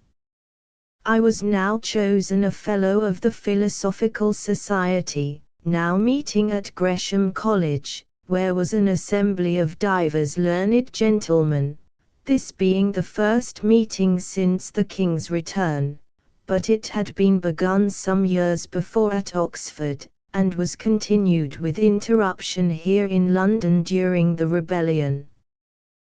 The 16th of January. I went to the Philosophic Club, where was examined the Torricellian experiment. I presented my circle of mechanical trades, and had recommended to me the publishing of what I had written upon chalcography. The 30th of January.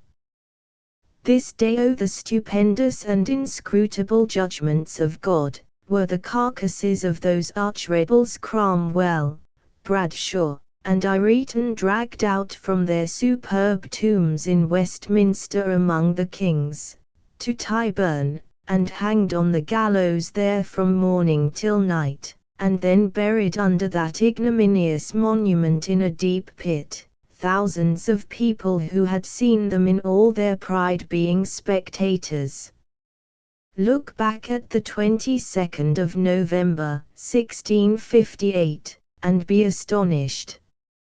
And fear God and honor the King, but meddle not with them who are given to change. The 31st of July, 1662. I sat with the commissioners about reforming the buildings and streets of London, and we ordered the paving of the way from St. James's North, which was a quagmire, and also of the Haymarket about Piccadilly, Piccadilly. The 23rd of August. I was spectator of the most magnificent triumph that ever floated on the Thames, considering the innumerable boats and vessels, dressed and adorned with all imaginable pomp, but above all, the thrones, arches, pageants, and other representations, stately barges of the Lord Mayor and companies, with music and peals of ordnance from the vessels and the shore, going to meet and conduct the new Queen from Hampton Court to Whitehall, at the time of her first coming to town. His Majesty and the Queen came in an antique-shaped open vessel, covered with a canopy of cloth of gold, made in the form of a cupola, supported with high Corinthian pillars, wreathed with flowers and festoons. For Plague and Fire, the 16th of July, 1665. There died of the plague in London this week 1,100, and in the week following above 2,000. The 28th of August. The contagion still increasing, I sent my wife and whole family to my brother's at Wootton, being resolved to stay at my house myself and to look after my charge, trusting in the providence and goodness of God. September the 7th. Came home from Chatham. Perishing near 10,000 poor creatures weekly. However, I went all along the city and suburbs from Kent Street to St. James's, a dismal passage, and dangers to see so many coffins exposed in the streets, now thin of people, the shops shut up, and all in mournful silence, as not knowing whose turn might be next. I went to the Duke of Albemarle for a pest ship, for our infected men. The 2nd of September, 1666. This fatal night, about 10, began that deplorable fire near Fish Street in London. September the 3rd. After dinner I took coach with my wife and son, and went to the Bankside in Southwark, where we beheld the dismal spectacle, the whole city in dreadful flames near the waterside. The fire having continued all this night, which was as light as day for 10 miles round, in a dreadful manner, I went on foot to the same place. The conflagration was so universal, and the people so astonished, that from the beginning they hardly stirred to quench it, so that there was nothing heard or seen but crying out and lamentation, running about like distracted creatures, without attempting to save even their goods. It leapt after a prodigious manner from house to house, and street to street, at great distances one from the other. Here we saw the Thames covered with goods floating, all the barges and boats laden with what some had time and courage to save. And the fields for many miles were strewn with movables of all sorts, and tents erecting to shelter both people and what goods they could get away. Oh, the miserable and calamitous spectacle! London was, but is no more. The 17th of October, 1671. My Lord Henry Howard would needs have me go with him to Norwich. I was not hard to be persuaded, having a desire to see that famous scholar and physician, Dr. T. Brown, author of the Religio Medici now lately knighted. Thither, then, went my lord and I alone in his flying chariot with 6 horses. Next morning I went to see Sir Thomas Browne. His whole house and garden were a paradise and cabinet of rarities, especially medals, books, plants, and natural things. Sir Thomas had a collection of the eggs of all the birds he could procure, that country being frequented by several birds which seldom or never go farther into the land as cranes, storks, eagles, and variety of waterfowl. He led me to see all the remarkable places of this ancient city, being one of the largest and noblest in England. The 5th of January, 1674. I saw an Italian opera in music, the first that had been in England of this kind. The 15th of November, 1678. The Queen's birthday. I never saw the court more brave, nor the nation in more apprehension and consternation. Titus Oates has grown so presumptuous as to accuse the Queen of intending to poison the King, which certainly that pious and virtuous lady abhorred the thought of. Oates probably thought to gratify some who would have been glad His Majesty should have married a fruitful lady, but the king was too kind a husband to let any of these make impression on him. However, divers of the popish peers were sent to the Tower, accused by Oates, and all the Roman Catholic lords were by a new act for ever excluded the Parliament, which was a mighty blow. The 5th of May, 1681. Came to dine with me Sir Christopher Wren, His Majesty's architect and surveyor, now building the Cathedral of St. Paul, and the column in memory of the city's conflagration, and was in hand with the building of 50 parish churches.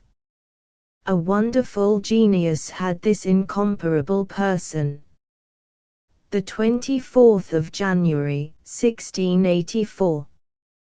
The frost continuing more and more severe, the Thames before London was planted with booths in formal streets, all sorts of trades and shops furnished and full of commodities, even to a printing press.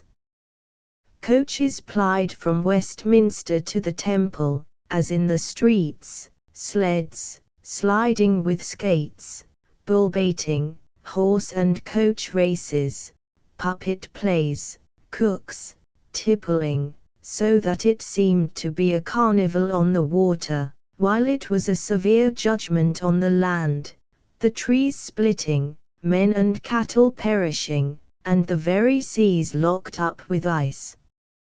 London was so filled with the fuliginous steam of the coal that hardly could one see across the streets, and this filling the lungs with its gross particles, so as one could scarcely breathe. The fall of the Stuarts, the 4th of February, 1685. King Charles II is dead.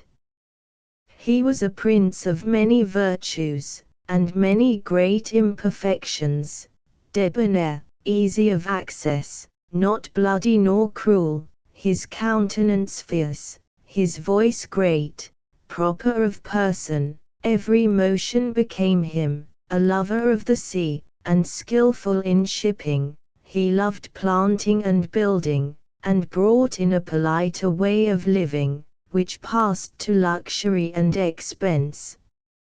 He would have been an excellent prince had he been less addicted to women, who made him always in want to supply their immeasurable profusion.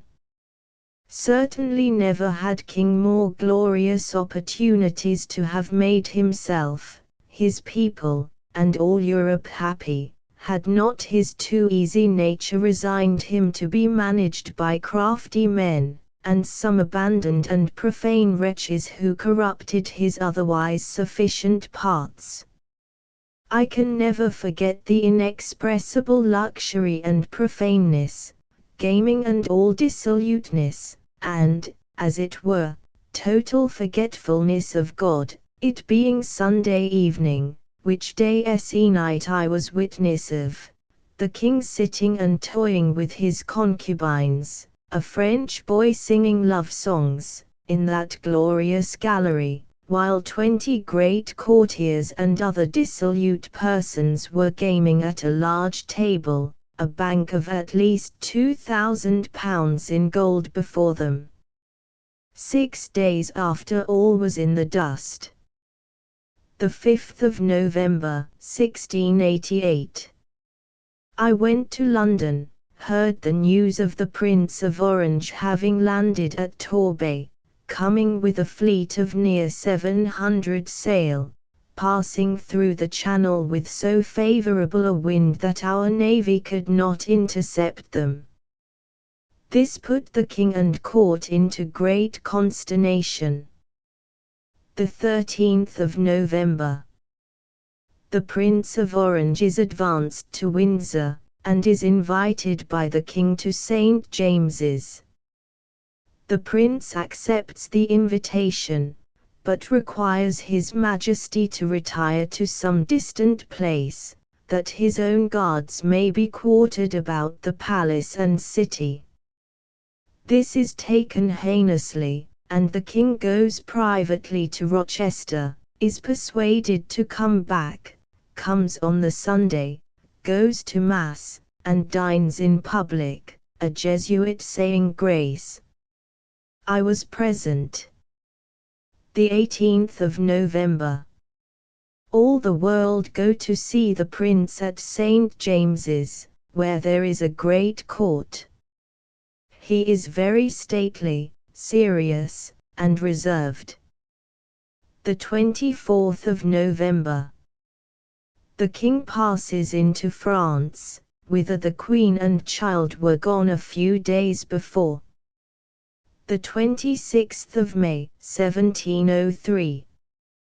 This day died Mr. Sam Pepys, a very worthy, industrious, and curious person, none in England exceeding him in knowledge of the navy, in which he had passed through all the most considerable offices, all of which he performed with great integrity.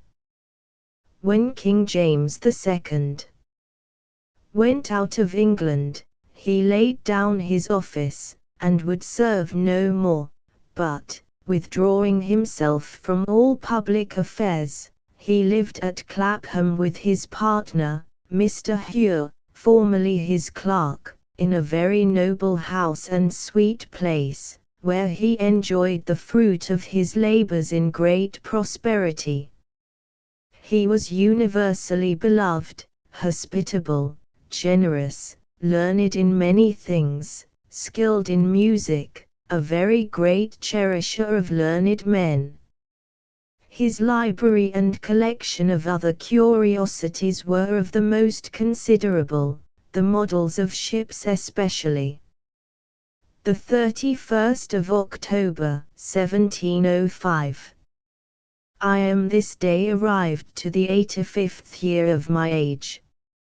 Lord, teach me so to number my days to come that I may apply them to wisdom.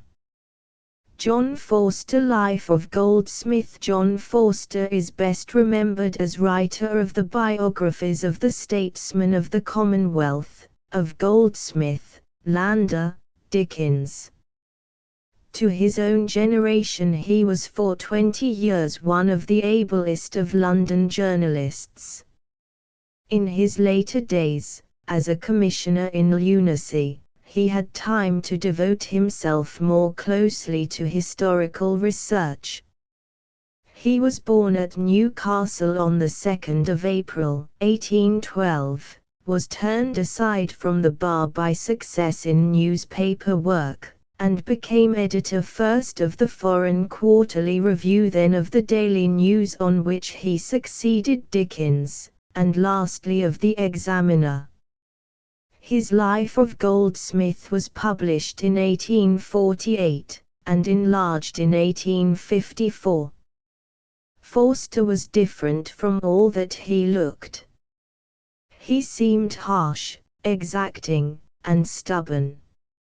He was one of the most loyal of friends, and tender-hearted towards all good fellows, alive or dead. His picture of Goldsmith is an understanding defense of that strangely speckled genius, written from the heart. Forster died on the 1st of February, 1876, 2 years after his retirement from official life. I misery and ill luck. The marble in Westminster Abbey is correct in the place, but not in the time, of the birth of Oliver Goldsmith. He was born at a small old parsonage house in an almost inaccessible Irish village called Palace, in Longford, the 10th of November, 1728. His father, the Reverend Charles Goldsmith, was a Protestant clergyman with an uncertain stipend, which, with the help of some fields he farmed, averaged £40 a year.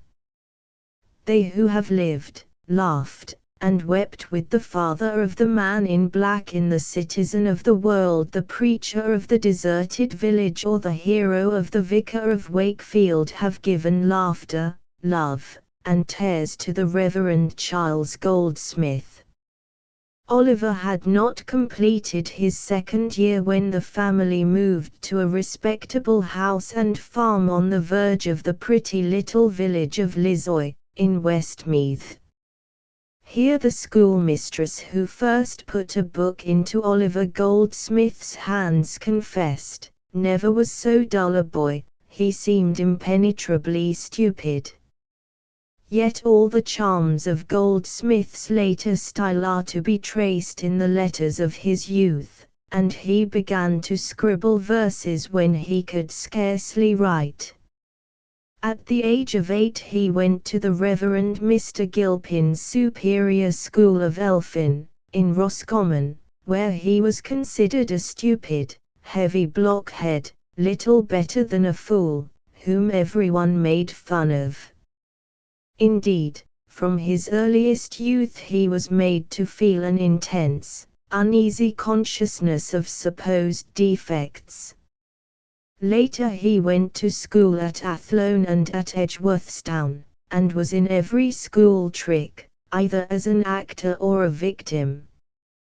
On leaving the school at Edgeworthstown, Oliver entered Dublin University as a sizar, at once studying freedom and practicing servitude. Little went well with him in his student course. He had a menial position, a savage brute for a tutor, and few inclinations to the study exacted. But he was not without his consolations. He could sing a song well, and, at a new insult, could blow off excitement through his flute. The popular picture of him in these days is of a slow, hesitating, somewhat hollow voice, a low-sized, thick, robust, ungainly figure, lounging about the college courts on the wait for misery and ill luck. In Oliver's second year at college his father died suddenly, and the scanty sum required for his support stopped. Squalid poverty relieved by occasional gifts was Goldsmith's lot thenceforward. He would write street ballads to save himself from actual starving, sell them for 5 shillings a piece, and steal out of the college at night to hear them sung. It is said to have been a rare occurrence when the 5 shillings reached home with him. It was more likely, when he was at his utmost need, to stop with some beggar on the road who had seemed to him even more destitute than himself. He took his degree as Bachelor of Arts on the 27th of February, 1749, and returning to his mother's house, at Ballymun, waited till he could qualify himself for orders. This is the sunny time between 2 dismal periods of his life: the day occupied in the village school, the winter nights in presiding at Conway's Inn, the summer evenings strolling up the banks of the Inny to play the flute, learning French from the Irish priests, or winning a prize for throwing a sledgehammer at the fair. When the time came for Goldsmith to take orders, one report says he did not deem himself good enough for it, and another says that he presented himself before the Bishop of Elphin in scarlet breeches, but in truth his rejection is the only certainty. A year's engagement as a tutor followed, and from it he returned home with £30 in his pocket, and was the undisputed owner of a good horse. Thus furnished and mounted he set off for Cork with a vision of going to America, but returned presently with only 5 shillings and a horse he had bought for £1.17. Law was the next thing thought of, and his uncle Cantarine, who had married his father's sister, came forward with £50. With this sum Oliver started for London, but gambled it all away in Dublin. In bitter shame he wrote to his uncle, confessed, and was forgiven, and the good uncle then made up a small purse to carry him to Edinburgh for the study of medicine. No traditions remain in Edinburgh as to the character or extent of Goldsmith's studies there, but it may be supposed that his 18 months' residence was, on the whole, not unprofitable. A curious document that has been discovered is a torn leaf of a tailor's ledger radiant with rich sky blue satin, fine sky blue shalloon, a superfine silver-laced small hat, rich black Genoa velvet, and superfine high claret-coloured cloth ordered by Mr. Oliver Goldsmith, student. 2. Through Europe with a flute from Edinburgh he sailed for Lydon, but called on the way at Newcastle and saw enough of England to be able to say that of all objects on this earth an English farmer's daughter is the most charming. Little is known of his pursuits at Lydon, where his principal means of support were as a teacher. After staying there nearly a year, he quitted it, 1755, at the age of 27, for a travel tour through Europe, with a guinea in his pocket, one shirt on his back, and a flute in his hand. Goldsmith started on his travels in February, 1755, and stepped ashore at Dover the 1st of February, 1756. For his route it is necessary to consult his writings. His letters of the time have perished. In later life, Foote tells us, he frequently used to talk, with great pleasantry, of his distresses on the continent, such as living on the hospitalities of the friars, sleeping in barns, and picking up a kind of mendicant livelihood by the German flute. His early memoir writers assert with confidence that in some small portion of his travels he acted as companion to a young man of large fortune. It is certain that the rude, strange wandering life to which his nature for a time impelled him was an education picked up from personal experience and by actual collision with many varieties of men, and that it gave him on several social questions much the advantage over the more learned of his contemporaries. As he passed through Flanders, Louvain attracted him, and here, according to his first biographer, he took the degree of medical bachelor. This is likely enough. Certain it is he made some stay at Louvain, became acquainted with its professors, and informed himself of its modes of study. Some little time he also passed at Brussels. Undoubtedly he visited Antwerp, and he rested a brief space in Paris.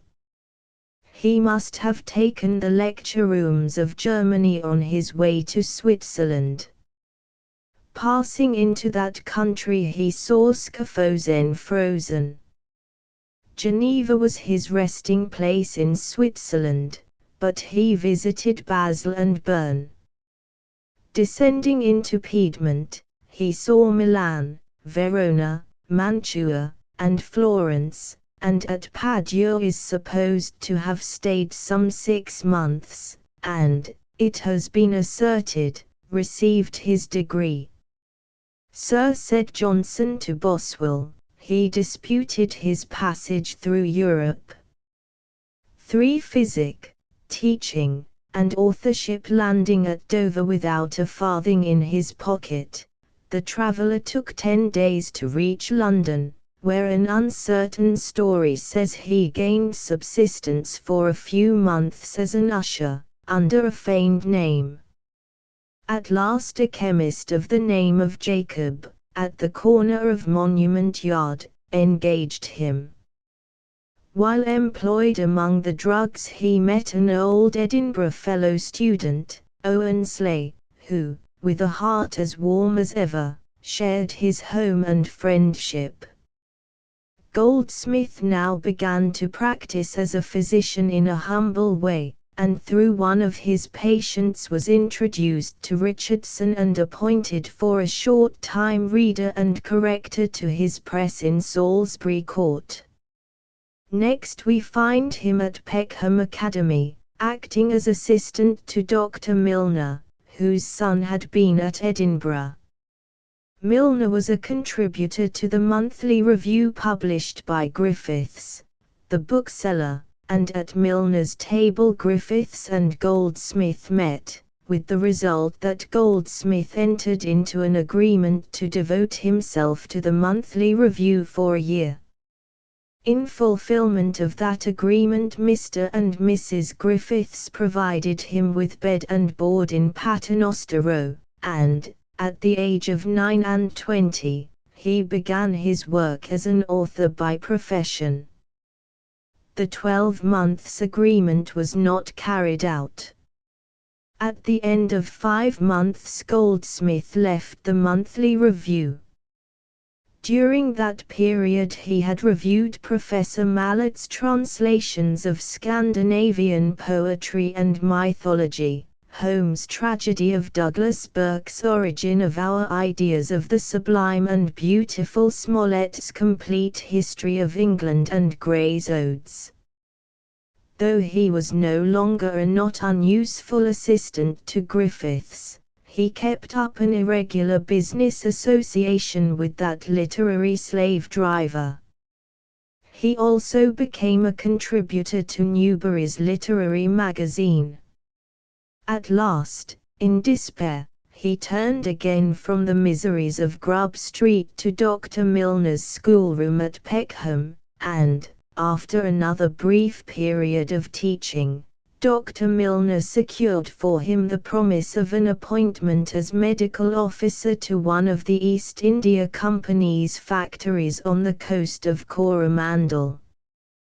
Partly to utilize his travel experiences in a more formal manner than had yet been possible, and partly to provide funds for his equipment for foreign service, he now wrote his inquiry into the present state of polite learning in Europe and, leaving Dr. Milner's, became a contributor to Hamilton's Critical Review, a rival to Griffiths's monthly. In these days he lived in a garret in Green Arbor Court, Old Bailey, with a single chair in the room, and a window seat for himself if a visitor occupied the chair. For some unknown reason the Coromandel appointment was withdrawn, and failure in an examination as a hospital mate left no hope except in literature. The turning point of Goldsmith's life was reached when Griffiths became security for a new suit of clothes in which that unfortunate hospital mate examination might be attended. On Griffiths finding that the new suit had been pawned to free the poet's landlady from the bailiffs, he abused him as a sharper and a villain, and threatened to proceed against him by law as a criminal. This attack forced from Goldsmith the rejoinder, "Sir, I know of no misery but a jail, to which my own imprudences and your letter seem to point. I have seen it inevitable these 3 or 4 weeks, and, by heavens, regard it as a favor that may prevent somewhat more fatal. I tell you again and again I am now neither able nor willing to pay you a farthing, but I will be punctual to any appointment you or the tailor shall make. Thus far at least I do not act the sharper, since, unable to pay my debts one way, I would willingly give some security another. No, sir, had I been a sharper, Had I been possessed of less good nature and native generosity, I might surely now have been in better circumstances. My reflections are filled with repentance for my imprudence, but not with any remorse for being a villain. The result of this correspondence was that Goldsmith contracted to write for Griffiths a Life of Voltaire, the payment being £20, with the price of the clothes to be deducted from the sum. In the autumn of 1759 Goldsmith commenced, for bookseller Wilkie, of St. Paul's Churchyard, the weekly writing of the Beer Threepenny magazine of essays. It ended with its 8th number, for the public would not buy it. At the same time he was writing for Mr. Pottinger's Busybody and Mr. Wilkie's Ladies' Magazine. The Bee, though unsuccessful, brought Goldsmith useful friends Smollett and Garrick, and Mr. Newbery, the publisher, and with the new year, 1760, he was working with Smollett on the British Magazine and, immediately afterwards, on Newbery's Public Ledger, a daily newspaper, for which he wrote 2 articles a week at £1 for each article. Among the articles were the series that still divert and instruct us, The Citizen of the World. This was the title given when the letters from a Chinese philosopher in London to his friend in the East were republished by Newbery, at the end of the year. Goldsmith now began to know his own value as a writer. For social and literary success his widening reputation brought him into association and friendship with Johnson, to whom he was introduced by Dr. Percy, the collector of the relics of ancient English poetry. Goldsmith gave a supper in honor of his visitor, and when Percy called on Johnson to accompany him to their host's lodgings, to his great astonishment he found Johnson in a new suit of clothes, with a new wig, nicely powdered, perfectly dissimilar from his usual appearance. On being asked the cause of this transformation, Johnson replied, "Why, sir, I hear that Goldsmith, who is a very great sloven, justifies his disregard of cleanliness and decency by quoting my practice, and I am desirous this night to show him a better example." Johnson was perhaps the first literary man of the times who estimated Goldsmith according to his true merits as a writer and thinker, and he was repaid by an affectionate devotion that was never worn out during the later years when the dictator was too ready to make a butt of the unready Irishman. Goldsmith now joined the group of literary friends who gathered frequently at the shop of Tom Davies, the bookseller, where Johnson and Boswell first met, and he was one of the famous literary club which grew out of these meetings. "Sir," said Johnson to Boswell, at one of their first meetings, "Goldsmith is one of the first men we have as an author." This was said at a time when all Goldsmith's best works had yet to be written. He was still working for the booksellers, and in 1763, issued anonymously a History of England in a series of letters from a nobleman to his son. To various noblemen credit for this popular work was given, including Lord Chesterfield. Growing success was only an excuse for growing extravagance, and in 1764 Goldsmith was placed temporarily under arrest for debt, probably by his landlady, Mrs. Fleming, with whom he had been living at Islington under an arrangement made by Newbery. His withdrawal from the town had given him opportunities for congenial labor on the Traveller and the Vicar of Wakefield, and when Johnson appeared, in answer to his urgent summons, it was the manuscript of the Vicar that he carried off, and sold for £60, to relieve immediate anxieties. Still, it was the Traveller that was first published, the 19th of December, 1764. Johnson pronounced it a poem to which it would not be easy to find anything equal since the death of Pope.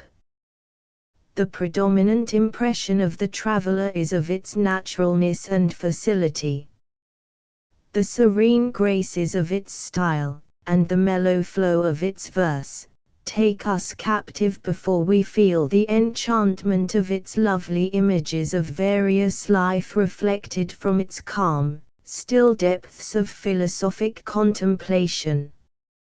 A fourth edition was issued by August, and a ninth appeared in the year when the poet died. The price paid for it by Newbery was, apparently, 20 guineas. It was in the spring of 1766, 15 months after it had been acquired by Newbery, that the Vicar of Wakefield was published. No book upon record has obtained a wider popularity, and none is more likely to endure. It is our first pure example of the simple, domestic novel. As a refuge from the compiling of books was this book undertaken. Simple to baldness are the materials used, but Goldsmith threw into the midst of them his own nature, his actual experience, the suffering, discipline, and sweet emotion of his checkered life, and so made them a lesson and a delight to all men. The book silently forced its way. No noise was made about it, no trumpets were blown for it, but admiration gathered steadily around it, and by August a third edition had been reached. The poet, dramatist, and spendthrift Goldsmith had long been a constant frequenter of the theatres, and one of the most sagacious critics of the actors of his day, and it was natural that, having succeeded as an essayist, a poet, and a novelist, he should try his fortune with the drama. In 1767 a comedy was in Garrick's hands, wherein, following the method of Farquhar, he attempted by the help of nature, humor, and character, to invoke the spirit of laughter, happy, unrestrained, and cordial. After long, and not very friendly, temporizing by the great actor, Goldsmith withdrew the play from Drury Lane and committed it to Coleman at Covent Garden, but it was not till the 29th of January, 1768, that The Good-Natured Man was acted. It proved a reasonably fair success. Johnson, who wrote the prologue, went to see the comedy rehearsed, and showed unwavering kindness to his friend at this trying time. While the play was under discussion and preparation, Goldsmith was engaged in writing for Tom Davies an easy, popular history of Rome in the style of his anonymous letters from a nobleman to his son, proceeding with it at leisure in his cottage at Edgware. The success of The Good-Natured Man, though far from equal to its claims of character, wit, and humor, very sensibly affected its author's ways of life. It put £500 in his pocket, which he at once proceeded to squander on fine chambers in the Temple, and new suits of gay clothing followed in quick succession. During the next year, 1769, the Roman history was published, and the first month's sale established its success so firmly that Goldsmith received an offer of £500 for a history of England in 4 volumes, to be written and compiled in 2 years.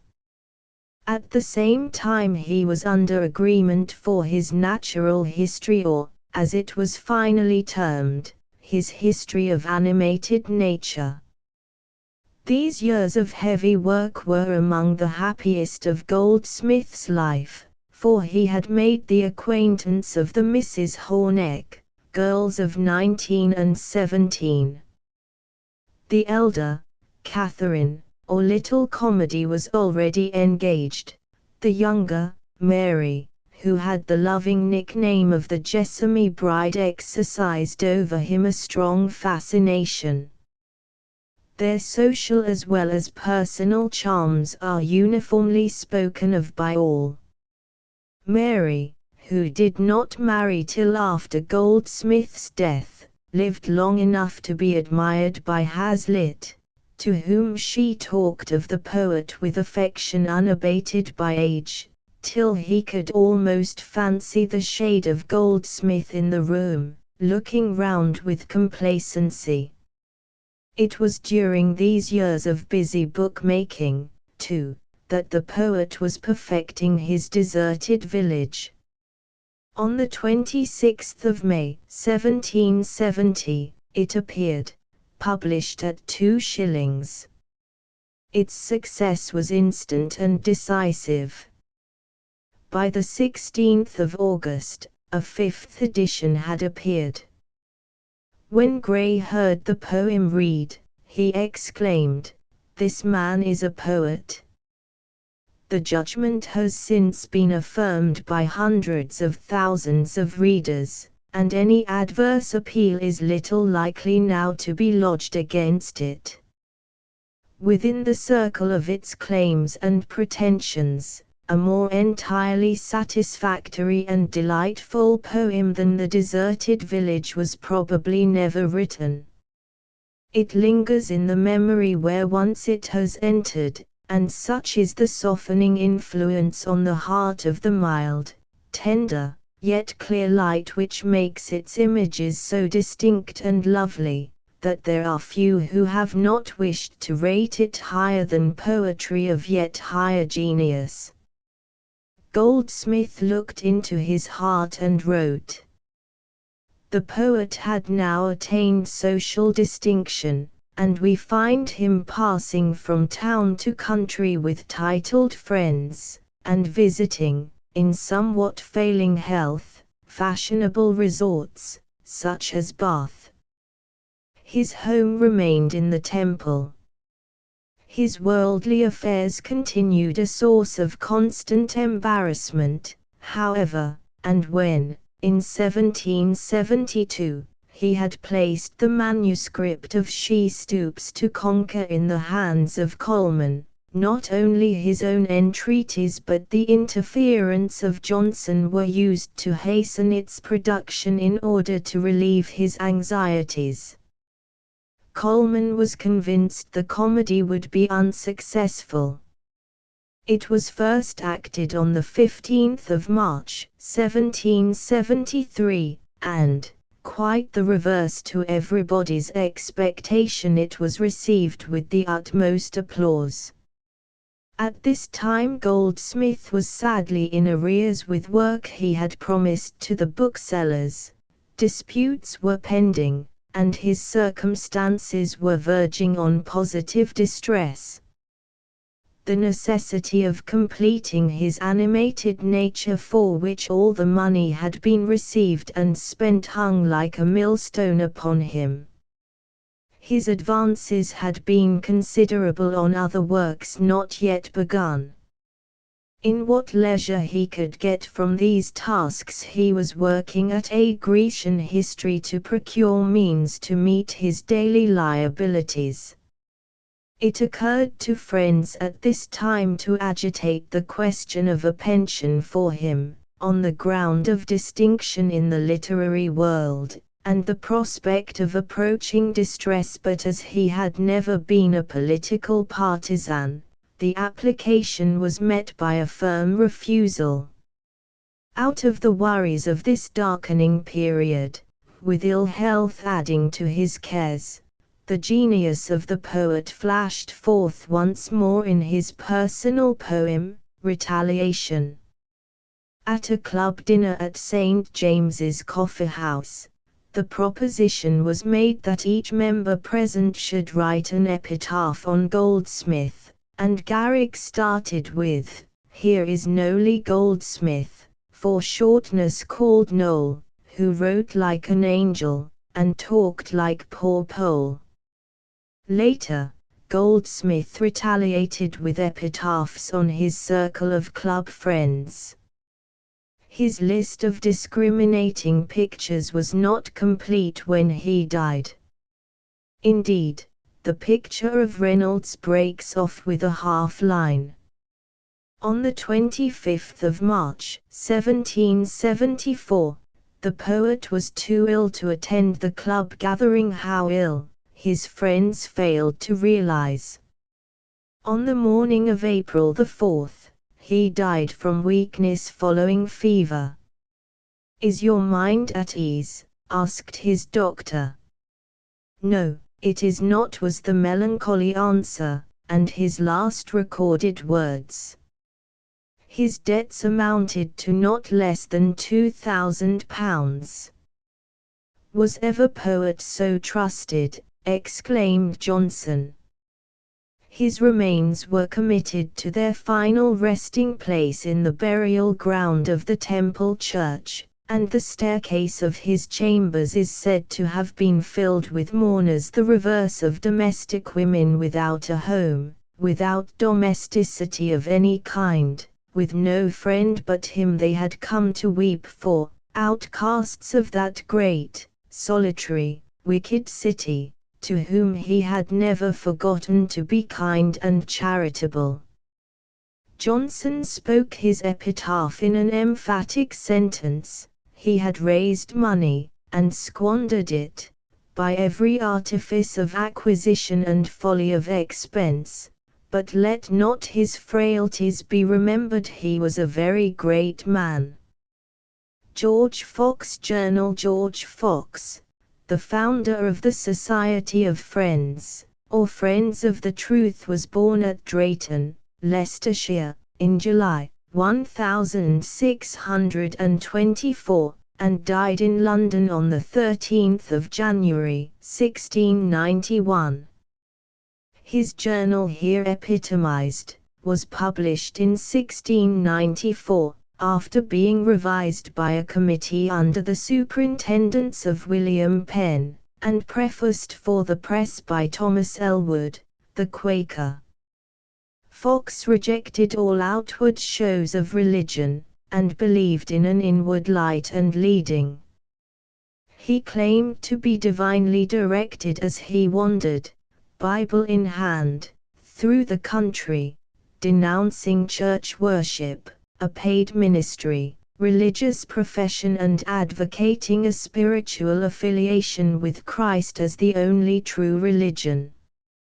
He was imprisoned often and long for brawling in churches and refusing to take oaths then required by law. Fox wrote in prison many books of religious exhortation, his style being tantalizingly involved.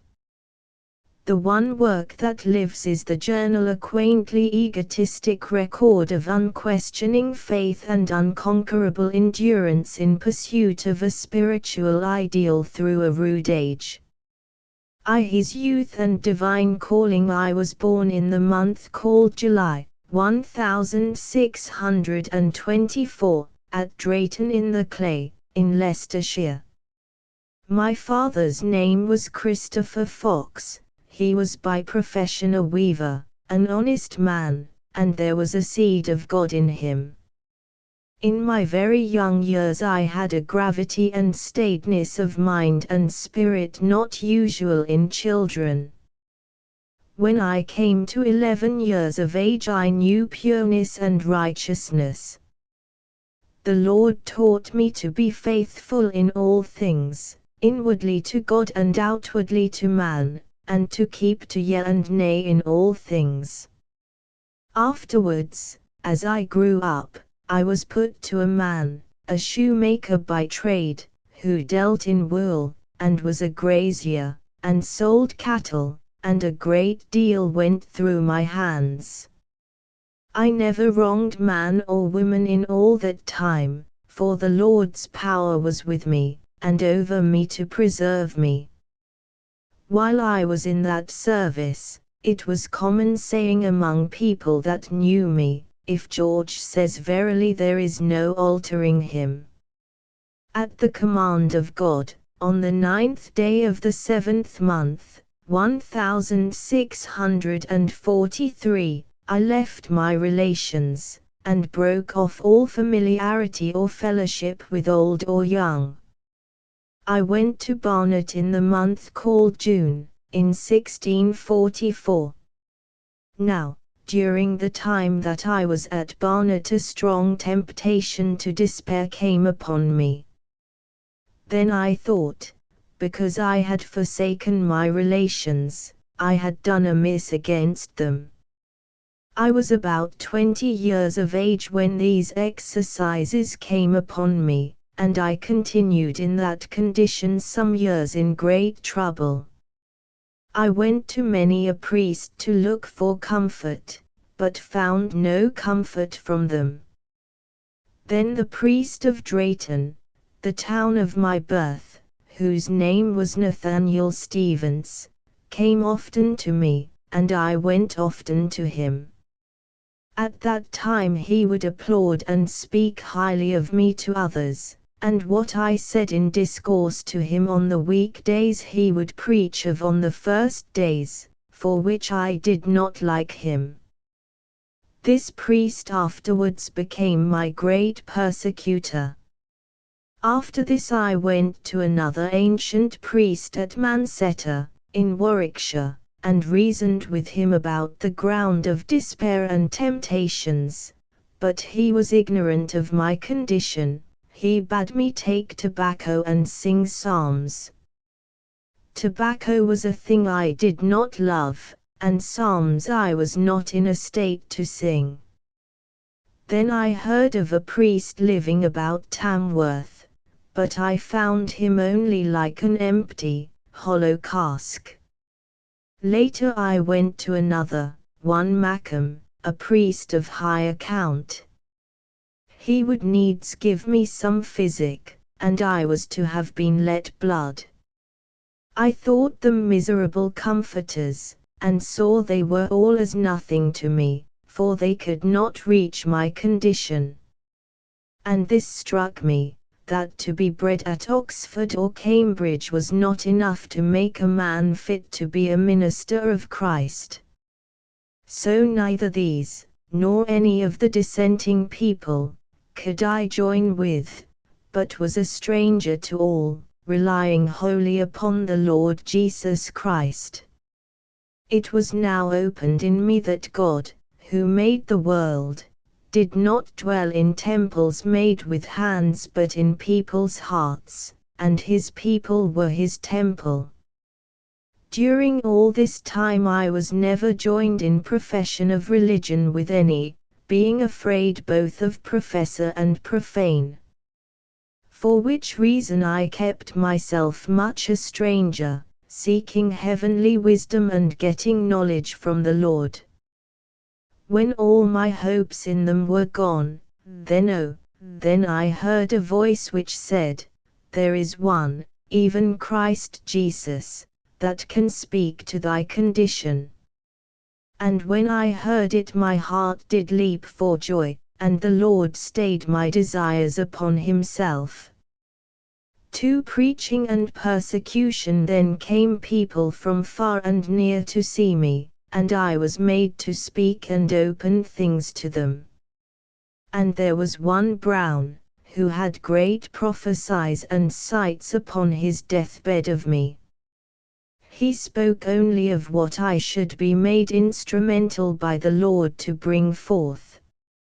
And I had great openings and prophecies, and spoke of the things of God.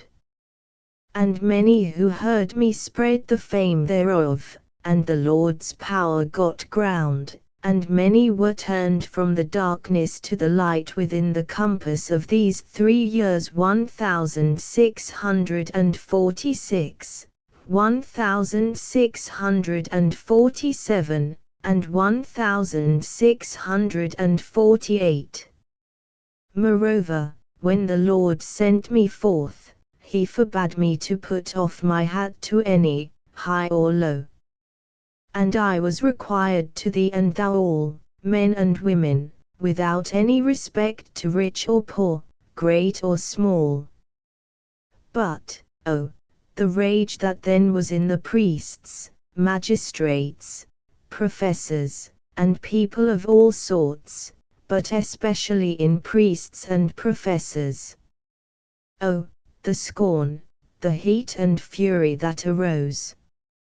Oh, the blows, punchings, beatings, and imprisonments that we underwent.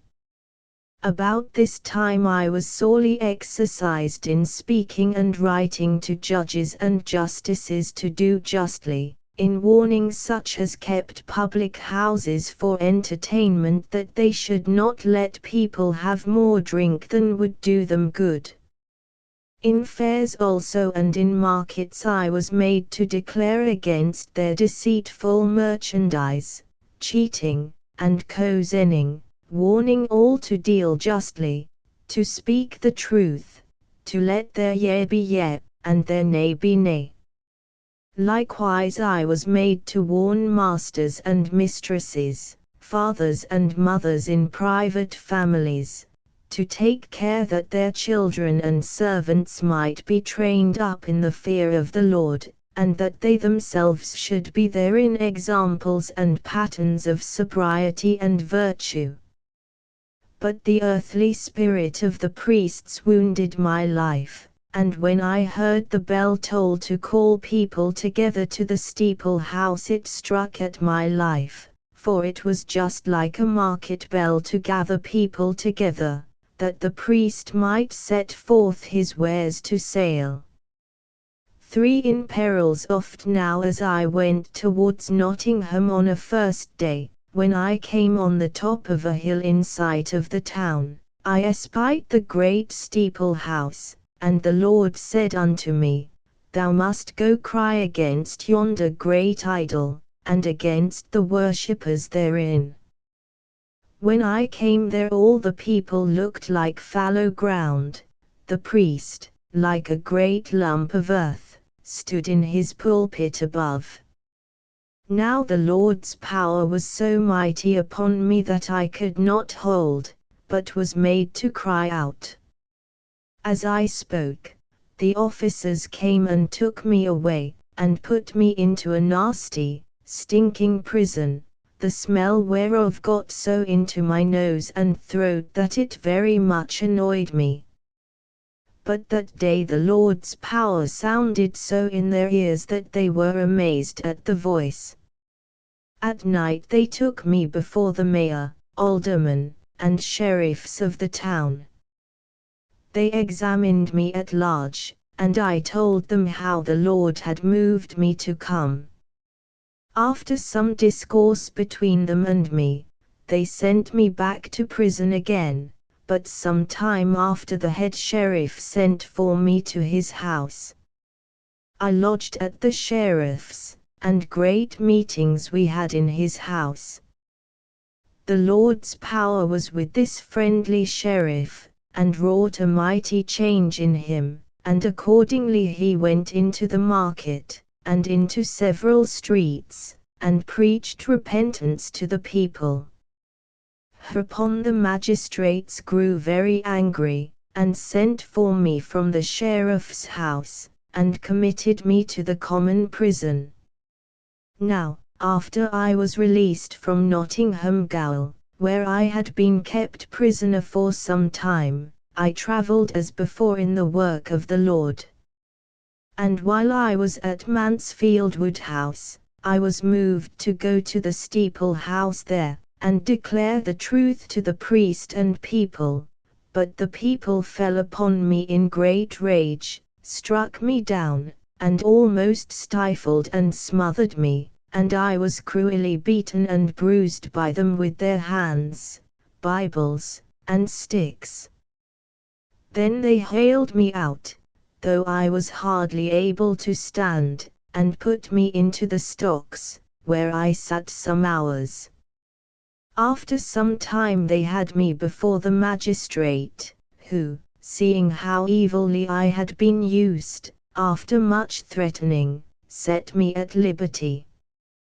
But the rude people stoned me out of the town for preaching the word. For a willing sufferer while I was in the house of correction at Derby as a blasphemer, my relations came to see me, and being troubled for my imprisonment they went to the justices that cast me into prison, and desired to have me home with them, offering to be bound in £100, and others of Derby with them in £50 each, that I should come no more thither to declare against the priests.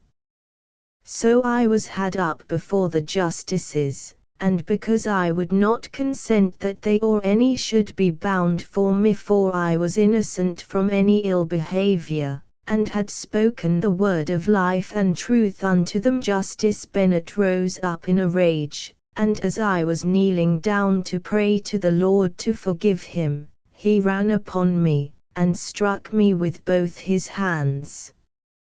Whereupon I was had again to the prison, and there kept until 6 months were expired.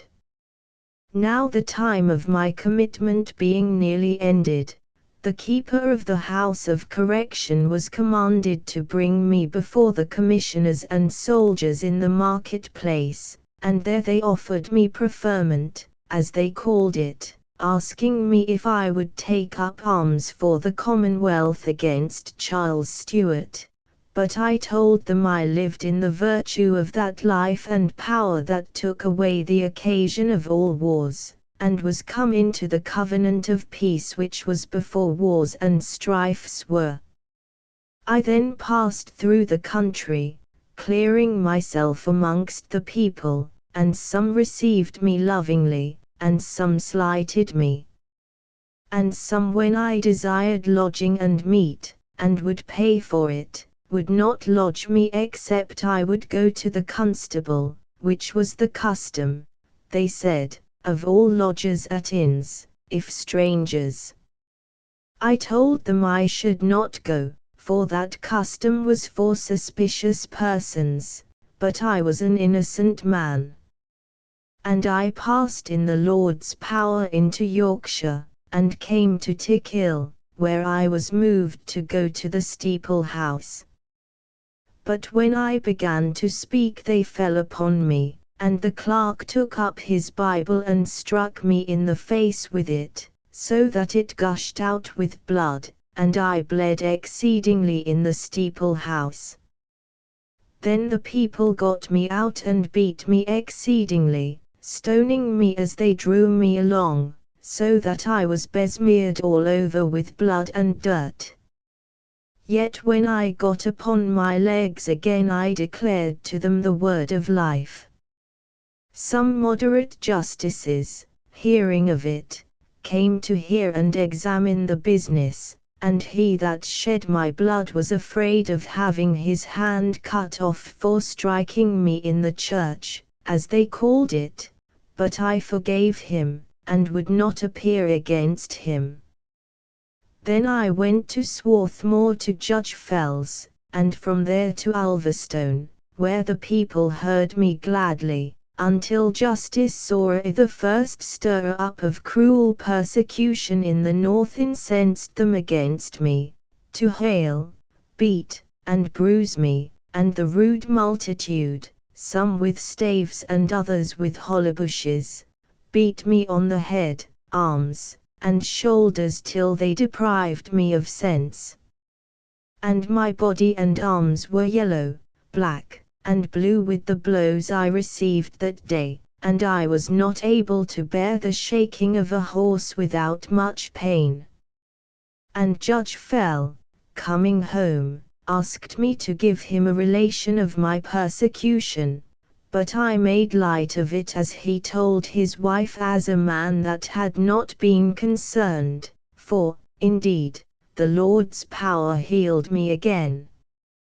The encounters with Cromwell. When I came to Leicester I was carried up a prisoner by Captain Drury, one of the Protector's lifeguards, who brought me to London and lodged me at the Mermaid, over against the Mews at Charing Cross. And I was moved of the Lord to write a paper to Oliver Cromwell, wherein I declared against all violence, and that I was sent of God to bring the people from the causes of war and fighting to a peaceable gospel. After some time Captain Drury brought me before the Protector himself at Whitehall, and I spoke much to him of truth and religion, wherein he carried himself very moderately, and as I spoke he several times said it was very good and it was truth, and he wished me no more ill than he did his own soul. When I went into Cornwall I was seized and brought to Launceston to be tried, and being settled in prison upon such a commitment that we were not likely to be soon released, we were put down into Doomsdale, a nasty, stinking place where they put murderers after they were condemned, and we were fain to stand all night, for we could not sit down, the place was so filthy. We sent a copy of our sufferings to the Protector, who sent down General Desborough to offer us liberty if we would go home and preach no more, but we could not promise him.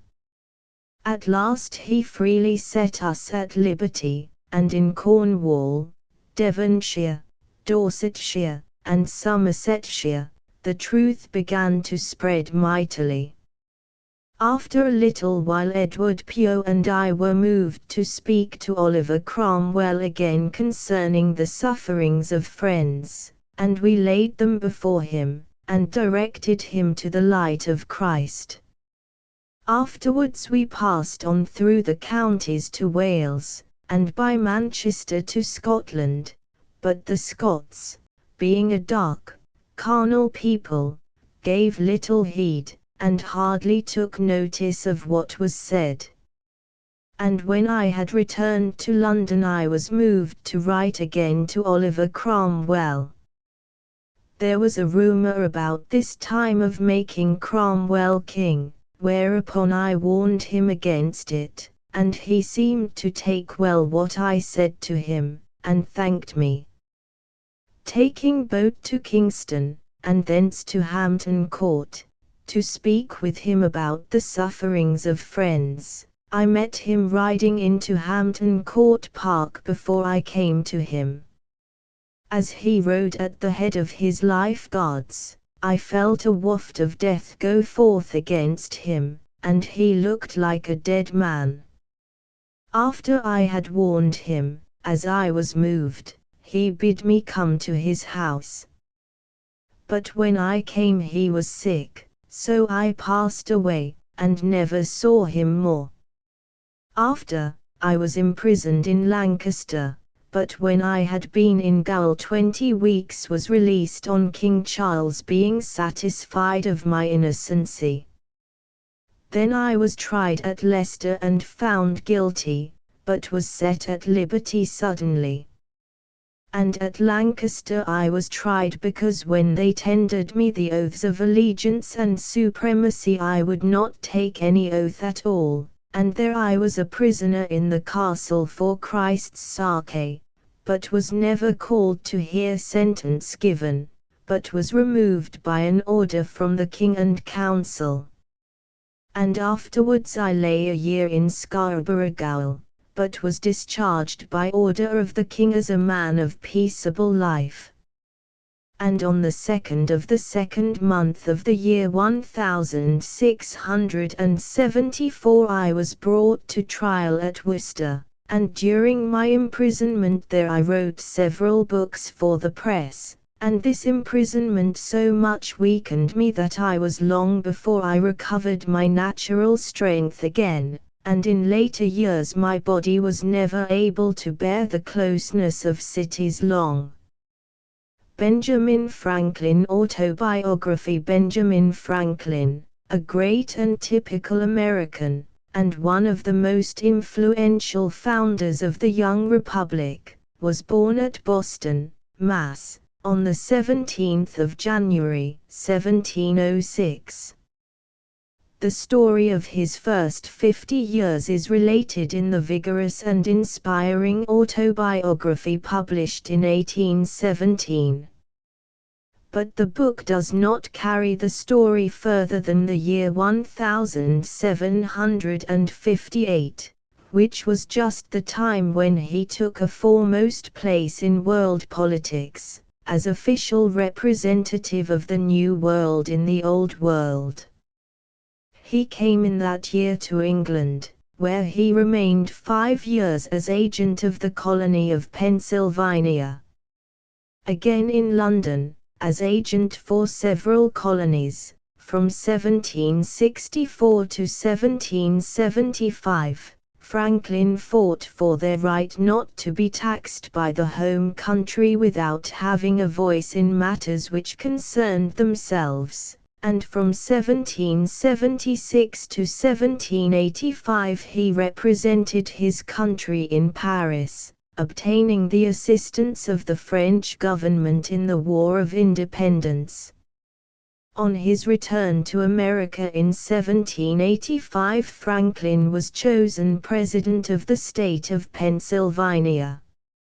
He died on the 17th of April, 1790.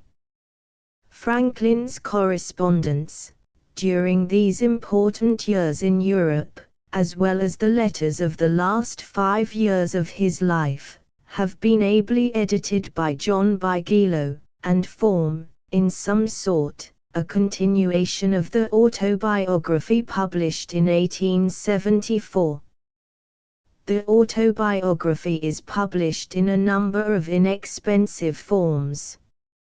Early education. Our family had lived in the village of Ecton, Northamptonshire, for 300 years, the eldest son being always bred to the smith's business.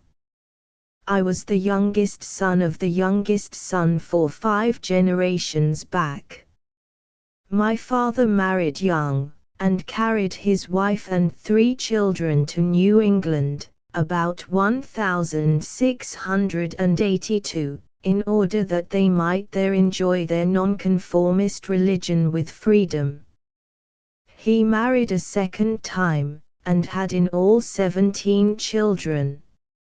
I had but little schooling, being taken home at 10 years to help my father's business of tallow chandler. I disliked the trade, and desired to go to sea. Living near the water in our home at Boston, I learned to swim well, and to manage boats. From a child I was fond of reading, and laid out all my little money on books, such as Bunyan's works, which I sold to get Burton's historical collections, and in my father's little library there were Plutarch's Lives, Defoe's essays on projects, and Mather's essays to do good. This bookish inclination determined my father to bind me apprentice to my brother James, a printer in Boston, and in a little time I became very proficient. I had access to more books, and often sat up most of the night reading. I had also a fancy to poetry, and made some little pieces. My brother printed them, and sent me about the town to sell them. I now took in hand the improvement of my writing by various exercises in prose and verse, being extremely ambitious to become a good English writer. My time for these exercises was at night and on Sundays. At about 16 years of age, meeting with a book on the subject, I took to a vegetable diet, and thus not only saved an additional fund to buy books, but also gained greater clearness of head. I now studied arithmetic, navigation, geometry, and read Locke on the Human Understanding, the Art of Thinking by Messrs. Du Port-Royal, and Xenophon's memorable Things of Socrates. From this last I learned to drop my abrupt contradiction and positive argumentation, and to put on the humble inquirer and doubter. My brother had begun to print a newspaper, the New England Courant II, that appeared in America. Some of his friends thought it not likely to succeed, one newspaper being enough for America, yet at this time there are not less than 25. To this paper I began to contribute anonymously, disguising my hand, and putting my MSS. at night under the door of the printing house. These were highly approved, until I claimed their authorship. But I soon took upon me to assert my freedom, and determined to go to New York. A friend of mine agreed with the captain of a sloop for my passage. I was taken on board privately, and in 3 days found myself in New York, near 300 miles from home, a boy of but 17, and with very little money in my pocket. The printer there could not give me employment, but told me of a vacancy in Philadelphia, 100 miles further. Thither, therefore, I proceeded, partly by land, and partly by sea, and landed with $1 in my pocket. There were 2 printers in the town, both of them poorly qualified. Bradford was very illiterate, and Keimer, though something of a scholar, was a mere compositor, knowing nothing of press work. Keimer gave me employment. He had been one of the French prophets, and could act their enthusiastic agitations. He did not profess any particular religion, but something of all on occasion, and had a good deal of the knave in his composition. I began to have acquaintance among the young people that were lovers of reading, and gaining money by industry and frugality. I lived very agreeably, forgetting Boston as much as I could. At length my brother-in-law, master of a sloop, heard of me, and wrote exhorting me to return, to which I answered in a letter which came under the eyes of Sir William Keith, governor of the province. He was surprised when he was told my age, and said that I ought to be encouraged. If I would set up in Philadelphia he would procure me the public business. Sir William promised to set me up himself. I did not know his reputation for promises which he never meant to keep, and at his suggestion I sailed for England to choose the types. Understanding that his letters recommendatory to a number of friends and his letter of credit to furnish me with the necessary money, which he had failed to give me before the ship sailed, were with the rest of his dispatches, I asked the captain for them, and when we came into the channel he let me examine the bag. I found none upon which my name was put as under my care. I began to doubt his sincerity, and a fellow passenger, on my opening the affair to him, let me into the governor's character, and told me that no one had the smallest dependence on him. I immediately got work at Palmer's, a famous printing house in Bartholomew Close, London.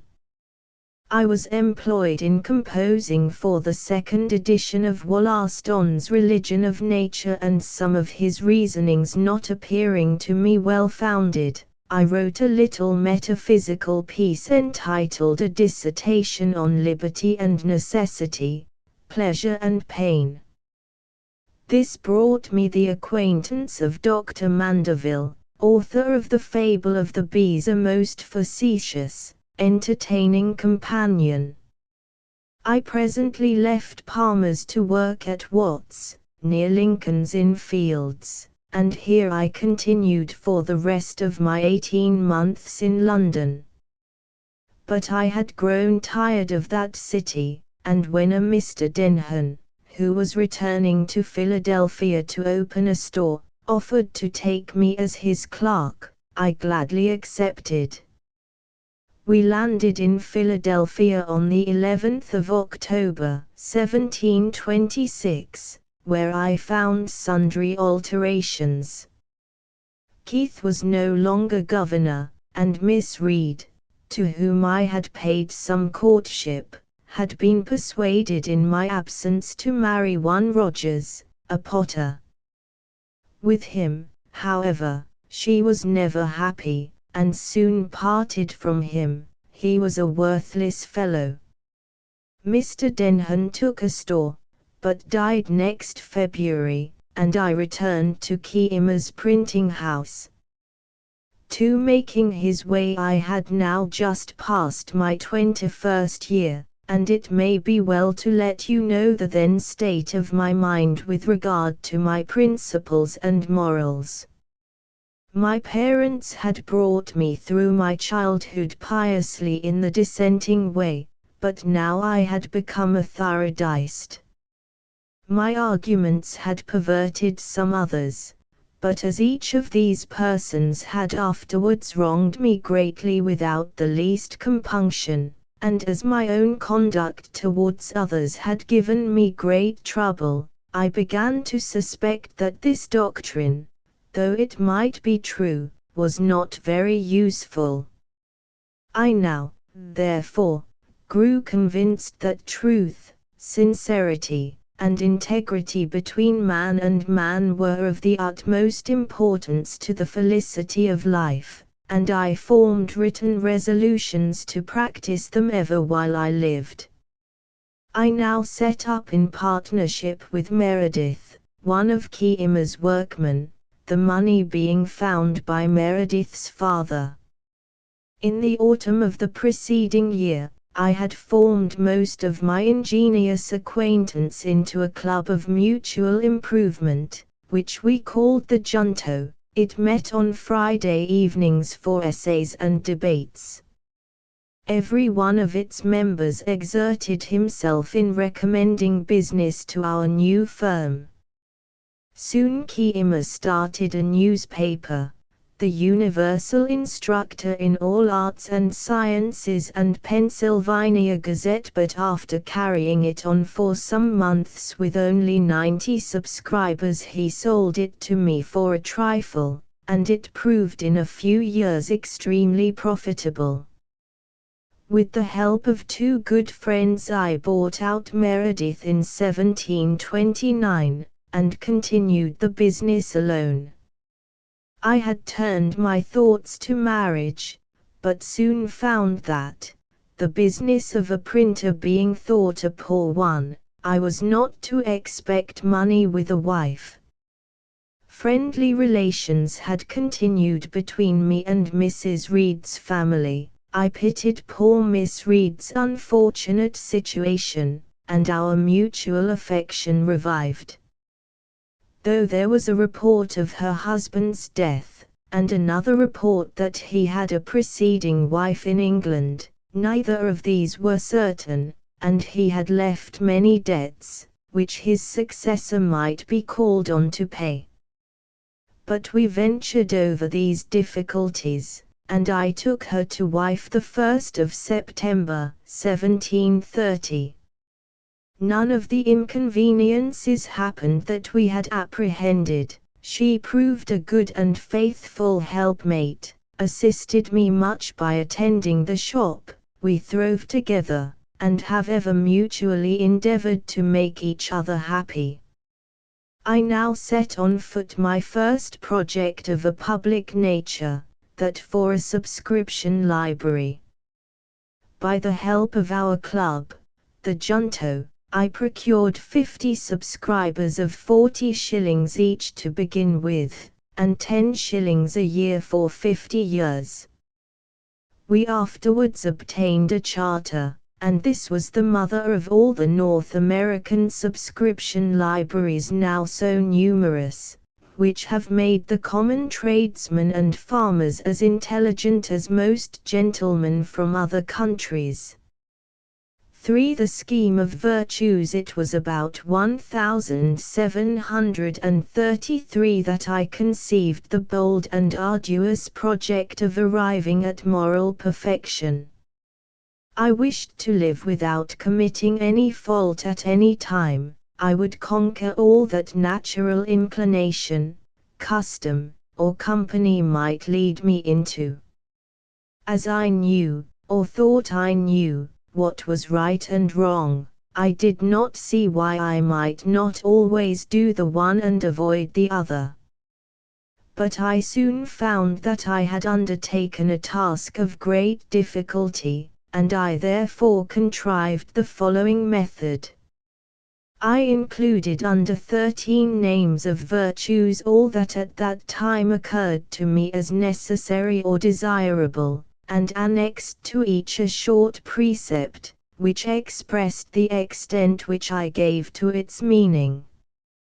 The names of virtues were temperance, silence, order, resolution, frugality, industry, sincerity, justice, moderation, cleanliness, tranquility, chastity, and humility. My list contained at first only 12 virtues, but a friend having informed me that I was generally thought proud, I determined endeavoring to cure myself of this vice or folly among the rest, and, though I cannot boast of much success in acquiring the reality of this virtue, I had a good deal of success with regard to the appearance of it. My intention being to acquire the habitude of all these virtues, I determined to give a week's strict attention to each of them successively, thus going through a complete course in 13 weeks, and 4 courses in a year. I had a little book, in which I allotted a page for each of the virtues. The page was ruled into days of the week, and I marked in it, by a little black spot, every fault I found by examination to have been committed respecting that virtue upon that day. I was surprised to find myself much fuller of faults than I had imagined, but I had the satisfaction of seeing them diminish. After a while I went through 1 course only in a year, and afterwards only 1 in several years, till at length I omitted them entirely, but I always carried my little book with me. My scheme of order gave me most trouble. It was as follows. 5:08 a.m. What good shall I do this day? Rise, wash, and address powerful goodness. Contrive day's business, and take the resolution of the day, prosecute the present study, and breakfast. 8 a.m-12 noon. Work. 12 p.m. read, or overlook my accounts, and dine. 6 p.m. work. 6:10 p.m. put things in their places. Supper. Music or diversion, or conversation. Examination of the day. What good have I done this day? 10 p.m. to 5 a.m. sleep. In truth, I found myself incorrigible with regard to order, yet I was, by the endeavor, a better and a happier man than I should have been if I had not attempted it. It may be well that my posterity should be informed that to this little artifice, with the blessing of God, their ancestor owed the constant felicity of his life. I purposed publishing my scheme, writing a little comment on each virtue, and I should have called my book The Art of Virtue, distinguishing it from the mere exhortation to be good. But my intention was never fulfilled, for it was connected in my mind with a great and extensive project, which I have never had time to attend to.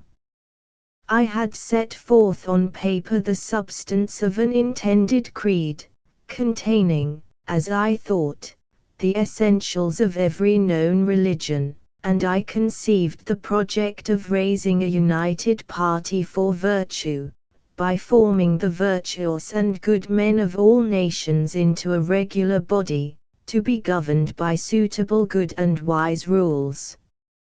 I thought that the sect should be begun and spread at first among young and single men only, that each person to be initiated should declare his assent to my creed, and should have exercised himself with the 13 weeks' practice of the virtues, that the existence of the society should be kept a secret until it was become considerable, that the members should engage to assist one another's interests, business, and advancement in life, and that we should be called the Society of the Free and Easy, as being free from the dominion of vice and of debt. I am still of opinion that it was a practicable scheme. In 1732 I first published my almanac, commonly called Poor Richard's Almanac, and continued it for about 25 years. It had a great circulation, and I considered it a proper vehicle for conveying instruction among the common people.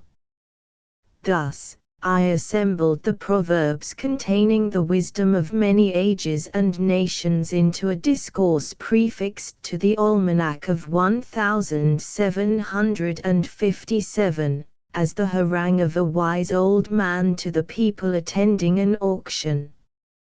I considered my newspaper also as a means of instruction, and published in it extracts from moral writers and little pieces of my own, in the form sometimes of a Socratic dialogue, tending to prove the advantages of virtue.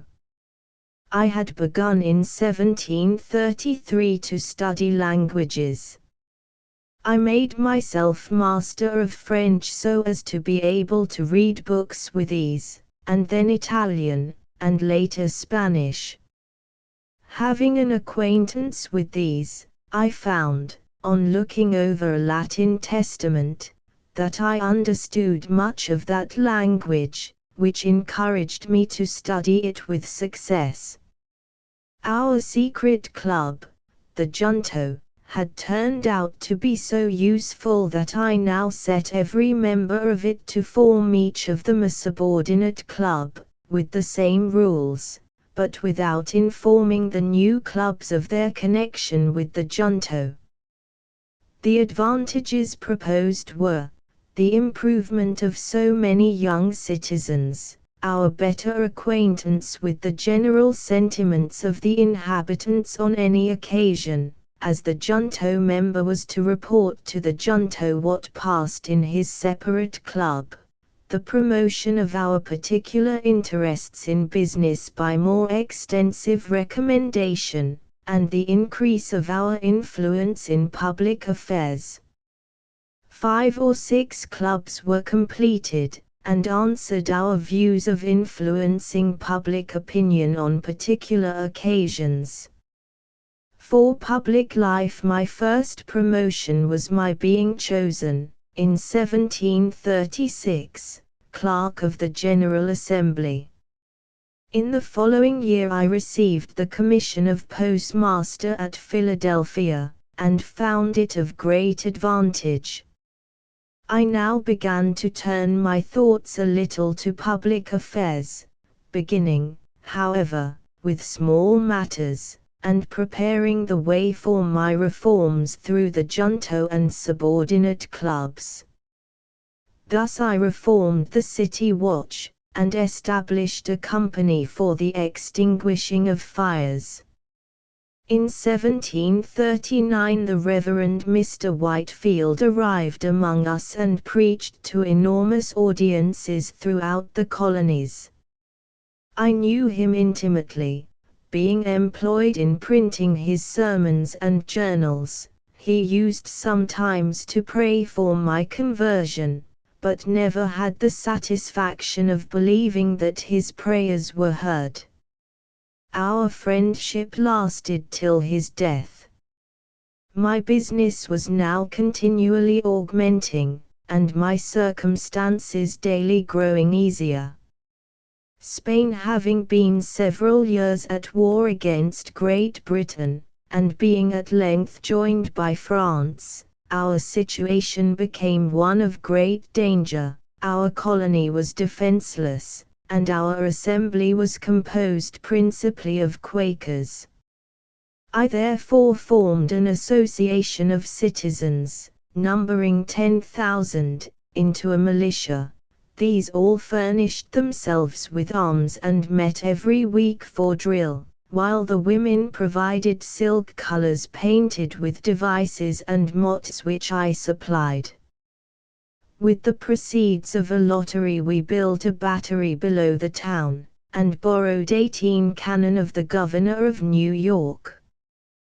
Peace being concluded, and the association business therefore at an end, I turned my thoughts to the establishment of an academy.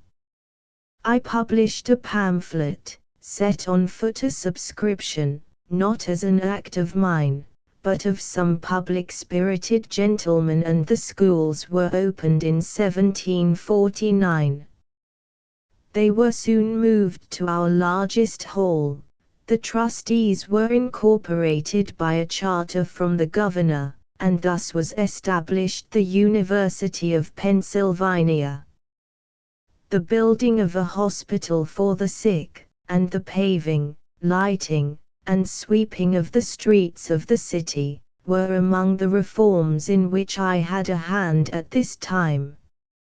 In 1753 I was appointed, jointly with another, Postmaster General of America, and the following year I drew up a plan for the union of all the colonies under one government for defense and other important general purposes. Its fate was singular. The assemblies did not adopt it, as they thought there was too much prerogative in it, and in England it was judged to be too democratic.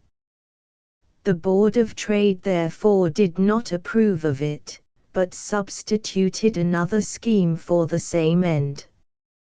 I believe that my plan was really the true medium, and that it would have been happy for both sides of the water if it had been adopted.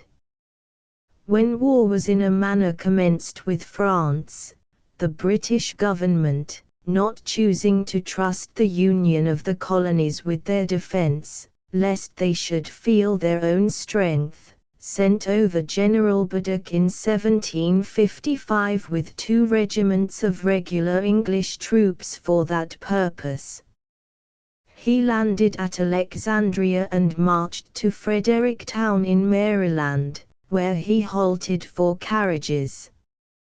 I was sent to him by the Assembly, stayed with him for several days, and had full opportunity of removing all his prejudices against the colonies by informing him of what the assemblies had done and would still do to facilitate his operations. This general was a brave man, and might have made a figure as a good officer in some European war. But he had too much self-confidence, too high an opinion of regular troops, and too mean a one of both Americans and Indians. Our Indian interpreter joined him with 100 guides and scouts, who might have been of great use to him, but he slighted and neglected them and they left him. He said to one of the Indians, "These savages may indeed be a formidable enemy to your raw American militia, but upon the king's regular and disciplined troops, sir, it is impossible that they should make any impression." In the first engagement his force was routed in panic, and 2/3 of them were killed, by no more than 400 Indians and French together. This gave us the first suspicion that our exalted ideas of the prowess of British regulars had not been well founded. Besides, from the day of their landing, they had plundered, insulted, and abused our inhabitants. We wanted no such defenders. After this the governor prevailed with me to take charge of our northwest frontier, which was infested by the enemy, and I undertook this military business, although I did not conceive myself well suited for it.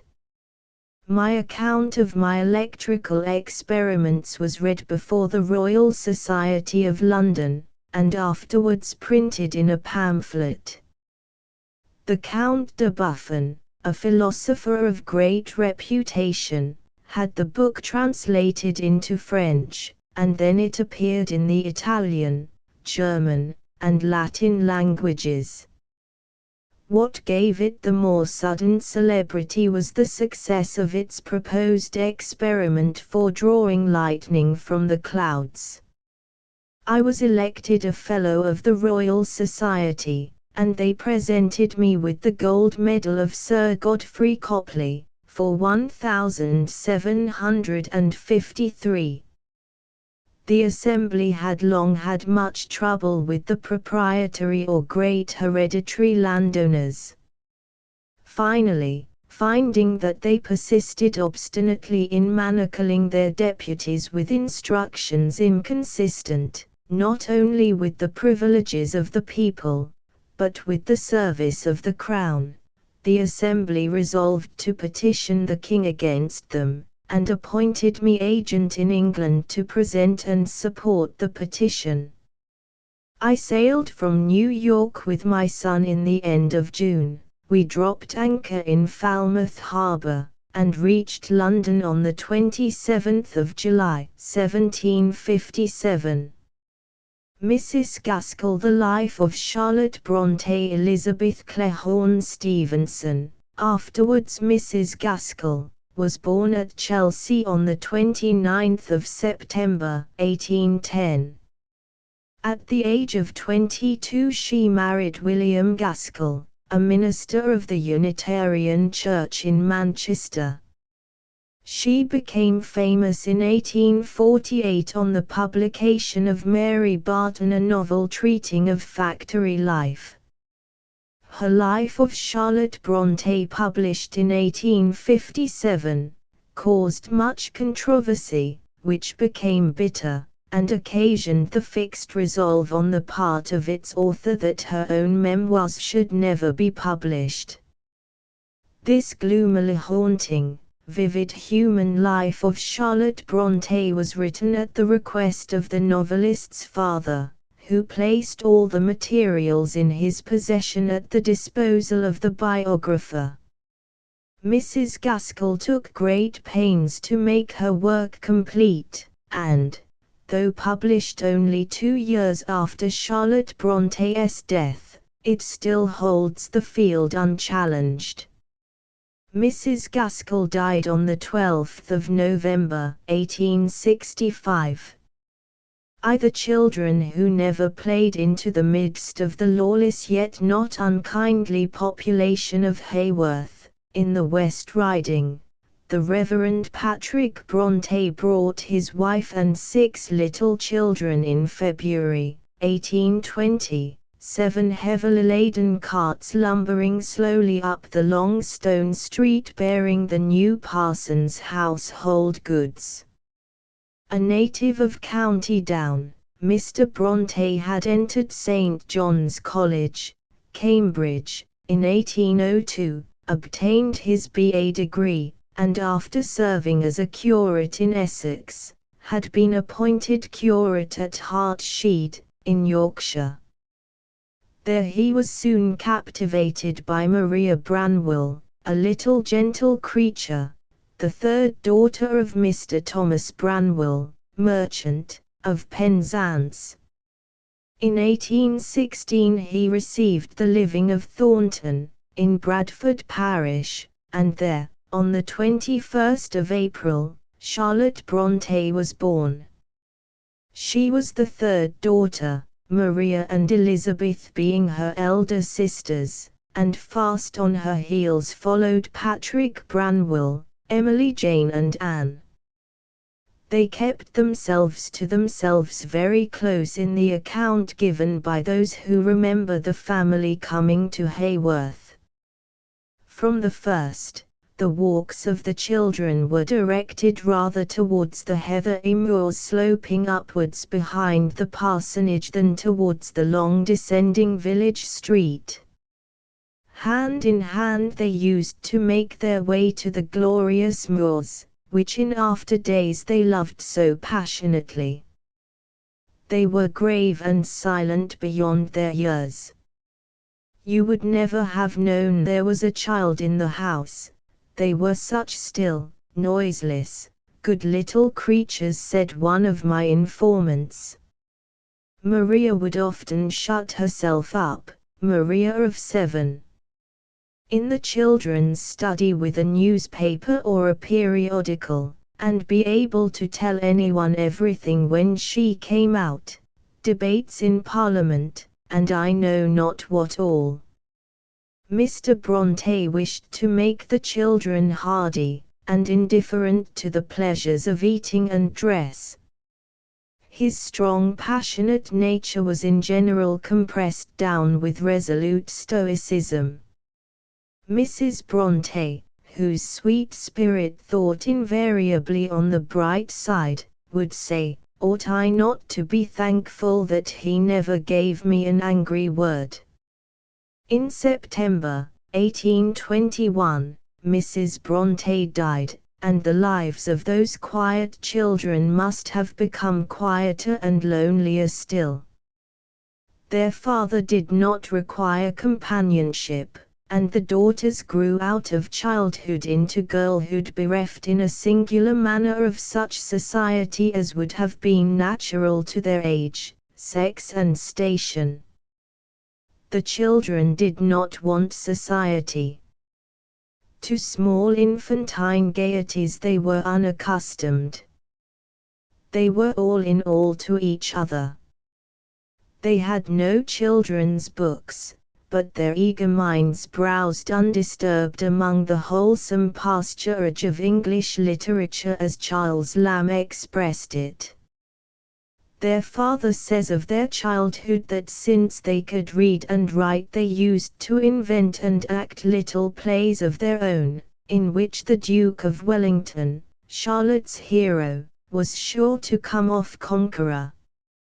When the argument got warm I had sometimes to come in as arbitrator. Long before Maria Brontë died, at the age of 11, her father used to say he could converse with her on any topic with as much freedom and pleasure as with any grown-up person. In 1824, the 4 elder girls were admitted as pupils to Cowan Bridge School for the daughters of clergymen, where they were half-starved amid the most insanitary surroundings. Helen Burns in Jane Eyre is as exact a transcript of Maria Brontë as Charlotte's wonderful power of representing character could give. In 1825 both Maria and Elizabeth died of consumption, and Charlotte was suddenly called from school into the responsibilities of the eldest sister in a motherless family. At the end of the year, Charlotte and Emily returned home, where Branwell was being taught by his father, and their aunt, Miss Branwell, who acted as housekeeper, taught them what she could. An immense amount of manuscript dating from this period is in existence: tales, dramas, poems, romances, written principally by Charlotte. In a hand it is almost impossible to decipher without the aid of a magnifying glass. They make in the whole 22 volumes, each volume containing from 60 to 100 pages, and all written in about 15 months.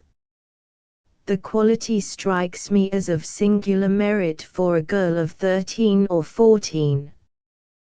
To Girlhood of Charlotte Brontë in 1831. Charlotte Brontë was a quiet, thoughtful girl, nearly 15 years of age, very small in figure. Stunted was the word she applied to herself. Fragile, with soft, thick, brown hair, and peculiar eyes. They were large and well-shaped, their color a reddish-brown, and if the iris was closely examined, it appeared to be composed of a great variety of tints. The usual expression was of quiet, listening intelligence, but now and then, on some just occasion for vivid interest or wholesome indignation, a light would shine out as if some spiritual lamp had been kindled which glowed behind those expressive orbs. I never saw the like in any other human creature. The rest of her features were plain, large, and ill-set, but you were hardly aware of the fact, for the eyes and power of the countenance overbalanced every physical defect. The crooked mouth and the large nose were forgotten, and the whole face arrested the attention, and presently attracted all those whom she would herself have cared to attract. Her hands and feet were the smallest I ever saw. When one of her hands was placed in mine it was like the soft touch of a bird in the middle of my palm. In January, 1831, Charlotte was sent to school again, this time as a pupil of Miss Wooler, who lived at Roe Head, between Leeds and Huddersfield, the surroundings being those described in Shirley. The kind motherly nature of Miss Wooler, and the small number of the girls, made the establishment more like a private family than a school. Here Charlotte formed friendships with Miss Wooler and girls attending the school, particularly Ellen Nussey and Mary Taylor, which lasted through life. Writing of Charlotte at this time, Mary says the other girls thought her very ignorant, for she had never learned grammar at all, and very little geography, but she would confound us by knowing things that were out of our range altogether. She said she had never played, and could not play. She used to draw much better and more quickly than we had seen before, and knew much about celebrated pictures and painters. She made poetry and drawing very interesting to me, and then I got the habit I have yet of referring mentally to her opinion all matters of that kind, resolving to describe such and such things to her, until I start at the recollection that I never shall. This tribute to her influence was written 11 years after Mary had seen Charlotte, nearly all those years having been passed by Mary at the Antipodes. Her idea of self-improvement, continues Mary, was to cultivate her tastes. She always said there was enough of useful knowledge forced on us by necessity, and that the thing most needed was to soften and refine our minds, and she picked up every scrap of information concerning painting, sculpture and music, as if it were gold. In spite of her unsociable habits, she was a favorite with her schoolfellows, and an invaluable storyteller, frightening them almost out of their lives as they lay in bed. 3. Her life as a governess after a year and a half's residence at Roe Head, beloved and respected by all, laughed at occasionally by a few, but always to her face, Charlotte returned home to educate her sisters, to practice household work under the supervision of her somewhat exacting aunt, and to write long letters to her girl friends, Mary and Ellen Mary, the Rose York, and Ellen, the Caroline Helston of Shirley. 3 years later she returned to Roe Head as a teacher, in order that her brother Branwell might be placed at the Royal Academy and her sister Emily at Roe Head. Emily Bronte, however, only remained 3 months at school, her place being taken there by her younger sister, Anne. My sister Emily loved the moors, wrote Charlotte, explaining the change. Flowers brighter than the rose bloomed in the blackest of the heath for her, out of a sullen hollow in the livid hillside her mind could make an Eden. She found in the bleak solitude many a dear delight, and not the least and best loved was liberty. Without it she perished. Her nature proved here too strong for her fortitude. In this struggle her health was quickly broken. I felt in my heart that she would die if she did not go home, and with this conviction obtained her recall. Charlotte's own life at Miss Wooler's was a very happy one until her health failed, and she became dispirited, and a prey to religious despondency. During the summer holidays of 1836, all the members of the family were occupied with thoughts of literature. Charlotte wrote to Southey, and Branwell to Wordsworth, of their ambitions, and Southey replied that literature cannot be the business of a woman's life, and ought not to be. The more she is engaged in her proper duties the less leisure she will have for it, even as an accomplishment and recreation. To this Charlotte meekly replied, I trust I shall never more feel ambitious to see my name in print. On the school being removed to Dewsbury Moor, Charlotte, whose health and spirits had been affected by the change, and Anne returned home. I stayed at Dewsbury Moor, she said in a letter to Ellen Nussey, as long as I was able, but at length I neither could nor dare stay any longer. My life and spirits had utterly failed me, so home I went, and the change at once roused and soothed me. At this time Charlotte received an offer of marriage from a clergyman having a resemblance to St. John Rivers in Jane Eyre, a brother of her friend Ellen, but she refused him as she explains, I had a kindly leaning towards him as an amiable and well-disposed man. Yet I had not and could not have that intense attachment which would make me willing to die for him. And if ever I marry it must be in that light of adoration that I will regard my husband. Teaching now seemed to the 3 sisters to be the only way of earning an independent livelihood, though they were not naturally fond of children. The hieroglyphics of childhood were an unknown language to them, for they had never been much with those younger than themselves, and they were not as yet qualified to take charge of advanced pupils. They knew but little French, and were not proficient in music. Still, Charlotte and Anne both took posts as governesses, and eventually formed a plan of starting a school on their own account, their housekeeping aunt Branwell providing the necessary capital. To fit them for this work Charlotte and Emily entered, in February, 1842, the Heger Pensionat, Brussels, and meantime Anne came home to Haworth from her governess life. The brother, Branwell, had now given up his idea of art, and was a clerk on the Leeds and Manchester Railway. In Brussels, Emily was homesick as ever, the suffering and conflict being heightened, in the words of Charlotte, by the strong recoil of her upright, heretic, and English spirit from the gentle Jesuitry of the foreign and Romish system.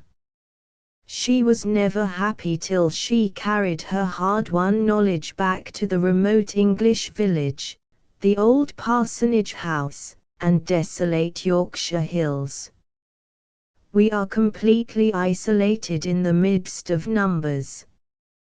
Yet I think I am never unhappy. My present life is so delightful, so congenial to my own nature, compared with that of a governess, was Charlotte's further description. The sisters were so successful with their study of French that Madame Heger proposed that both should stay another half-year, Charlotte to teach English, and Emily music.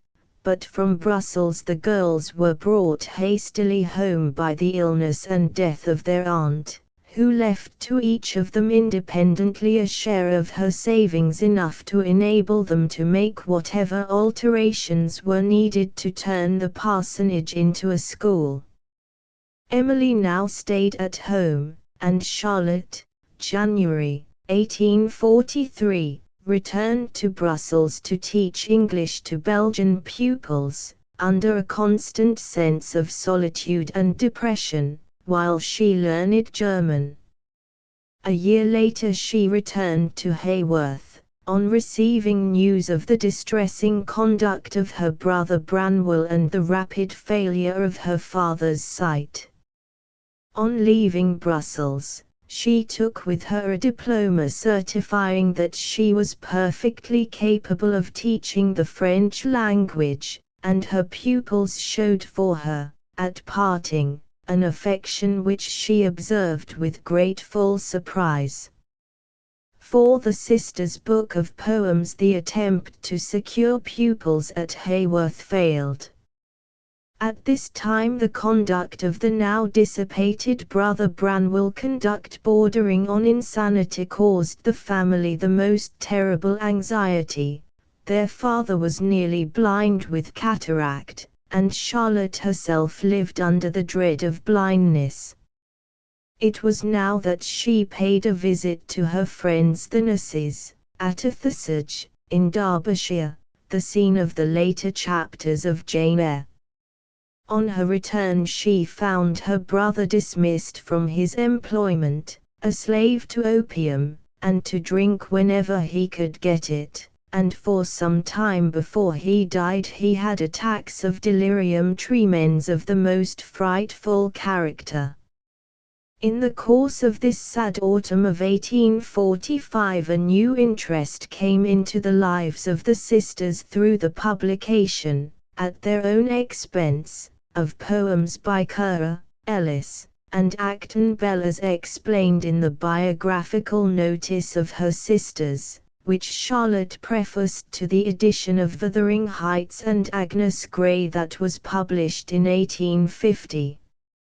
One day in the autumn of 1845 I accidentally lighted on a manuscript volume of verses in my sister Emily's handwriting. Of course I was not surprised, knowing that she could and did write verses. I looked it over, and then something more than surprise seized me, a deep conviction that these were not common effusions, not at all like the poetry a woman generally writes. I thought them condensed and terse, vigorous and genuine. To my ear they had also a peculiar music, wild, melancholy, and elevating. I took hours to reconcile my sister to the discovery I had made, and days to persuade her that such poems merited publication.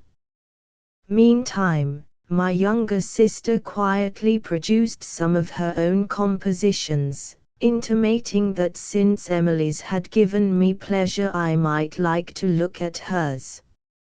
I thought that these verses too had a sweet sincere pathos of their own. We had very early cherished the dream of one day being authors. We agreed to arrange a small selection of our poems, and if possible get them printed.